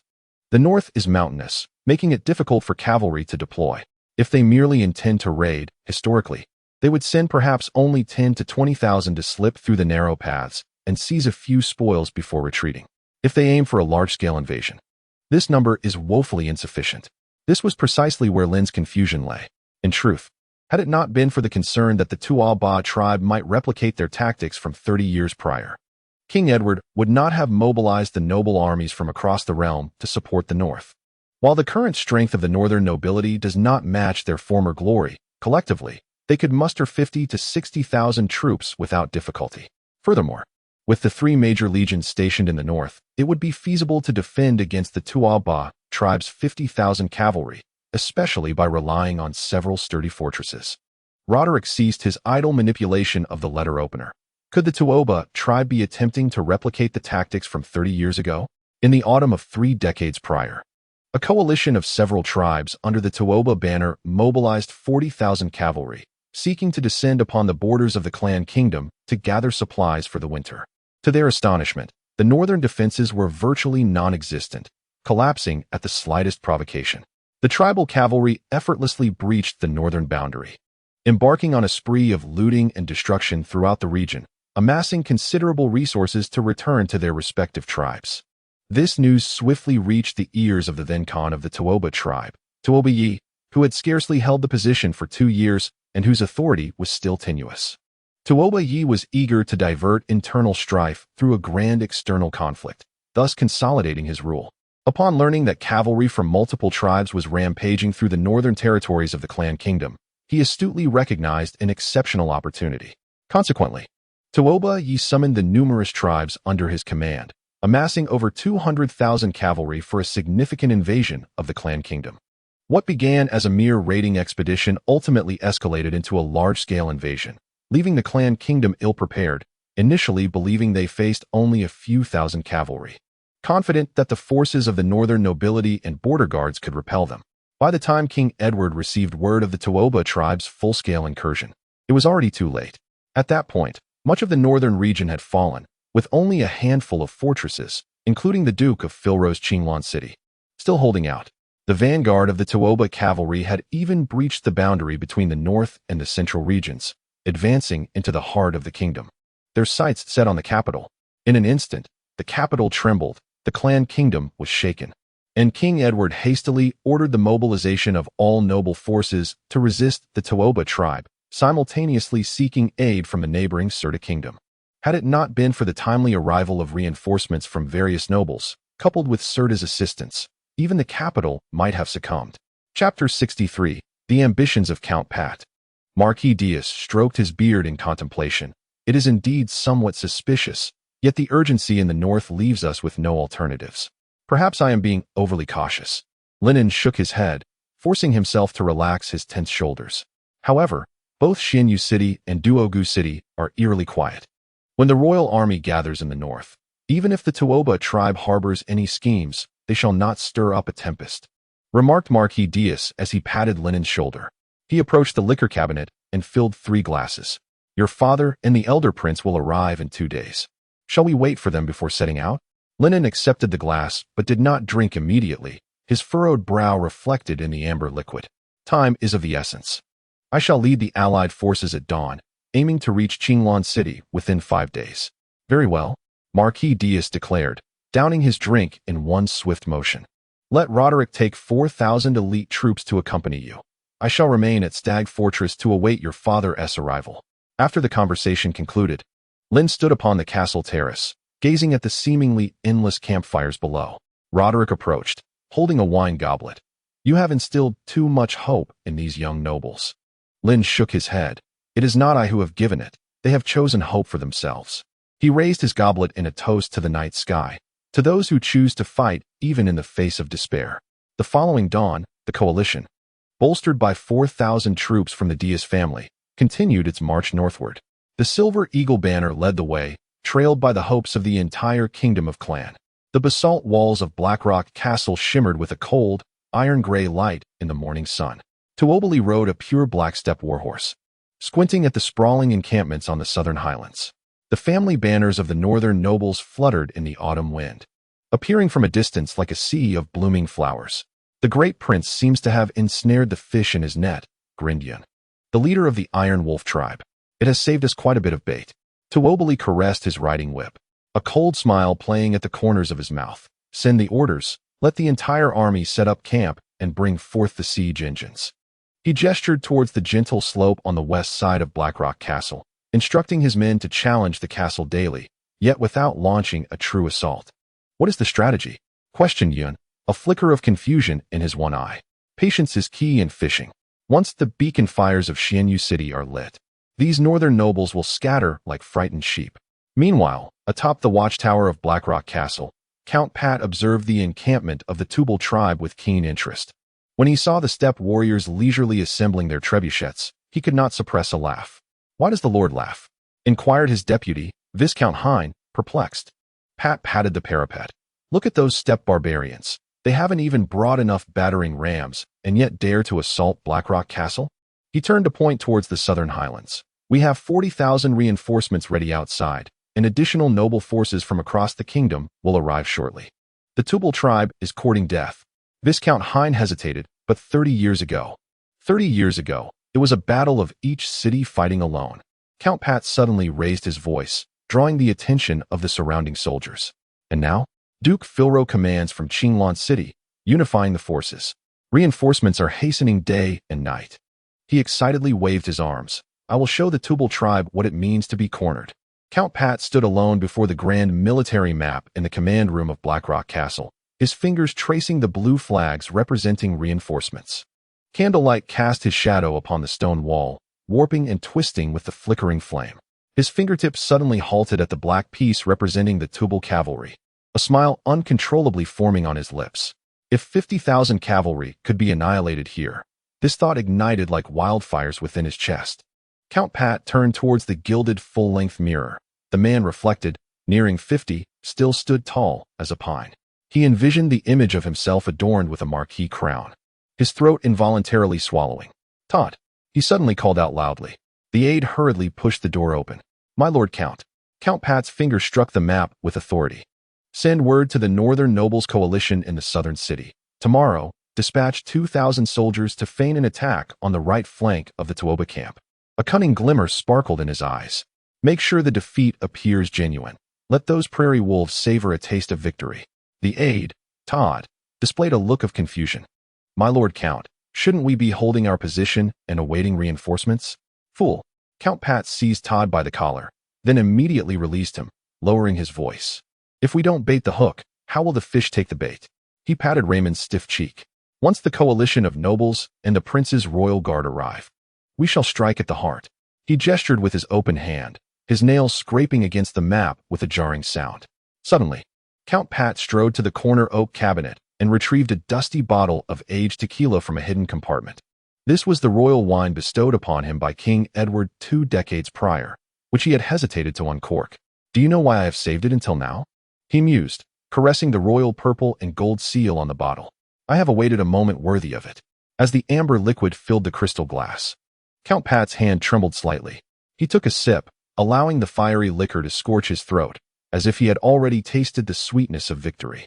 "That old scoundrel Rain always mocked me as the wall count. This time, I shall prove him wrong to all." Suddenly, the sound of a horn pierced the air.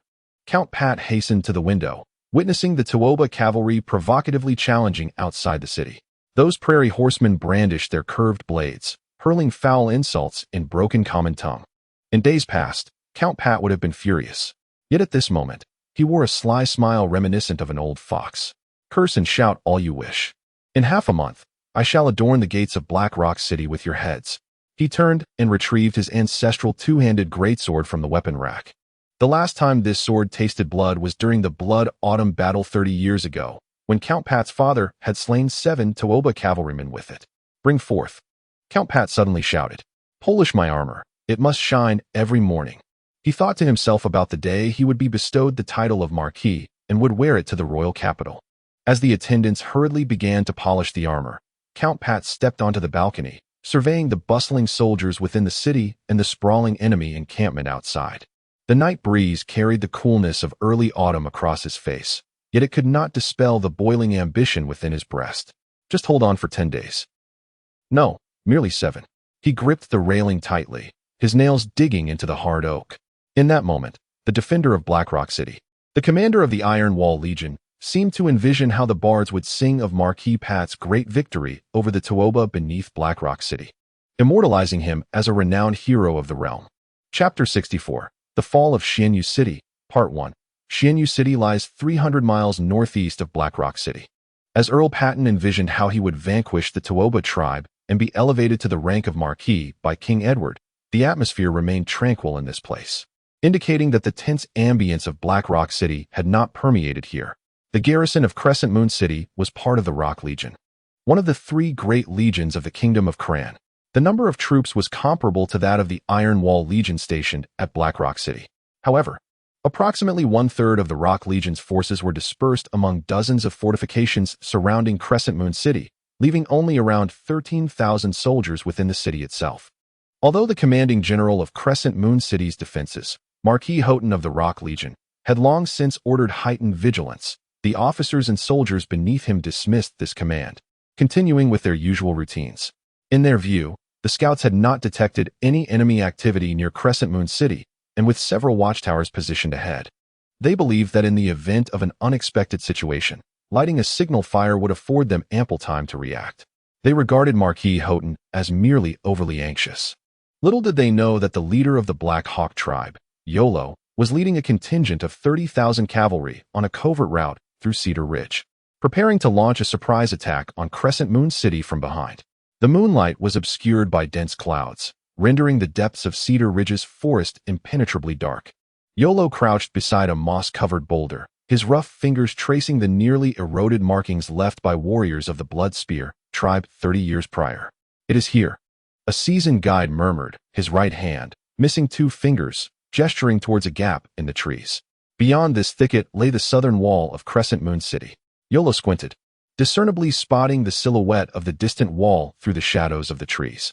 Unlike the heavily fortified northern wall, the southern wall flickered with only a few scattered torches swaying in the night breeze, with the sentinels appearing infrequently.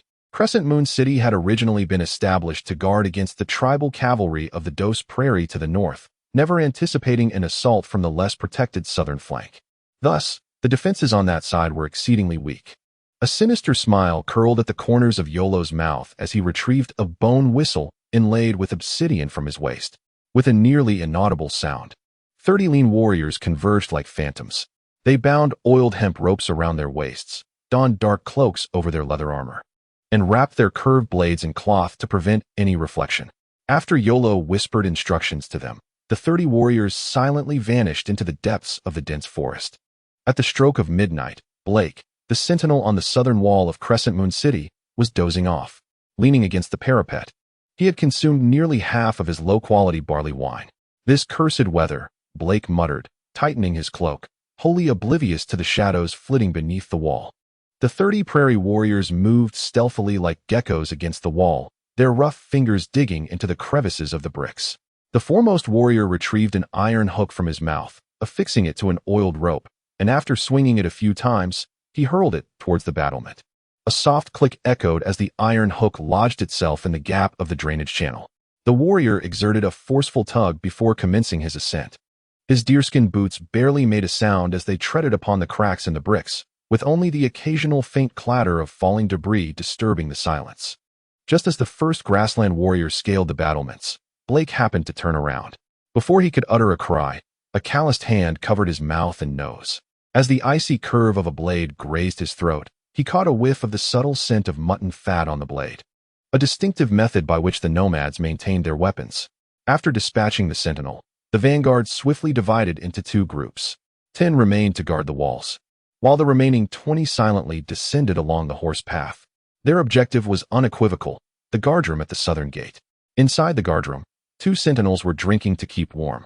The flickering light of the tallow candles cast shifting shadows across their faces. "Have you heard that Ashen City has fallen?" inquired the younger sentinel.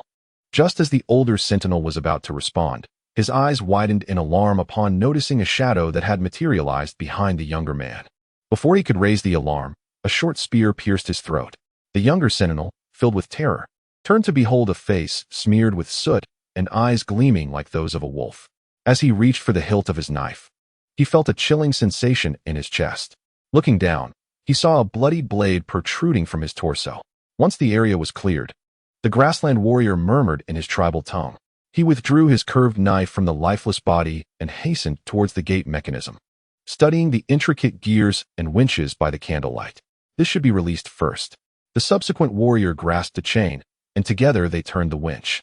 The clattering of the iron chain rang out sharply in the stillness of the night, yet most within the city remained fast asleep.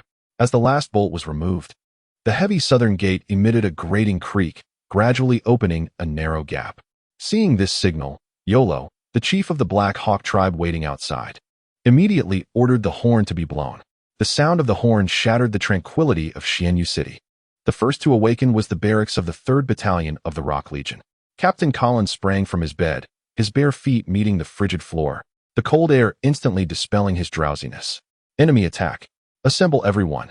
Collins seized his sword and dashed out of the barracks, only to witness flames surging toward the southern gate. The thunderous sound of hooves approached rapidly, and at the end of the street, he could discern cavalrymen brandishing curved blades. "Form ranks. Quickly, form ranks," Collins shouted hoarsely. But all that greeted him was a cacophony of chaotic screams. Disheveled soldiers fled in all directions like headless flies, with some even charging unarmed toward the fully armed grassland cavalry. "Captain, the southern gate has fallen." A bloodied messenger stumbled towards him. "At least 10,000 cavalry have entered the city." Collins' heart sank to the depths. He turned to gaze at the central fortress, the stronghold of Marquis Houghton, which served as the last line of defense. "Order all able-bodied men to retreat to the central fortress. Quickly." The Marquis Houghton was violently shaken awake by his captain of the guard. The commander of the Rock Legion, nearing 60, had disheveled gray hair cascading over his shoulders, his sleepy eyes momentarily mistaking reality for a dream. "My lord, the city has fallen." The captain of the guard's voice was hoarse, his armor stained with blood. "The nomads have breached the southern gate." Marquis Houghton jolted upright, the sudden movement inducing a wave of dizziness. 30 years prior, his father had met his demise during the defense of Xianyu City. Now, history seemed to be repeating itself. Impossible. He stood barefoot on the frigid stone floor. Pushing open the window, the sight before him plunged the old noble into despair. The southern part of the city was engulfed in flames, and the streets were alive with galloping cavalry and the cacophony of anguished cries. Chapter 65. The Fall of Xianyu City, Part 2. Marquis Houghton tightened his grip on the hilt of his sword, his knuckles turning white. He recalled the dismissive expressions of the officers when he had ordered heightened vigilance 3 days prior. "Gather the guard. Hold the castle gate at all costs." The old Marquis commanded with an unusual calmness. "Have we sent word to light the beacon?" "Yes, but..." The guard lowered his head. The nomads seized the beacon tower immediately. Marquis Houghton closed his eyes. Without the beacon's warning, the northern lords would remain oblivious to their plight. "Then let our blood serve as the signal." The old Marquis strode into the courtyard, where 300 of his loyal guards were already assembled. These were seasoned veterans who had stood by his side for over a decade. Their expressions were grave, yet none faltered. "Men of the Rock Legion." Marquis Houghton's voice resonated through the darkness. "Tonight, we shall inscribe glory with our blood." As Yolo led the elite Black Hawk unit toward the castle, they were met with a formidable wall of spears. In addition to Marquis Houghton's 300 guards, over 3,000 soldiers from the Rock Legion had gathered from various corners of the city. The Marquis stood at the forefront, his massive sword crossing his chest. Loose arrows. A deluge of arrows descended, toppling the leading cavalrymen. Yet, the subsequent waves of horsemen quickly filled the gaps, surging toward the castle gates like an unrelenting tide. "Hold the line," Marquis Houghton bellowed, cleaving through a cavalryman's helmet with a single stroke. Blood splattered onto his gray beard, glistening ominously in the firelight. The battle raged for a full hour. The ground before the castle was piled high with corpses, blood flowing like a stream into the drainage ditches. The majority of the defenders lay slain, with even the guards suffering over half their numbers lost. A deep, bone-revealing gash marred Marquis Horton's left arm from a curved blade. "My lord, the eastern gate has not yet fallen," shouted Captain Colin, his face smeared with blood as he pushed his way to the Marquis' side. "I shall escort you to safety." But Marquis Horton merely smiled. He gazed eastward, where the first rays of dawn pierced through the clouds. "Colin, take the remaining soldiers who can still fight and escape." The old Marquis wiped the blood from his sword. "Tell Duke Philro that Horton has betrayed the kingdom's trust." "My lord, this is an order." The Marquis of Horton suddenly bellowed, then lowered his voice. "Take away the Legion's banner. It must not fall into the hands of the nomads." After Colin departed in tears, the Marquis adjusted his shattered breastplate and made his solitary way towards the castle gates. Outside, the warriors of the Black Hawk tribe were mustering for a final charge. The old Marquis raised his massive sword, its tip directed at the location of Yolo, Rock Legion. Fight to the death. His last stand lasted less than 10 minutes. When Yolo finally stepped over the layers of corpses into the castle hall, he beheld this scene. The white-haired old Marquis reclined beneath the banner of the kingdom, his colossal sword embedded before him, his hands firmly gripping the hilt. Even in death, his body remained upright, resembling an unyielding statue. After a moment of silence, Yolo suddenly drew his curved blade and severed the bloodied banner. "Give him a grand burial," he instructed his subordinates as he turned to leave. Clearly, the Marquis of Horton's unwavering resolve in battle had garnered the respect of this tribal leader. Additionally, dispatch the swiftest rider to inform the Crown Prince that Xianyu City has fallen. Proceed as planned. At dawn, the last remnants of resistance in Xianyu City were extinguished. Yolo stood atop the bell tower, gazing down at the burning city. The 30,000 cavalry of the toEmperorvia tribe had completely seized control, with the granaries and armories falling intact into their hands. "Chief, what shall we do with the captives?" one subordinate whispered. The usual protocol, Yolo signaled with a gesture across his throat. "Spare only the craftsmen and young women. Execute the rest." Meanwhile, 300 miles away in Black Rock City, Count Pat was awakening, rehearsing the expression befitting a newly appointed marquis in front of a mirror. Unbeknownst to him, the net he envisioned had already been torn open with a gory gash. Suddenly, the gates of Xianyu City swung wide, and countless nomadic horsemen surged forth like a swarm of locusts. They divided into numerous factions according to their tribes, each bearing captured maps and guides. "Remember the great leader's orders," the tribal chieftains reiterated before setting off. "Burn the granaries, slay the men, seize all that can be carried." The cavalry of the Bloodspear tribe was the first to charge towards the nearest village. They deliberately allowed a few villagers to escape, ensuring that panic spread through the north like a plague. Let fear run faster than the horses. The chief of the Bloodspear tribe laughed heartily as he felled an old farmer attempting to resist. By the time those nobles reacted, the entire north had already become their hunting ground. At this moment, 20 miles away from Xianyu City, Captain Grayson squinted towards the thick smoke rising from the direction of the city. In the morning light, the dark smoke twisted upward like a colossal serpent reaching for the heavens. "Something is amiss," Grayson muttered, his rough fingers tapping against the wooden railing. "This smoke is too dense. It does not resemble a typical fire." "You're being overly cautious, Captain," a young sentinel yawned. "It's surely just some fool in the city who accidentally ignited the granary." Grayson remained silent, turning towards the signal tower, pulling out a flint from his pocket. Just as he was about to ignite the beacon, a feathered arrow suddenly pierced his throat. The young sentinel barely had time to utter a half-formed word before 3 sharp arrows struck his chest simultaneously. He staggered backward and fell from the edge of the watchtower, plummeting to the ground like a heavy stone. Yolo sheathed his longbow and gestured to the cavalry behind him. "Clean up thoroughly, leave no one behind." It was revealed that Yolo had already received a message from the Crown Prince toEmperorvia, informing him that the main forces of the northern noble armies had gathered at the base of Haiyan City, which meant that the entire northern region was now vulnerable. This knowledge allowed Yolo to completely relax, dispersing his 30,000 cavalrymen by tribes, preparing to pillage and plunder throughout the northern territories. After all, their primary purpose for descending south was to seize enough spoils to aid toEmperorvia in defeating the second prince, toEmperor Hong, thereby securing the throne for himself. Yolo personally led 7,000 elite Black Hawk troops along the official road.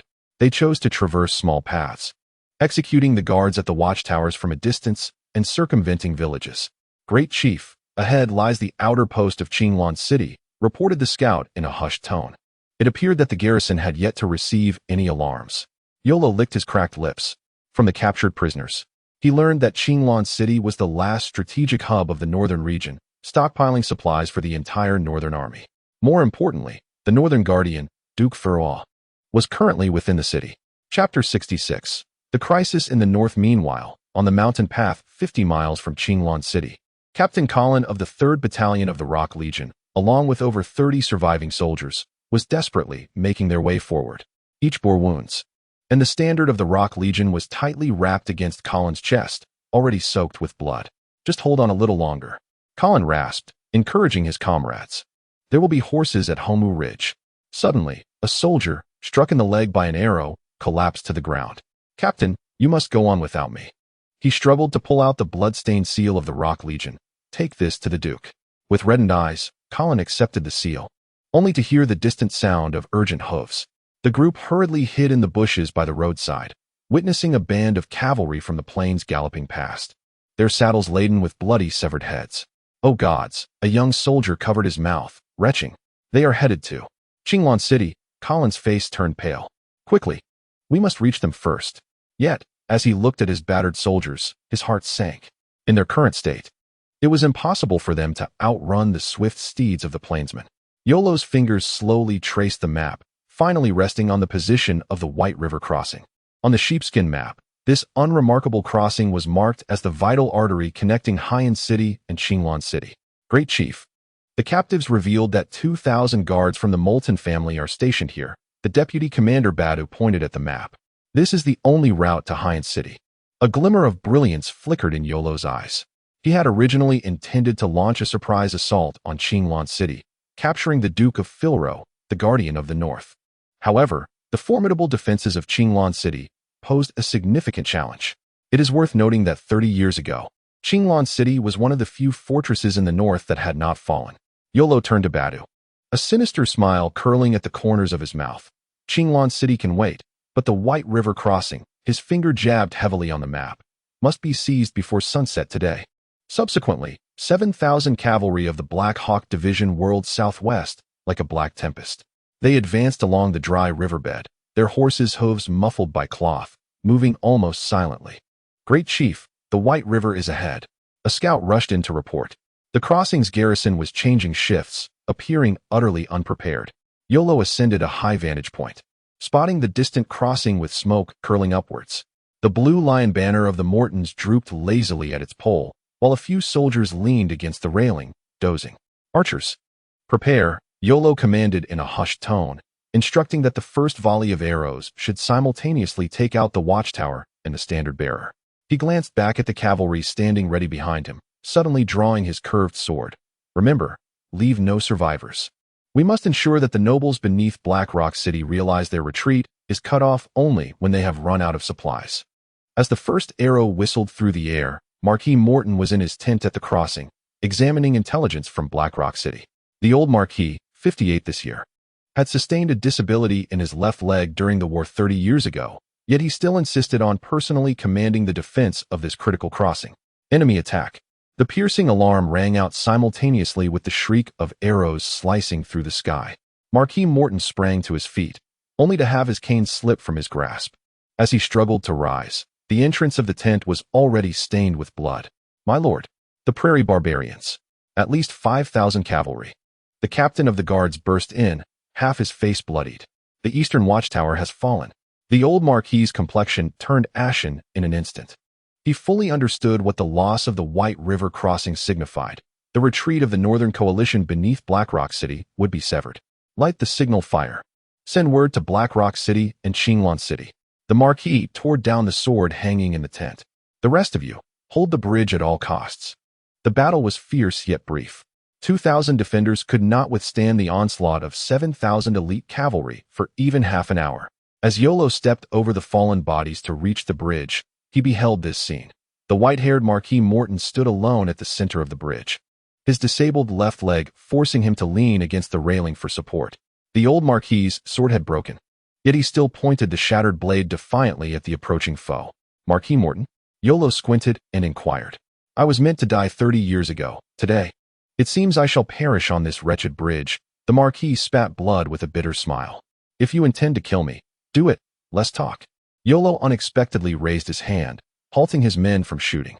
He dismounted and approached the old Marquis, unexpectedly performing a gesture of respect from the prairie. "You are worthy of honor. Surrender, and I assure you safety in the name of the Black Hawk Division." The Marquis of Morton burst into laughter, his mirth laced with blood. "You have no idea who you are up against."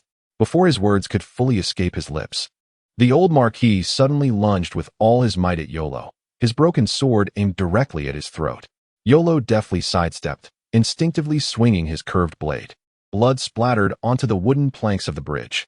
The body of the Marquis of Morton swayed momentarily before being swept away by the fierce currents of the White River, vanishing without a trace. Iolo gazed silently at the river, then abruptly turned and commanded, "Immediately send word to the Crown Prince, informing him that my forces have seized the White River crossing and the retreat of the Black Rock Castle garrison has been cut off. Furthermore, summon the scattered cavalry of the various tribes, instructing them to gather here within 3 days." That night, within the confines of Black Rock Castle, Count Pat was reveling with several noble generals when he received urgent news from a scout. The beacon at the White River crossing was lit before sunset, but was extinguished soon after. Count Pat waved his hand dismissively. "It is certainly just old Morton practicing his defenses again." The old man had been paranoid ever since his injury 30 years ago. He failed to notice that the lifeline connecting Black Rock Castle to Green Mist City had quietly been severed. Unbeknownst to him, the cavalry dispatched by Iolo were intercepting all messengers headed toward Black Rock Castle. In Green Mist City, within the study of Duke Philro, candlelight flickered. Duke Philro furrowed his brow, listening to his aide's report. "My lord, scouts have spotted 3 plumes of black smoke in the northeast." The aide's voice was abruptly interrupted by frantic knocking at the door. "Come in," Duke Philro commanded sternly. The captain of the guards hurried in, kneeling on one knee. "My lord, an officer claiming to be Colonel Colin of the 3rd Brigade of the Rock Legion requests an audience, stating he has urgent news and is covered in blood." The wine glass in Duke Philro's hand clattered to the floor, crimson liquid spreading across the carpet like blood. An ominous premonition seized his heart. Duke Philro rose abruptly. "Bring him in at once." Chapter 67. A thunderbolt from a clear sky as Colin was assisted into the study by 2 guards. The air in the room seemed to freeze. His military uniform was soaked with blood and sweat, the wound on his left arm still oozing. Yet his bloodshot eyes shone with an unusual brightness. Earlier that evening, Colin had ambushed a few isolated cavalrymen from the plains, seizing their steeds before hastily making his way to Green Mist City to deliver the news. "My lord," Colin knelt, his voice hoarse, "Green Mist City has fallen." Duke Philro's grip tightened around the armrest of his chair, his knuckles turning white. He forced himself to regain his composure, then gestured for the servant to offer Colin a cup of water, only to realize his own hands were trembling slightly. "Detail everything," Duke Philro's voice thundered low. Colin struggled to swallow a mouthful of water, recounting the events leading to the fall of Green Mist City. As he described the final battle of Marquis Houghton, tears brimmed in Duke Philro's eyes. Upon hearing of the raiding divisions of the Plains people, his face turned ashen. That night, the council hall of Green Mist City was ablaze with light. All the remaining nobles and generals were summoned urgently, the air thick with tension and fear. "Gentlemen," the voice of Duke Philro weighed heavily, "the city of Xianyue has fallen." The council chamber erupted in chaos. A young viscount overturned his wine cup, exclaiming, "Impossible. The Rock Legion comprises over 20,000 men." The young viscount's cup shattered on the floor, the crisp sound of breaking glass echoing throughout the chamber. Several elder nobles exchanged incredulous glances. "Your Grace," Count Edmund stood, his voice trembling with shock. "This matter is grave. Can you confirm the reliability of such news?" Duke Philro nodded slowly, the wrinkles on his face deepening in the candlelight. It was Colonel Colin, commander of the Rock Legion's 3rd Battalion, who reported this. "I have verified his identity." He turned to a guard, instructing him to bring forth the items. The guard entered, trembling as he unveiled a blood-stained package.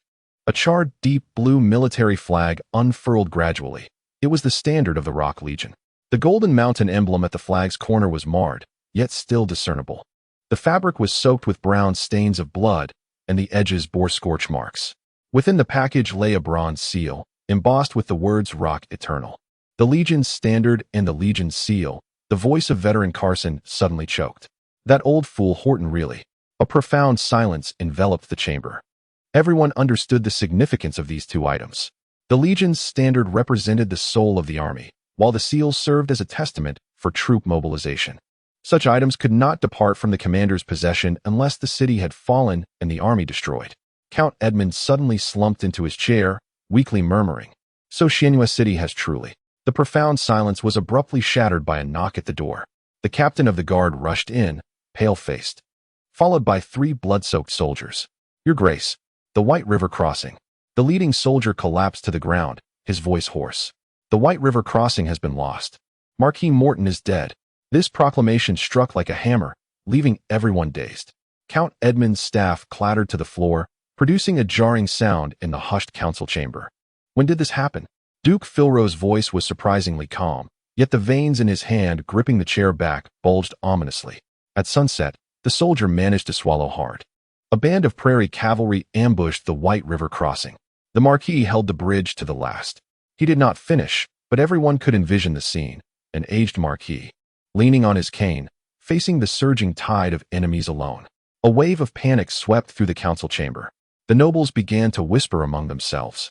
Some proposed sending immediate reinforcements to the White River Crossing. Others insisted on holding firm at Qinglan City, while a few were already discussing how to escort their families southward.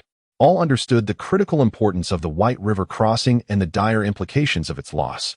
Duke Philro's staff struck the ground heavily, the thudding sound commanding immediate silence in the tumultuous chamber. The old Duke rose slowly, though his aged frame appeared somewhat stooped. His eyes burned with unwavering resolve. "Gentlemen," his voice thundered through the hall like a tempest. "This is not a time for panic." He strode purposefully toward the military map, his finger emphatically marking the position of the White River Crossing. The loss of this stronghold indeed severed the retreat for Blackrock City. However, his finger swiftly shifted to Qinglan City. "As long as we hold this final granary, there remains hope for the army of Blackrock City." First, Duke Philro turned to the messenger. "Immediately dispatch the most skilled watermen to cross the White River under the cover of night and take the mountain path to Blackrock City to deliver the news. Remember, the message must reach Count Pat and Marquis Fernand in person." Second, he scanned the faces of the assembled generals. All troops stationed at Qinglan City must enter a state of readiness, reinforce the walls, tally provisions, and prepare to hold firm. Old General Carson frowned. "Your Grace, we have only 5,000 soldiers. 5,000 is sufficient to defend the city." Duke Philro declared with absolute certainty. "The walls of Qinglan City stand 15 meters high, and our supplies are ample. 30 years ago, I held this city with just 6,000 men for 5 months. Subsequently, Duke Philro retrieved a sapphire-sealed ring from his breast pocket and handed it to his chief attendant. "Take my seal and seek out the noble coalition still en route. Inform them that the North is at a critical juncture of life and death, and urge them to hasten their march to our aid." Once all commands were issued, Duke Philro ascended to the city walls alone. The night wind howled, tousling his silver hair. In the distance, the flames of several villages burned brightly against the darkness. "My lord," the aged steward followed closely, concern etched on his face. "You should rest." Duke Philro shook his head, producing a yellowed letter from his pocket, his final correspondence to his wife from 30 years prior. "It has been 30 years, he murmured. "History is often astonishingly similar. But this time, we shall not repeat the past."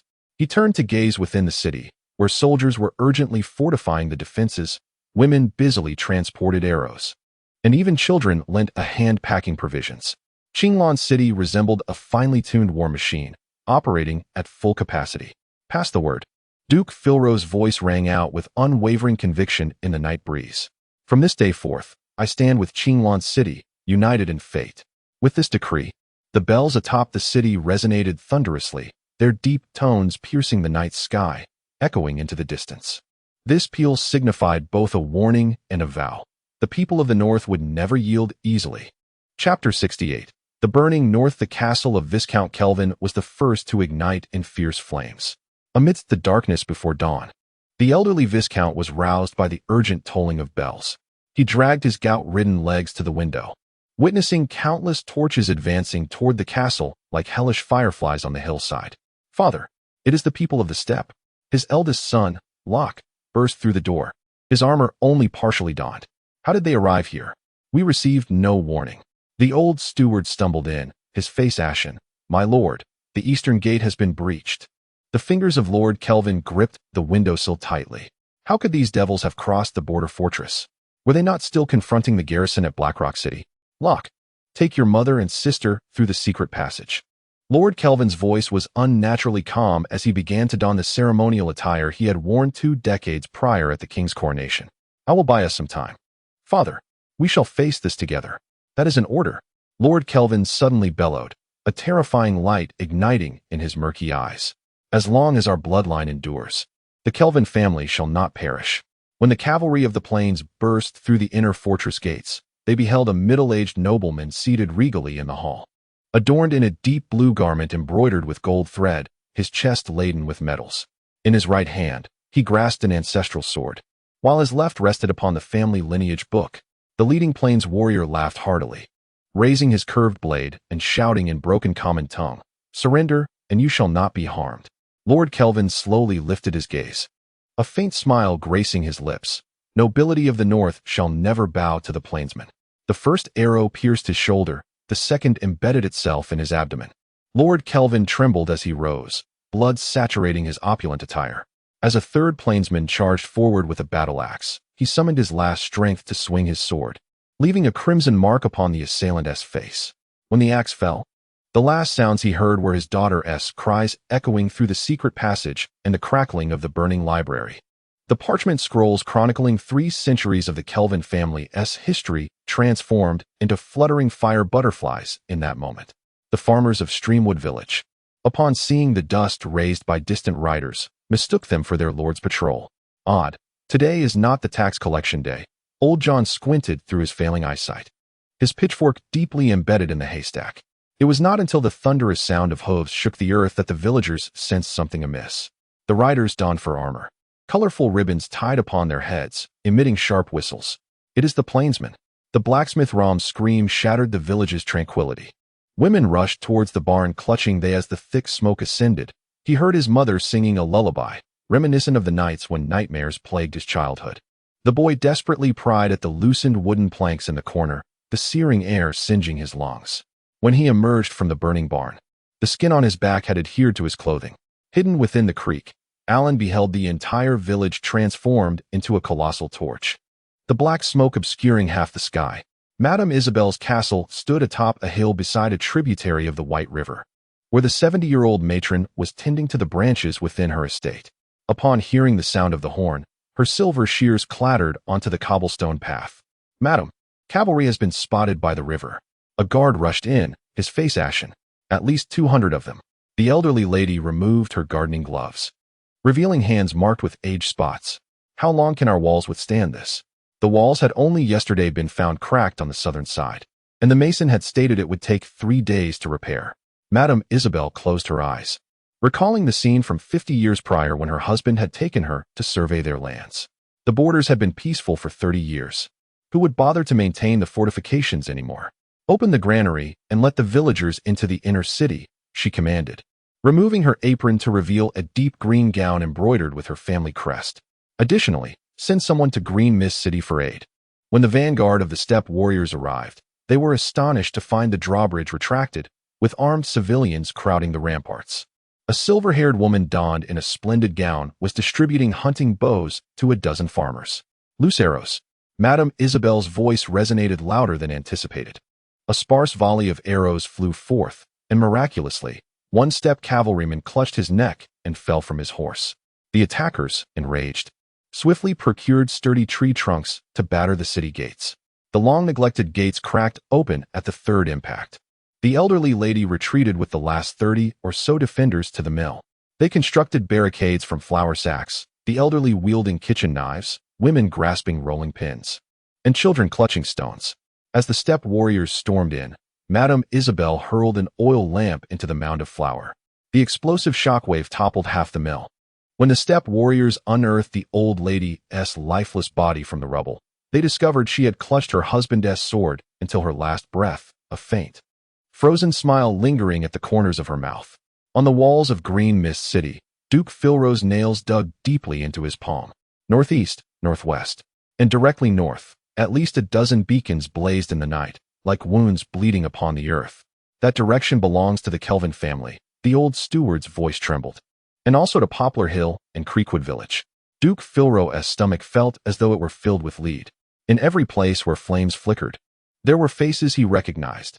Viscount Kelvin, who always recounted cold jokes at banquets. Madame Isabel's elderflower wine, renowned throughout the north. The children of Creekwood Village, who annually brought apple pies to the castle during the harvest festival. My lord, a young messenger sprinted up the castle wall. The 7th wave of distress signals has arrived. It is the captain of the garrison from Green Valley, he says. Duke Philro abruptly interrupted in a fit of rage. I have declared that I will no longer accept any more pleas for aid. The Duke's roar echoed against the city walls, startling several soldiers who nearly dropped their torches. After a moment of silence, Duke Philro's shoulders slumped. Take him to be bandaged, then send him to the supply depot for a change of clothes. The guards bowed their heads and stepped back, acutely aware of the Duke's anguish. The garrison of Qinglan City was limited. How could they possibly spare troops for rescue? As dawn broke, scattered refugees began to appear in the fields outside the city. A limping elder carried his unconscious granddaughter. A burn-scarred youth dragged a headless corpse. And a woman cradling an infant had a gaze as vacant as glass beads. Open the gates, Duke Philro commanded. My lord, those prairie people may be mixed in. I said, open the gates. The Duke slammed his fist against the arrow slits, dislodging a few stones from the wall. Prepare the herbs, have the kitchen make porridge, and clear the barracks to accommodate the wounded. As the first refugees stumbled through the gates, Duke Philro noticed that the grass sandals on his feet had been stained brown with blood. The elder suddenly coughed violently, spraying blood onto the cloak adorned with golden lions. My lord, the prairie folk kill anyone they see. The refugees clutched the Duke's sleeve tightly, their nails embedded with the flesh and blood of their kin. They hung the children on spear tips. Duke Philro knelt and embraced the unfamiliar peasant as if he were cradling the entirety of the shattered north. The soldiers on the wall turned their faces away. They had never witnessed the Duke in tears. As twilight descended, Duke Philro stood alone in the map room. The small black flags representing the prairie cavalry were planted throughout the heart of the north, resembling a swarm of carrion beetles upon a corpse. His hand hovered above the blue flag, symbolizing Qinglan City, trembling violently. 30 years, Duke Philro murmured to the empty room. And I still have not been able to protect you. Outside, new beacons of fire were ignited, casting the Duke's shadow upon the wall, distorted like a penitent sinner on his knees. In the encampment of the toEmperor tribe outside Haiyan City, within toEmperor Lai's grand tent, tallow candles illuminated the hanging sheepskin map. His rough fingers traced from Xianyu City to the White River crossing, finally pressing heavily on Haiyan City, scratching 3 white lines into the map with his nails. A messenger knelt in the tent, still bearing the pungent scent of White River water on his armor. Good. The report from Yoru is splendid. toEmperor Lai suddenly burst into laughter, his golden earrings trembling in the firelight. He stood up and kicked over a low table, causing a bronze wine pot to roll across the map, soaking the area marked for the White River crossing. The leaders of various tribes exchanged glances. The leader of the Iron Wolf tribe, Yun, cautiously remarked, Your Highness, could Yoru, that old wolf, be exaggerating his achievements? toEmperor Lai snatched up the blood-stained signal flag and threw it in front of everyone. It was the White River garrison's banner torn from the corpse of Marquis Morton. Morton's old head is on its way here. His gaze swept across each leader. Now, the path to Haiyan City and the retreat of the Northern Noble Coalition is cut off. A cacophony of wolf-like howls erupted from the tribal leaders. Suddenly, toEmperor Lai fell silent, a dangerous glint flashing in his eyes. A scout from the south reported that the armies of other lords from the clan kingdom were hastening towards the northern territories, leaving us with little time. His curved blade was drawn, its tip poised at the southern flank of Black Rock City. Within 2 days, I shall transform this coalition of 40,000 northern nobles into mere filling for a meat pie. Agutamu, the leader of the Uluo tribe, slammed his hand on the table. Let us attack at once, while they remain unaware of the White River crossing. No, toEmperor Lai's blade sliced through the air. Let fear first gnaw at their courage. He turned to his captain of the guard. preparing 300 vociferous soldiers to address them at dawn. Additionally, send word to Yolo, ensuring he secures the White River crossing, so we may devour this coalition of over 40,000 northern nobles. Bronze oil lamps cast a warm golden glow over the long table draped in deep red velvet, while the silver cutlery reflected dancing specks of light within the tent. The commander of the Northern Noble Coalition, Marquis Fernandez, raised his goblet, the amber wine swirling within mirroring his well-groomed gray beard, to the resilience of the North. His voice was deep and powerful. After 10 days of standoff, the Tuoba tribe's pack of prairie wild dogs did not even dare to approach our camp gates. To you, my Lord Marquis. Over 30 northern nobles echoed in unison, the sound of clinking goblets ringing like chimes in the wind. Servants weaved through the gathering, bearing roasted venison and truffle pies, while musicians in the corner played lively pastoral melodies. Just as Marquis Fernandez was about to bring the goblet to his lips, the tent's entrance was suddenly flung open by a gust of wind. A mud-stained figure stumbled in, closely followed by panicked guards. My Lord Marquis. Urgent news from Qinglan City. The music ceased abruptly. Marquis Fernandez's goblet hung suspended in the air, a drop of wine splattering onto his embroidered sleeve. He recognized the insignia on the cloak of the newcomer. It belonged to Duke Philro's personal guard. The messenger knelt, extracting a wax-sealed letter from a close-fitting pouch. Under the candlelight, the broken seal seemed a harbinger of ill fate. My Lord Marquis, Xianyu City has fallen. The messenger's voice rasped like sandpaper. The White River crossing has also been lost. The goblet slipped from Marquis Fernandez's fingers, rolling across the woolen carpet, the red wine spreading like blood. He mechanically bent to retrieve it, only to find his fingers trembling violently. Impossible. The young Viscount Cassville slammed his hand on the table, the knife scraping sharply against the porcelain plate. The Rock Legion boasts 20,000 elite troops. The messenger unfastened his blood-stained cloak, revealing a cloth pouch tied to his chest. As he unfurled the tattered, deep blue battle standard, gasps filled the tent. That was the banner of the Rock Legion, its mountainous emblem consumed by flames. Marquis Houghton has fallen in battle. The messenger produced a leather pouch, spilling a bronze seal onto the tablecloth. So has Marquis Morton of the White River Crossing.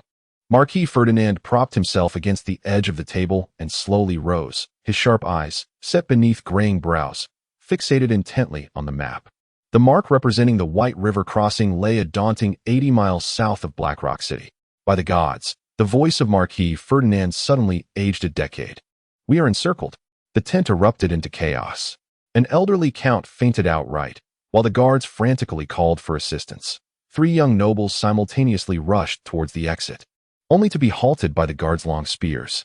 Some nobles began to mentally calculate how many gold coins they possessed might suffice to bribe the cavalry of the steppes. Silence. Marquis Ferdinand's roar reverberated, causing the chandelier to sway. He raised his staff and struck it forcefully against his ironclad boots, the sound of metal clashing momentarily quelling the tumult.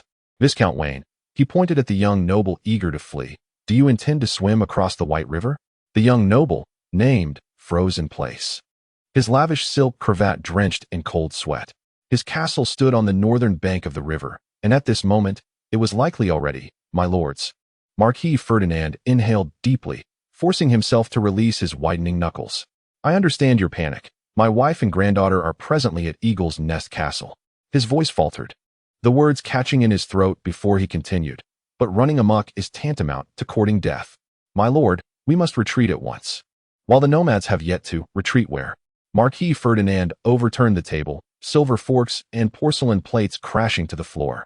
He seized a wine bottle and hurled it at the map, the crimson liquid engulfing the mark of the White River Crossing. Our escape route is severed. A deathly silence enveloped the tent, punctuated only by the heavy breaths of those gathered.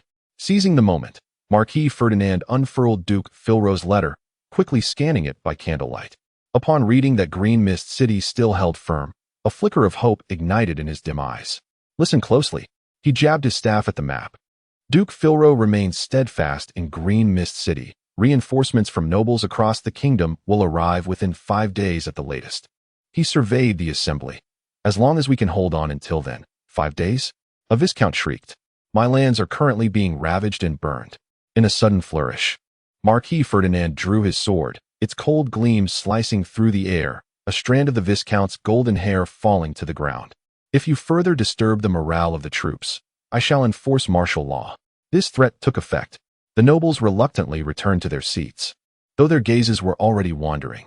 Marquis Ferdinand was acutely aware that while they appeared compliant, their thoughts were consumed with how to preserve their families. As the meeting dragged into the early hours of dawn, Marquis Ferdinand finally proposed a compromise. At first light, scouts would be dispatched to ascertain the situation at the White River crossing, while simultaneously fortifying the camp's defenses.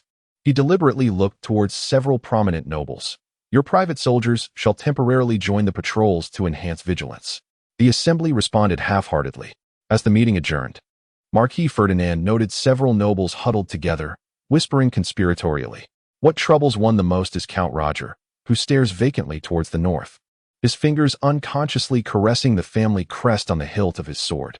Roger, Fernand interjects, your granddaughter, Tamira, has taken my great-grandson to the city of the crescent moon. Count Roger's voice is as soft as a feather. She wrote to say she wishes to show me the child's first experience on horseback. Fernand, at a loss for words, recalls his 3-year-old granddaughter, who delighted in tugging at his gray beard and calling him Great Lion. Now, wildfires spread across the plains to the north while he remains trapped in this cursed camp. Once the last noble departs, Fernand slumps into an armchair. The guards bring calming tea, but he waves it aside, knocking it over. Bring me wine. The strongest you have. The alcohol burns his throat, yet fails to extinguish the blaze within his chest. Fernand loosens his collar, discovering his lining soaked with cold sweat. He removes the family ring from his finger, gazing into the 200-year-old sapphire, which seems to reflect the fiery scene of Eagle's Nest Castle ablaze. My lord. The scout captain bursts in abruptly. The scouts sent to the White River crossing have returned. Fernand leaps to his feet, the wine bottle clattering to the ground. What is the situation? The captain's face is ashen. The crossing has raised the Black Eagle flag. The cavalry of the Toba clan is establishing defenses along the shore, and they have impaled prisoners on trees by the river as markers. Fernand suddenly coughs violently, spewing blood onto the spread map. The location of the White River crossing is irrevocably stained red. When Earl Pat awoke, he was dreaming of kneeling before the king, receiving the Marquis's crown.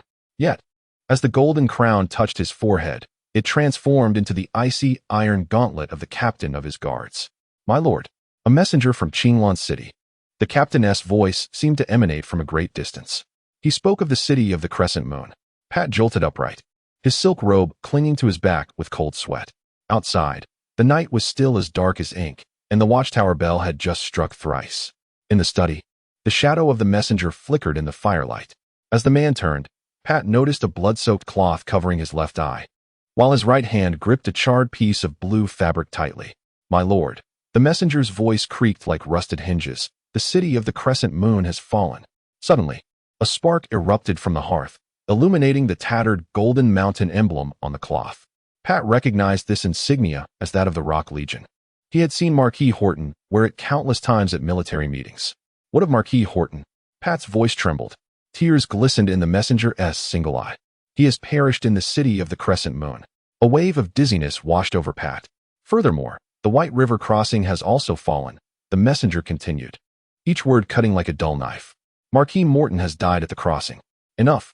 Pat slammed his fist onto the desk, causing the ink bottle to leap and spill, the black liquid slithering across the map like a venomous serpent. His gaze involuntarily followed the inky blackness of Black Rock City, the White River Ferry, and Qinglan City, all now shrouded in the same ominous hue. The messenger trembled as he presented the sealed letter. Count Pat recognized the handwriting of Duke Filro. The once bold strokes now twisted, resembling a dying worm in its last throes. The dark moon has fallen, the White River runs dry, yet Qinglan remains. Act swiftly and without hesitation. Count Pat suddenly let out a cold laugh, a sound that startled the captain of his guard, who had followed him for 15 years and had never before heard such a voice laced with despair. What a notion of acting swiftly and without hesitation. Count Pat crumpled the letter and tossed it into the fireplace. The old fox hides behind the city walls while expecting us to venture out to our deaths. In the instant the flames consumed the paper, Count Pat momentarily envisioned the Marquis's crown he so ardently desired melting within the fire. Now, not to mention the title of Marquis, the very question of whether he could return alive to the capital loomed large. Herald, Pat suddenly bellowed. Immediately reinforce the defenses of the walls. All granaries must be doubly guarded. Just as the captain of the guard turned to leave, he was halted once more. Wait. Secretly prepare 200 light cavalry, selecting only the most loyal soldiers. When the study fell silent once more, Count Pat approached the bronze mirror. The reflection revealed a disheveled figure with tousled golden hair, dark circles under his eyes, and an opulent silk robe wrinkled like a rag.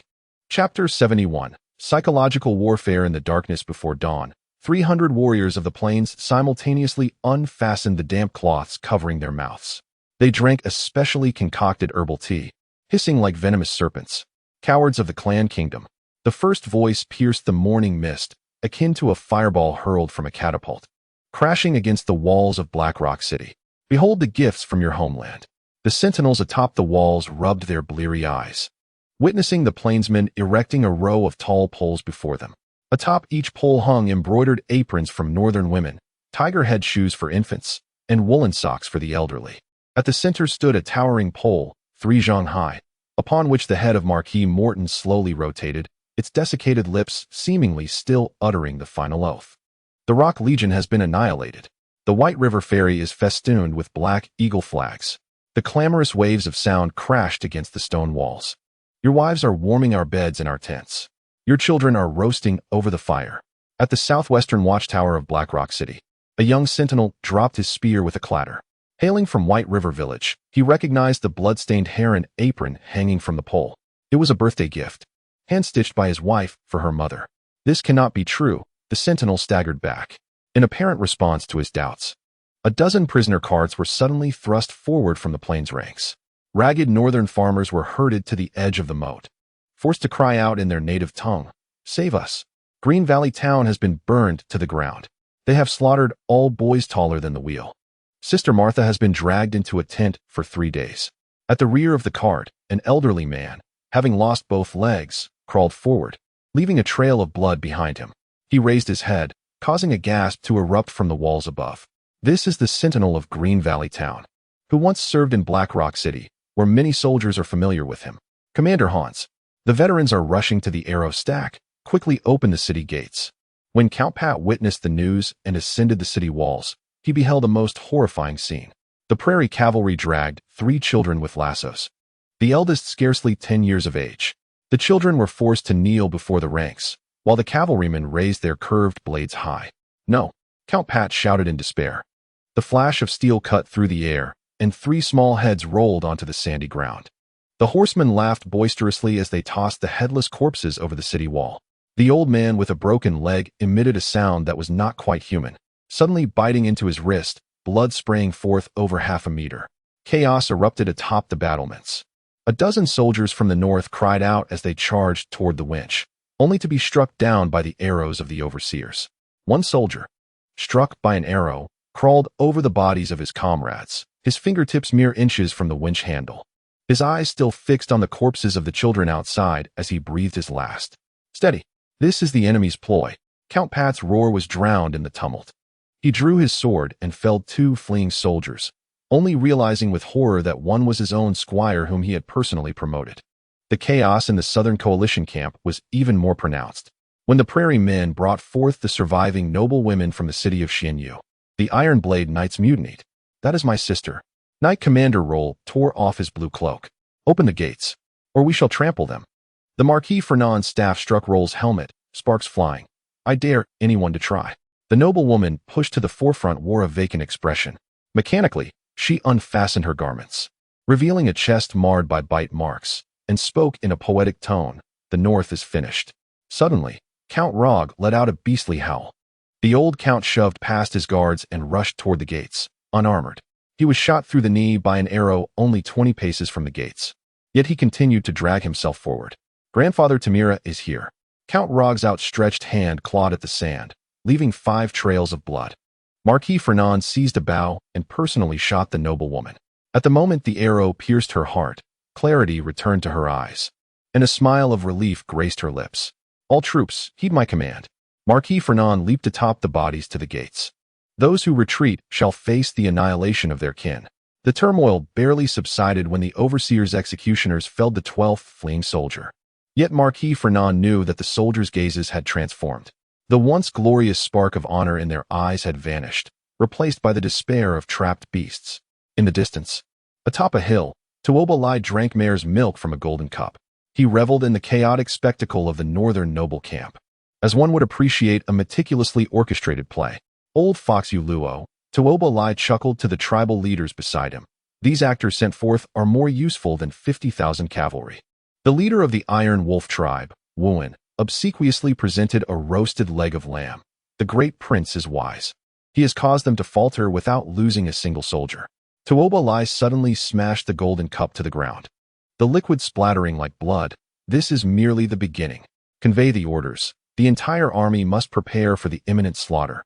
A cornered beast is the most perilous of foes. toEmperorvia caressed the golden wolf head ring.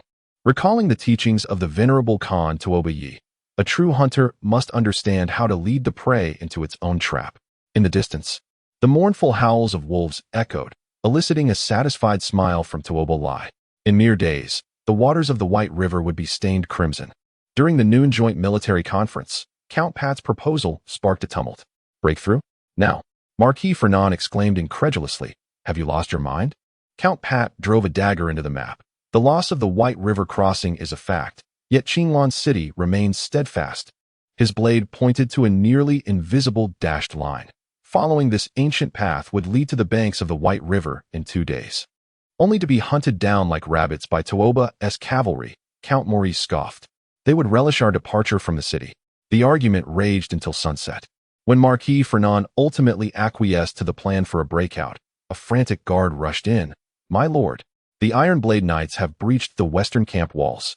As the assembly surged outside, they beheld a 10-meter-wide breach in the western fortifications. Scattered across the ground lay the bodies of the overseers. The youngest among them a mere 14, blood gushing from a wound in his throat. At least 2,000 had fled, reported the quartermaster after his count. They carried provisions for 3 days. Suddenly, Marquis Fernand erupted into maniacal laughter. "Excellent. Let these fools feed the wolves of the steppe." He turned to Count Pat. "Let us break out at midnight tomorrow, following the ancient path you mentioned." That night, a riot erupted in the dungeons of Hyan City. Over 30 guards of northern descent released the prisoners, attempting to open the southern gate. Count Pat personally led the suppression, ultimately ordering the entire dungeon corridor to be set ablaze. As the flames consumed the last of the traitors, a young man began to sing a northern folk tune. "The waters of the White River are clear and bright, waiting for my beloved to return home." The song abruptly ceased, yet its melody lingered in the stone walls. Chapter 72. Lynn's decision upon returning to his chamber. Count Pat discovered the word coward inscribed in blood upon the mirror. Outside, the campfires of the steppe people stretched for miles, resembling a vast maw of the earth, thirsting for blood. In the darkest hours before dawn, 2 squads cloaked in black stealthily emerged from Hyan City and the coalition's encampment. They bore identical secret orders, to reach Qinglan City at all costs. The sentinels outside the city had indeed spotted these shadows, yet toEmperorvia had deliberately commanded their passage. He mused, to let fear outrun the horses is the ultimate strategy. As the first rays of sunlight illuminated the walls of Hyan City, the true hunt was only just beginning.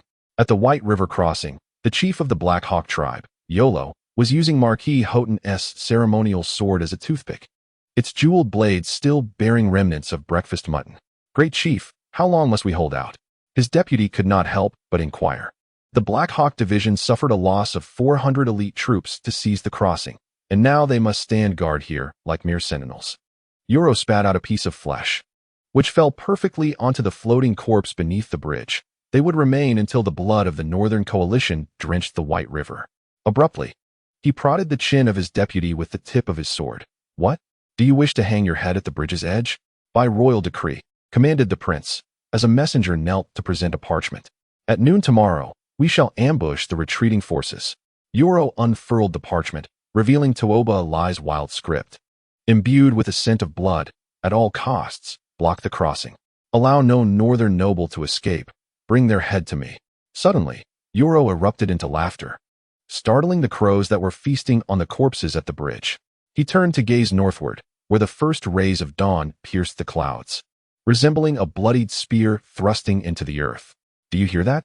Euro raised his sword before his subordinates, the inscription upon the blade glimmering in the sunlight. "By this time tomorrow, We shall use the head of a northern noble as our drinking vessel. When Lynn received news from the messenger of Qinglan City, he was still 80 kilometers away, leading the coalition of southern nobles. Upon departing from the stag fortress of Marquis Diaz, he had planned to reach Qinglan City within 5 days. Yet, Lynn underestimated the complexity of the northern terrain. The roads were treacherous and severely hampered the army's pace. Moreover, the number of smaller noble armies trailing behind the southern coalition increased, forcing Lynn to slow down to accommodate them. His finger punctured a hole on the map at the location of the White River crossing. The crack in the parchment spread outward, mirroring the shattered defenses of the north at this moment. Is it confirmed? His voice was unnaturally calm, a stark contrast to the sudden downpour outside the tent. The messenger knelt, rainwater dripping from the crevices of his armor, darkening the woolen carpet beneath. It is indeed true, my lord. Marquis Horton has fallen. Xianyu City has succumbed, and the White River crossing. Enough. Lin interrupted, turning to the 100 pale-faced nobles within the tent. You have all heard. The forces of Black Rock City and the northern coalition beneath it are now trapped. A heavy silence enveloped the command tent, broken only by the sound of rain lashing against the canvas. The breaths of the gathered nobles seemed particularly labored amidst the storm. Some clenched their fists, others turned ashen, while a few cast furtive glances, evidently contemplating their escape. Lin's gaze swept across each noble present. Count Marlborough's fingers unconsciously rubbed the gem on the hilt of his sword, while Count Flore's silver beard trembled slightly. Young Countess Margaret looked ghostly pale, as if she had already envisioned the curved blades of the steppe cavalry. This cannot be, exclaimed the rotund Count of Red Lake, slamming his fist on the table, his voice piercingly sharp. Xianyu City is defended by 20,000 elite troops. How could it have fallen so swiftly? It must be the steppe people's trickery. The messenger was a personal guard of Duke Filro, bearing his handwritten letter adorned with the Filro family crest. Lin cast a cold glance at him. Do you truly believe this is something the nomads could forge? The corpulent count opened his mouth, but ultimately fell silent, despondently sinking back into his chair. What shall we do then? The Earl of Marlborough's voice was hoarse. With the loss of the White River crossing, the Northern Coalition's retreat is utterly severed. Even if we reach Qinglan City, we may not be able to save them. No, we must save them.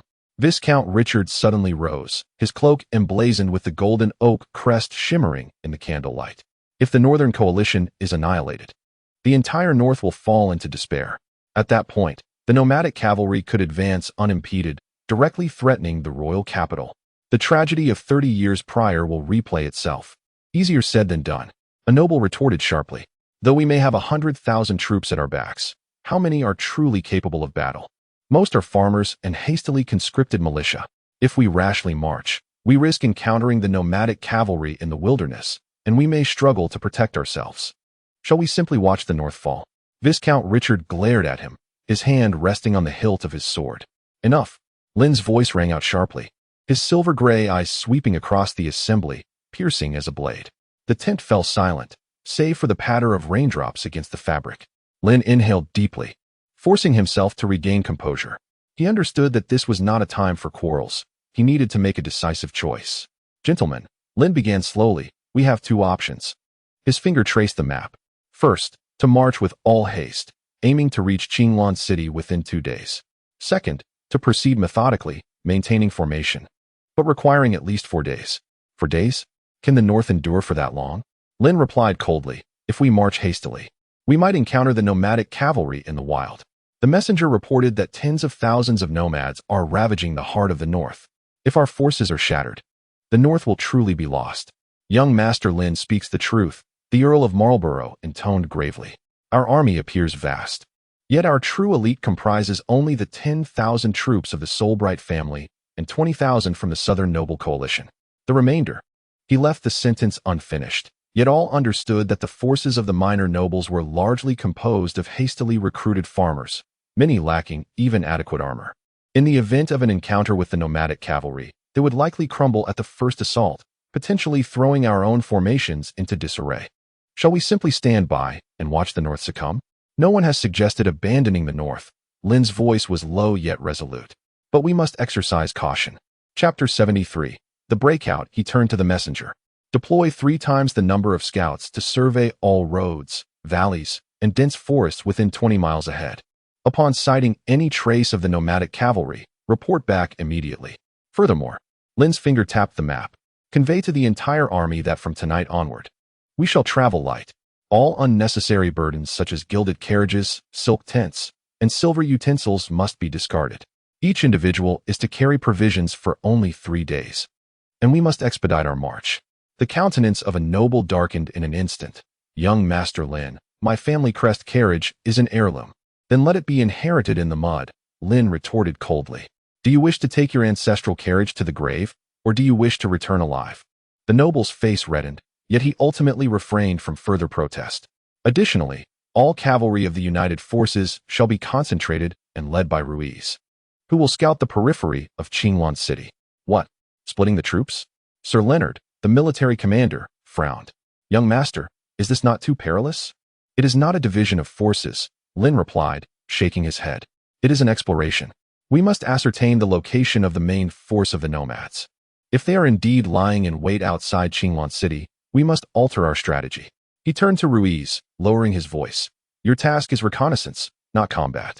Upon discovering the main body of the nomadic cavalry, retreat immediately, do not engage. Ruiz, the vice captain of the Silver Eagle Knights, was entrusted with commanding the 2,000 knights drawn from the order. He nodded earnestly. Understood, young master. Lynn's gaze swept over the assembly. Gentlemen, the northern territories are on the brink of peril. If we hesitate any longer, the entire kingdom of Clan will be engulfed in flames of war. Now, we must unite as one. His voice, though not raised, resonated with undeniable authority. At dawn tomorrow, the entire army shall advance. Any who strays from the ranks or disrupts the morale shall be treated as traitors. The final declaration struck each heart like a hammer. The nobles exchanged glances, ultimately bowing in submission. Once the meeting concluded, Lynn found himself alone within the military tent.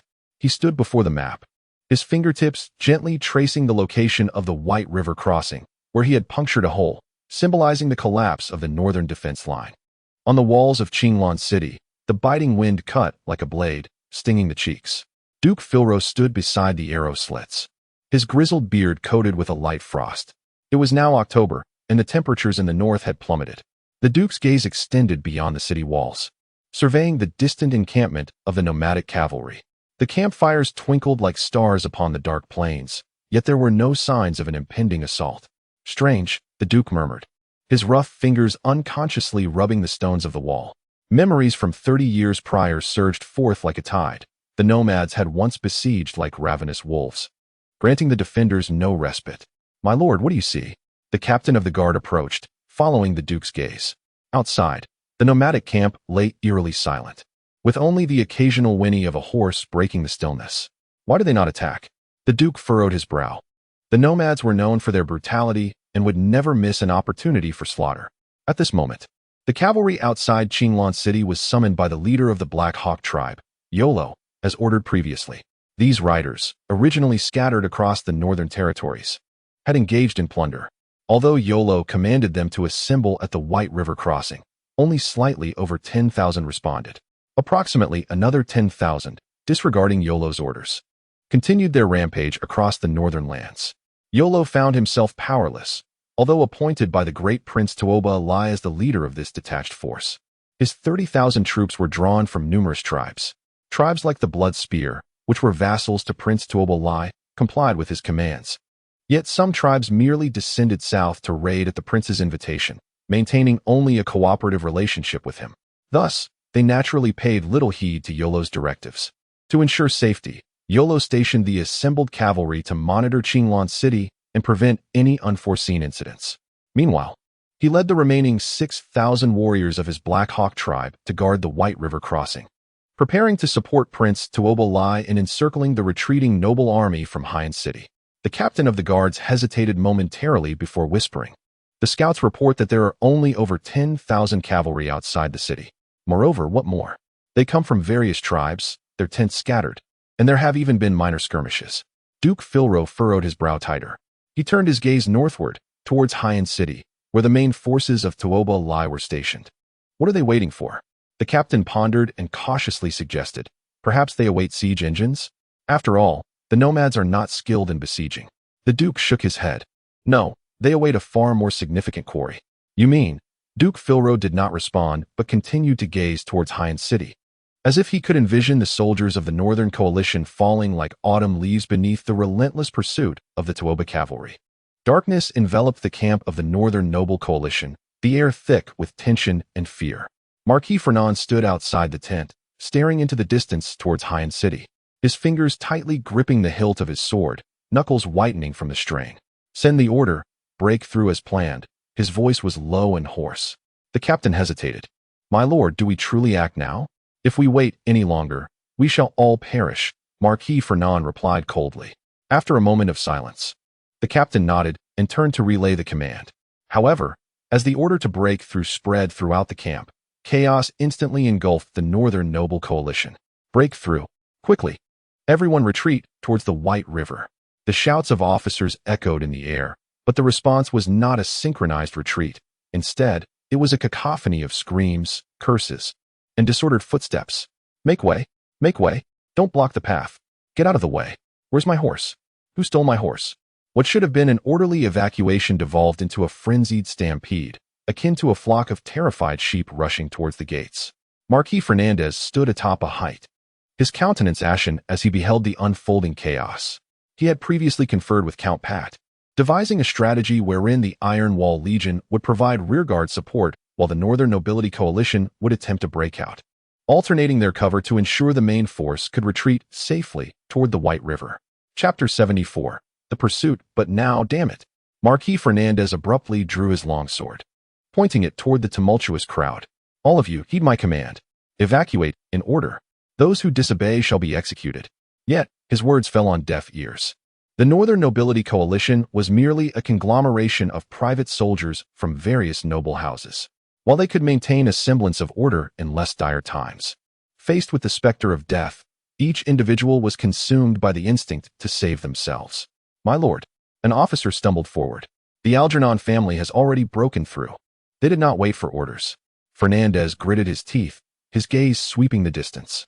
Indeed, the banner of the Algernon family had vanished into the night, and more troops were clamoring to escape. "It's over," he murmured. On a distant hill, Tuoba Lai sat astride his warhorse, a cold smile playing upon his lips.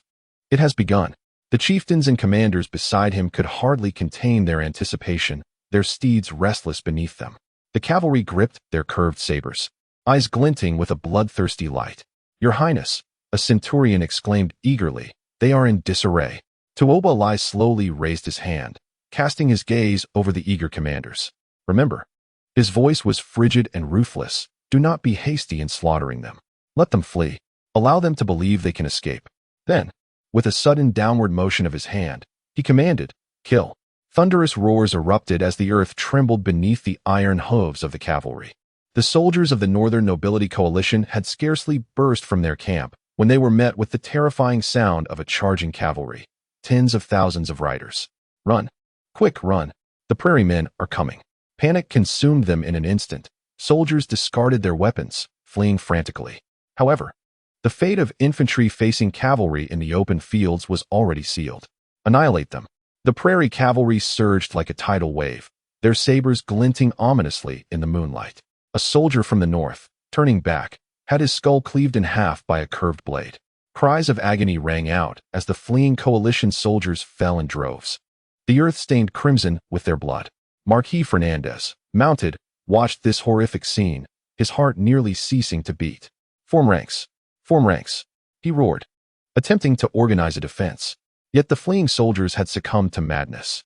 At that moment, they wished for 2 additional legs to run faster, caring little for his commands or the prospect of waiting to meet their demise. "My lord, we must leave."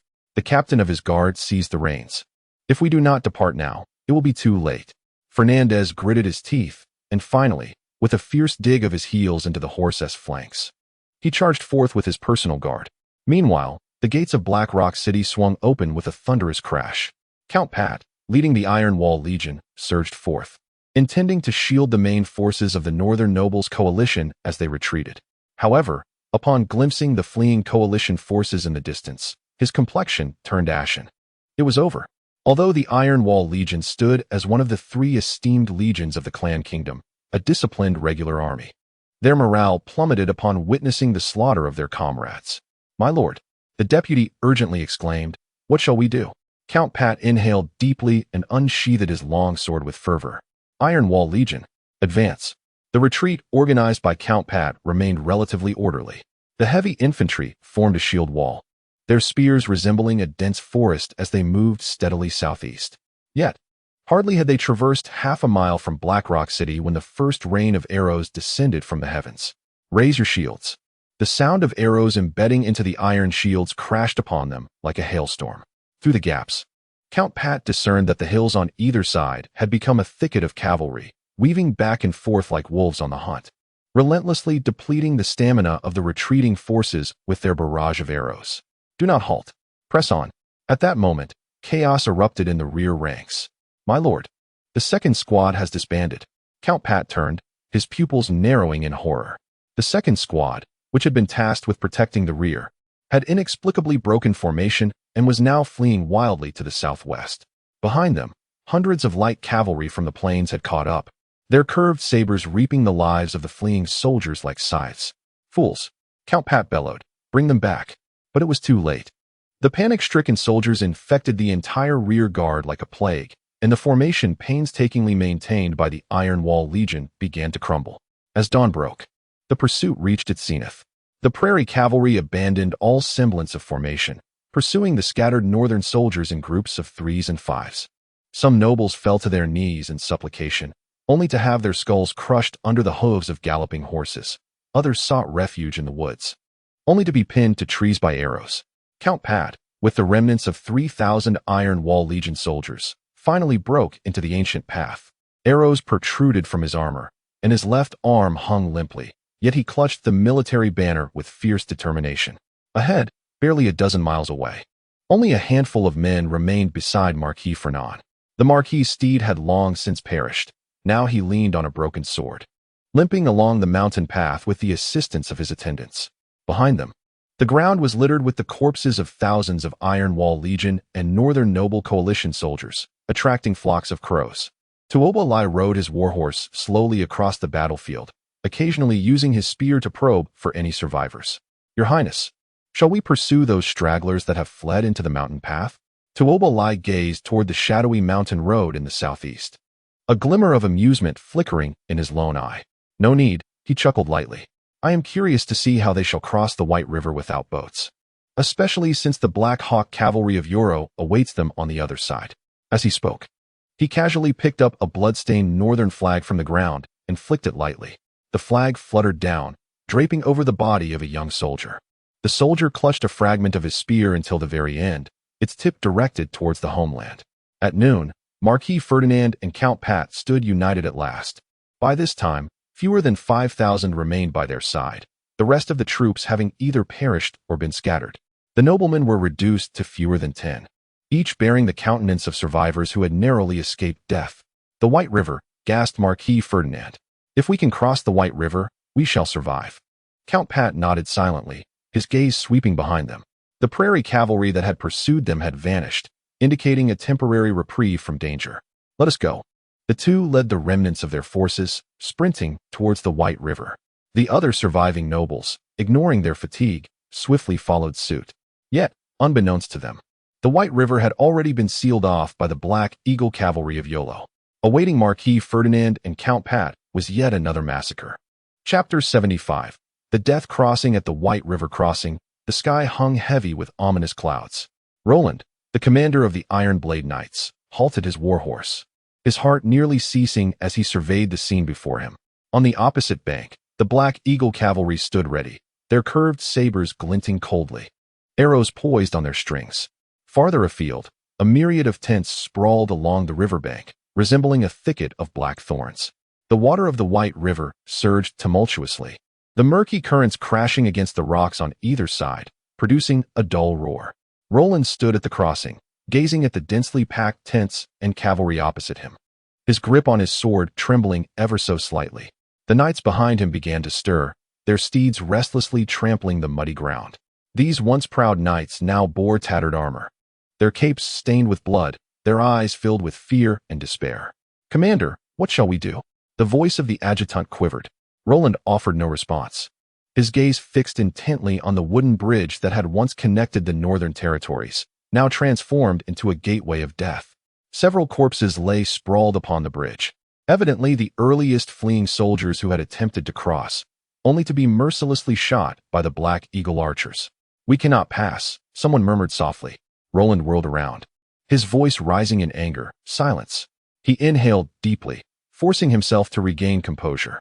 "There is no retreat," he gritted through clenched teeth. The pursuing enemy would reach them within the hour. If they did not charge across, they would all perish here. The knights exchanged glances, some tightening their grips on their sword hilts, while others bowed their heads in silence. At that moment, a cacophony of footsteps and shouts erupted from the distance. Roland turned to see more fleeing soldiers streaming in from behind. Among them were remnants of the Iron Wall Legion, private soldiers of various nobles, and even a few disheartened militiamen who had abandoned their armor. They stumbled to the riverbank, and upon sighting the prairie cavalry across the water, many collapsed to the ground, unleashing cries of despair. "It's over, it's all over." Roland's heart sank. These individuals had utterly broken down. They could not possibly organize an effective charge. However, without a charge, they await only death. On the opposite bank of the river, Iolo, the chieftain of the Black Hawk tribe, sat upon a jet-black steed, observing with keen interest the retreating forces of the northern realm across the river. "They have finally arrived," he thought, grinning broadly. "I had presumed they perished along the way." His deputy leaned closer, inquiring, "Chieftain, shall we attack now?" Iolo shook his head. "Not yet." He gestured towards the fleeing soldiers. "Look, they are still gathering. Once their numbers swell a little more, we shall strike." "What if they attempt to cross the river?" Iolo scoffed. "The White River flows swiftly now, without boats. How could they cross? Swim across?" He patted the curved dagger at his waist. "I would relish seeing how many can reach halfway without being shot down." The deputy ceased further comment. Iolo squinted, his gaze sweeping over the northern soldiers as if counting lambs awaiting slaughter. "Send the order down," he said languidly. "Archers, prepare. When they charge the bridge, unleash upon them with lethal intent." Yes, by the riverbank, the numbers of retreating soldiers swelled. Roar, observing the throng behind him, recognized that waiting was no longer an option. "Everyone, heed my command." He mounted his horse, raising his longsword high. "Those who wish to live, charge with me." His voice, though not particularly loud amid the clamor of fleeing soldiers, still reached the ears of nearby knights and soldiers. A few glanced up, a flicker of struggle in their eyes. "Charging leads to death as well," someone murmured. "Not charging guarantees death." Roar bellowed. "The prairie folk take no prisoners. Do you wish to have your heads severed and displayed upon spear tips, or will you fight for your lives?" His words struck like a hammer, awakening a portion of the crowd. "Damn it, let's fight." A centurion of the Iron Wall Legion stood up, grasping a spear from the ground. "Indeed, death is inevitable. Why not take a few down with us?" Morale slightly lifted. Roar understood that this was their final opportunity. "Everyone, form ranks. Charge." He spurred his horse fiercely, the steed whinnying as it surged towards the bridge of death. "Kill." Iolo's voice was cold, yet filled with delight. In an instant, a rain of arrows fell like locusts, blotting out the sun. Thud, thud, thud. The sound of arrows piercing flesh echoed continuously as the knights at the forefront collapsed in droves. Roar's horse was struck in the neck, collapsing with a mournful cry and throwing him heavily to the ground. Ugh! He struggled to rise, an arrow embedded in his shoulder. But he ignored the pain, seizing a shield from the ground and charging ahead once more. "Do not stop. Push through." As the second wave of arrows fell, more succumbed. Blood flowed down the bridge, dripping into the White River and staining the waters a deep crimson. Still, a handful reached the center of the bridge. "Draw swords. Close combat," Iolo ordered with a malicious grin. The cavalry of the Black Hawk tribe advanced, curved daggers drawn, glinting ominously. Clang. The clamor of clashing metal, anguished cries, and furious roars melded into a cacophony, transforming the bridge into a scene of utter chaos. Roll swung his sword, toppling a cavalryman from the grasslands. Yet in the next breath, another curved blade arced toward his back. "Captain, watch out." A knight from the Iron Blade Brigade forcefully shoved him aside, only to be pierced through the chest by the very blade he had sought to evade. "Lance." Roll's eyes widened in horror. Yet, the battlefield afforded him no time for sorrow, as more foes surged forward. At the very moment the fighting on the bridge reached its zenith, a cry emerged from the ranks of fleeing soldiers by the riverbank. The river narrows upstream. We can swim across. Roll swiftly turned, seeing several soldiers pointing toward a certain stretch upstream. Quick, split some men off and head that way. A contingent of fleeing soldiers immediately altered their course, sprinting toward the upstream. Iolo, witnessing this, paled, blocked them. But it was too late. Dozens of soldiers leaped into the river, desperately swimming toward the opposite shore. Arrows rained down into the water. Many were struck and sank, yet a few managed to claw their way onto the bank. Damn it! Iolo cursed vehemently, preparing to dispatch troops to intercept, but the remaining soldiers of the north erupted in a final frenzy. Kill! Roll charged alongside the remnants of his comrades, momentarily breaching the defenses of the Black Eagle unit. Stop them! Not a single one is to escape, Iolo bellowed. Yet the fleeing soldiers, driven by a bloodlust, understood this was their last chance. As the final North soldier fell, tranquility returned to the White River crossing. Iolo stood at the bridge's edge, his visage darkened. Although they had annihilated this contingent of fleeing soldiers, a portion had still managed to escape upstream. Captain, shall we pursue? The vice-captain inquired cautiously. Chapter 76. Encounter. Iolo scoffed dismissively. No need, they won't get far. He gazed into the distance, a cruel smile curling at the corners of his mouth. The true prey lay still behind. Roll counted their numbers, his heart sinking. Fewer than 500 had successfully crossed the river, most of whom were wounded. The Iron Blade Brigade had nearly been obliterated, leaving fewer than 30 alive. Worse still, although they had crossed the river, the icy water was already causing some to shiver uncontrollably. Yet there was clearly no time to kindle a fire for warmth. They could only grit their teeth and endure. Did we survive? A young soldier trembled, his left arm hanging awkwardly, clearly broken. Roll offered no reply. He gazed into the distance, where new cavalry was gathering. Iolo evidently had no intention of sparing them. Everyone press on. Roll gritted his teeth against the pain and remounted his horse. We are not out of danger yet. The group trudged laboriously southeast. Roll understood that even after crossing the White River, a long road to safety lay ahead. The hunt by the prairie folk had only just begun. 20 kilometers from Qinglan City, Rusler reined in his horse, which snorted on the muddy mountain path. My lord. Prairie cavalry spotted ahead. The scout knelt on one knee, his voice barely above a whisper. Ruiz squinted, the cloak of the Silver Eagle Knights billowing in the wind. He raised his hand to signal the entire army to halt, and the 5,000 knights drawn from the coalition reined in their steeds in perfect unison. The sound of armor clinking fading away like the tide. How many are there? Ruiz inquired, his hand resting on the hilt of his sword. Approximately 200. Came the reply, they are pillaging a castle. Ruiz furrowed his brow. 200 men were not an insignificant force, though they were not to be underestimated. More crucially, their presence here indicated that the raiders from the steppe had extended their reach to the outskirts of Qinglan City. Are there still survivors in the castle? The scout shook his head, uncertain, but the smoke is thick, it must still be burning. After a moment's contemplation, Ruiz turned to his adjutant. Relay the command to the troops. Advance stealthily and encircle the castle. My lord, shall we annihilate them? The adjutant asked in a hushed tone. Ruiz chuckled coldly. Just 200 men, perfect for some practice. The cavalry of the Dada tribe reveled in their plunder.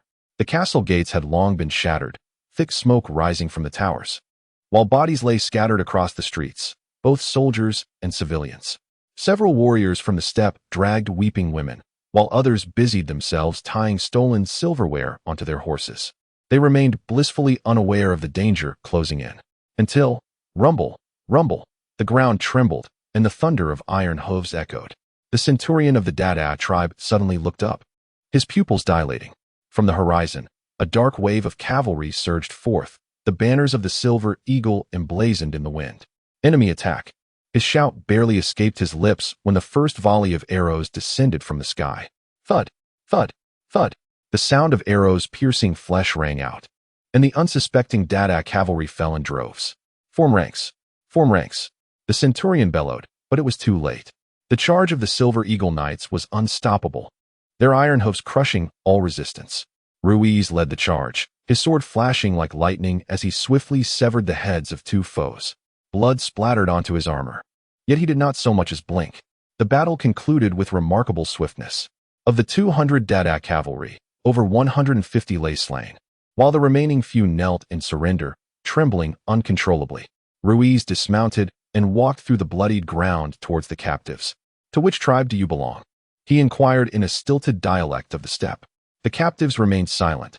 One young man even spat a mouthful of bloodied saliva. Unfazed, Ruiz signaled to a knight beside him. "Ah!" A scream pierced the air as the young man's left hand was severed at the wrist. "I shall ask once more." Ruiz's voice was chillingly calm. "Whose subordinates are you? How many are in Qinglan City?" This time, a voice emerged from the group. A middle-aged captive, bloodied and crawling forward, spoke. "My lord, we are from the Dada tribe, merely following orders to raid the surrounding areas." "How many are in Qinglan City?" Ruiz pressed further. The captive hesitated for a moment, but under Ruiz's icy gaze, he answered obediently. "Approximately 20,000, all cavalry gathered from various tribes." Ruiz's pupils constricted. 20,000 cavalry. This number exceeded his expectations. Ruiz furrowed his brow. "What about the Black Hawk Brigade?" "The main force of the Black Hawk Brigade is stationed at the White River crossing," the captive murmured. "They are responsible for eliminating the northern deserters fleeing from Black Rock City." Ruiz's heart sank. "My lord, how shall we deal with them?" the lieutenant inquired softly. Ruiz cast a cold glance at the kneeling captive and replied, "Leave two alive to deliver a message to young Master Lynn. The rest—" He paused, his voice devoid of warmth. "Kill them." After the last captive was executed, Ruiz remounted and gazed towards the direction of Qinglan City. "My lord, shall we continue onward?" the lieutenant asked anxiously. "If there are indeed 20,000 cavalry outside Qinglan City." Ruiz stared into the distance where Qinglan City lay, the clouds hanging low, as if foretelling a greater storm on the horizon. "Continue forward." His voice was low yet resolute. "But the entire army must be on high alert. Scout numbers should be tripled, and reports must be made every 5 miles. The lieutenant hesitated. "My lord, if the captives speak the truth, and there are truly 20,000 cavalry outside Qinglan City, our 5,000 might—" "I know," Ruiz interrupted him, his gaze steely. "But young Master Lin's orders are to investigate the situation at Qinglan City. We must fulfill our mission." He paused, his tone softening slightly. "Furthermore, we are not to engage head-on. If the situation appears dire, we shall retreat immediately." The lieutenant said no more and turned to relay the orders. Soon, the Silver Eagle Night Scouts scattered like arrows released from a bow, vanishing into the wilderness. Ruiz mounted his horse, sheathing his sword, and commanded in a deep voice, "The entire army shall advance slowly and remain vigilant." The 5,000 knights began their measured journey, the sound of hooves heavy and oppressive, as if even the horses sensed the impending danger. Marquis Fernandez leaned against a withered tree, the arrow wound in his left leg festering, each breath tinged with the scent of blood. Count Pat sat beside him, using a dagger to cut the blood-soaked bandages and redress the wound. "Be gentle." Marquis Fernandez gritted his teeth and growled. Count Pat did not respond, his gaze fixed across the riverbank. There, the cavalry of the Black Hawk Brigade patrolled back and forth, torches held high. In the flickering light, the bodies hanging from the bridge swayed in the wind. Thanks to the knight sent by the great demon king for the urging talisman. Chapter 77, Mountain Ghosts. "My lord." A frantic shout shattered the knight's tranquility.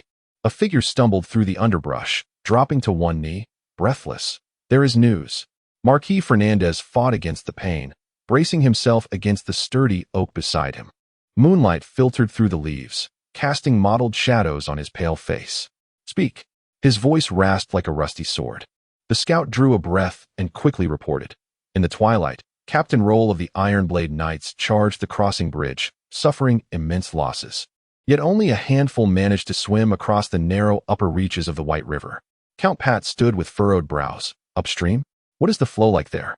The scout shook his head. "The current is fierce and the water icy to the bone."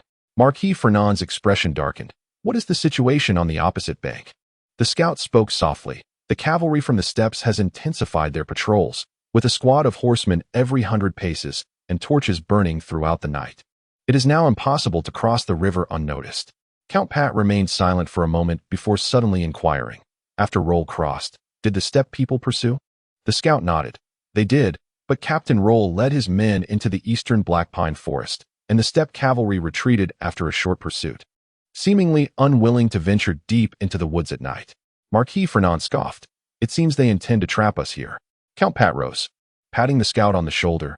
"You have worked hard. Go rest." After the scout departed, Marquis Fernand turned to Count Pat, his voice hoarse. What do you think? Count Pat's gaze swept over the camp. Thousands of weary soldiers huddled in the shadows of the trees. Some drew prayer symbols in the mud with broken arrows, while others mechanically honed their already dulled swords. Count Pat spoke slowly. We cannot afford to wait. Every moment we linger increases our peril. Marquis Fernand gritted his teeth. But crossing the river at night, even if we managed to swim across, we would freeze to death. Count Pat shook his head. We shall not swim. He pointed to a nearby grove of birch trees. We shall fell them and construct canoes. These birches are light and ideal for making simple rafts. Marquis Fernand paused in surprise, then comprehended his intent. You mean to paddle across? Count Pat nodded. Though the White River is wide, there are many areas with gentle currents. We can build a few makeshift canoes and, under the cover of night, cross in batches. Marquis Fernand pondered for a moment, then suddenly smiled. An excellent idea. The steppe people believe we would force our way across the bridge or risk swimming. Yet they do not expect us to build our own vessels. Count Pat turned and issued orders to the officers beside him. Relay the command, select soldiers skilled in carpentry, and begin felling trees immediately. The rest should remain vigilant and silent. The officers complied, and soon, the faint sound of chopping echoed in the darkness. Leaning against a tree trunk, Marquis Fernand gazed at the busy soldiers, whispering, Let us hope we can leave this cursed place before dawn. Count Pat did not respond. His gaze returned to the opposite bank. There, the torches of the Black Hawk tribe continued to burn brightly, resembling the cold eyes of a beast. Watching them through the night was as dark as ink, and within Lynn's tent, the candlelight flickered. 2 captives from the steppes were forced to kneel on the ground, their wrists bound with rough hemp ropes that had drawn blood, their faces bruised, clearly having suffered. Lynn sat on a makeshift wooden chair, his fingertips tapping lightly on the table, his gaze coldly scrutinizing the captives. Say it once more. His voice was eerily calm. How many guards are stationed in Xianyu City now? One of the captives trembled as he replied. No, there are fewer than 1,000. Most are the elderly, sick, and weak from various tribes, tasked with guarding the plundered supplies. Lynn squinted. Where is your main force? Some have gone to besiege Qinglan City, the captive stammered. And some are scattered throughout the northern territories, looting. Lynn exchanged a glance with Sir Leonard, the military commander standing beside him. Supplies? Lynn continued. What do you have? The captive swallowed hard, grain, weapons, gold and silver vessels, and treasures looted from the noble castles in the north. Suddenly, Lynn's fingertips paused, a barely perceptible smile tugging at the corners of his mouth. He whispered to his personal attendant, Carl, go fetch Commander Aiden. Carl complied, and shortly after, a lean, resolute middle-aged man strode into the tent. It was Aiden, the commander of the mountain troops, clad in light leather armor and wielding 2 sharp hand axes at his waist. My lord Lynn, Aiden saluted briefly. You summon me? Lynn rose and approached the sand table at the center of the tent, pointing to the location of Xianyu City. Aiden, I want you to lead your mountain troops secretly to this place. Aiden's eyes brightened. Xianyu City? Lynn spoke in a low voice, according to the captive's testimony. The defenses there are currently weak, yet it is piled high with the plundered goods of the prairie people. Aiden immediately grasped Lynn's intention. You mean to seize it? Lynn stated firmly. But not now. He pointed to a concealed mountain path on the sand table. Take 2,000 men along this route and lie in ambush around Xianyu City. Wait for my command, then seize the opportunity to take the city. A flicker of excitement crossed Aiden's eyes. The mountain troops excel in mountainous warfare and raids. This task suits us perfectly. Lynn nodded. Remember, it must be discreet. Await my orders. Aiden stood tall, his right fist pounding heavily on his chest. Rest assured, my lord Lynn, I will capture Xianyu City for you. Lynn patted his shoulder. Go now, depart under the cover of night. Aiden turned to leave, his leather armor glinting dully in the candlelight. Sir Leonard watched his retreating figure with some concern. My lord, is it not too risky to send only 2,000 men? Lynn shook his head. The mountain troops are skilled in mountain combat. 2,000 is sufficient. Moreover, the guards in Xianyu City are few. Once we divert the prairie people's attention, I will signal Aiden to take the city. His gaze shifted to the position of Qinglan City on the sand table, his voice low. Our main force must reach Qinglan City swiftly. Otherwise, Duke Philro cannot hold out much longer. Outside the tent, the night wind howled. Aiden had already assembled the elite of the mountain troops. 2,000 warriors silently vanished into the darkness, like a ghostly procession heading towards Xianyu City. Chapter 78. The blood-red crossing at the banks of the White River. The crackling campfire of the Black Hawk Brigade illuminated the night. Yolo sat cross-legged on a tiger skin blanket, diligently polishing his curved dagger adorned with rubies using a soft cloth soaked in mutton fat. The blade reflected the firelight, casting a sanguine hue upon his grim visage. "Chief," the Crown Prince commands. The tent flap was abruptly flung open, and a messenger nearly tumbled in, brandishing a letter sealed with crimson wax. Yolo furrowed his brow. The black wolf emblem was deeply embossed in the wax, signifying the missive was pinned by the Crown Prince, toOmperorvia Lai. The parchment emitted a faint crackle as it unfurled, revealing toOmperorvia Lai's impetuous script that seemed to pierce through the paper. Yolo's pupils constricted sharply. "Send the orders." He sprang to his feet, his armor clanking. "Dispatch all patrols and seal off the riverbank." The deputy hastily took notes but hesitated, saying, "Chief, our manpower may be insufficient." "Silence." Yolo kicked over a bronze lamp, scalding oil splattering onto the deputy's boots. Outside the tent, the sudden whinnying of warhorses pierced the air. Yolo lifted the tent flap and beheld a troop of cavalry racing towards the riverbank, torches held high. The firelight cast an eerie dark red hue upon the surface of the White River, as if it were steeped in blood. He turned and seized the horn hanging in the tent, its deep call resonating throughout the camp. All warriors of the Black Hawk Brigade halted their actions, directing their gazes toward the main tent. "Listen." Yolo's voice rasped like a dull blade scraping bone. "Two great fish from the north are swimming towards the White River. The Crown Prince desires their heads as goblets." The soldiers erupted in bloodthirsty cheers, the sound of unsheathing curved daggers harmonizing in a chorus. Yolo's solitary eye scanned the crowd before he bellowed, "What are you waiting for? Hang every corpse on the ferry to the opposite bank. Let those northern bastards see that if they wish to cross the White River, they must first reckon with my blade." As the last cavalry unit hastened to the patrol point, Yolo strode alone toward the riverbank. He bent down to scoop a handful of water, watching the sanguine liquid trickle through his fingers.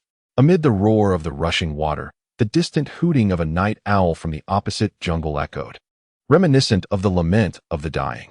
The night was profound, and the sound of the river flowed with an unsettling clarity in the silence. Count Pat stood at the riverbank, gazing at the hundreds of freshly constructed rafts. These rudimentary vessels, hastily assembled from birch wood, were rough yet sturdy, each capable of bearing 4 to 5 individuals, forming a sinuous black line in the moonlight, akin to a dark dragon poised to cross the river. "Let us commence," Count Pat commanded softly, his voice heavy yet resolute. The soldiers silently organized themselves onto the rafts, the remnants of the Iron Wall Legion setting forth first, shields in hand, vigilantly watching the opposite bank. The initial group of over 400 glided silently toward the river's heart, the wooden oars slicing through the surface with barely a sound. Marquis Fernand stood alongside Count Pat, his left leg wounded by an arrow, forcing him to lean on a spear for support. His gaze was fixed on the flickering torches across the river, the patrols of the Black Hawk Brigade. "May the gods bless us," Fernand murmured. "Let us buy ourselves more time." Earl Pat stood in silence, his hand resting firmly upon the hilt of his sword, knuckles whitening with tension. At that moment, the first batch of rafts had reached the river's midpoint when suddenly, the torches on the opposite bank ceased their flickering. A sense of foreboding gripped him. His pupils dilated in alarm. They had been discovered. Indeed, the next second, a piercing horn shattered the stillness of the night. An attack. The torches on the opposite shore began to sway wildly, followed swiftly by the ominous sound of arrows slicing through the air.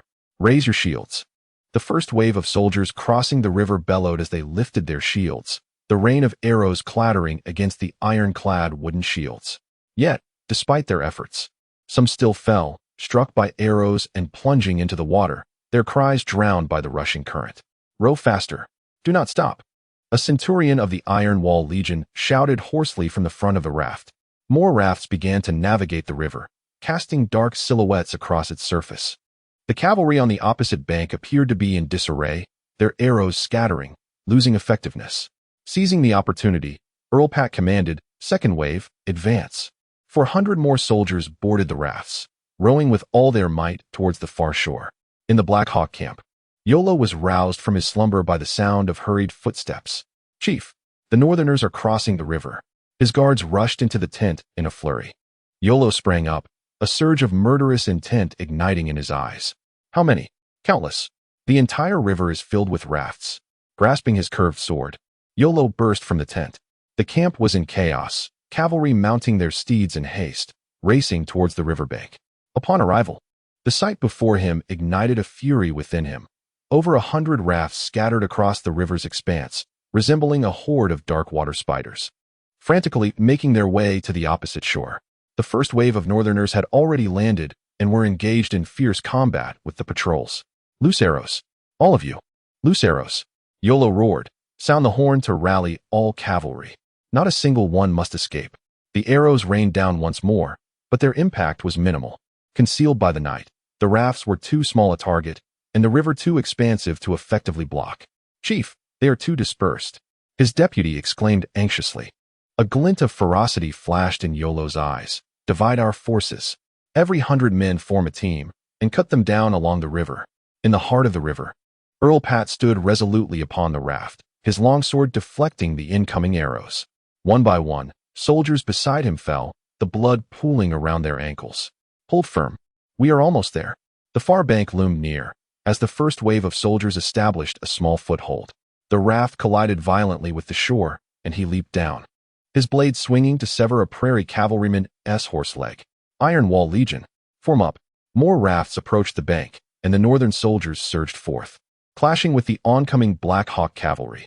The riverbank quickly transformed into a scene of carnage, the glint of blades, and the splatter of blood staining the ground crimson. Marquis Fernand was among the last to cross. Just as his raft reached the river's midpoint, it was struck by 3 flaming arrows, igniting into a conflagration. Jump into the river, Fernand shouted, leading the biting chill swiftly penetrated the armor as Marquis Fernand desperately paddled through the water. The wound on his left leg, soaked by the river, caused him excruciating pain, nearly rendering him unconscious. An arrow struck his shoulder, yet he gritted his teeth and persevered, ultimately seizing a drifting log. As he struggled to ascend the bank, Count Pat was cutting a bloody path with his men. Fernand, over here. The darkness before dawn was at its most profound. Count Pat and Marquis Fernand, accompanied by fewer than 1,000 weary soldiers, finally broke free from the encirclement of the Black Hawk unit. They abandoned all their supplies, even their armor, and swiftly slipped into the eastern Black Pine Forest. Behind them, sporadic sounds of combat echoed along the banks of the White River, a testament to the soldiers who had failed to cross in time, making their last stand. Have we survived? A young soldier from the Iron Wall Legion trembled to ask, his right arm severed and hastily bandaged with strips of cloth. Count Pat offered no reply. He counted the remaining men, his heart sinking. From the over 5,000 who had set out, fewer than 1,000 remained, most of them wounded. Among them, fewer than 500 belonged to the Iron Wall Legion, and fewer than 10 officers had survived. Leaning against a pine tree, Marquis Fernand's face was as pale as parchment. The arrow wound, combined with the frigid river water, had induced a high fever. We cannot stop, he struggled to utter. The nomads will not spare us. Count Pat nodded, forcing himself to stand. We must keep moving. Toward Qinglong City. The remaining soldiers supported one another, stumbling forward. Behind them, the waters of the White River continued to flow relentlessly. Yet the hue of the water was even darker than before. Chapter 79. A desperate escape in the wilderness outside Qinglong City. The leader of the Iron Blade Knights, Roll, leaned on a broken sword, laboriously advancing. His armor lay in tatters, a broken arrow protruding from his breastplate, with each step causing dark red blood to seep from his wounds. Behind him, the sound of hooves approached like distant thunder. Commander, we cannot hold on any longer. A knight from the Iron Blade collapsed to the ground, his face ashen, lips turning purple from blood loss. An arrow had pierced his leg, and the wound had become festering. Roll turned to look back. The remnants of what had once been over 400 men had dwindled to fewer than 100. They stumbled toward Qinglong City like deer driven by wolves. The cavalry of the Black Hawk unit maintained their distance, leisurely following, as if relishing this game of cat and mouse. Get up. Roll gritted his teeth and pulled the knight to his feet. Just a little longer. Qinglong City is just ahead. Yet he knew this was mere self-deception. Though the walls of Qinglong City were faintly visible, they still had at least half a day's journey to cover, and they were utterly exhausted. Whoosh! An arrow whizzed past Roll's ear, embedding itself in a tree ahead. Ha! The bastards from the north can't run anymore. Laughter erupted from the prairie cavalry behind them. They no longer kept their distance, but urged their horses closer, their curved blades glinting coldly in the morning light. Roll, gripping the broken sword tightly, a glimmer of determination flashed in his eyes. Form ranks, he bellowed, his voice hoarse to the point of being barely audible. The remaining soldiers, weary and battered, struggled to lift their weapons, forming a circle back to back. They understood that this was their final stand. Alatan, the centurion of the Black Hawk tribe, revealed his yellowed teeth in a grin as he raised his longbow, adorned with human bones. His cavalry emitted howls reminiscent of wolves, deliberately slowing their advance. For the past 3 days, they had relished this game of pursuit. Behold, the little lambs are desperate, Alatan mocked in the tongue of the plains, intentionally missing his shot, the arrow whizzing past Roll's helmet and eliciting laughter from his companions. Suddenly, a Black Hawk cavalryman surged forward from the ranks, his curved blade slicing through the morning light like a silver arc. The outermost Iron Blade Knight raised his shield to defend, only to be cleaved in half, man and shield alike. Ha ha, Alatan laughed, slapping his thigh. Let us have another round. Who shall we wager will be the first to lose their head? Meanwhile, not far from this scene, Ruiz reined in his steed, the horse snorting as it navigated the muddy mountain path. My lord, a scout galloped towards him, the splattered mud from the hooves marking his leather armor. Dismounting swiftly, the scout knelt on one knee, breathless and beads of sweat glistening on his forehead. Ruiz furrowed his brow slightly, raising his hand to signal the knights behind him to halt. 5,000 elite horsemen reined in their mounts in unison, the sound of armor clashing receding like a tide, leaving only the whisper of the wind and the heavy breathing of the steeds. Speak, Ruiz commanded, his voice deep and steady. The scout swallowed hard, reporting swiftly. 5 miles ahead, we have sighted prairie cavalry, approximately 300 to 400 strong, encircling a group of routed soldiers. Ruiz narrowed his eyes. Routed soldiers? Can you identify their unit? The scout shook his head. It is too far to discern the banners, but judging by the armor style, they appear to be from the north. Ruiz fell silent for a moment, then turned to his adjutant, the map. The adjutant promptly produced a sheepskin map from a leather tube at his saddle and spread it before Ruiz. His finger traced along the map, eventually halting at a barren stretch northwest of Qinglan City. This terrain is open, suitable for a cavalry charge, he murmured, then looked up at the scout. Do the prairie men have reinforcements? The scout shook his head. None in sight for now, but their scouts are highly vigilant. We dare not approach too closely. Ruiz nodded slightly, casting a glance at the knights behind him. Flying, he said in a measured tone. A burly knight rode forward, a scar across his left eye appearing particularly menacing in the morning light. You will lead the first 1,000 riders. Proceed at once to provide assistance.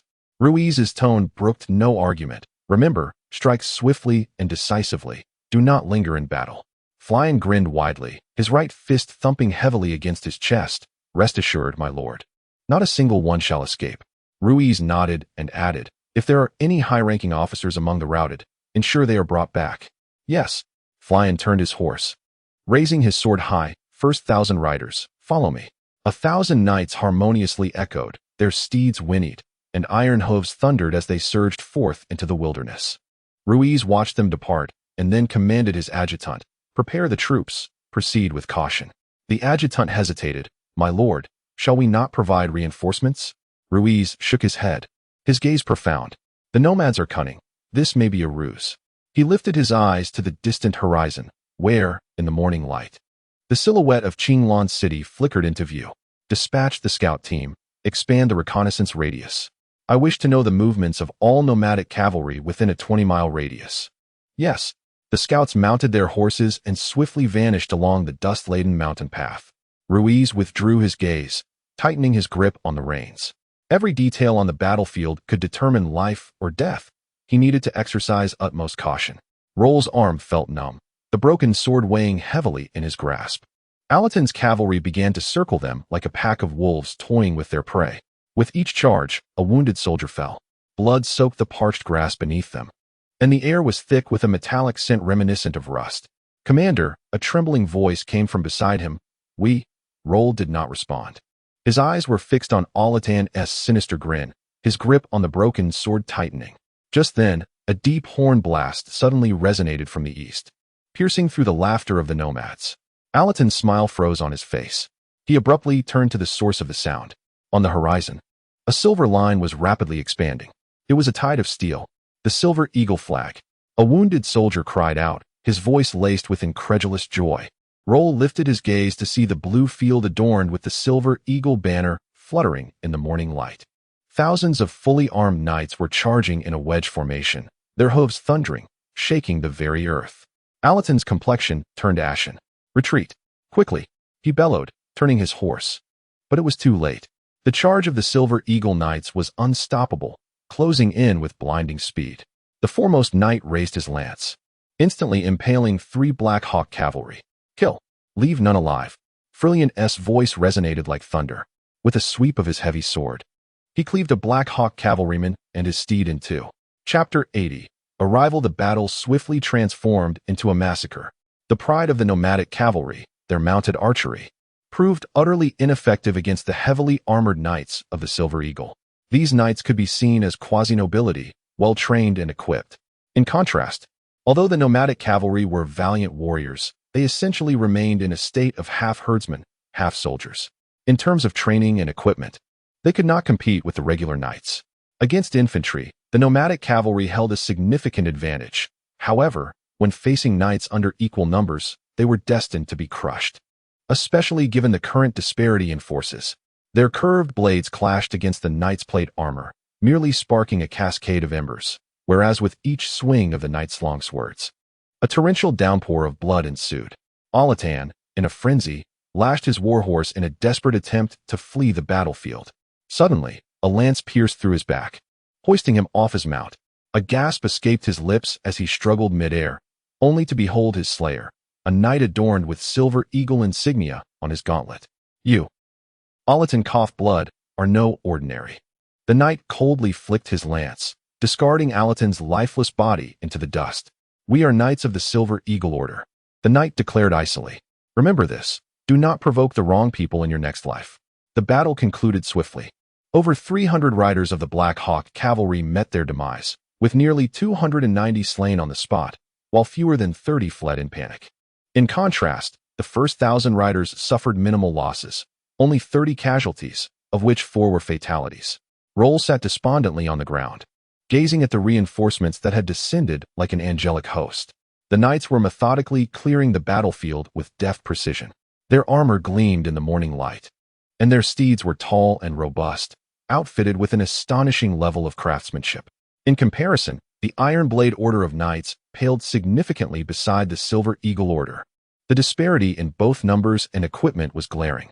It is essential to recognize that the Silver Eagle Order is the sharpest sword of the Soulbright family, to which generations of dukes have devoted considerable effort. With the immense financial backing of the Soulbright family, the selection, training, and armament of the knights have rendered the Silver Eagle Order the pinnacle of excellence in the entire kingdom of Clan. Even the Royal Golden Lion Order could not rival them. From whence do you come? Which division are you from? Who is the supreme commander? A deep voice resonated. Roll looked up to see a burly knight striding towards him. The knight removed his helmet, revealing a sharply defined face marred by a vicious scar across his left eye. We broke through from Black Rock City. I am Roll, the commander of the Iron Blade Order. I am profoundly grateful for your timely rescue. Roll expressed with heartfelt sincerity. The Iron Blade Order? The knight replied, I am Flyan, the leader of the first 1,000 riders of the Silver Eagle Order. As he spoke, Flyan extended his hand, sent by Lord Ruiz to provide assistance. Roll grasped the outstretched hand with difficulty. Thank you. His voice trembled with emotion. Of the over 400 soldiers who had escaped with him from the White River crossing, fewer than 30 remained. Flyan seemed to perceive his sorrow and solemnly remarked, You have done exceptionally well. Lord Ruiz awaits behind. He needs to be apprised of the situation in Black Rock City. Roll nodded and, with the knight's support, rose to his feet. He cast a final glance at the battlefield, where the bodies of the prairie warriors lay strewn across the wasteland, while the Silver Eagle Knights were executing mercy strokes. This is the reality of war. It is either your demise or mine. Ruiz dismounted, removing his helmet to reveal a sharply chiseled visage. His gaze swept over Roll and the others, furrowing his brow.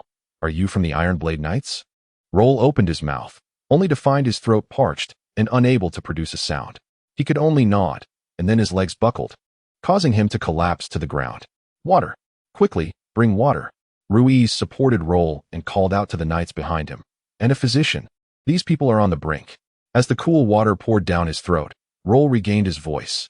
Thank you. Thank you. Ruiz shook his head. How did you end up here? What about Blackrock City? A flicker of anguish crossed Roll's eyes. It's all over, completely over. He struggled to lift his head to look at Ruiz. Are Marquis Fernandez and Count Pat still alive? Ruiz's expression turned grave. I do not know. We were sent by young Master Lynn to scout the situation in Qinglan City first. He stood up and commanded his adjutant. Dispatch 2 squads of knights to escort them back to the main force. The rest will continue to advance. Qinglan City is just ahead. As Roll was helped onto his warhorse, he cast one last glance toward the direction of Qinglan City. The outline of the city walls was clearly visible in the sunlight, and there seemed to be figures moving atop the battlements. A chilling wind howled against the walls of Qinglan City. Duke Philro stood beside the battlements, a thin layer of frost accumulating on his gray-white beard. He squinted, gazing at the cavalry formation that had suddenly appeared on the distant plains. The army was advancing towards the city in perfect formation, their armor glinting with blinding silver in the sunlight. Which army is that? Duke Philro's voice was hoarse and weary. The captain of his bodyguard scanned the horizon and suddenly trembled. My lord, it's the Silver Eagle banner. The Silver Eagle banner of the Soulbright family. Duke Philro's pupils constricted sharply. By the gods. His hands trembled slightly. Reinforcements had truly arrived. He turned abruptly, his cloak billowing in the wind. Send the order. Open the southern city gate. Prepare to welcome the reinforcements. Outside the southern gate, Ruiz reined in his horse and raised his hand to signal the entire army to halt. 5,000 knights stood in perfect formation, their steeds exhaling plumes of vapor. Some knights still bore the dried bloodstains from their previous annihilation of the Black Hawk cavalry. The city gates slowly creaked open, and the drawbridge crashed down. A contingent of Qinglan City's defenders hurriedly emerged, led by none other than Duke Philro himself. Duke Philro approached on foot, each step firm and resolute. Ruiz immediately dismounted and knelt on one knee. Ruiz, vice commander of the Silver Eagle Knights, has arrived in Qinglan City on the orders of young Master Lin.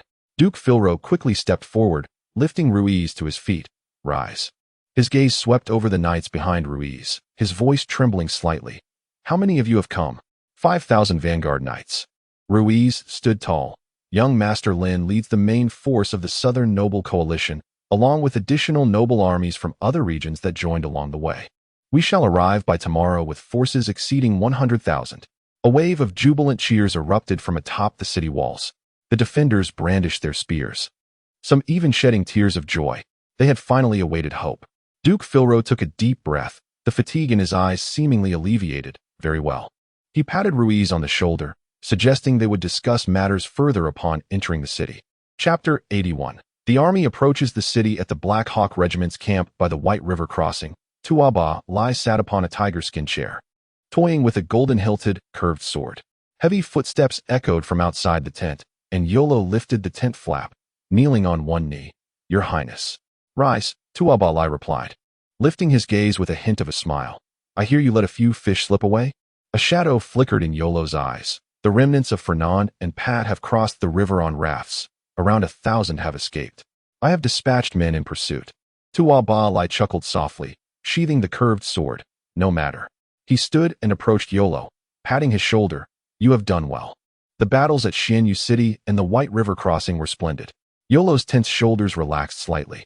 Without your surprise attack, the Northern Coalition at Black Rock City would not have been so thoroughly defeated. Tuaba Lai moved to the central sand table, pointing to the location of Qinglan City. Next, suddenly, hurried footsteps were heard from outside the tent. A bloodied cavalryman from the Black Hawk Regiment stumbled in.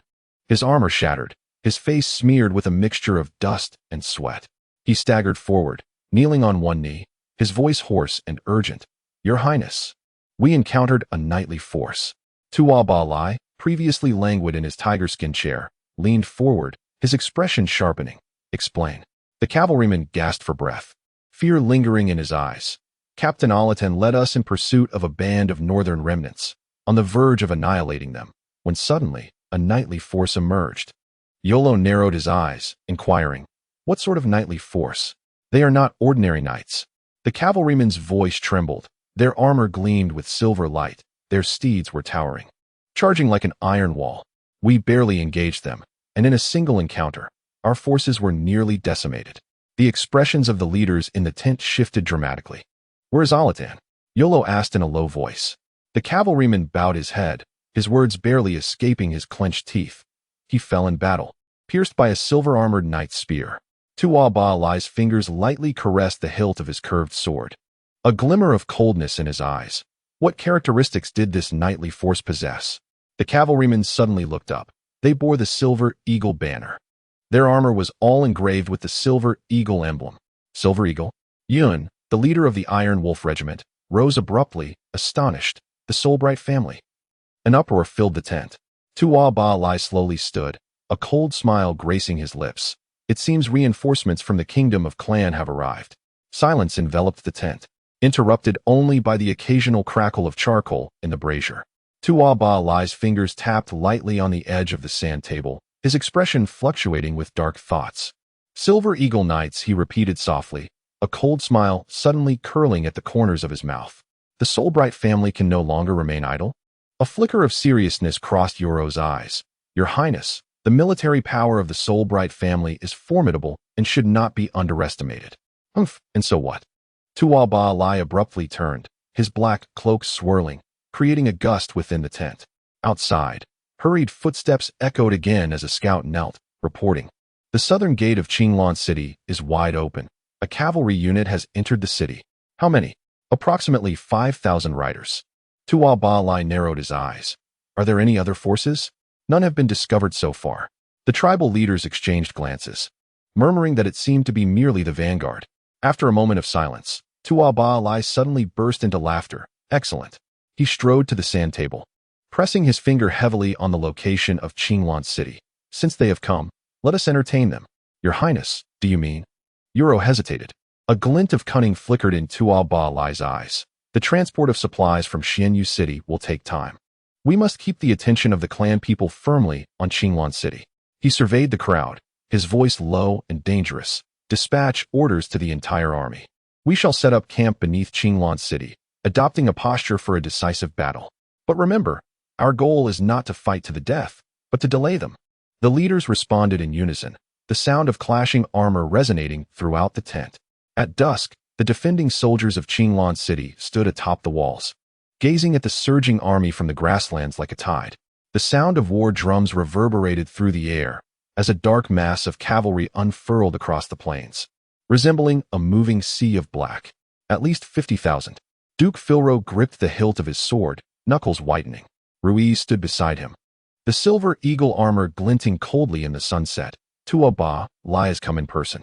The soldiers on the battlements held their breath, anxiously watching the approaching enemy. The banners of the grassland cavalry fluttered in the wind, and at the forefront, under a black flag embroidered with a menacing wolf's head, a tall knight clad in black armor reined in his horse. "It is Tu'aba'alai," someone exclaimed. Ruiz squinted and indeed saw the knight remove his helmet, revealing a chiseled face. It was none other than the great prince of the Tu'aba clan, Tu'aba'alai himself. Tu'aba'alai lifted his gaze, his eyes sharp as blades, piercing the battlements. A taunting cold smile graced his lips as he suddenly raised his curved blade and swung it forcefully forward. The deep, resonant sound of the horn echoed across the battlefield, and the grassland cavalry roared in unison, the sound shaking the walls of the city. Surprisingly, they did not immediately assault the city, but began to set up camp on the spot. On the walls of Qinglan City, the night breeze began to rise. Duke Philro gazed at the sprawling grassland camp stretching for miles outside the city, his brow furrowed. What is Tu'aba'alai plotting? Ruiz stood at the edge of the battlements, the silver eagle armor reflecting the torchlight with a cold gleam. He is waiting. Waiting for what? Waiting for us to make a mistake. Ruiz's voice was deep and calm, awaiting the arrival of Master Lynn's main force.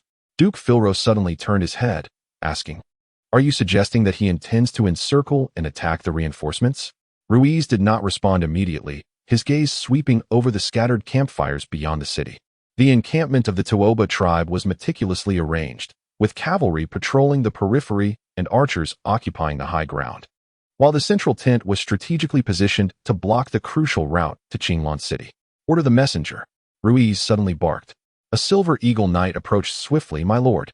Take 3 light cavalry and leave the city tonight, Ruiz instructed, producing a sealed letter from his bosom.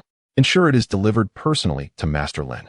The knight received the letter and nodded solemnly. Yes. Ruiz stood firm with his hand on his sword. Before that, we must defend Qinglan City, regardless of what tricks toEmperorvia may employ. Chapter 82. The standoff the night was as dark as ink, and 4 lightly armored knights stealthily slipped out through the southern gate. They avoided the main road, racing through the brush-laden wilderness.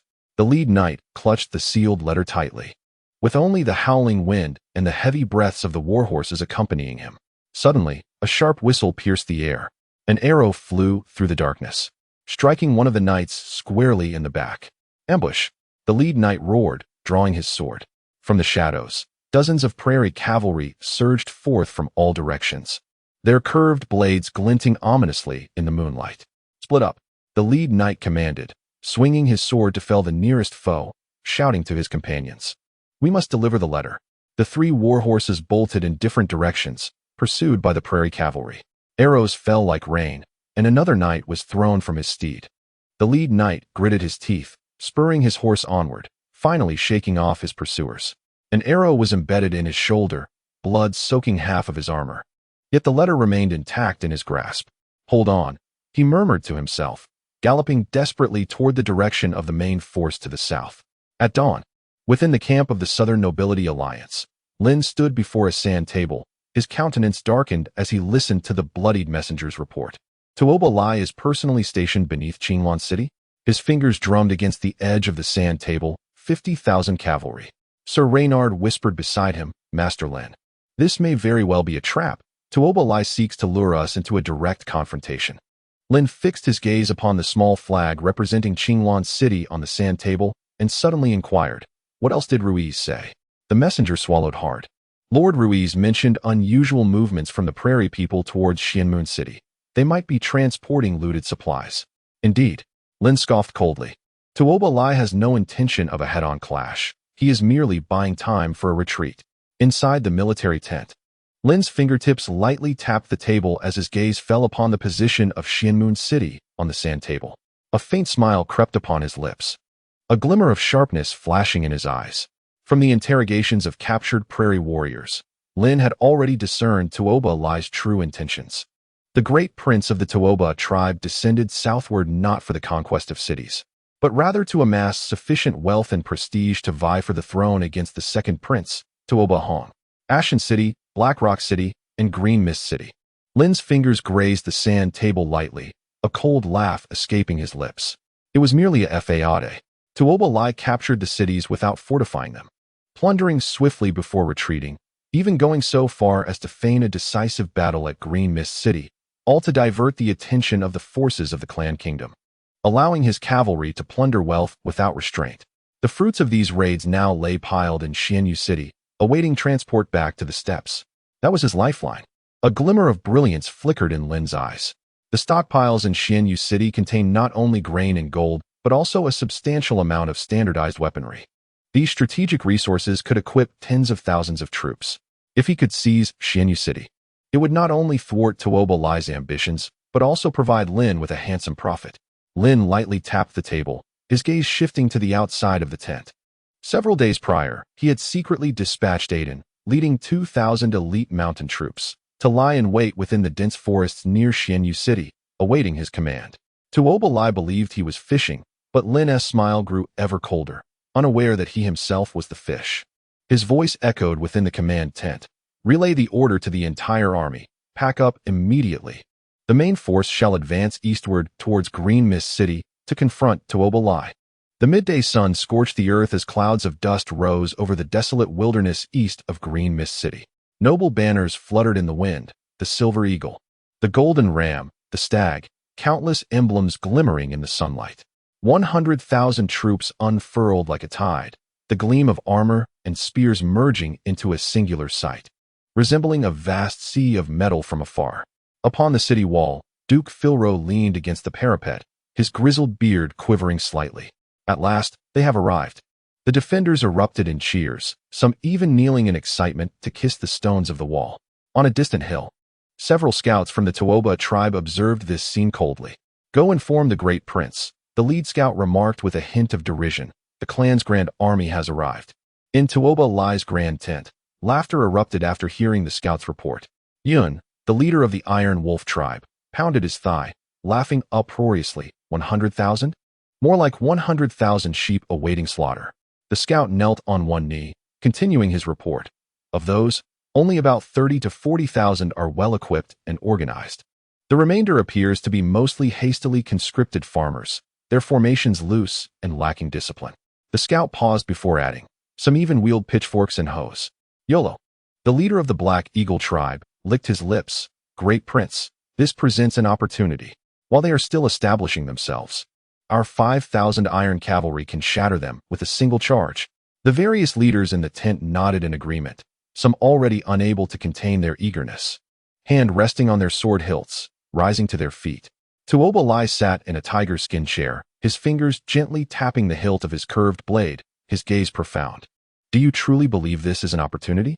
His voice, measured and unhurried, silenced the laughter within the tent. The assembly exchanged glances. toEmperorvia rose and approached the sand table. Look here.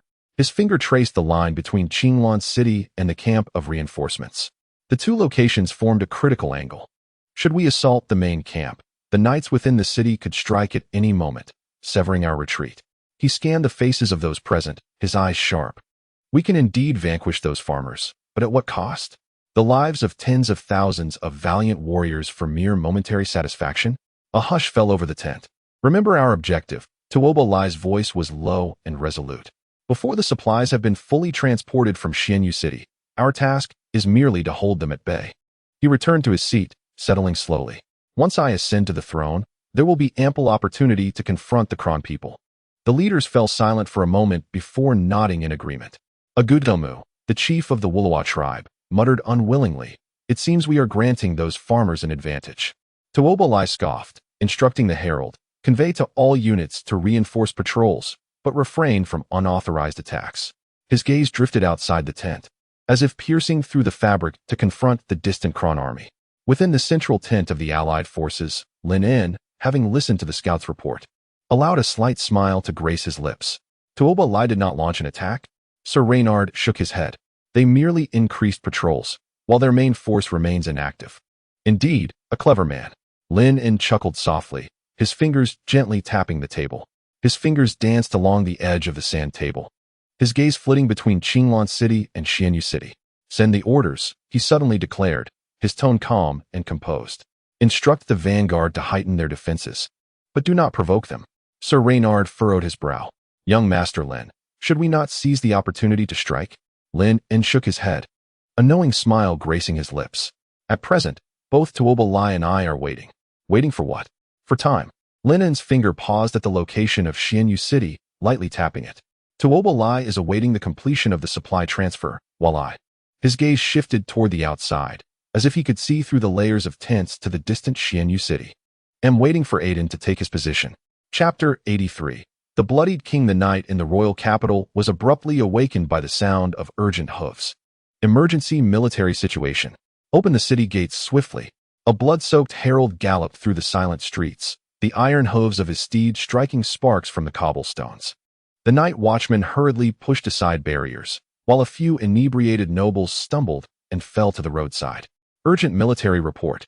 The herald reined in his horse before the residence of Duke Redmond, his voice raspy like sandpaper. As he dismounted, the weight of his armor clanged heavily against the stone steps. Duke Philro's urgent summons, he gasped.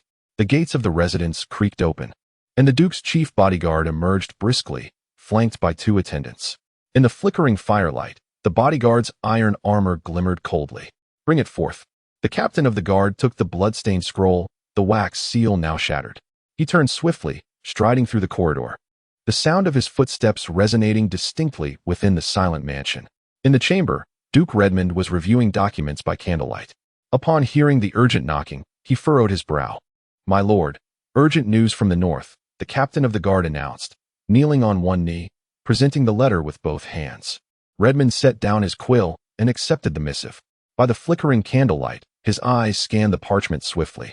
Suddenly, his fingers tightened, knuckles whitening. The city of Xianyu has fallen. The Rock Legion has been entirely annihilated. The candlelight cast shadows in his deep-set eyes, revealing his suddenly darkened expression. For a fleeting moment, he envisioned the beacon fires of the north illuminating the night sky, hearing the thunderous collapse of the city walls. "Prepare the horses." Duke Redmond sprang to his feet, his heavy robe knocking over an inkpot, the dark ink spreading across the parchment. "Make haste to the palace. I must see His Majesty."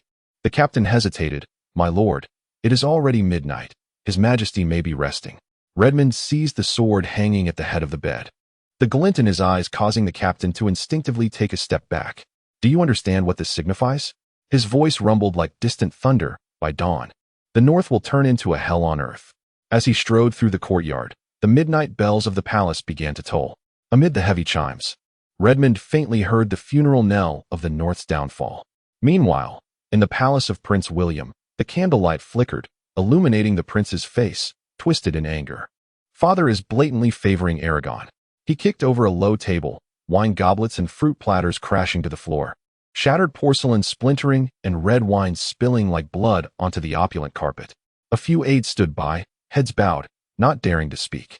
William turned abruptly, pointing towards the north, his voice trembling with agitation. 50,000 cavalry from the plains? With such a force, the Northern Noble Coalition combined with the Rock Legion and Iron Wall Legion can easily manage. He continued, "If it comes to that. There are also noble reinforcements from across the kingdom. I refuse to believe we cannot handle a mere few thousand cavalry. What is Aragon taking the guard for? Merely to bask in glory?" His teeth clenched, his eyes ablaze with jealous flames. "When he returns with the merit of repelling the Tubo tribe, the throne will be his." "Your Highness, please remain calm." Chief Aide Leonard stepped forward, his voice low and cautious. "Even if the crown prince returns victorious, it does not guarantee his ascension to the throne." William scoffed. "Are you trying to console me?" Leonard subtly shook his head. "The queen is your birth mother. Duke Eureka is your maternal grandfather. The nobles of the East stand with you. Moreover," he paused, lowering his voice, "the crown prince is not favored by the nobles due to his lineage. As long as His Majesty has yet to officially declare an heir, anything is possible." Prince William took a deep breath, struggling to suppress his rage, yet the malevolence in his eyes lingered. This achievement was rightfully mine. He clenched his fists, the knuckles cracking under the strain. At that moment, hurried footsteps echoed from outside the palace, and a guard rushed in, dropping to one knee. "Your Highness, the Minister of Military Affairs, Duke Redmond, has urgently requested an audience with His Majesty the King." William furrowed his brow. "What has happened?" The guard shook his head, uncertain.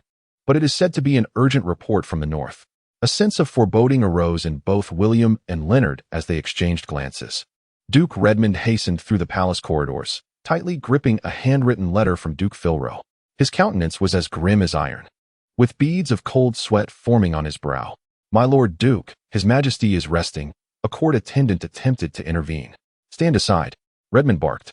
"The situation in the north is dire and cannot be delayed."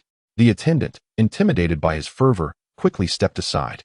Duke Redmond strode toward King Edward's chambers, where the guards, recognizing him, dared not obstruct his passage and immediately granted him entry. Inside the dimly lit royal chamber, King Edward reclined on his bed, his pallor ghostly, and his sunken eyes betrayed the ravages of illness. "Redmond," he croaked, his voice weak and raspy, "what is of such urgency?" Duke Redmond knelt, presenting the letter.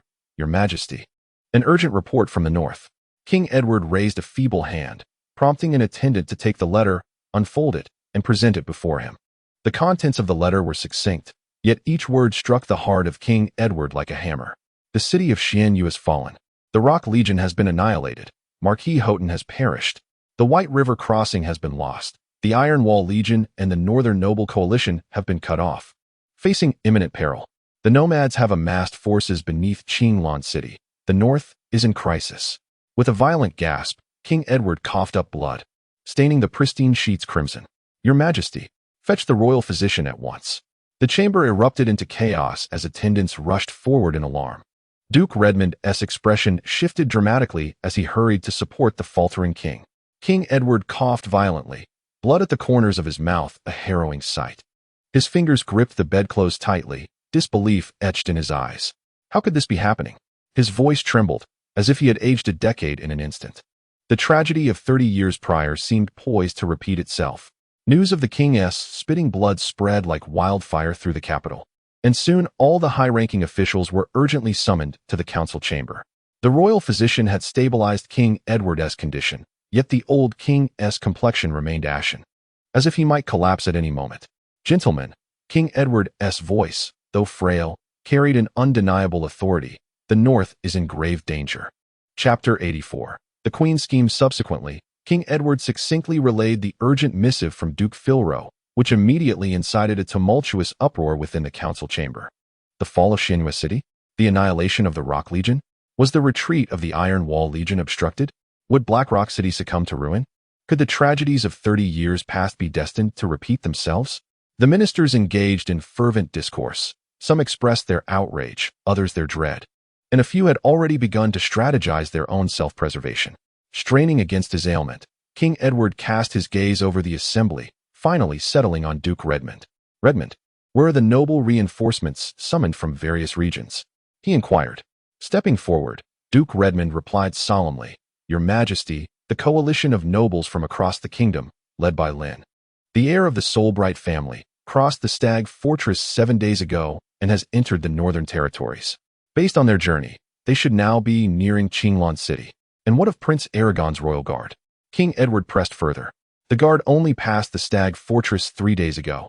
They will require at least 4 more days to reach Qinglan City," Duke Redmond answered. King Edward fell into a moment of contemplation, weighing his options. Finally, he spoke with deliberation. "Dispatch orders in the name of the kingdom for a second conscription of the nobles." At this proclamation, the council chamber erupted in clamor. "Your Majesty," protested the Minister of Finance, rising in opposition. "Many nobles have already left their posts due to the initial summons. If we enforce another conscription, we risk leaving our defenses vulnerable and unable to maintain order." "Indeed, Your Majesty," echoed another noble. "If the situation in the north deteriorates, it would be prudent to wait for reinforcements until the time is right. It would be too late to summon troops once the north has fully fallen." Duke Redmond interjected sharply, his gaze piercing through the assembly. It was indecision that allowed the nomads to sweep through and slaughter half the kingdom 30 years ago. A profound silence enveloped the chamber. King Edward slowly raised his hand, signaling for quiet. His voice, though frail, brooked no dissent. "Should the north fall, the capital will stand open to invasion. Do you wish to see the iron hooves of the nomads trampling the streets of our city?" No one dared to counter his words. King Edward's gaze swept across each minister before he firmly decreed, "Immediately issue the order for a second conscription. The nobles must gather their forces within 10 days and be prepared to march northward." "At once, Your Majesty," Duke Redmond replied, kneeling in solemn obedience. Once the ministers withdrew, only the king and a few close attendants remained in the chamber. Finally, the frailty of King Edward's body overcame him. He erupted into a violent cough, blood spilling into his palm. "Your Majesty." The attendants rushed forward in alarm. The king waved them away, signaling for them to retreat. Leaning against his throne, he slowly closed his eyes, his breathing labored and strained. 30 years, he murmured to himself. Is history truly destined to repeat? Before he could finish his thought, his body swayed, and he succumbed into unconsciousness. "Your Majesty," quickly summoned the royal physician. The attendants hurried forward, plunging the palace into chaos once more. In the queen's chamber, the flickering candlelight illuminated the stunning yet austere visage of Queen Eliza. "His Majesty has fainted from blood loss?" she inquired, her slender fingers gently tapping the gilded armrest. Her voice eerily calm. The kneeling attendant bowed their head, unable to meet her gaze. "Yes, Your Majesty. The royal physician states it is due to a sudden surge of emotions, and he requires complete rest." A subtle smirk graced the corners of Eliza's lips, revealing a barely perceptible amusement. She gestured, and her trusted maid immediately presented a heavy pouch of coins. "You have done well." She tossed the pouch to the attendant. "Continue to observe closely. Report any developments at once." "Yes, Your Majesty," the attendant replied, respectfully retreating with the pouch in hand. Once the door closed, Eliza rose slowly and approached the window. Moonlight streamed through the stained glass, casting mottled shadows across her face. "Come forth," she softly beckoned. From the shadows, a man cloaked in black appeared silently, kneeling on one knee. "Your Majesty, go inform William to come see me immediately." Her voice was cold and sharp. "Remember, do not alert anyone." The cloaked figure bowed and vanished into the darkness like a specter. Within half an hour, Prince William discreetly arrived at the Queen's chamber. "Mother." He hastened forward, excitement gleaming in his eyes. "I heard father has collapsed." Eliza raised a hand to silence him, personally checking the doors and windows before lowering her voice. "The news has been contained, but not for long." A flicker of harsh determination crossed William's eyes. "This is an opportunity." "Patience," Eliza gently shook her head. "Though your father is gravely ill, he has not yet reached that point." She moved to the dressing table, retrieving a sealed letter and handing it to William. "Take a look at this." William quickly scanned the contents of the letter, his brow gradually relaxing. "The troops from the Eastern Front have assembled. Your grandfather, Duke Eureka, has mobilized 30,000 elite soldiers, ready to march at any moment." Eliza's fingertips brushed against William's cheek. "But for now, we must wait." "Wait for what?" "For your father." She whispered softly, "to be utterly incapacitated." William's pupils constricted, and a knowing smile spread across his face. "I understand. Remember," Eliza's gaze sharpened suddenly. "Do not act rashly until your grandfather's army arrives in the capital." William knelt, respectfully kissing Eliza's hand. "I shall heed your counsel." Meanwhile, at the other end of the palace, the royal physician wiped the sweat from his brow and quietly addressed Duke Redmond, who stood nearby. "Your Grace, the king is not in immediate danger, but he requires absolute tranquility." Duke Redmond furrowed his brow. "When will he awaken?" The physician hesitated, glancing furtively at the attendants in the chamber, hesitating to speak. Duke Redmond immediately grasped the implication and waved his hand. "Everyone leave." Once everyone had vacated the chamber, and the heavy oak door was firmly shut, the royal physician leaned close to Lord Redmond's ear, his voice barely above a whisper. "Your Grace, the king is already gravely ill, and this latest distress has severely compromised his internal organs." He paused, his throat constricting. "Even if he were to regain consciousness, it is doubtful he will survive the winter." Lord Redmond's pupils dilated in shock, his fingers instinctively tightening around the hilt of his sword. Drawing a deep breath, he intoned gravely, "Who else is aware of this? Aside from myself, only Chief Physician Lord Roland is privy to this information." Hearing this, Lord Redmond seized the physician's wrist with a grip so fierce it caused the man to wince in pain. "This secret must remain buried. Should I catch wind of even the slightest rumor—" I understand. The physician nodded repeatedly, beads of sweat forming on his forehead. "I swear upon my family's honor that I shall not divulge a word." Once the physician had cautiously retreated, Lord Redmond began to pace before the bed of King Edward. The flickering candlelight danced across his tumultuous visage, revealing the complex emotions swirling in his eyes. Finally, he pivoted sharply and called out towards the door, "Hawk, enter." The captain of the guards, Hawk, promptly stepped inside, his armor glinting coldly in the candlelight. "Your Grace?" Taking a deep breath, Lord Redmond issued a command to the captain, "Increase the palace's security. No one is to enter or leave the king's chamber without my express permission." "Understood."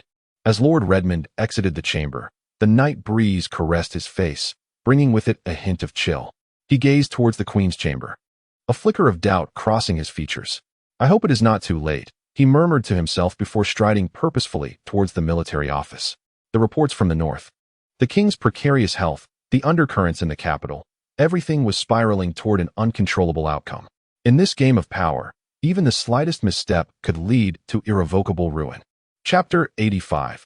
Intelligence of the captives. In the depths of a dense forest near the city of Xianyu, Commander Aiden of the Mountain Legion crouched beneath an ancient pine, the moonlight filtering through the thick canopy casting dappled shadows upon his weathered face. "Curse this map," he muttered under his breath, pulling a crumpled piece of parchment from within his cloak. The absence of a guide and the inaccuracies of the map had forced Aiden and his men to traverse numerous detours, delaying their progress by a full 2 days. Fortunately, they had at last managed to arrive near Xianyu. Through the gaps in the forest, the distant glow of flames from Xianyu was faintly visible. "My lord." A scout emerged silently from the thicket. "We have captured 2 scouts from the steppe."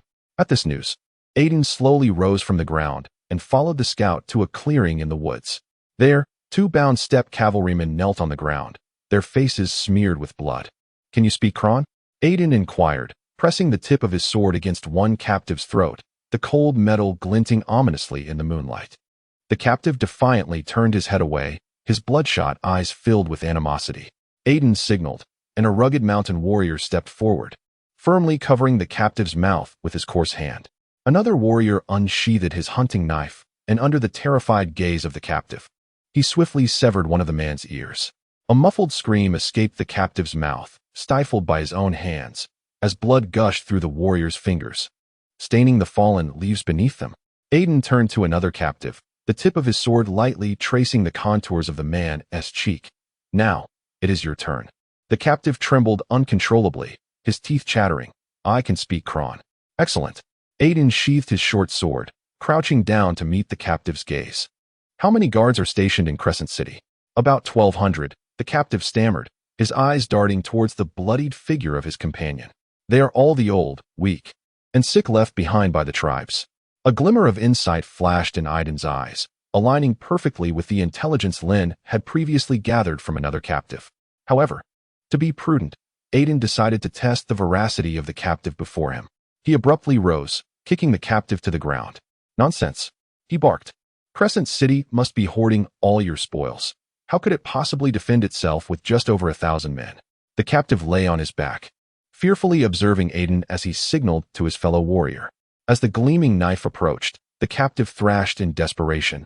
"My lord, spare me. I speak the truth."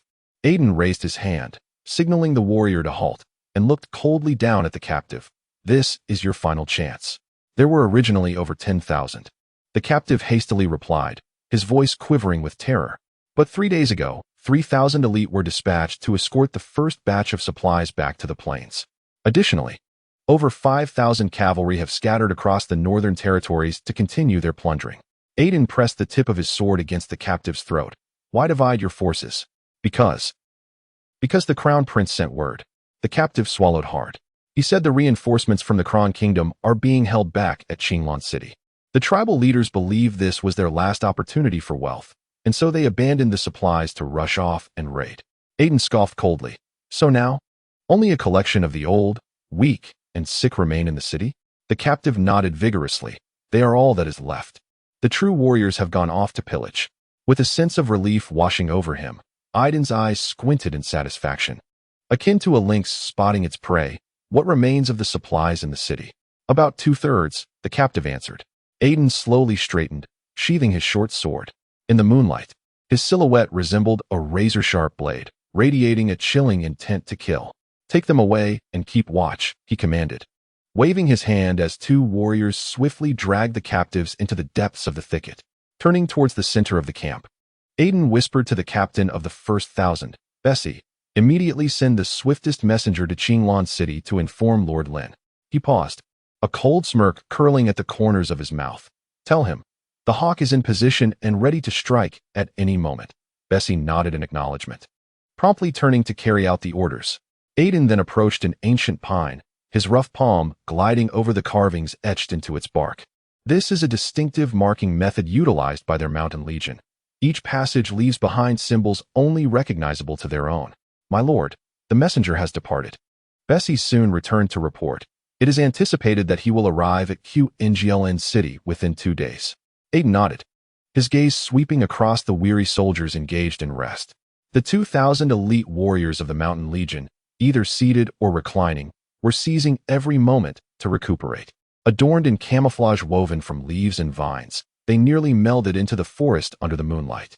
Aiden commanded in a low voice, "Ensure the brethren are always prepared for battle." Bessie hesitated. "My lord, shall we not await Lord Lynn's orders?" A glimmer of sharpness flickered in Aiden's eyes. "We shall wait. Of course, but we must also be prepared."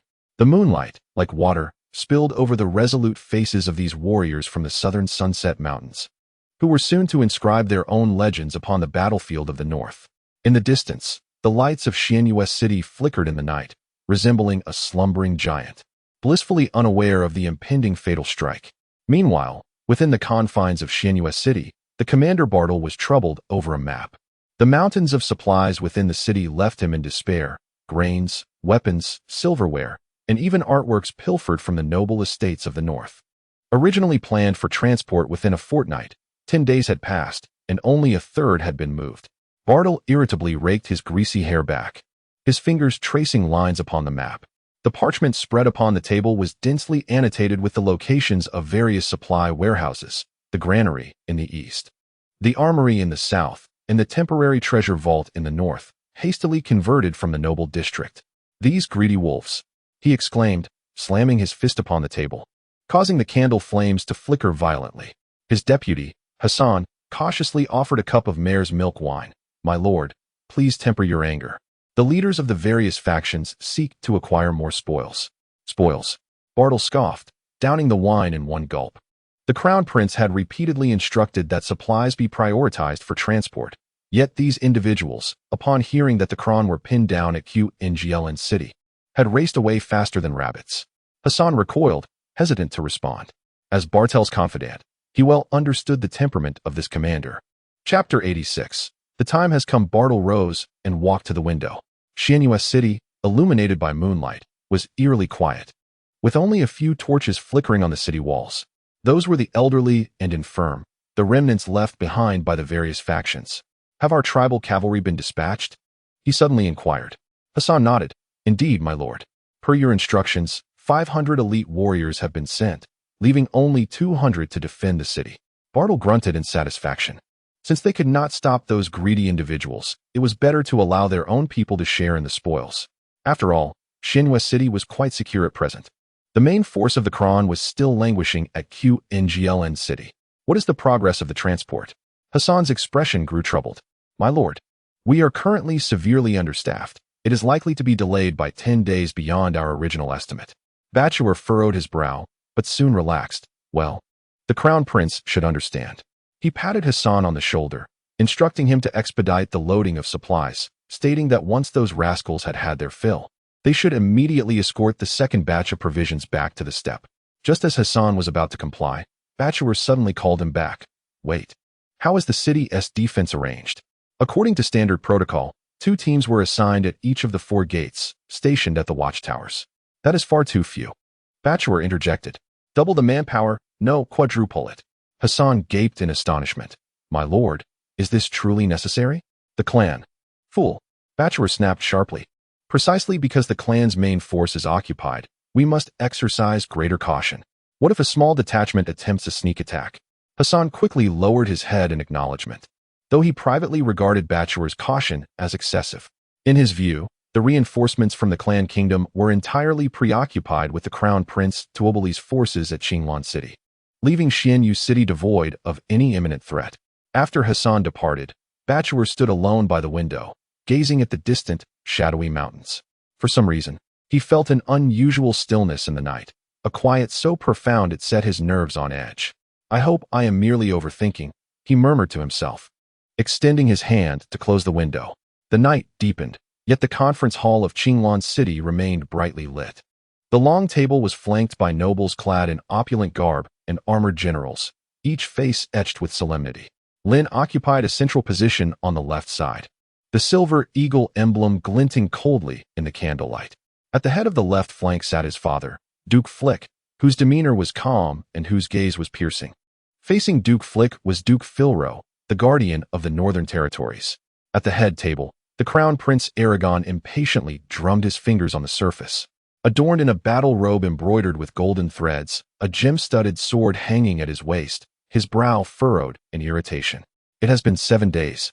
Aragon slammed his palm on the table, the sound reverberating throughout the hall. That barbarian toEmperorvia has camped outside the city, neither attacking nor retreating. What on earth is he waiting for? Silence enveloped the hall, no one daring to respond. Lynn lowered his gaze slightly, his fingertips grazing the rim of his goblet.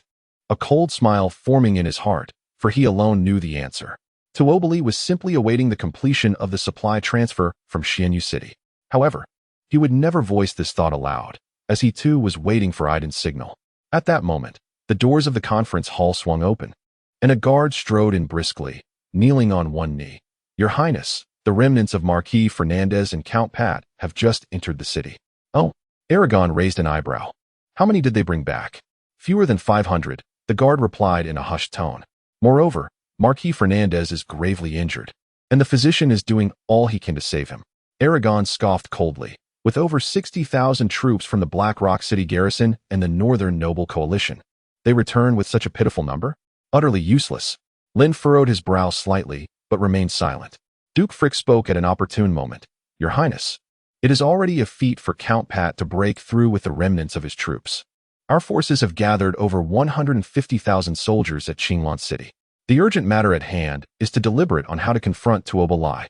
Prince Aragon, impatient, waved his hand dismissively. What other approach is there? We simply charge out. With our 150,000 troops, do we truly fear his 5,000 cavalry? The generals in the hall exchanged glances, none daring to directly contradict him.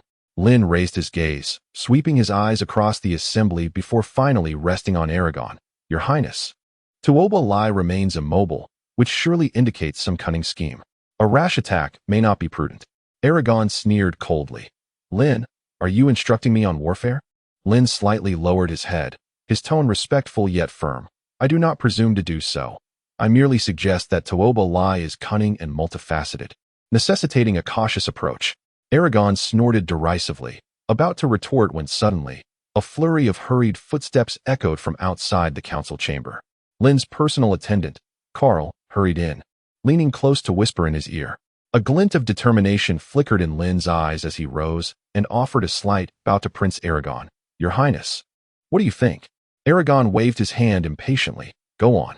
Lynn swiftly exited the council hall, the night breeze brushing against his face as he inhaled deeply, a chill creeping into his eyes. The messenger from Aiden had finally arrived. Lynn followed Carl through the dimly lit corridor to a secluded chamber. A mountain warrior knelt on one knee, and upon seeing Lynn, immediately lowered his head in salute. My Lord Lynn. Rise, Lynn commanded in a low voice. What news from Aiden? The warrior produced a wax-sealed letter from his bosom, presenting it with both hands. My Lord Lynn, the defenses in Xianyu City are weak. With only 1,000 or so elderly and infirm stationed there, mostly remnants left by various tribes. Lynn accepted the letter, quickly scanning it by candlelight. A sharp light flashing in his eyes. What of the supplies in the city? He inquired quietly. 2/3 remain, the warrior replied in a hushed tone. The transportation speed of the prairie folk is quite slow. And what? Lynn pressed. Most of the prairie cavalry have ventured out to pillage. The warrior remarked with a hint of scorn. Having heard that our main forces are occupied at Qinglan City, they are eager to seize this last opportunity to raid. A slight smile crept onto Lynn's lips. This was precisely the opportunity he had been awaiting. Return and inform Aiden. We shall act at dawn in 2 days. And we must seize Xianyu City. The warrior nodded earnestly. Yes, my Lord Lynn. Lynn paused, adding resolutely. Once Xianyu City is captured, immediately set fire to the watchtower signal and hold fast until reinforcements arrive. I shall personally lead the relief forces. Understood. After the warrior departed, Lynn stood in place, his gaze profound. Xianyu City would be the pivotal turning point in this war. Chapter 87. Lynn's subtle intentions in the council chamber. The bronze candlestick flickered anxiously, casting distorted shadows of the arguing figures upon the tapestry emblazoned with the crest of the Cran royal family. The sudden clash of gilded armor against the oak table erupted like thunder as Prince Aragon rose abruptly, his ruby-studded sword glinting coldly at his waist. Enough! His roar cleaved through the din, his gesture akin to swatting away a swarm of bothersome insects. All troops are to heighten their vigilance, leaving no opportunity for Tuoba Lai. We shall deliberate again on the morrow. At this, the noblemen and generals hastily stood to bow, gradually exiting the chamber. Lynn, maintaining a facade of calm, quickened his pace, drawing closer to his father, Duke Frick, shielded by the throng. With deft fingers, he subtly traced the silver eagle emblem embroidered on Duke Frick's sleeve, an agreed signal between them. Father, he murmured, lowering his voice, Aiden is already in position, and the defenses of Xianyu City are sparse. Duke Frick's brow flickered almost imperceptibly, the fleeting expression vanishing as quickly as it appeared. His gaze darted momentarily, and he nodded slightly, replying in hushed tones, I understand. With that, Duke Frick turned to approach the departing Prince Aragon, inclining slightly. Your Highness, I have urgent matters to report. Aragon's fingers, impatiently drumming against the hilt of his sword beneath his gilded bracers, momentarily suppressed his irritation upon recognizing his most trusted minister. What is it? It is of great significance. Frick replied, his voice steady as a deep well. I request a moment in the study for a detailed discussion. Aragon scrutinized Duke Frick for a moment, then cast a glance at Lynn, ultimately conceding.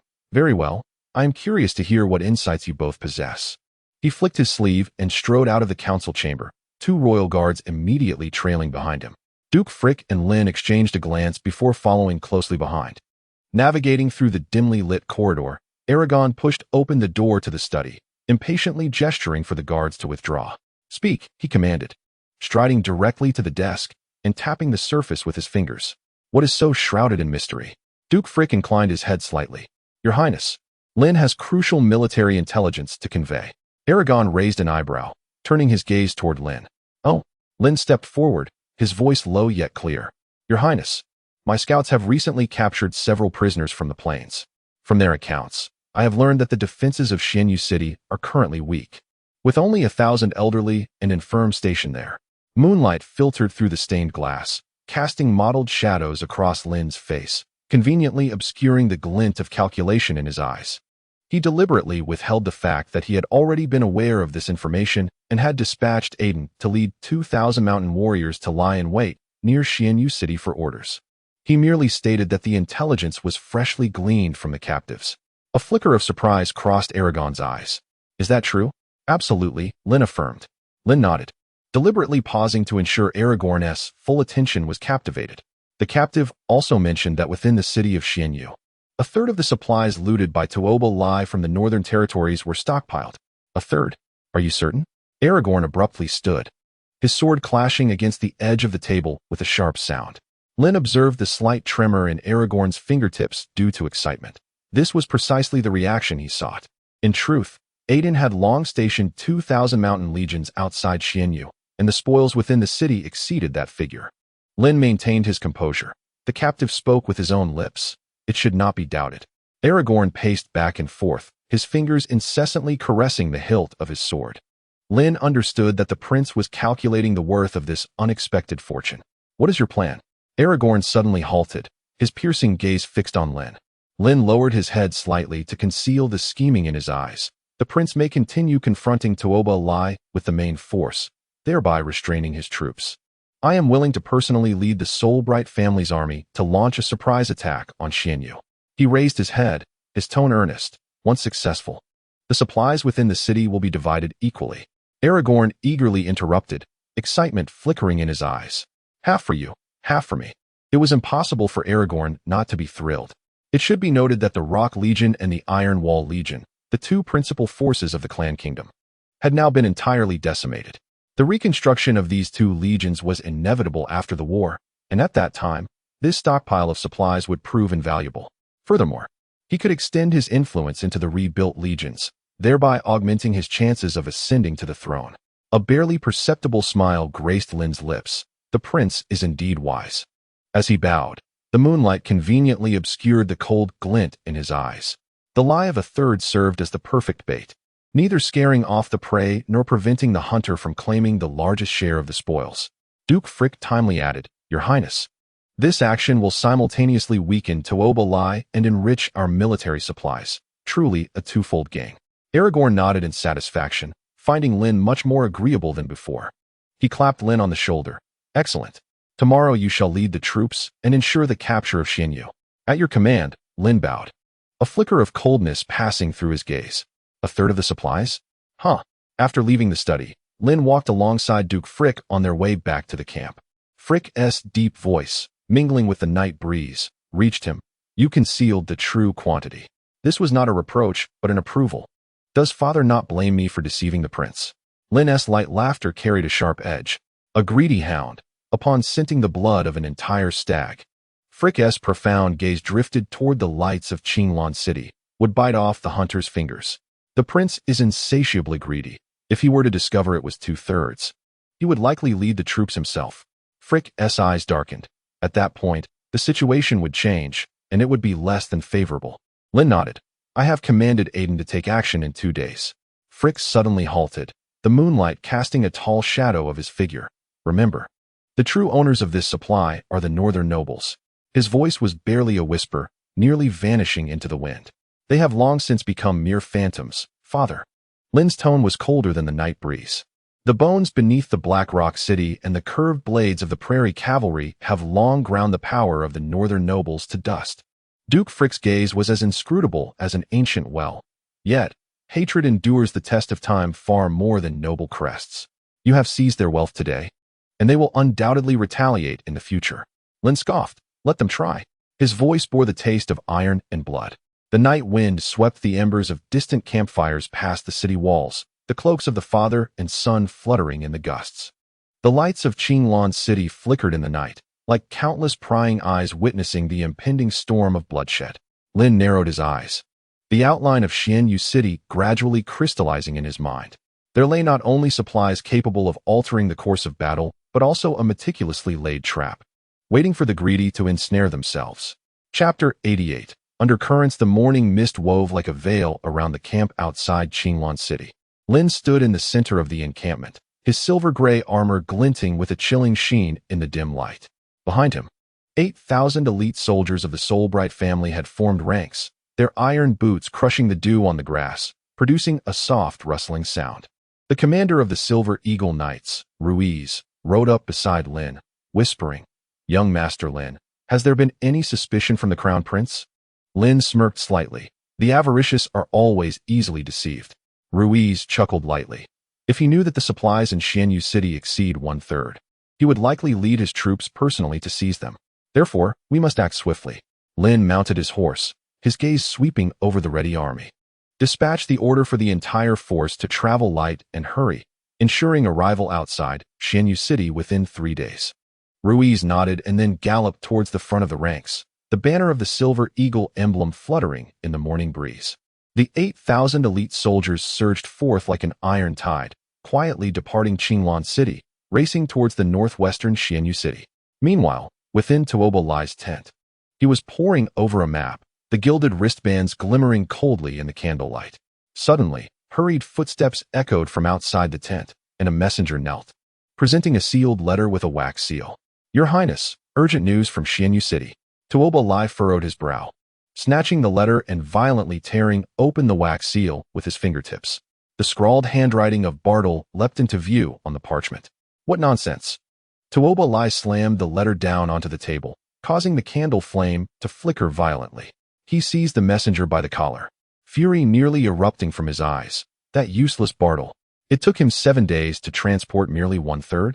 Is he employing a tortoise to pull the cart? The messenger's face was ashen, stammering, "Your Highness, Lord Bartle has stated that the supplies are simply too abundant." Nonsense.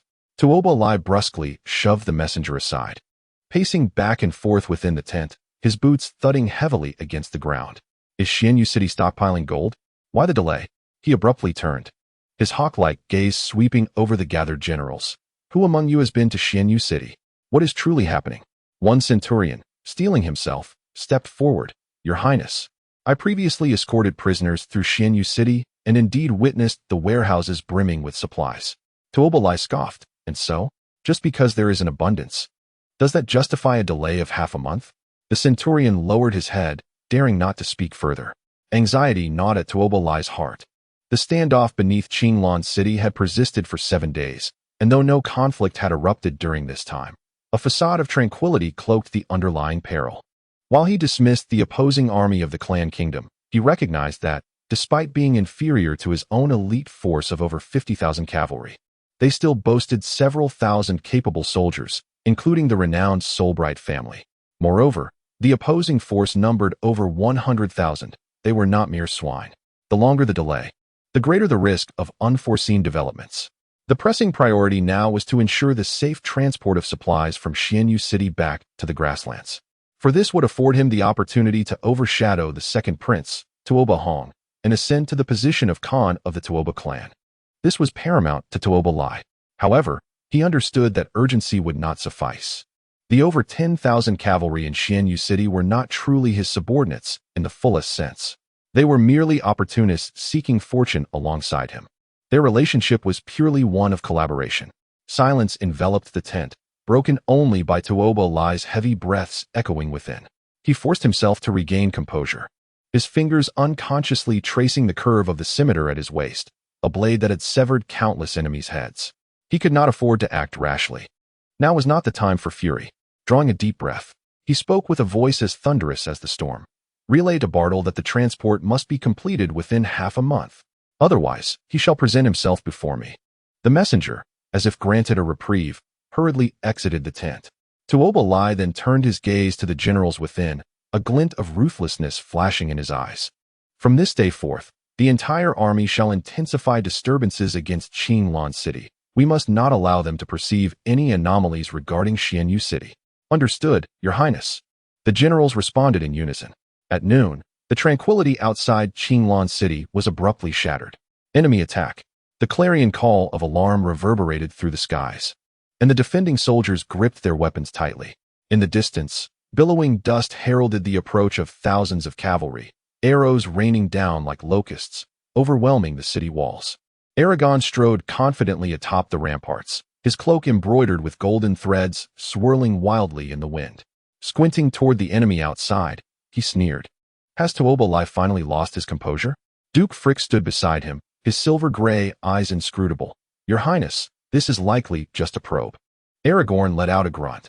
Convey the orders. The entire army shall remain on high alert, but refrain from leaving the city to engage in battle. He turned his gaze towards the northwest, the direction of Lynn's advancing troops. Lynn must have already set forth. Aragorn murmured to himself, a glimmer of greed flickering in his eyes. The supplies of Crescent Moon City must be mine. Deep within the dense forest outside Crescent Moon City, the midday sun filtered through the foliage, casting dappled shadows upon the moss-covered ground. Aiden leaned against a century-old pine, his rough fingers caressing the confidential missive sent by Lynn. Capture Crescent Moon City as planned, and hold fast until reinforcements arrive. Aiden tucked the letter away, his gaze sweeping over the 100 captains seated around him. These warriors from the Sunset Mountains had their faces camouflaged with a mixture of moss and mud, and their leather armor was concealed beneath garments woven from leaves and vines. Unless observed closely, one could hardly discern that they were human. Lynn's orders have arrived. Let us seize Crescent Moon City as planned. Aiden's voice dropped to a whisper. Listen closely. We shall act at the stroke of midnight, targeting the eastern wall of Crescent Moon City. At this, the assembled men nodded subtly, indicating their agreement. Subsequently, Aiden produced a crumpled piece of parchment from within his cloak and slowly unfurled it before them. The paper bore a charcoal sketch of Crescent Moon City's outline, with several key locations annotated with numbers. This was a topographical map of the city and its defenses, extracted from the interrogations of captives. The eastern wall was manned by 50 guards, with 2 watchtowers. Aiden's fingertip traced the map, leaving dark smudges on the coarse paper. Captain Bessie of the First Thousand grinned. Such a small number of guards won't even suffice for our toothpicks. A low chuckle rippled through the group, the shadows of the trees dancing across their mud-smeared faces, resembling some primitive totem. Chapter 89. The Seizure of the City, Part 1. Aiden's fingers suddenly jabbed towards the center of the city. Here lies the commander's residence. Bartle drinks himself into a stupor every night. He then traced the northwest corner. The granary and armory are adjacent, and the garrison consists of fewer than 50. All outdated remnants discarded by various tribes. Have raiding parties been sighted in recent days? Inquired Blacktooth, captain of the 5,000, stroking the scar on his chin. It is of little concern, Aiden replied, rolling up the map. Those prairie barbarians are blinded by greed. Once they unload their spoils, they flee, fearing they might miss out.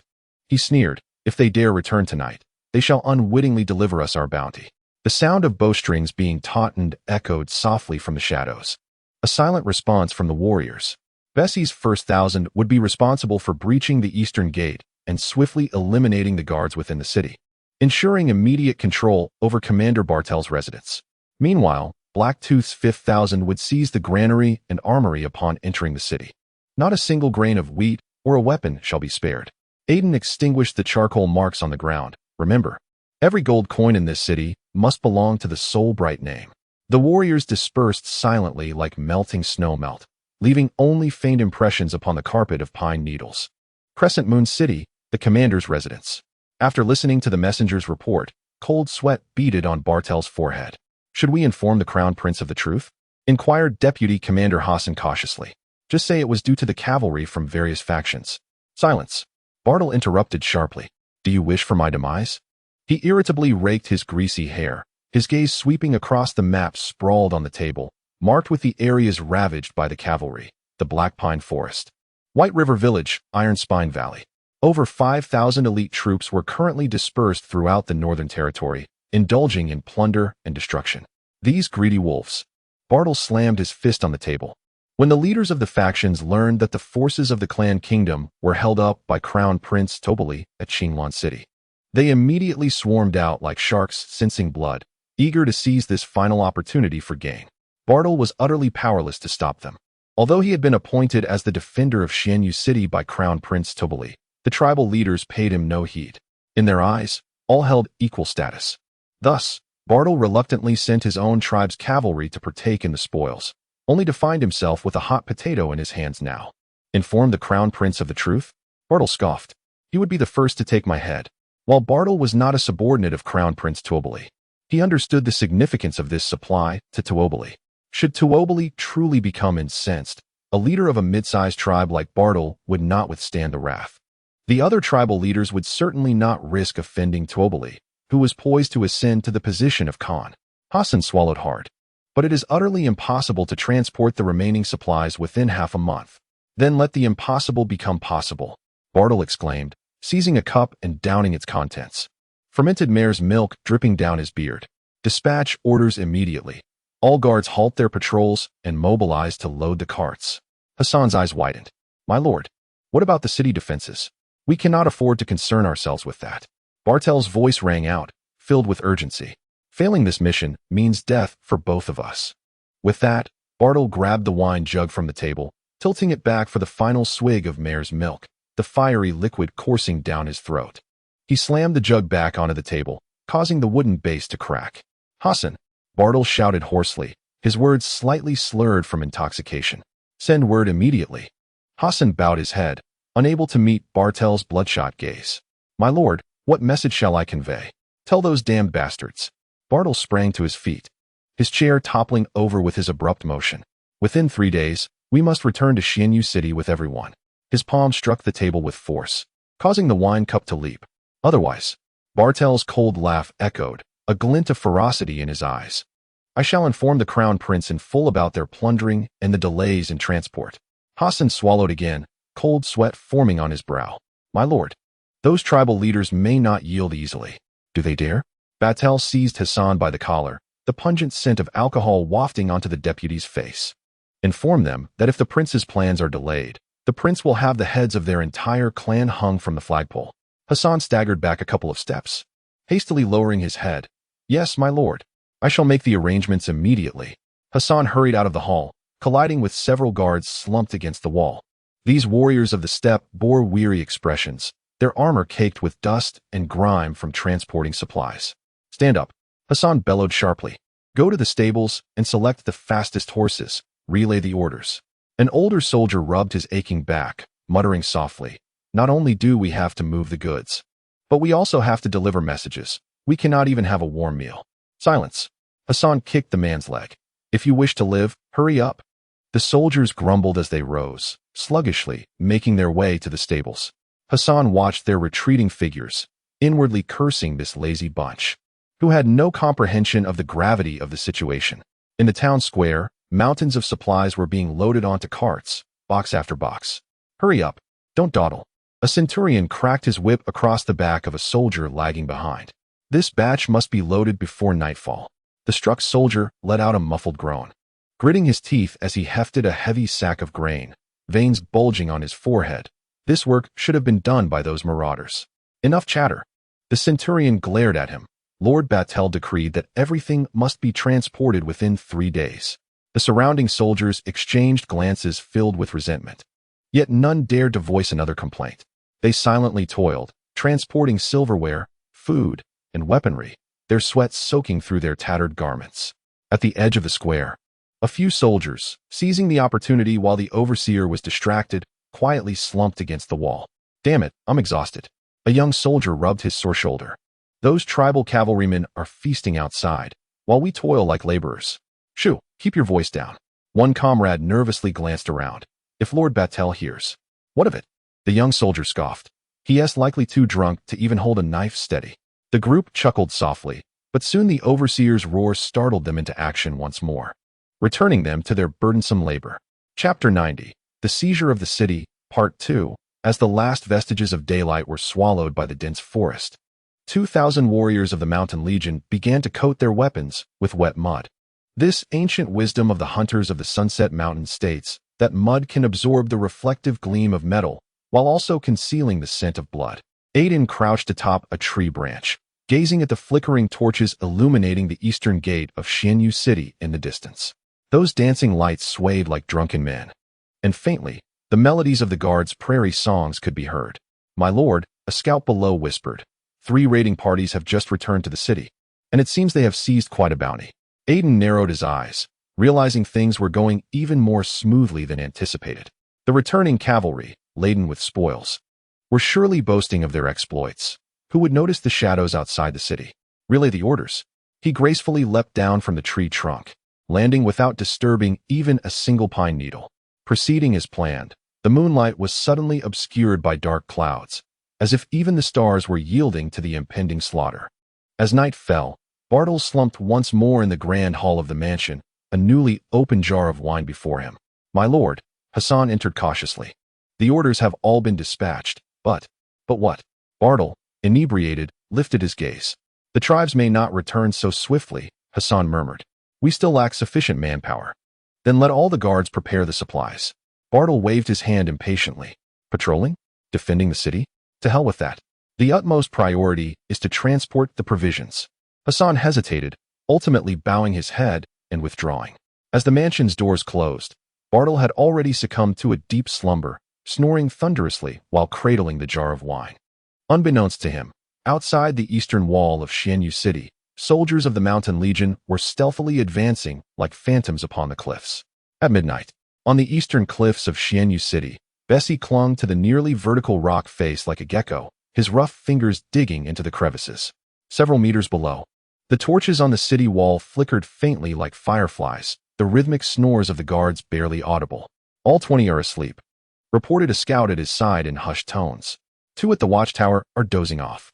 Bessie silently grinned. These prairie barbarians displayed a lamentable lack of vigilance. What he did not realize was that the eastern wall of Xianyu City, built adjacent to the steep cliffs, had long been considered an impregnable fortress. The guards could hardly imagine that an assault could be launched from such a treacherous precipice. However, for the Mountain Legion soldiers, this was not a formidable challenge. Many among them were skilled climbers, a hallmark of their mountain warfare expertise. Typically, the garrison at the eastern wall was scant, and with most of the guards dispatched by Bartle to transport supplies, only a handful remained. Exhausted from their labor, they had long since succumbed to sleep, oblivious to the tendrils swaying ominously on the cliffs outside the wall. Bessie released his right hand, allowing the rope tied around his waist to descend another 3 feet. 100 mountain warriors were slowly descending the sheer cliff like spiders, with anti-slip grass ropes securing their feet and daggers lodged in the rock crevices as supports. Their movements were so silent that even the owls resting on the cliff face remained undisturbed. As Bessie's boot touched the parapet of the city wall, the guard at the watchtower was drooling as he cradled his spear. In the moonlight, remnants of meat clung to his beard, evidence of a recent feast on stolen cattle and sheep. Whoosh! A black-feathered arrow pierced the guard's throat. His eyes widened and blood splattered upon the azure bricks of the city wall, glimmering with a dark purplish sheen beneath the moonlight. Once the area was cleared, Bessie flicked the droplets of blood from his sword and signaled to the warrior beside him. A soldier immediately raised a torch, tracing 3 circles in the air. Atop the cliff, Aiden observed the flickering flames, a cold smile curling upon his lips. With a swift motion of his hand, he commanded, "Down." Aiden's voice, though soft, bore the sharpness of a military order.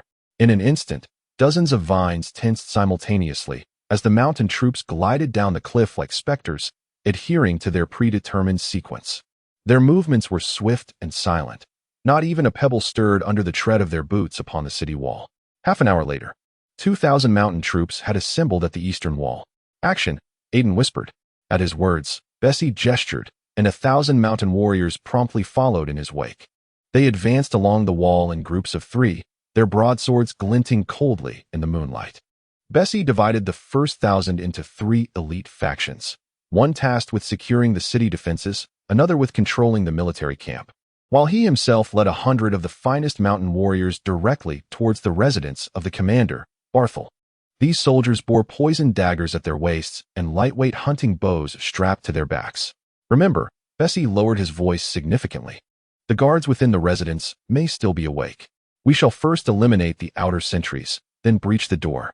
The 100 mountain warriors traversed the streets like phantoms. As they neared Barthel's residence, Bessie raised his fist to signal a halt. Before the grand entrance, 2 guards slumbered against the doorposts. Yet 4 fully armed bodyguards patrolled the porch. Poisoned arrows, Bessie gestured. For arrows, steeped in serpent venom, flew silently through the air. The guards had no time to utter a sound before they collapsed, lifeless, the toxin acting with alarming swiftness. They were afforded no chance to convulse. Breach the door. 2 robust warriors wielded cloth-wrapped iron hammers, skillfully shattering the grand entrance while minimizing the noise. Bessie charged in, colliding with 6 bodyguards who emerged from the inner hall. These prairie warriors were evidently sober, their armor gleaming, curved blades drawn. Intruders! The leading bodyguard bellowed as they lunged forward. Bessie sidestepped the incoming blade, his short sword striking like a venomous serpent into the gap of the foe's armpit armor. Blood splattered upon his mud-streaked face, warm and briny. Form a formation. The remaining 5 bodyguards stood back to back in a circle. Though they were well-trained, the mountain warriors exhibited a far superior synergy. 3 arrows were released simultaneously, and 2 bodyguards fell, struck down. Seizing the opportunity, Bessie surged forward, his short sword slicing through the air, dropping yet another foe who clutched at his gushing throat. As the last bodyguard was felled by a flurry of blades, the sound of a shattered wine jar echoed from deep within the residence. 91st chapter. The change of ownership in Xianyu City. Bartle was roused from his stupor by the sounds of a scuffle. Groggily, he rose, inadvertently toppling the wine jar atop the table. Hassan, what transpired? Before he could finish his inquiry, the door was violently thrust open. Under the moonlight, a bloodied Beishi strode in, a short sword dripping with dark crimson liquid. Who are you? Bartel's inebriation began to dissipate, his plump chin quivering uncontrollably. The Soulbright family. The Mountain Legion. Beishi kicked aside Hassan's lifeless body. Thank you for your hospitality. You were so inebriated that you didn't even send out scouts. As the tip of the sword pressed against his throat, Bartle finally crumpled to the ground, pleading for mercy. Meanwhile, the 5,000-man team of the Blacktooth split into 2 factions. One group headed directly for the granary, while the other surged towards the armory. Licking his lips, Blacktooth commanded, "Remember, do not allow them to ignite a fire. The fine goods taken from these prairie barbarians now belong to us." There were only 5 old and frail soldiers guarding the granary. Blacktooth personally drew his longbow, shooting an arrow that pierced the throat of the duty officer. Before the other guards could react, they were overpowered and pinned to the ground by the advancing warriors. Leave 2 alive. Blacktooth kicked open the granary doors. Ask them where they have hidden the most valuable items. The sight of the mountains of sacks piled high within the granary brought a gleam to Blacktooth's eyes. He casually sliced open one, and fine wheat cascaded out. Send 200 men to secure this place, Blacktooth instructed his deputy. The rest follow me to the armory. We must act swiftly. The slaughter within the barracks unfolded with eerie silence. The 300 mountain warriors dispatched by Beishi infiltrated the quarters like phantoms. In the faint moonlight, they could clearly see the prairie soldiers sprawled haphazardly. Their snores resounded like thunder, some even smacking their lips in their dreams, as if savoring the fine wine and meat seized during the day. Leave none alive. The captain of 100 whispered the order. The warriors formed groups of 3, their short swords expertly plunging into the throats or hearts of the sleeping soldiers. Some awakened in agony, attempting to scream, only to have their vocal cords severed by a second stroke. Blood soaked the bedding, dripping through the wooden floorboards and creating a faint patter. A young prairie warrior turned in his sleep, narrowly avoiding the thrust of a short sword aimed at his heart. Groggily, he opened his eyes, only to be met with a face smeared in mud. You. Before he could utter another word, the short sword pierced his throat. His eyes widened in horror, hands clawing futilely at his neck, before he slumped lifeless into a pool of blood. In less than half an hour, the more than 800 guards within the barracks had all perished, without a single warning being raised. On the other side, when Blacktooth arrived at the armory, he found it already secured by the mountain warriors he had previously dispatched.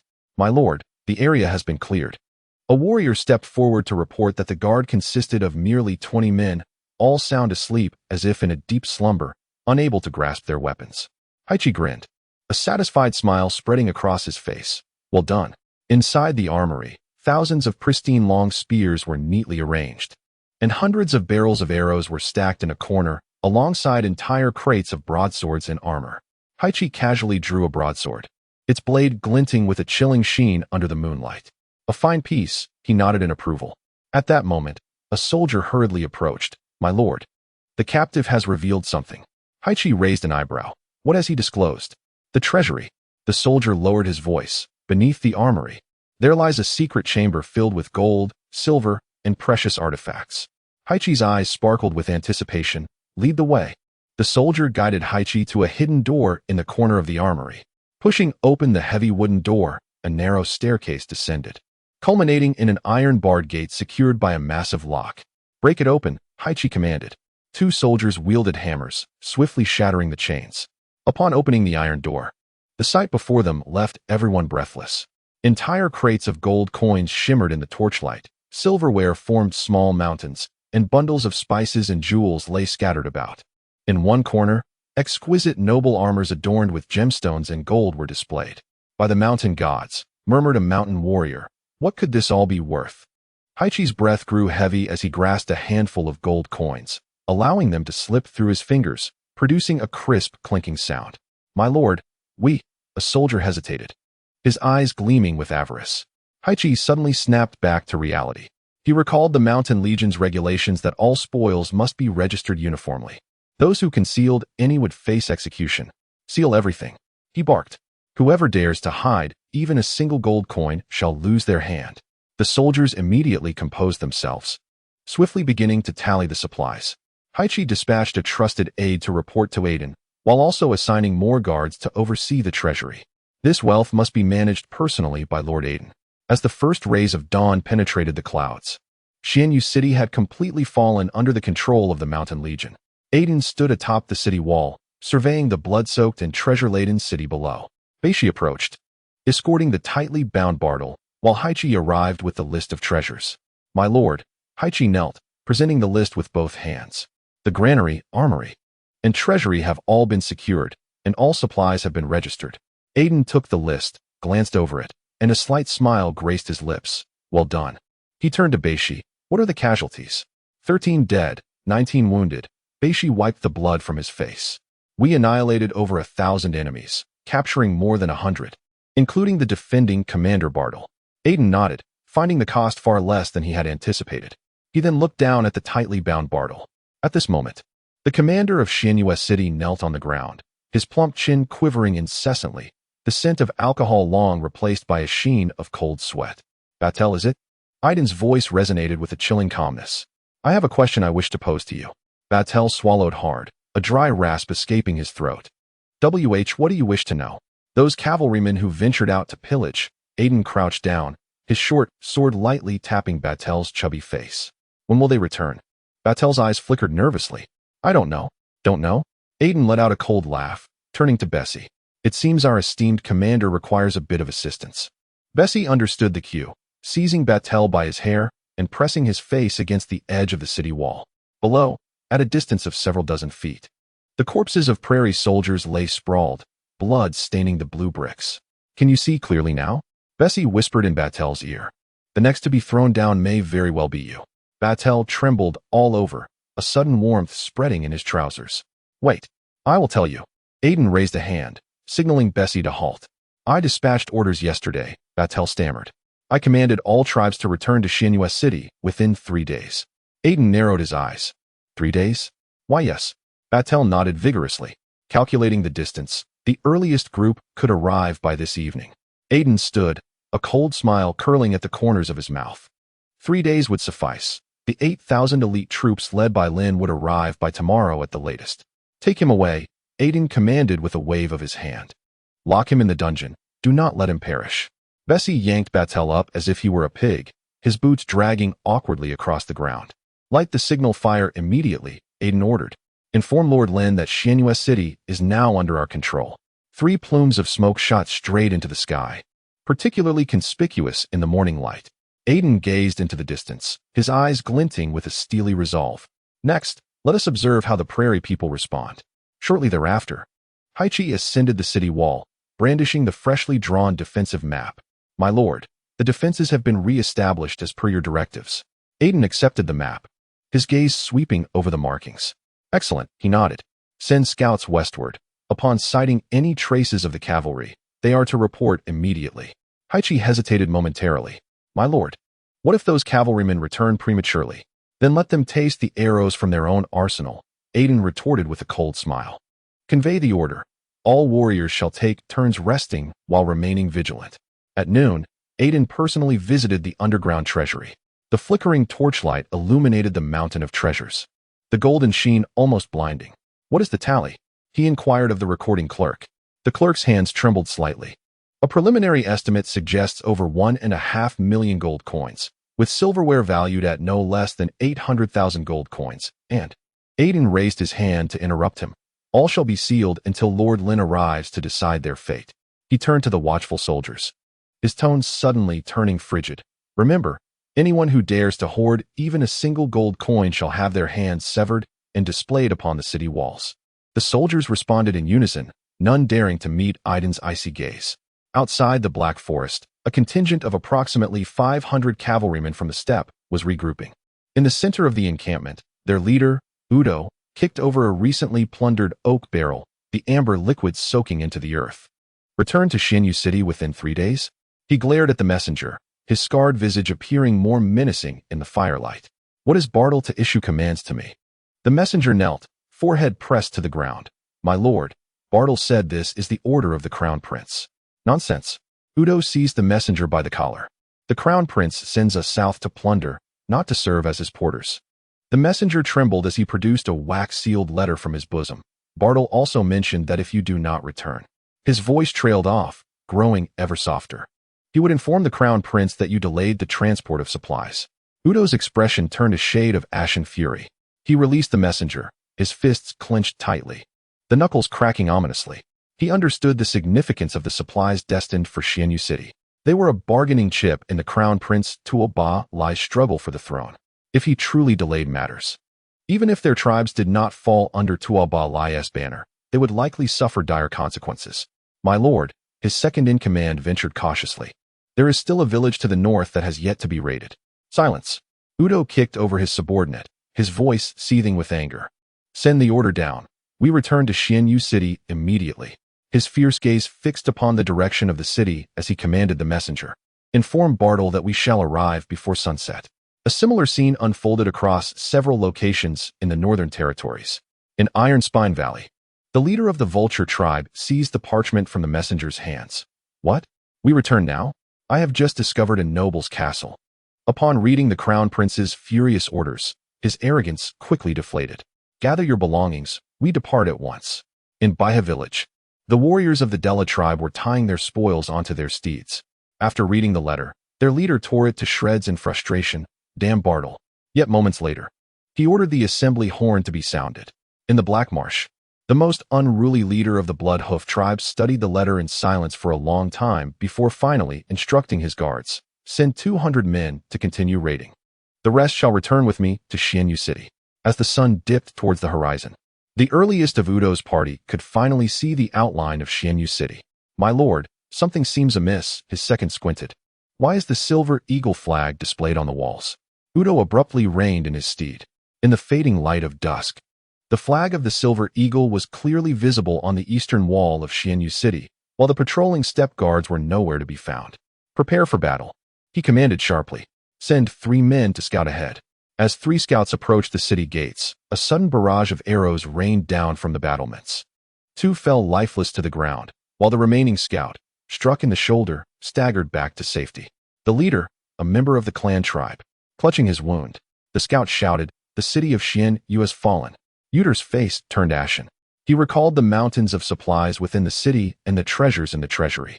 If the Grand Prince Toba Lai were to discover that Xianyu was lost while they disobeyed orders and ventured out to plunder, they would have to take the long way around the west gate. Uter abruptly turned his horse around. We must rendezvous with the other tribes. On the walls of Xianyu, Haichi grinned wickedly. Lord Aiden, they have fled. Aiden scoffed coldly. Send word to strengthen the defenses on the west side. These wretches will surely gather more forces to retaliate. He gazed into the distance where the dust was gradually dissipating, his fingers unconsciously tapping the arrow parapet. The first wave has returned. The true test has only just begun. Aiden ascended to the highest point of the wall once more. The horizon to the west lay desolate. Yet danger was encroaching. Light the beacon again, Aiden commanded. Ensure Lord Lynn can see our position. 3 columns of smoke rose once more, particularly conspicuous against the twilight. Aiden stared into the distance, his fingers absently caressing the hilt of his sword. 3 days, sufficient time for this city to become a grave for the nomads. Chapter 93. The siege night enveloped the hills 10 miles west of Xianyu, where hundreds of campfires flickered in the darkness, illuminating anxious faces. Yuder stood in the center of the camp, surrounded by a dozen tribal leaders, their expressions shifting between hope and despair in the firelight. What did you say? Xianyu has fallen? The leader of the vulture tribe seized Yuder by the collar. Repeat that, if you dare. Yuder coldly shrugged off his grip. If you don't believe me, go see for yourself. The silver eagle banner flies on the walls, and the garrison has been replaced entirely by the clan. The chief of the Della tribe slammed his fist onto a wooden post. Those supplies were ours. 3 months' worth of plunder. Supplies? The old chief of the Bloodhoof tribe chuckled derisively. Do you still care about that paltry gold and silver? You should be thinking of how to save your own neck, should the Grand Prince find out. An immediate silence fell over the tent. Everyone understood that the supplies in Xianyu were a bargaining chip for Tuoba Lai's claim to the throne, and if lost due to their negligence, the news must be suppressed. Yuder lowered his voice. We cannot let the Grand Prince know. I have already sent word to contact the other tribes. Yuder unfurled a rough map. By tomorrow at the latest, we can muster 5,000 cavalry. 5,000. The leader of the Della tribe frowned. Is that enough? It will suffice. A glint of determination flashed in Yuder's eyes. He surveyed the crowd. Tell me, who has encountered the main force of the clan army while raiding? After a moment of thought, they all shook their heads.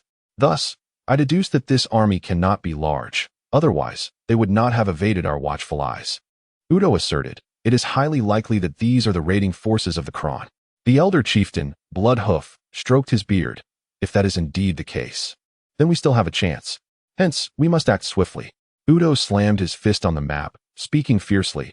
We shall assault the city at dawn, ensuring we reclaim Xianyu City and its supplies before the Crown Prince discovers our intentions. Immediately, orders spread throughout the camp, and the warriors of the steppe began constructing makeshift ladders under the cover of night, preparing for the morning's assault.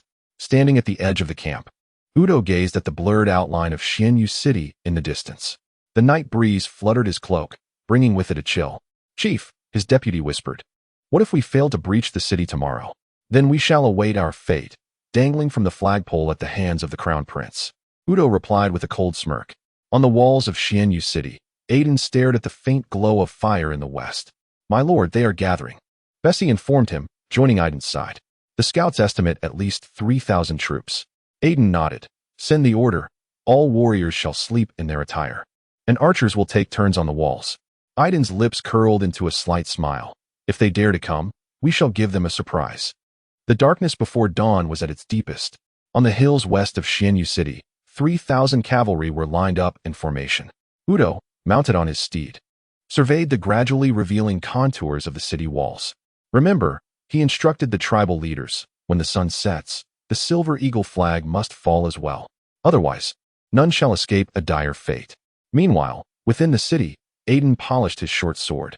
The first rays of morning light pierced through the clouds, illuminating the blade and reflecting his stern visage.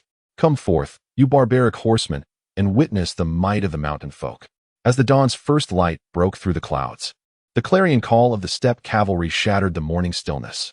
Fire! Aiden commanded from the battlements. In an instant, hundreds of arrows soared forth, tracing lethal arcs through the air.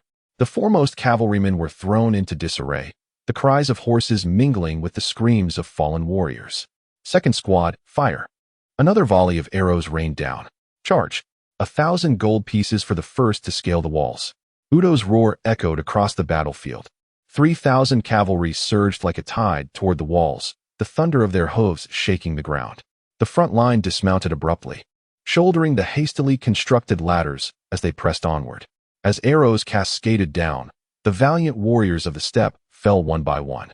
A young fighter was struck in the thigh, crying out as he collapsed, only to be trampled into the earth by his comrades behind him. Archers suppressed the walls. Udo bellowed, brandishing his sword.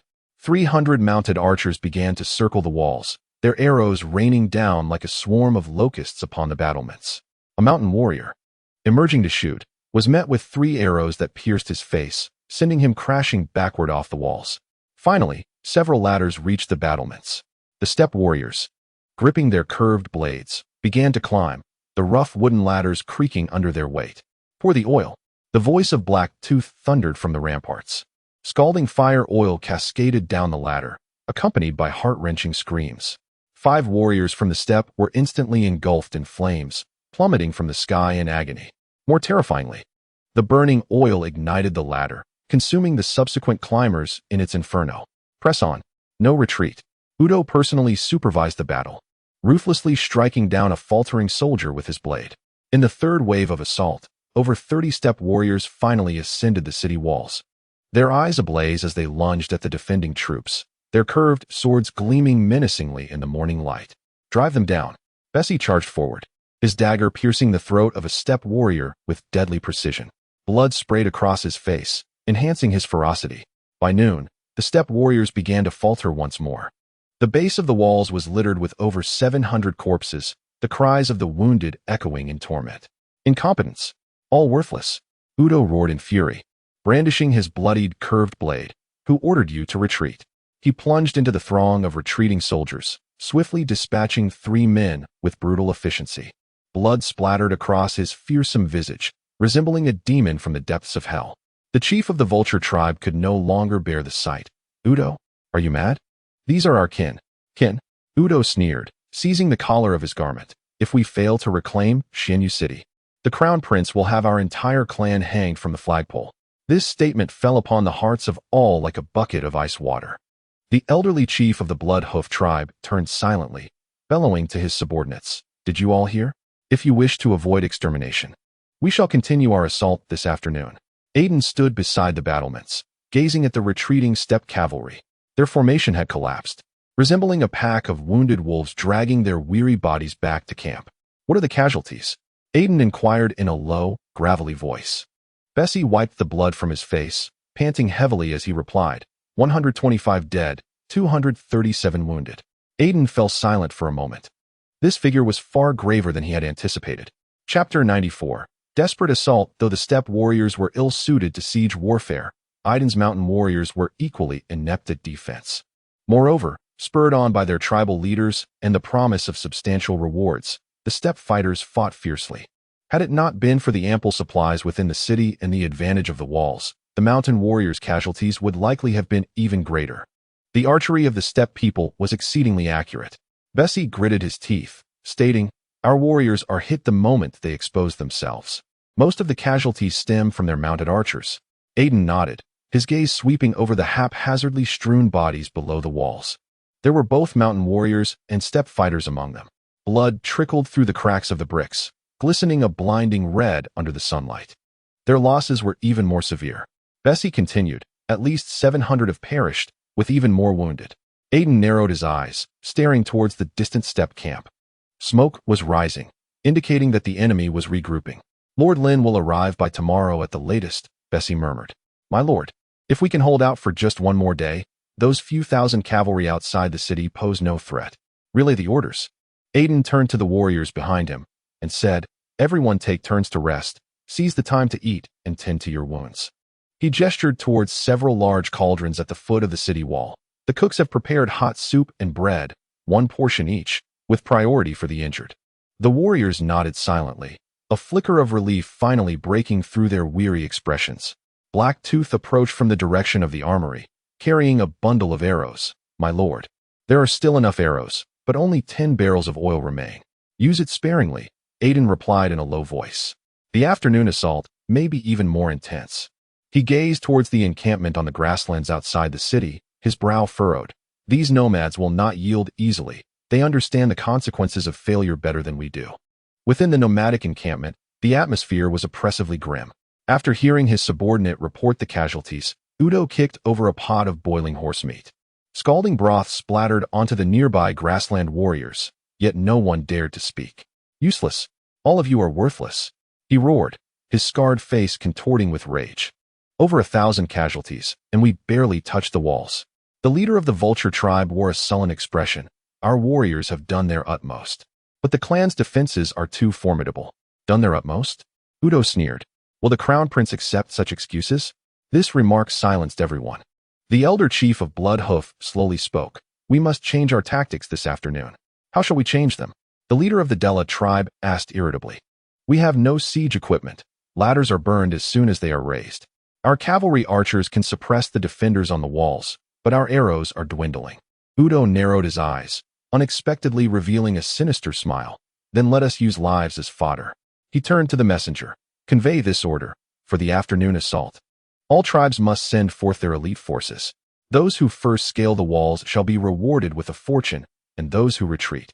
His curved blade sliced downward, cleaving a nearby wooden post in two. Kill. 70 miles from Xianyu City, Lynn reined in his warhorse and raised his hand, signaling the entire army to halt. 8,000 elite soldiers stood in orderly formation, their armor glinting in the sunlight. A scout galloped in, kneeling on one knee.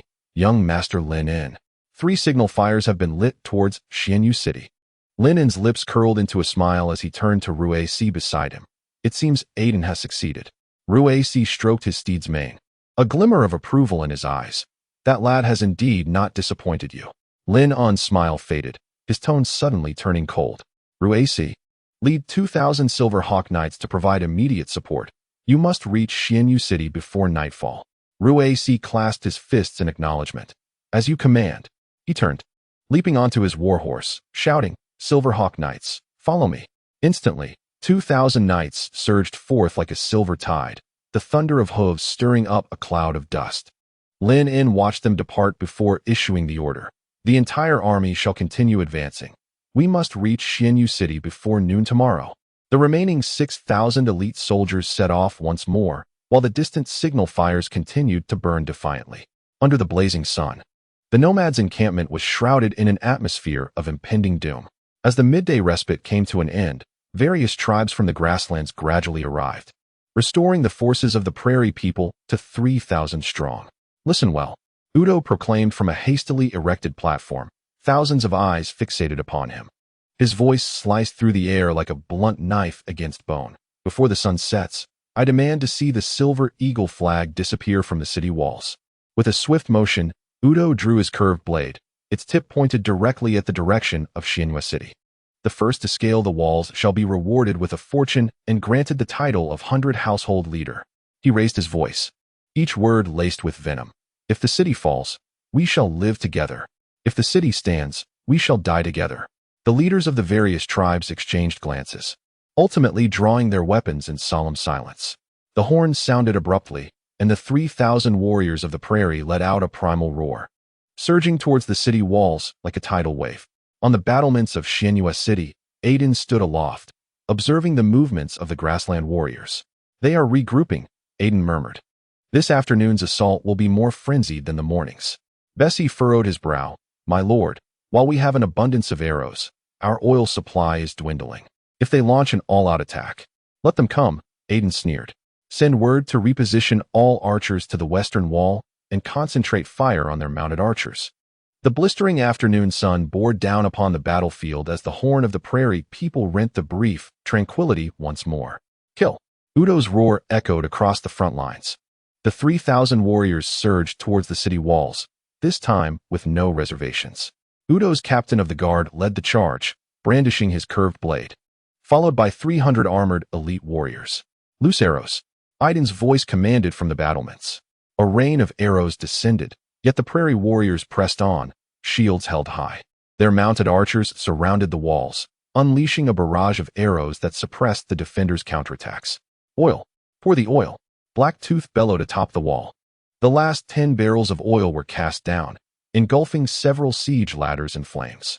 Amidst the screams, dozens of prairie warriors fell, engulfed in fire. Yet this time, they did not falter. Onward. The captain of Udo's guard was the first to scale the walls, his curved blade sweeping through, severing 2 mountain warriors in an instant.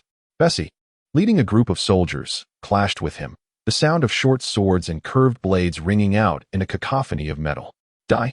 He plunged his blade into the captain's throat, blood splattering onto his face. However, more prairie warriors had already reached the city. The walls descended into chaos. A melee of flashing blades where lives were continually lost. A mountain warrior, pierced by 3 curved blades, clung fiercely to an enemy, dragging them both down from the wall. Hold the line. Aiden joined the fray personally, wielding his massive axe, cleaving through 5 foes. His armor bore numerous scars, blood dripping from his greaves. Gratitude to the esteemed Guching Feishue for the generous support, hence an additional chapter. Chapter 95. The cost of victory as the setting sun bathed the walls in crimson hues. Udo stood amidst the retreating ranks, his eyes bloodshot and weary. After an entire afternoon of frenzied assault, the 3,000 warriors of the plains now dwindled to just over 1,000, each bearing the scars of battle. Corpses lay heaped beneath the walls like mountains, and blood pooled into small streams, glistening ominously in the setting sun. Udo, the voice of the vulture tribe's leader, was hoarse, his right arm pierced by an arrow, blood soaking his entire sleeve. Udo offered no reply, his gaze fixated on the tattered, yet still fluttering silver eagle banner atop the wall.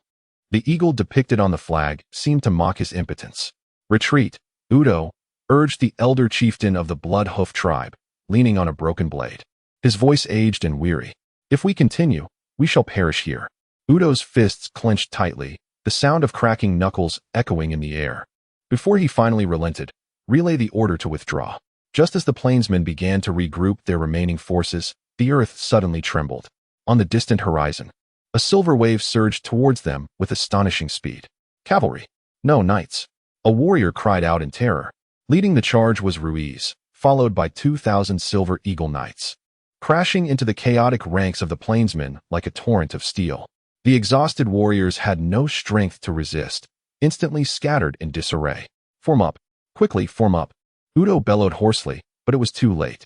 The lances of the silver eagle knights easily pierced the light armor of the plainsmen, and the iron hooves of the warhorses trampled the fallen into pulp. Udo drew his curved blade, desperate to fight, but was simultaneously besieged by 3 knights. In a single exchange, his weapon was sent flying, and he was swiftly ensnared by a lasso. On the wall, Aiden leaned against the arrow stack, observing the one-sided massacre. His expression bore no joy, only profound fatigue. Open the gates, he commanded hoarsely, to welcome our reinforcements. As the drawbridge slowly descended, Bessie suddenly stumbled. It was then that Aiden noticed a massive gash across his back, blood soaking through completely. Healer. Quickly. Aiden rushed to support his faltering lieutenant, panic unprecedented in his voice. Black Tooth descended from the wall with the surviving warriors, each face etched with exhaustion. Of the 2,000 mountain warriors, only about 900 remained standing. The stones of the wall were stained dark red with blood, and the air was thick with the stench of slaughter. Ruiz brought the bound Udo to the city gates, where the Silver Eagle Knights were counting their captives, the wails of the plainsmen echoing all around. Aiden. Ruiz removed his helmet, revealing a sweat-drenched smile. You actually held the fort. Aiden managed a strained smile in return. Had you arrived a day later, you would have been collecting our corpses. The two exchanged a knowing smile, their fists colliding with a resounding thud. Behind them, the surviving warriors began to form ranks spontaneously, though battered. The spark of victory shone brightly in each of their eyes. As the last rays of the setting sun faded, the clamor of battle finally subsided. Ruiz stood before the towering pile of spoils, listening to his lieutenant's report. My lord, in this battle, we have slain over 800 prairie warriors, captured more than 60. While only a little over 100 managed to escape, the adjutant unfurled the sheepskin scroll in his hands. Furthermore, we have seized a considerable amount of provisions, weaponry, and leather armor, and he paused, a glimmer of excitement flashing in his eyes. Over 3,000 intact warhorses. Ruiz suddenly raised his head, eyebrows arching in surprise. Over 3,000? Indeed. The adjutant nodded emphatically. Most of them are reserve mounts belonging to the prairie dwellers, along with some intercepted from the fleeing cavalry. Ruiz could not suppress a grin. The southern territories are in dire need of horses, particularly those suitable for charging into battle. The primary reason the Silver Eagle Knights have been unable to expand on a large scale is the scarcity of warhorses. Now, with over 3,000 horses, we can form 3 additional cavalry units within the Silver Eagle Knights. Excellent. He clapped the adjutant's shoulder firmly. Ensure they are all accounted for and stored away. Not a single one must be lost. The adjutant nodded, then lowered his voice. My lord, what shall be done with the captives? Ruiz's gaze shifted to the bound Udo. The fierce warrior was now shackled in chains, kneeling on the ground, his facial scar appearing particularly menacing in the flickering firelight. His eyes remained fierce, but the despair of a defeated general was unmistakable. After a moment of contemplation, Ruiz replied coldly, "Lock them up for now, under strict guard. We shall decide their fates once Lord Lynn arrives." The adjutant complied and left, while Ruiz turned towards the city walls. Aiden stood atop the battlements, gazing at the dimming horizon. "What is the matter? Still mourning your mountain warriors?" Ruiz approached him, his tone lightening. Aiden did not turn, merely replied, "Subdued. So many have perished. We must remember who they were." Ruiz fell silent for a moment, then placed a reassuring hand on his shoulder. "They defended Xianyu City. Their deeds will not be forgotten by Lord Lin." Aiden finally turned, a flicker of weariness in his eyes. "I hope that is the case." Just then, a commotion arose from below the city. Ruiz and Aiden glanced over simultaneously, witnessing several Silver Eagle Knights escorting a group of ragged captives. Suddenly, one of the captives broke free from his restraints and lunged at a knight, attempting to bite. Seeking death, the knight bellowed in anger, drawing his sword to strike. "Stop!" Ruiz commanded sharply. The knight's sword halted midair as the captive was wrestled to the ground, still thrashing and roaring. Ruiz frowned and approached. Realizing the captive was merely a boy, no older than 15 or 16, his youthful face still bearing signs of innocence, yet his gaze was feral and fierce. The prairie folk truly are undaunted in the face of death. Ruiz scoffed, then addressed the knight. "Isolate him in a separate cell. Do not allow him to cause any disturbances." The knight complied, roughly dragging the boy away. Aiden observed the scene, his brow furrowing slightly. These captives will likely not be compliant. Ruiz snorted. They are merely prisoners now, incapable of stirring up any trouble. As night fell, bonfires ignited within Xianyu City, celebrating the victory. Lin's main forces will arrive tomorrow, but tonight, the soldiers can finally enjoy a peaceful slumber. Aiden stands alone atop the city wall, gazing at the myriad stars that adorn the night sky. In his hand, he clutches a blood-stained badge, a testament to the fallen warriors. The cool night breeze caresses his cloak, whisking away the day's sanguine scent. "My lord," Blacktooth approaches from behind, his presence unannounced. "You ought to rest." Aiden nods, casting a final glance towards the distant horizon, where new challenges brew. "But for tonight, let them savor this hard-won victory." The night air grows colder, yet the silver eagle banner atop the wall continues to flap resolutely in the wind.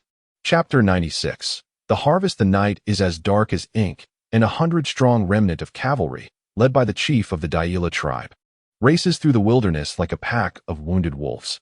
The thud of hooves reverberates dully, each face etched with the pallor of survival and exhaustion. "Chief, are we truly to meet the crown prince?" A young warrior's voice trembles. An arrow has pierced his left arm, hastily bandaged with strips of cloth, blood still seeping through.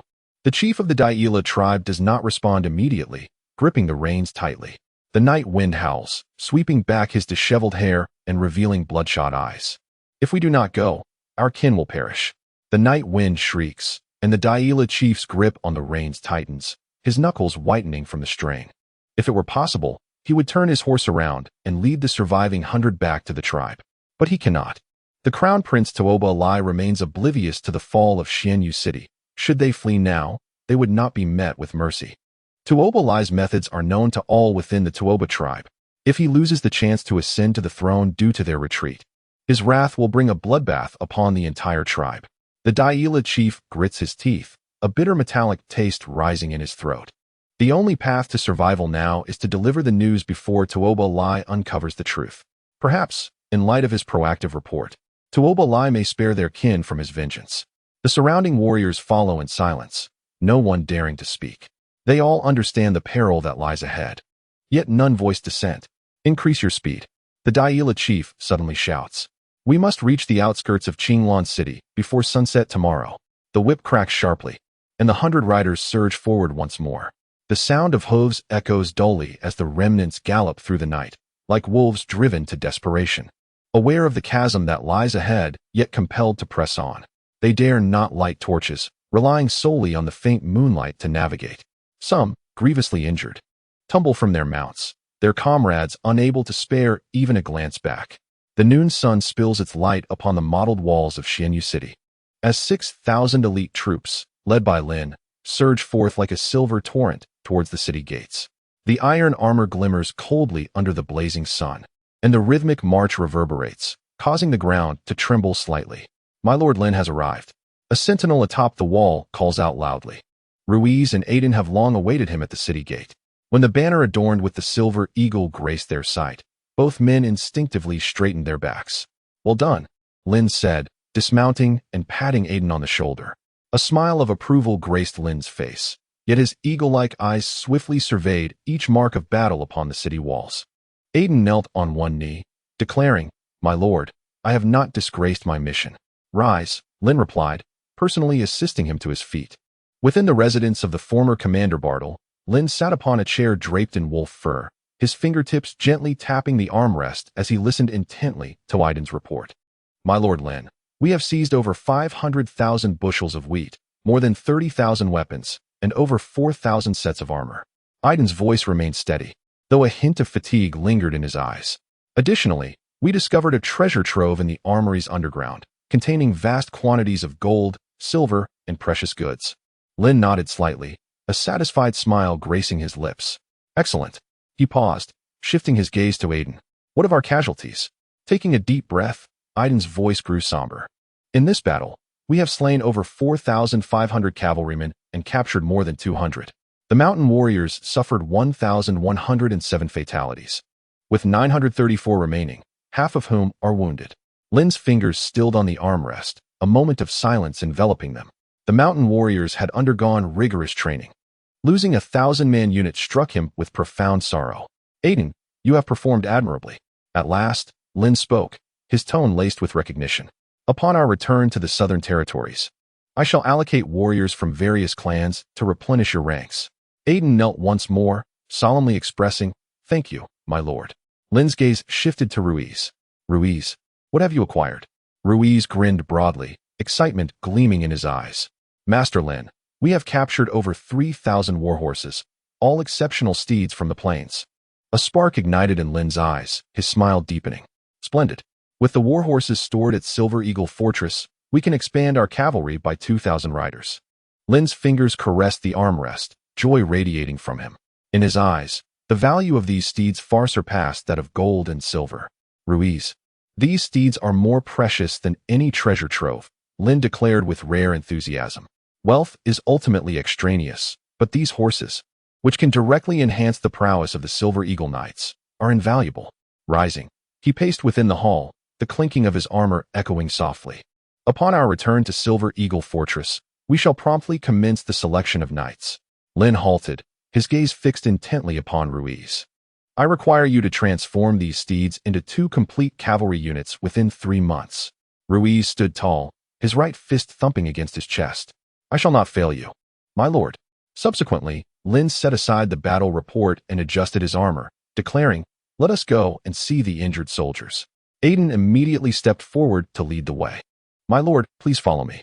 The severely injured are housed in the temporary infirmary on the east side of the city guard's mansion. As they traversed several corridors, the pungent aroma of herbs enveloped them. Lynn paused briefly at the entrance, his gaze sweeping over the hall filled with wounded soldiers, before striding purposefully towards the private ward at the far end. Bessie was reclining on the bed, his chest wrapped in thick bandages. Upon seeing Lynn enter, he struggled to rise and pay his respects.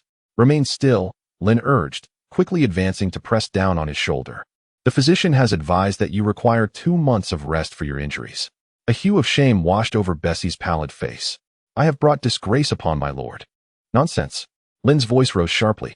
"Your contributions in this battle are invaluable. I await your recovery, eager for you to achieve further glory."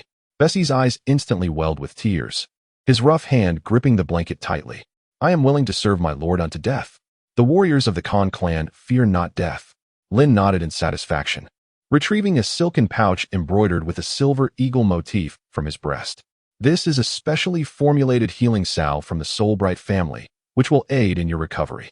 After departing from the private ward, Lynn turned his attention to the soldiers' barracks. Aiden quietly cautioned, "My lord, these warriors hail from various clans. There are Khan warriors, Black Bear warriors, and Snow Wolf clansmen." Lynn raised his hand to indicate his understanding, adjusting his collar before striding into the barracks. Chapter 97.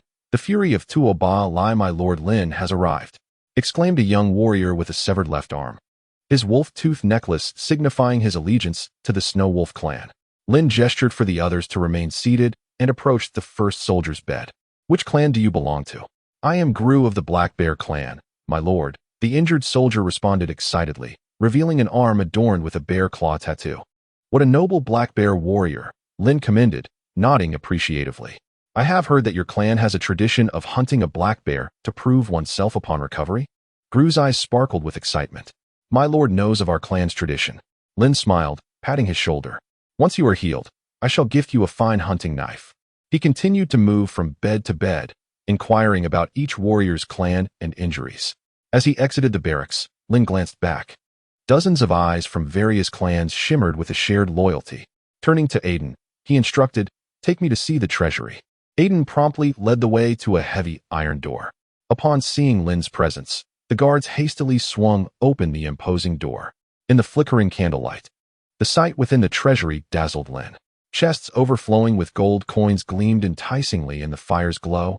Neatly stacked silver ingots reflected a cold luster, and an array of jewels sparkled brilliantly upon specially designed display stands. My lord, after a detailed inventory, Aiden presented a scroll of parchment.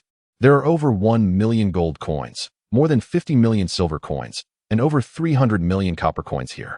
He pointed to several large chests in the corner, along with various pieces of jewelry and 7 sets of exquisitely crafted noble armor, valued at over 2 million gold coins. In total, their worth exceeded 7 million gold coins. Lynn's fingertips gently brushed against a stack of gold coins, a satisfied smile gracing his lips. This bounty equated to the entire income of the Soulbright family over the past 15 years. He surveyed the treasure chamber. The northern territories had been plundered by the toEmperorvia clan 30 years prior, making such a discovery truly unexpected. Aiden added, "This is merely the current stock of the treasury. Combined with the provisions we previously seized, our gains far surpass our expectations." Lynn nodded slightly, his gaze lingering on the room filled with treasures. "Excellent. These will serve as our capital for expansion." Outside Qinglan City, inside toEmperorvia's brightly lit tent, he was conferring with the leaders of various divisions regarding the tactics for the following day, his fingers tapping on the table as he spoke in a low voice. "Tomorrow, we continue to harass Qinglan City. We must not allow them to detect anything amiss. Once all the supplies from Xianyu City are transported back to the grasslands, we will." Before he could finish, hurried footsteps were heard from outside the tent.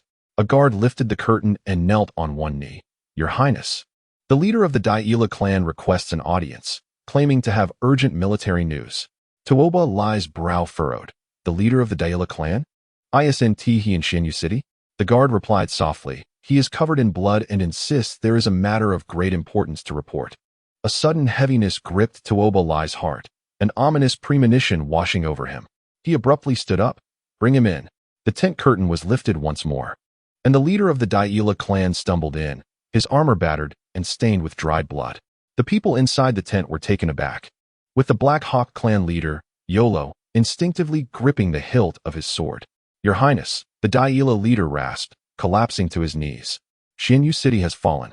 An instant silence enveloped the tent, as if even the act of breathing had ceased. toEmperorvia's pupils constricted in horror, his voice chillingly cold. "What did you say?" The Daila leader pressed his forehead to the ground, trembling as he continued. "The clan people launched a surprise attack on Xianyu City, and the defending forces were annihilated. Only I, with a little over 100 riders, managed to escape and come to deliver the news." "Impossible." toEmperorvia slammed his hand down on the table, causing it to splinter. "There were 7,000 defenders in Xianyu City. How could it have fallen without a sound? Speak. What exactly happened?" he shouted furiously. The air in the tent seemed to solidify, all eyes fixed on the prostrate Daila leader. We were out of the city pillaging," he spoke increasingly softly, "which left the city vulnerable, allowing the clan to penetrate." "You fools." toEmperorvia roared, his curved blade unsheathing with a sharp sound, its cold gleam directed at the leader. "Your Highness, please calm down." Yolo, the Black Hawk leader, swiftly intervened, restraining toEmperorvia's wrist. "Killing him will not resolve anything." toEmperorvia's arm trembled with rage. The blade's tip mere inches from the Daila leader's throat. His eyes burned crimson, veins protruding from his forehead. You inept fools! Are you aware of the significance of the supplies within Xianyu City? They are the assurance of Tuoba Lai's ascension to the throne. It comprises hundreds of thousands of stones of grain, millions of gold coins, and countless treasures. It is the capital with which Tuoba Lai can win over various factions and garner the allegiance of the people. The chieftain of the Iron Wolf tribe, Yun, abruptly rose, his eyes ablaze with fury. This is not the time for inquiries. We must immediately reclaim Xianyu City. Indeed, the chieftain of the Uluo tribe, Agutamu, slammed his hand on the table. There lies the spoils we seized.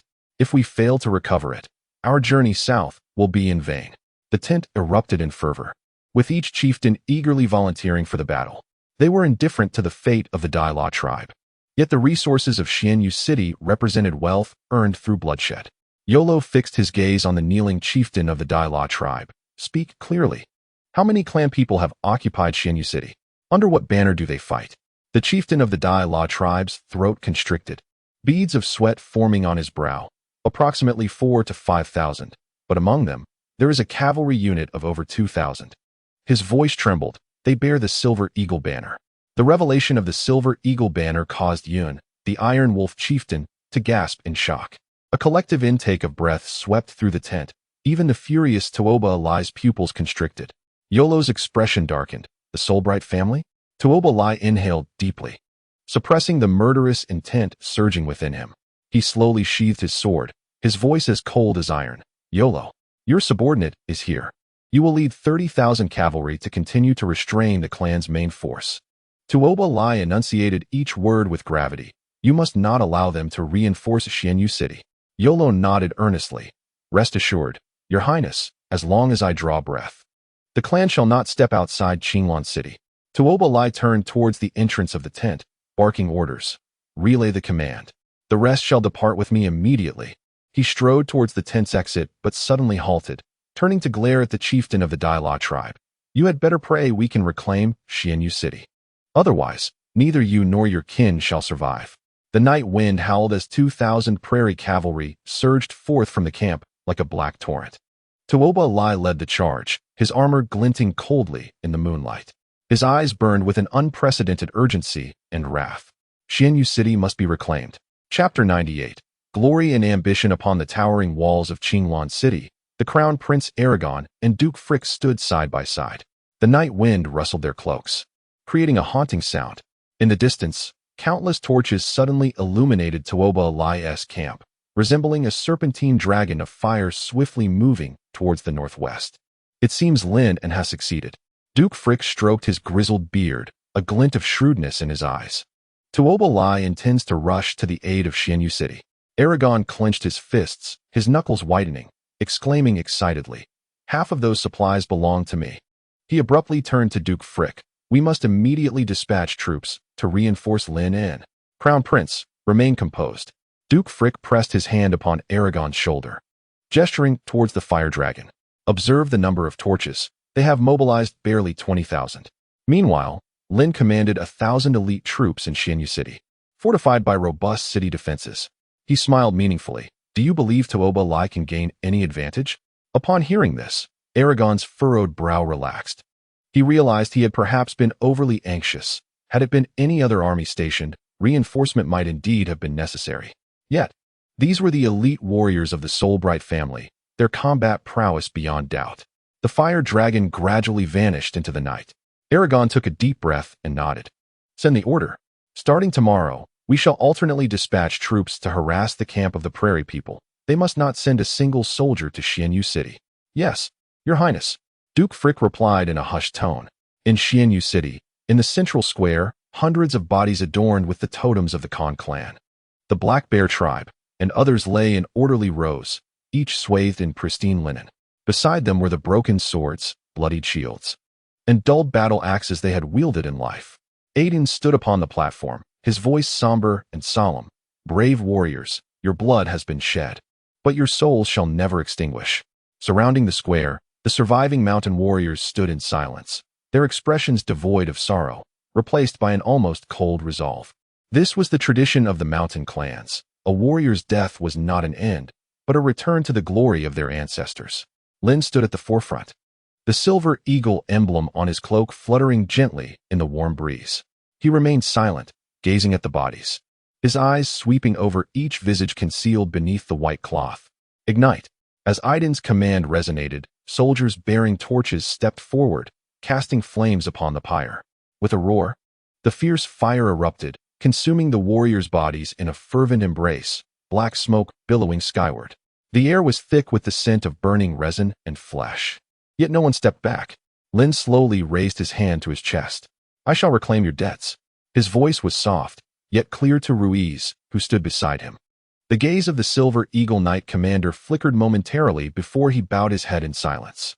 As the remnants of the cremation ceremony lingered, orderly formations were established on the training grounds of Xianyu City.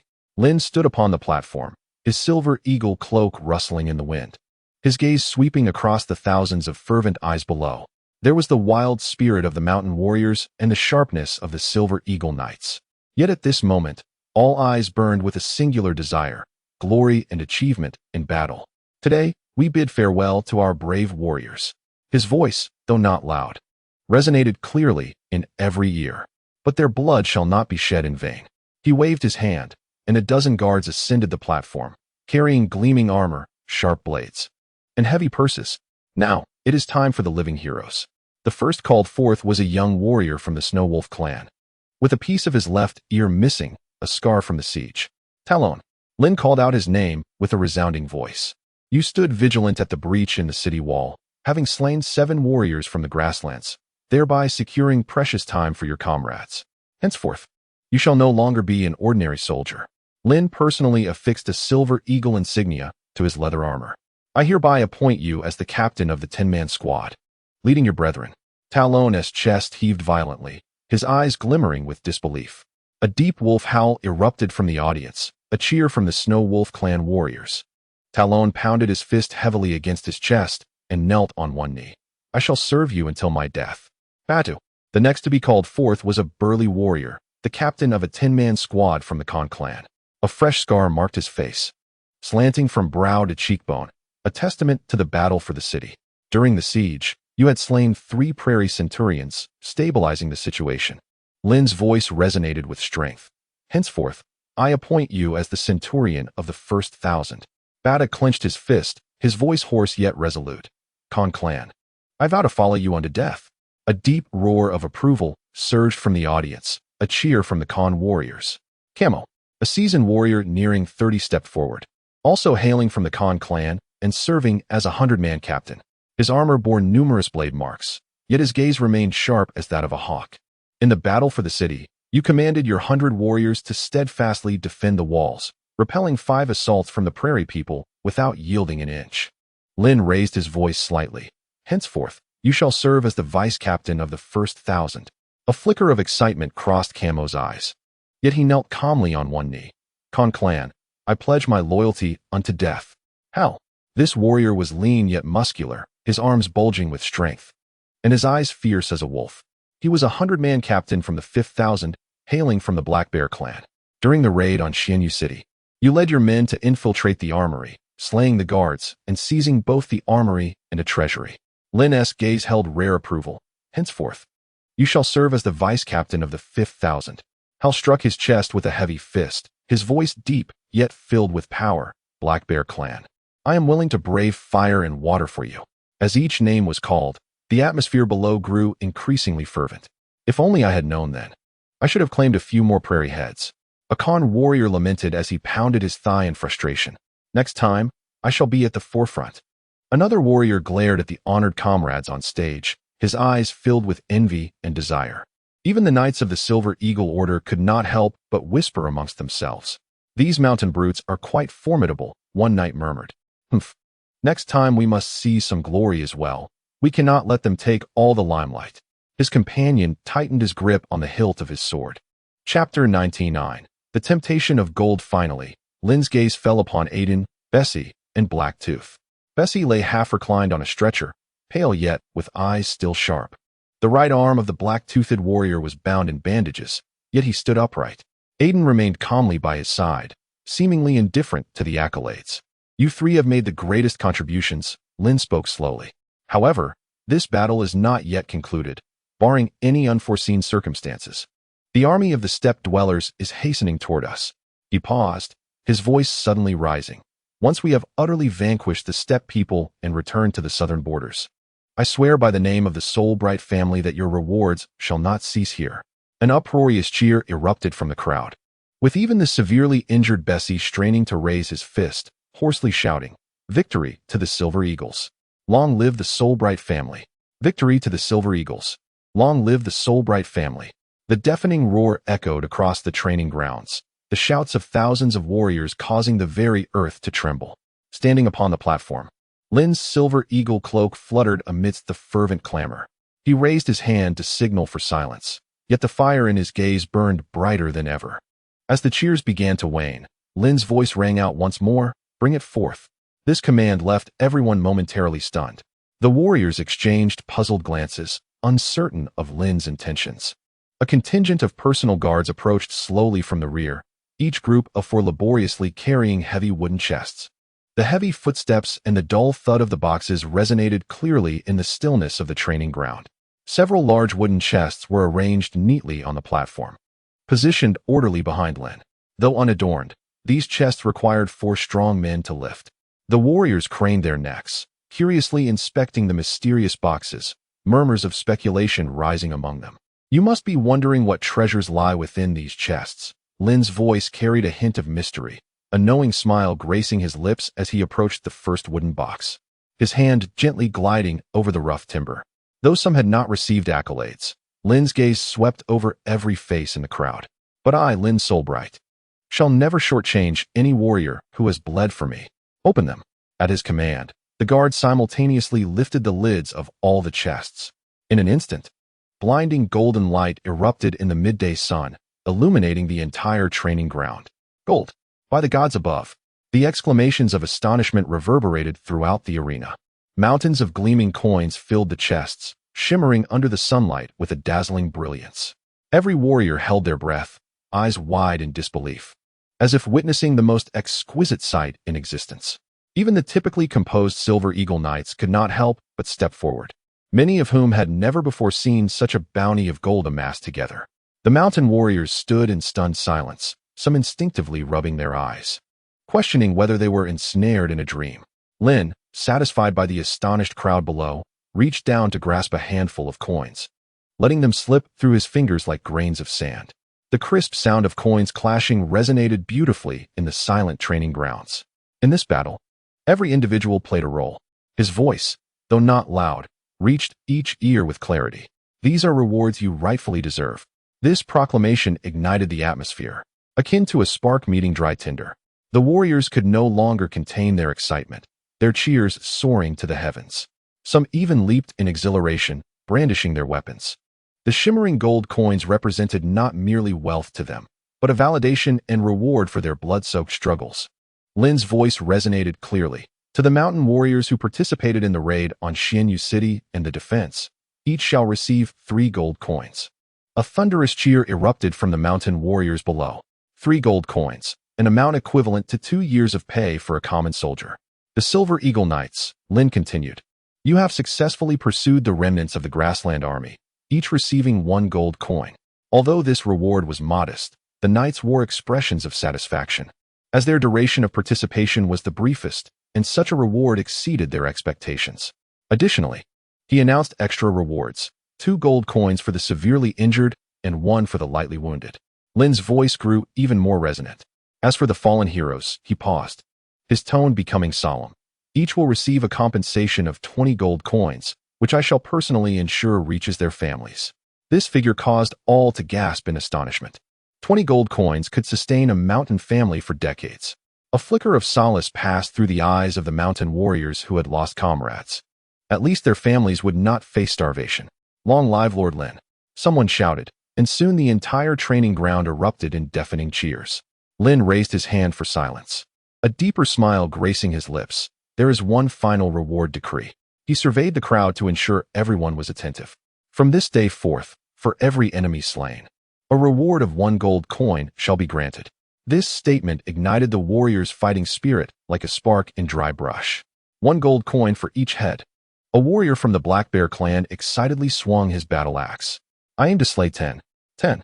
I shall slay 20, retorted a companion, unwilling to be outdone. Even the usually composed Silver Eagle Knights could not restrain themselves. It seems we must charge faster next time, one knight whispered to his comrade. These mountain brutes will not show mercy in claiming their trophies.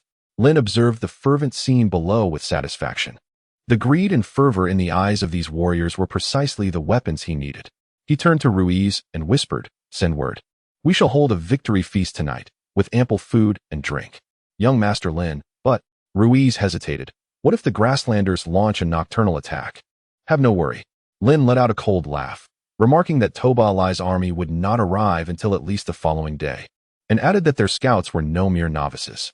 He glanced at the eager warriors, smiling as he inquired, "Do you believe they would fear a surprise attack at this moment?" Ruiz followed Lynn's gaze and observed the soldiers in the training ground, who had spontaneously begun to spar, seemingly eager to demonstrate their prowess. A knowing smile crept across his face. Chapter 100. The dark chess pieces after the ceremony concluded. The morale within Xianyu City surged. "Young Master Lin, your strategy is truly remarkable," Ruiz whispered while trailing behind Lin. "These fellows are likely itching to rush out and confront the nomads at once." Lin replied with a mild smile, "While their morale is commendable, it is still insufficient. I intend to make Tobalai understand that he faces a pack of ravenous wolves." As night fell, Xianyu City was ablaze with light. The aroma of roasted meat and the sounds of laughter filled every corner. The warriors drank heartily and feasted, dreaming of the impending battle and the bountiful rewards to come. Meanwhile, atop the tower of the Lord's mansion, Lin stood alone, gazing into the distance. The night breeze fluttered his silver hawk cloak, and the moonlight cast a silvery glow upon his stern profile. "Tobalai," he murmured softly, unconsciously stroking the hilt of his sword, "I hope you bring enough men. After all, my warriors are quite greedy." 40 kilometers outside Xianyu City, in a secluded forest, 5 scouts from the Soulbright family concealed themselves among the dense foliage. A gentle breeze rustled the leaves, masking their hushed conversations. "We've been waiting for nearly 2 days, yet not even a shadow of a nomad has appeared." A young scout yawned, rubbing his weary eyes. Could young Master Lin have misjudged the situation? "Silence, rookie," the scarred veteran scout leader chided in a low voice.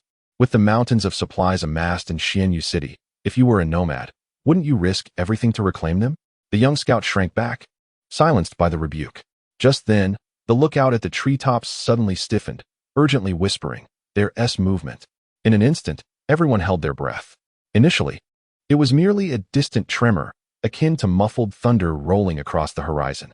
Yet soon, the vibrations grew stronger, causing the very trunk they hid behind to quiver. The lookout widened his eyes, peering into the distance. On the horizon, a dark wave surged toward them, a multitude of iron hooves thundering closer. The sunlight glinting off countless curved blades like stars scattered across the night sky. "The nomads are coming." The lookout's voice tightened, "At least 20,000 cavalry." The scout leader's eyes sharpened with urgency as he signaled to his comrades, "Send the signal." 2 scouts swiftly untied the bindings of 2 massive trees that had been severed, yet secured with ropes. With a resounding crash, the trees fell, their impact echoing through the forest, startling a flock of birds into flight. 5 miles away, another group of scouts vigilantly surveyed their surroundings. Upon witnessing the distant fall of 2 grand trees, the captain immediately signaled for communication. Likewise, 2 massive trees that had long been prepared were brought down. Thus, the signal transmitted like wildfire, coursing through the mountains back to Xianyu City. This tactic was learned by Lin from a guerrilla unit in a past life, silent yet more effective than any trumpet. On the walls of Xianyu City, Lin stood with his hands clasped behind him, quietly listening to the scout's report. "My lord, the signal has reached the 3rd warning line. The prairie people are still 30 kilometers away." Lin nodded slightly, his gaze directed toward the distant darkness, noting the swift approach of the prairie folk. Ruaci, standing nearby, spoke in a low tone. "Given their marching speed, they will reach the city by evening." A cold smile crept across Lin's lips. "Relay the order. The entire army is to be on alert. Furthermore," he paused, a glint of sharpness flashing in his eyes, "inform the soldiers that the heads of the prairie people have begun to accrue a price." Ruaci grinned. "Those hungry wolves will likely be too excited to sleep." Within the shadow of the city tower, Lynn lightly tapped his fingers against the stone bricks. I need you to take 2,000 Silver Eagle Knights outside the city to lay an ambush. At this, Ruaci furrowed his brow. Young Master Lynn, we require more hands to defend the city. The Silver Eagle Knights are not suited for defense. Lynn interrupted, his fingertip tracing the parapet. Remaining in the city would be a waste. He turned to face Ruaci directly. I want you to position them 10 miles north in the pine forest. Doubts clouded Ruaci's expression further. But the prairie people. Listen to me, Lynn said, a sharp smile gracing his lips. At that time, toEmperorvia will undoubtedly launch a full-scale assault on the city. Once he finds himself in a protracted siege, his troops will grow weary and their morale will wane. His right hand suddenly clenched into a fist. You will strike from behind while I lead our forces out to flank them. Ruaci's pupils contracted, his hand instinctively resting on the hilt of his sword. A pincer attack? Precisely. Ruaci knelt on one knee, his right fist pressed against his chest. Rest assured, young Master Lynn, the Silver Eagle Knights will not disappoint you. Lynn extended a hand to help him rise, his gaze piercing. Remember, regardless of how fierce the battle atop the walls may become, do not act recklessly without my signal. The sound of the horn shall be the cue. Understood. Ruaci nodded solemnly and turned to depart briskly. Moments later, the southern gate of Xianyu City opened quietly. 2,000 Silver Eagle Knights, cloaked in dark garments with their hooves muffled in cloth, vanished like phantoms into the mountain woods beyond the city. Under the sunlight, their armor reflected not a glimmer of light. This was a deliberate effect, treated with charcoal dust, as instructed by Lynn. toEmperorvia led the charge, his black wolfskin cloak billowing in the wind. His gaze was fixed intently on the faint outline of Xianyu City in the distance, his eyes ablaze with frigid fury. Your Highness, the leader of the Iron Wolf tribe, Wu, rode forward and murmured, scouts ahead report that the defenders of Xianyu City seem to have spotted us. toEmperorvia let out a cold snort. So what if we discover them? A mere few thousand defenders cannot possibly withstand my 20,000 iron cavalry. Even now, toEmperorvia believed that the forces of the Soulbright family occupying Xianyu City numbered only the 4,000 to 5,000 as recounted by the leader of the Daila tribe. Wu hesitated, ultimately stating in a grave tone, the Silver Eagles of the Soulbright family are formidable foes. Silver Eagles? A flicker of disdain crossed toEmperorvia's eyes. Under the iron hooves of the prairie warriors, even Silver Eagles